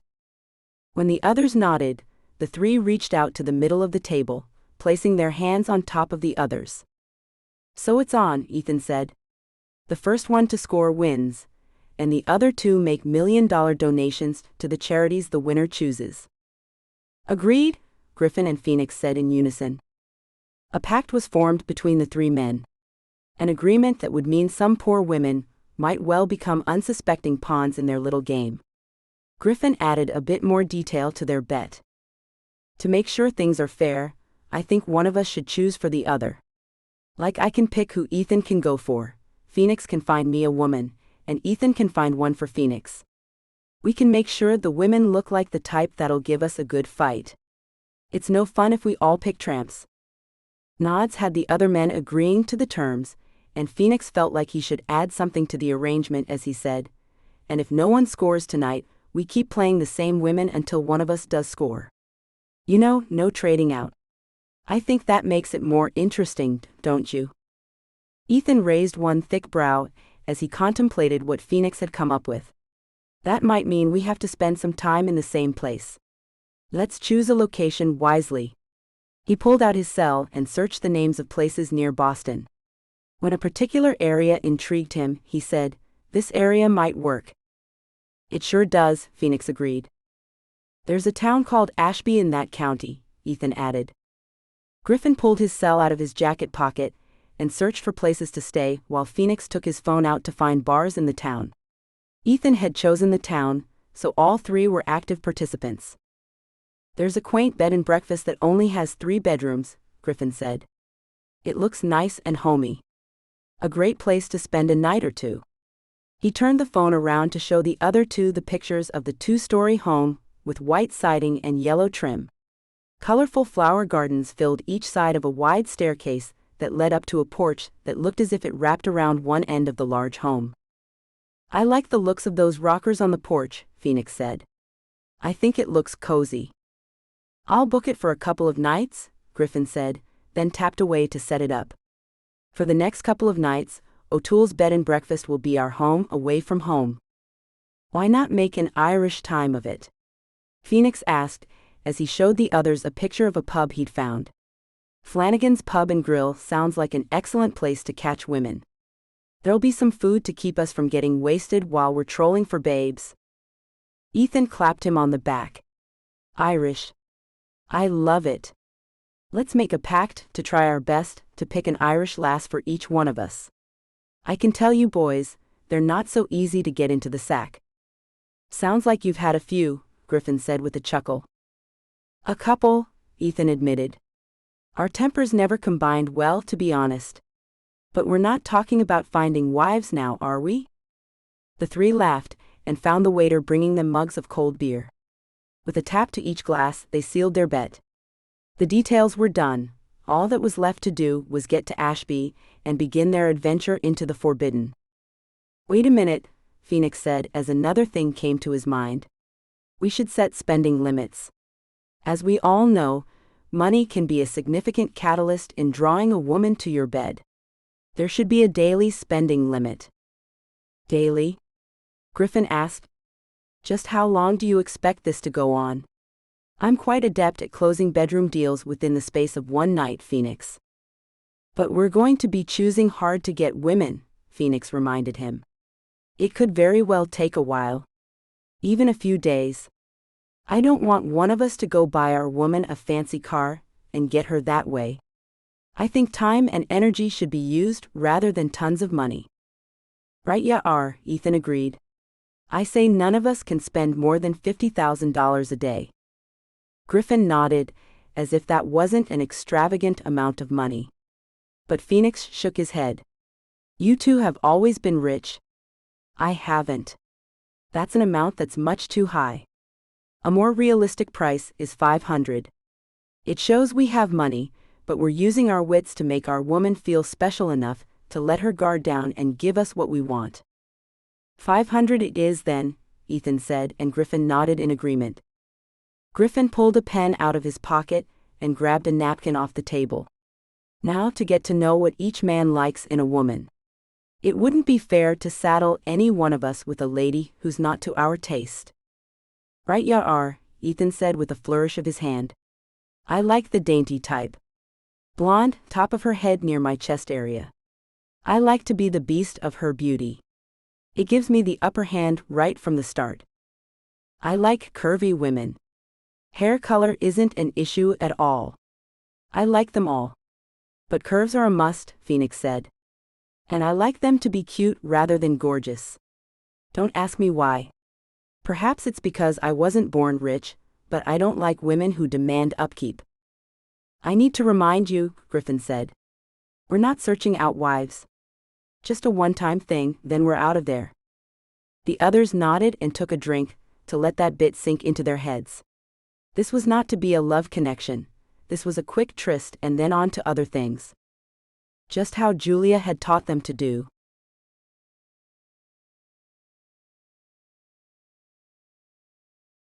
Chapter 3. Salty air filled the car as Griffin rolled down his window. I love this smell. In Montana, the air is crisp and clean.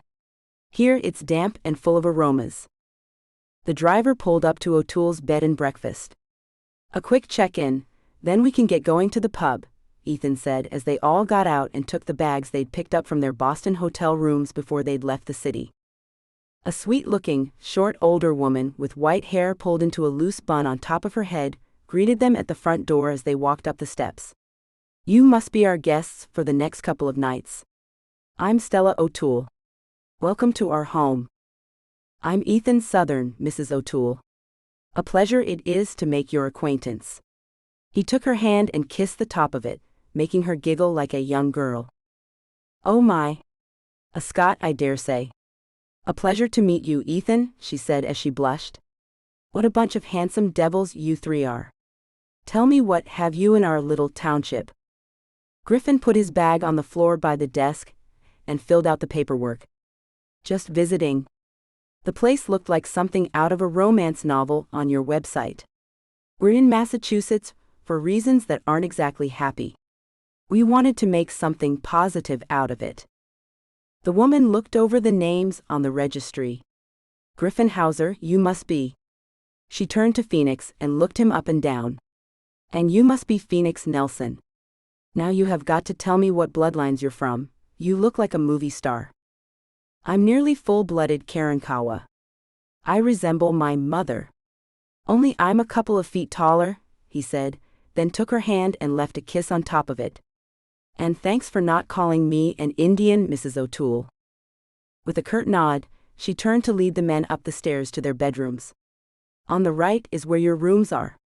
The one restroom you will share is at the end of the hallway.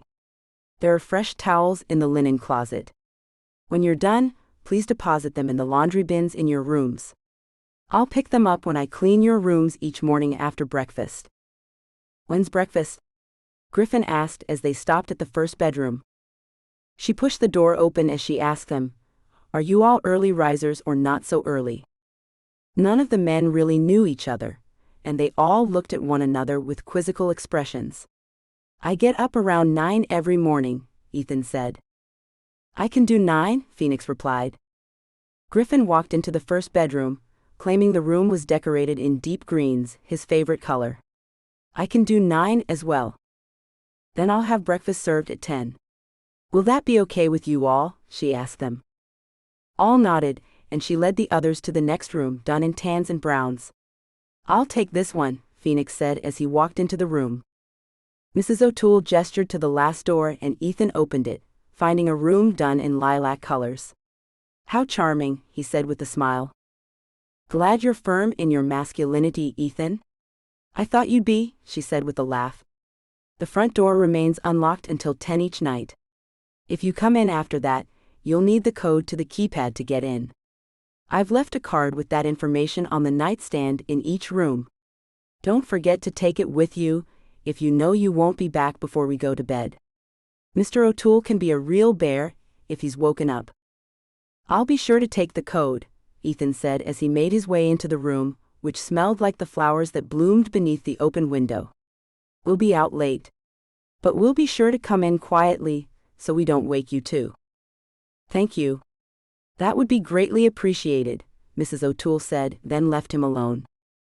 A short time later, the three congregated in the hallway after putting their things away. "It's 9:30, Griff said. "Time to be on our way to Flanagan's." Having let the driving service go, they called a cab and waited on the front porch as they rocked in 3 of the massive white rockers that were strategically placed on the large porch. "It's nice out here," Phoenix remarked as he looked up at the sky. "You can't see as many stars as you can where I live on the third coast in Texas, but it's nice just the same." "It appears you two are a couple of country gents," Ethan said. "I've lived all my life in cities. Edinburgh, Scotland, is where I grew up. A country night I've never had." "Then you'll have to make a visit to our Montana ranch sometime if you want to see all the stars," Griffin offered. "You too, Phoenix. Montana is closer to heaven than Texas is." "Don't go knocking Texas, friend," Phoenix said as he chuckled. "But thanks for the invite. I'd like to come see your ranch." The cab pulled up and the 3 went to it. "This is where we start our bet, men," Ethan told the other 2. "Flanagan's Pub, please," Griffin called out to the driver. "Flanagan's it is," the driver said, then pulled away from the curb. Though seasoned in the ways of love, each man felt a bit nervous as he rode to the pub, where he'd try his hand at beating the other 2 men to the bedroom with the woman chosen for him. Though only a Thursday night, they found the pub's parking lot packed. "Glad we took a taxi," Phoenix said as they got out of the cab.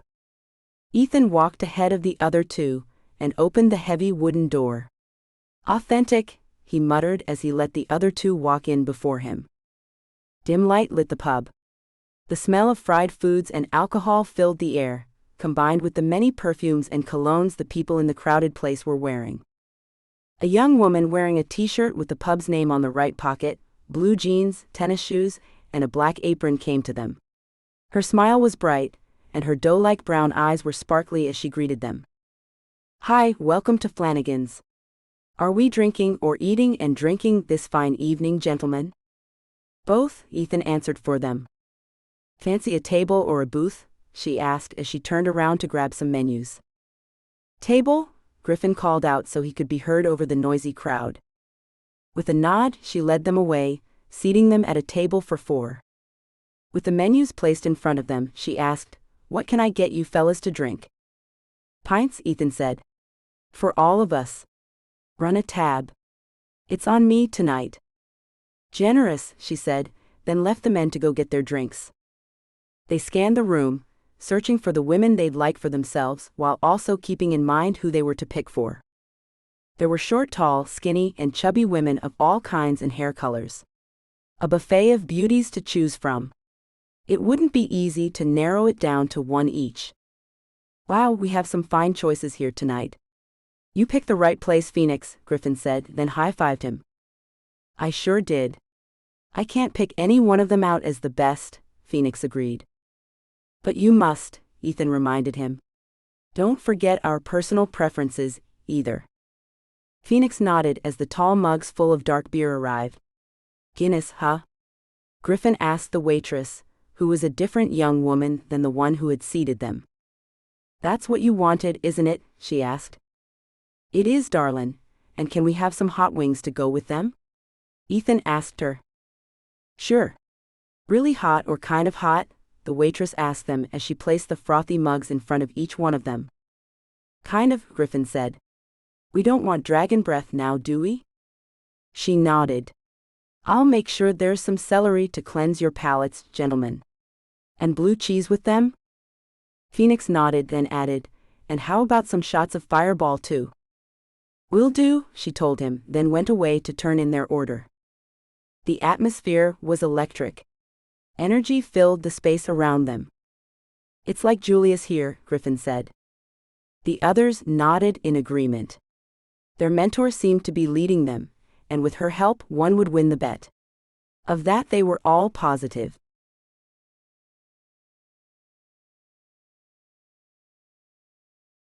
Chapter 4. Tendrils of steam came off the piping hot platter of hot wings the waitress brought to the table for the three men who were actively ogling the pub's female patrons. Can I get you gentlemen anything else? The waitress asked. Do you happen to know if that young lady over there is unattached? Ethan asked about a young, curvy redhead, who was laughing as she talked to a couple of other women. With her hand on her hip and her lips pursed to one side, she gave off an air of no-nonsense while still being incredibly attractive. The waitress followed his gaze, finding a woman she did know. She knew her very well, and wondered if she should divulge any information about her or not. When she looked at Ethan, she saw him cutting his eyes to look back at her. Taking a chance that the man wasn't a complete jerk, she said, She's available. Her name's Caitlin. She goes by Kate, though. Cool. Can you send her a Rob Roy from this gent here? Ethan asked as he gestured to Phoenix. He's the interested party. The waitress turned her attention to the tall, handsome man with long dark hair that was long and hanging free, in a silky sheet that went to the middle of his back. A smile crept over her face, as she was sure Kate would like the man. I'll get that to her. And can I tell her your name, sir? Tell her Phoenix Nelson sent her the drink, Phoenix said. A nod had her leaving to fulfill the drink order as Griffin leaned in to whisper, And I found your woman, Ethan. Which one is she? Ethan asked with excitement. Not yet. You have to wait until the waitress comes back for me to give her the drink order. Griffin chuckled and sat back. Phoenix was still looking for just the right woman for Griffin, and when his eyes roamed past the bar, he found the one he thought would be perfect.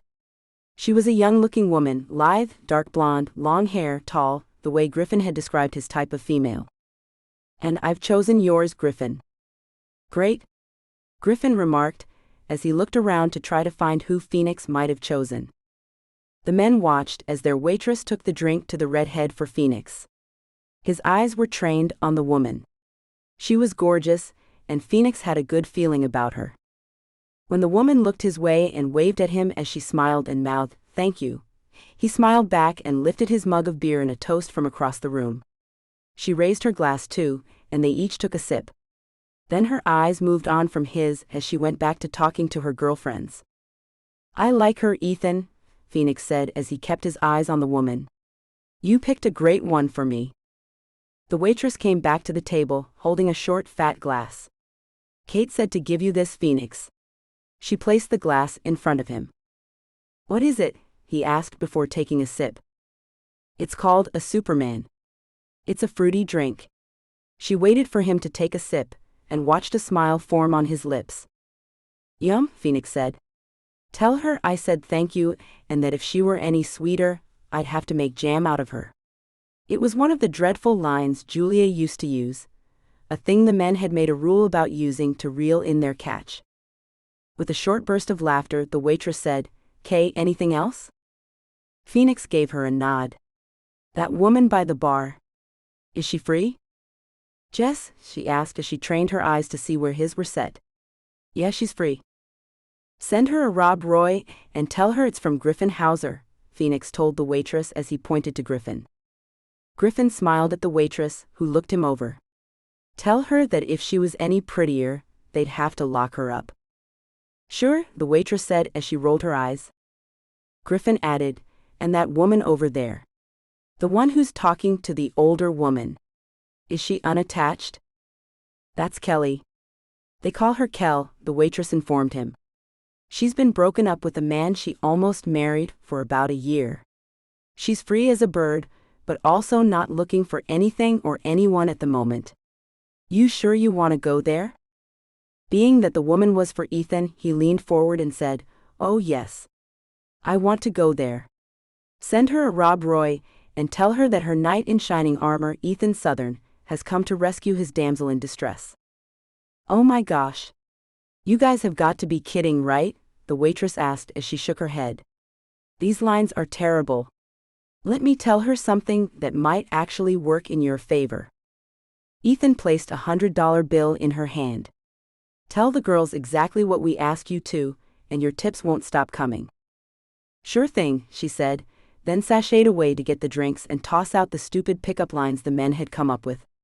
Fools, she mumbled to herself. The men had no idea who they'd all chosen to hit on. In her opinion, none of them would be seeing any action that night if that's what they were thinking. Making her way to Jess, she placed the drink in front of her, making Jess look at her with confusion. You know I only drink beer, Bonnie. I know that, the waitress said, then pointed out the tall, handsome man who'd sent the drink.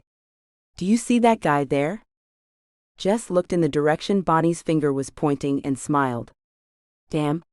He's attractive, Bonnie. You sure he meant that to come to me? He did, and it comes with a message. He said to let you know that if you were any prettier, they'd have to lock you up. Oh yeah. And his name's Griff. Jess laughed and waved at the man who was staring her down. What a moron. Tell him that if he was any hotter, I'd have to call the fire department. And take him this nasty drink and let him know I'm a beer drinker.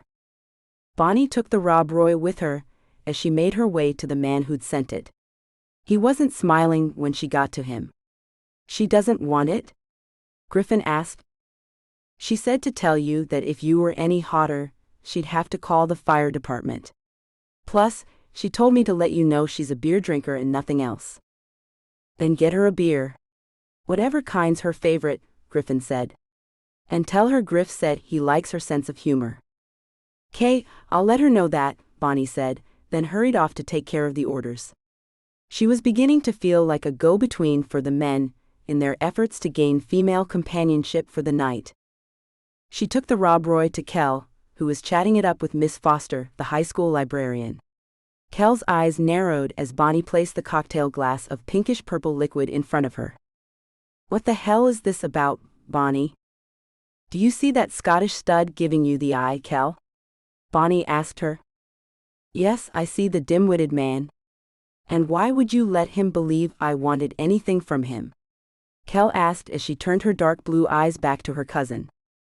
I told him the drink wouldn't gain him anything with you, Kel. But he insisted. And he said to tell you that he's your knight in shining armor or something like that. Anyway, his name's Ethan Southern, and he gave me $100 to get this to you. He and his friends seem to have a thing for the Flanagan sisters this evening. You don't say, Kel said with a grin that was somewhat evil in nature. Who's bothering my sisters?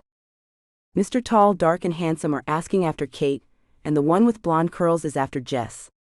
Bonnie sighed as she looked at the three hunky men who were trying to act as if they weren't looking at the women they'd set their sights on for the evening. And I got the man with amber waves that hang to his shoulders that are as broad as any I've ever seen. A beast, I'm sure. Kel sipped the drink and held up her hand in a motionless wave to let the man know she'd accept his drink, as it was her family's bar, and they needed every dollar they could get. "I'm sure he's a sweetheart," Bonnie said, then giggled. "They're all winners, cousin. You should give the man a chance. And you should get yourself back to work before I send you home for this mischief you've managed to get us into," Kelly said as she gave her cousin one arched eyebrow. "I'll get back at it. But I didn't have a thing to do with who the men picked to pester this evening. They did that all on their own. Just so you know." Kel's eyes settled on the man who boldly called himself her knight in shining armor, as if she needed one. The nerve of him.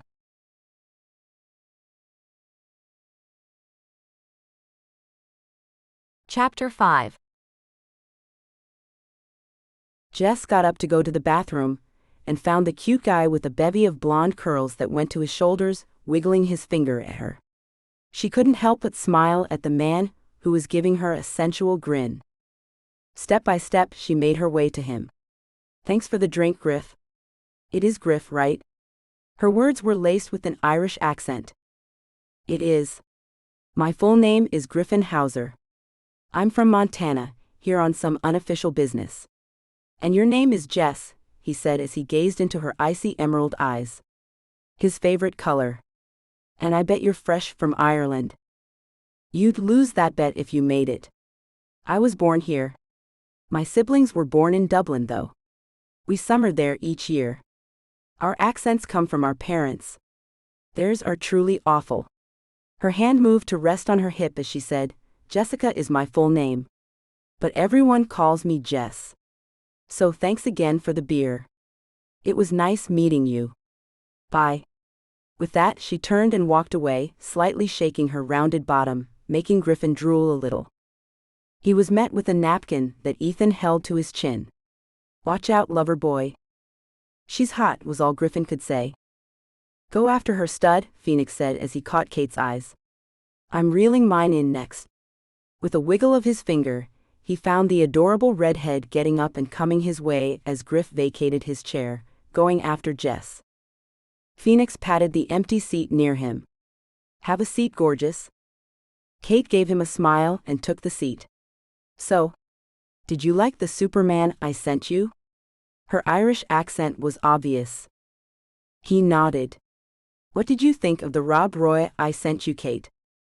"It was sweet in more than one way," she said as she found herself falling into the dark depths of his milk chocolate-colored eyes. "You have a distinctive look, Phoenix." He scooted his chair closer and leaned in close to whisper, "I have a lot of distinctive features. I'd love to show you them all." A giggle erupted from her, and she found herself blushing, a thing it was hard for anyone to get her to do. Kate was a woman who wasn't easily impressed.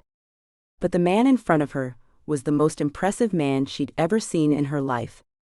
"You're probably a man I should run away from. Sure to be a heartbreaker." "Nah, I could never break your heart, Katie Cat." He ran one finger along her collarbone, making chills flow through her. "Where are you from?" she asked him as she found herself allowing him to touch her, and she never allowed such a thing. "Texas. A little city called Corpus Christi. But I have some land in a little place called Karnes County, too." He leaned in even closer, taking in a sniff of her perfume. "Is that cloves I'm smelling?" "It might be. It's a new perfume my mom gave me for my birthday last week." Kate moved back a little as he was so close, and the heat between them was growing intense. "Birthday?" he asked as he closed the distance between them again, feeling the connection that was forming quickly. "And how old is my Katie Cat?"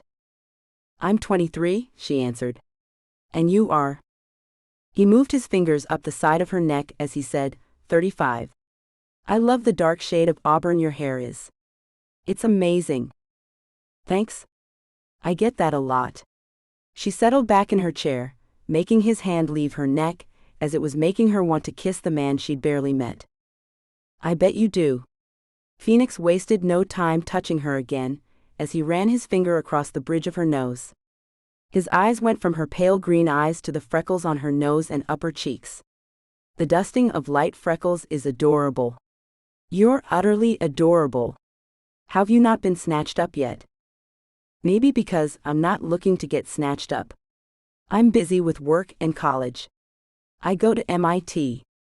I'm majoring in food engineering. You'll probably think a lot differently of me when I tell you this part. I'm into making meals out of insects. Nope, I still find you fascinating, he said, then let his finger move over her plump red lips. So a few bugs have passed through those lips, huh? A few, she said as she fought not to suck his finger into her mouth, which was watering for the inexplicable man. The sound of her sister's voice broke the spell she was under, as Phoenix held her eyes with his. Kate, what the hell are you doing?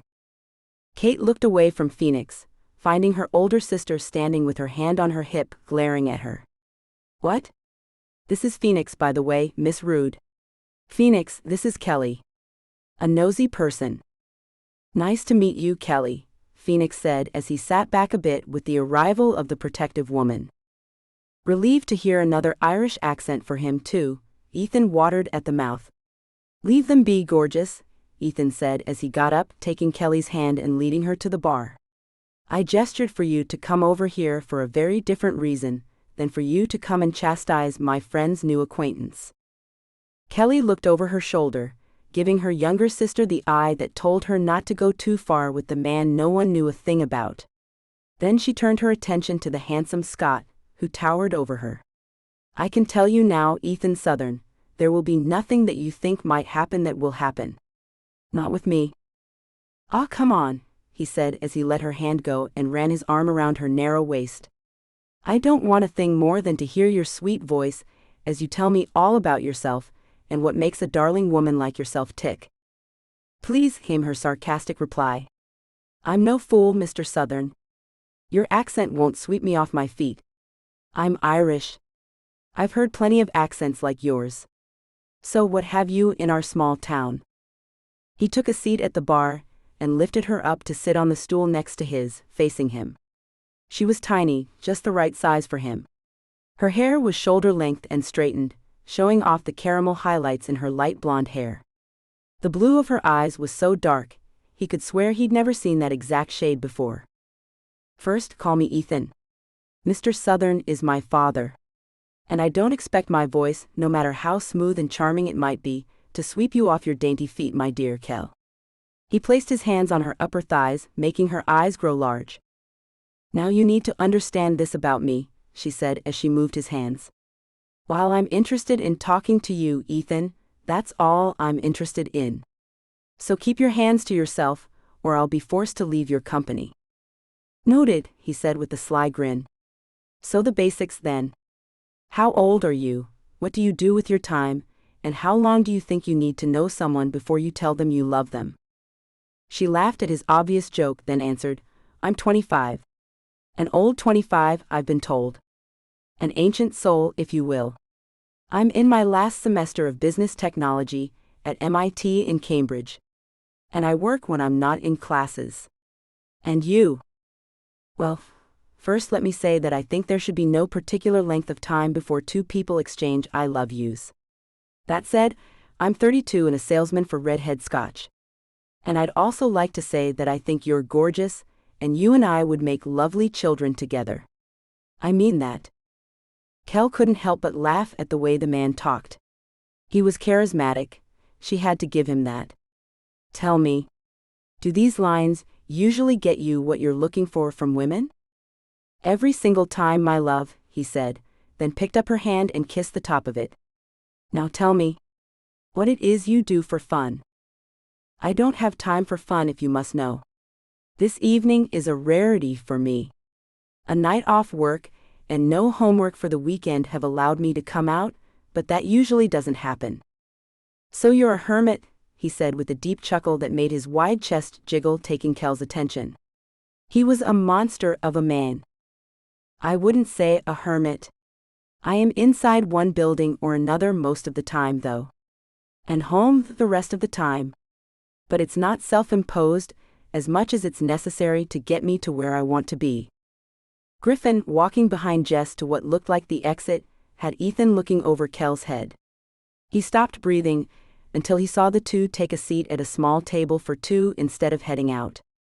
Jess was wondering what the hell the totally cool dude was coming on to her for. She was about as cultured as an alley cat.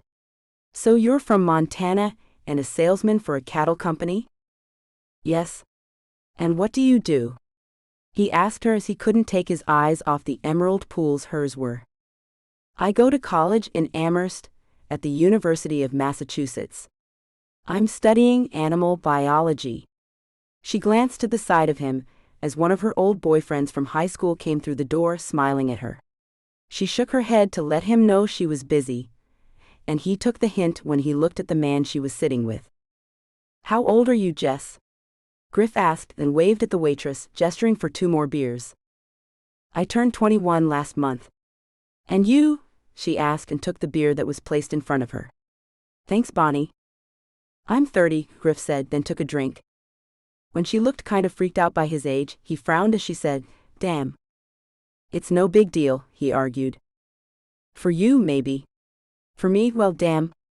She took another drink of the beer, and then set the mug down on the small round table that had more than a few names chiseled into its dark surface. Then she reminded herself that the man who sat across from her wasn't going to be in town for long, so she shouldn't be worried about their age difference. It wasn't like he was asking her to marry him or anything. "Yeah, it's not a big deal, Griff. Sorry for overreacting about that." He nodded and felt the tiniest bit of relief. "So, how about that? We both are in fields where animals are involved. That's kind of cool, huh?" "I guess so." "What is it you do with the cattle?" she asked him as she noticed his eyes were a mixture of greens and blues with touches of browns in them, too. "You have really cool eyes, Griff. They're kind of freaking awesome, you know."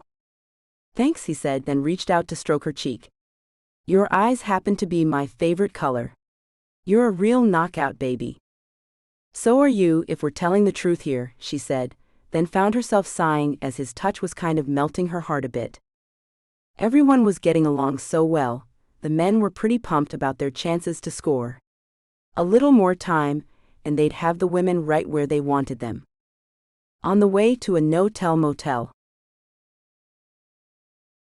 End of sneak peek for Billionaire Games by Michelle Love. Thank you for listening to this preview of Billionaire Games, a bad boy billionaire romance. Please like and subscribe to support this channel, it helps more than you know.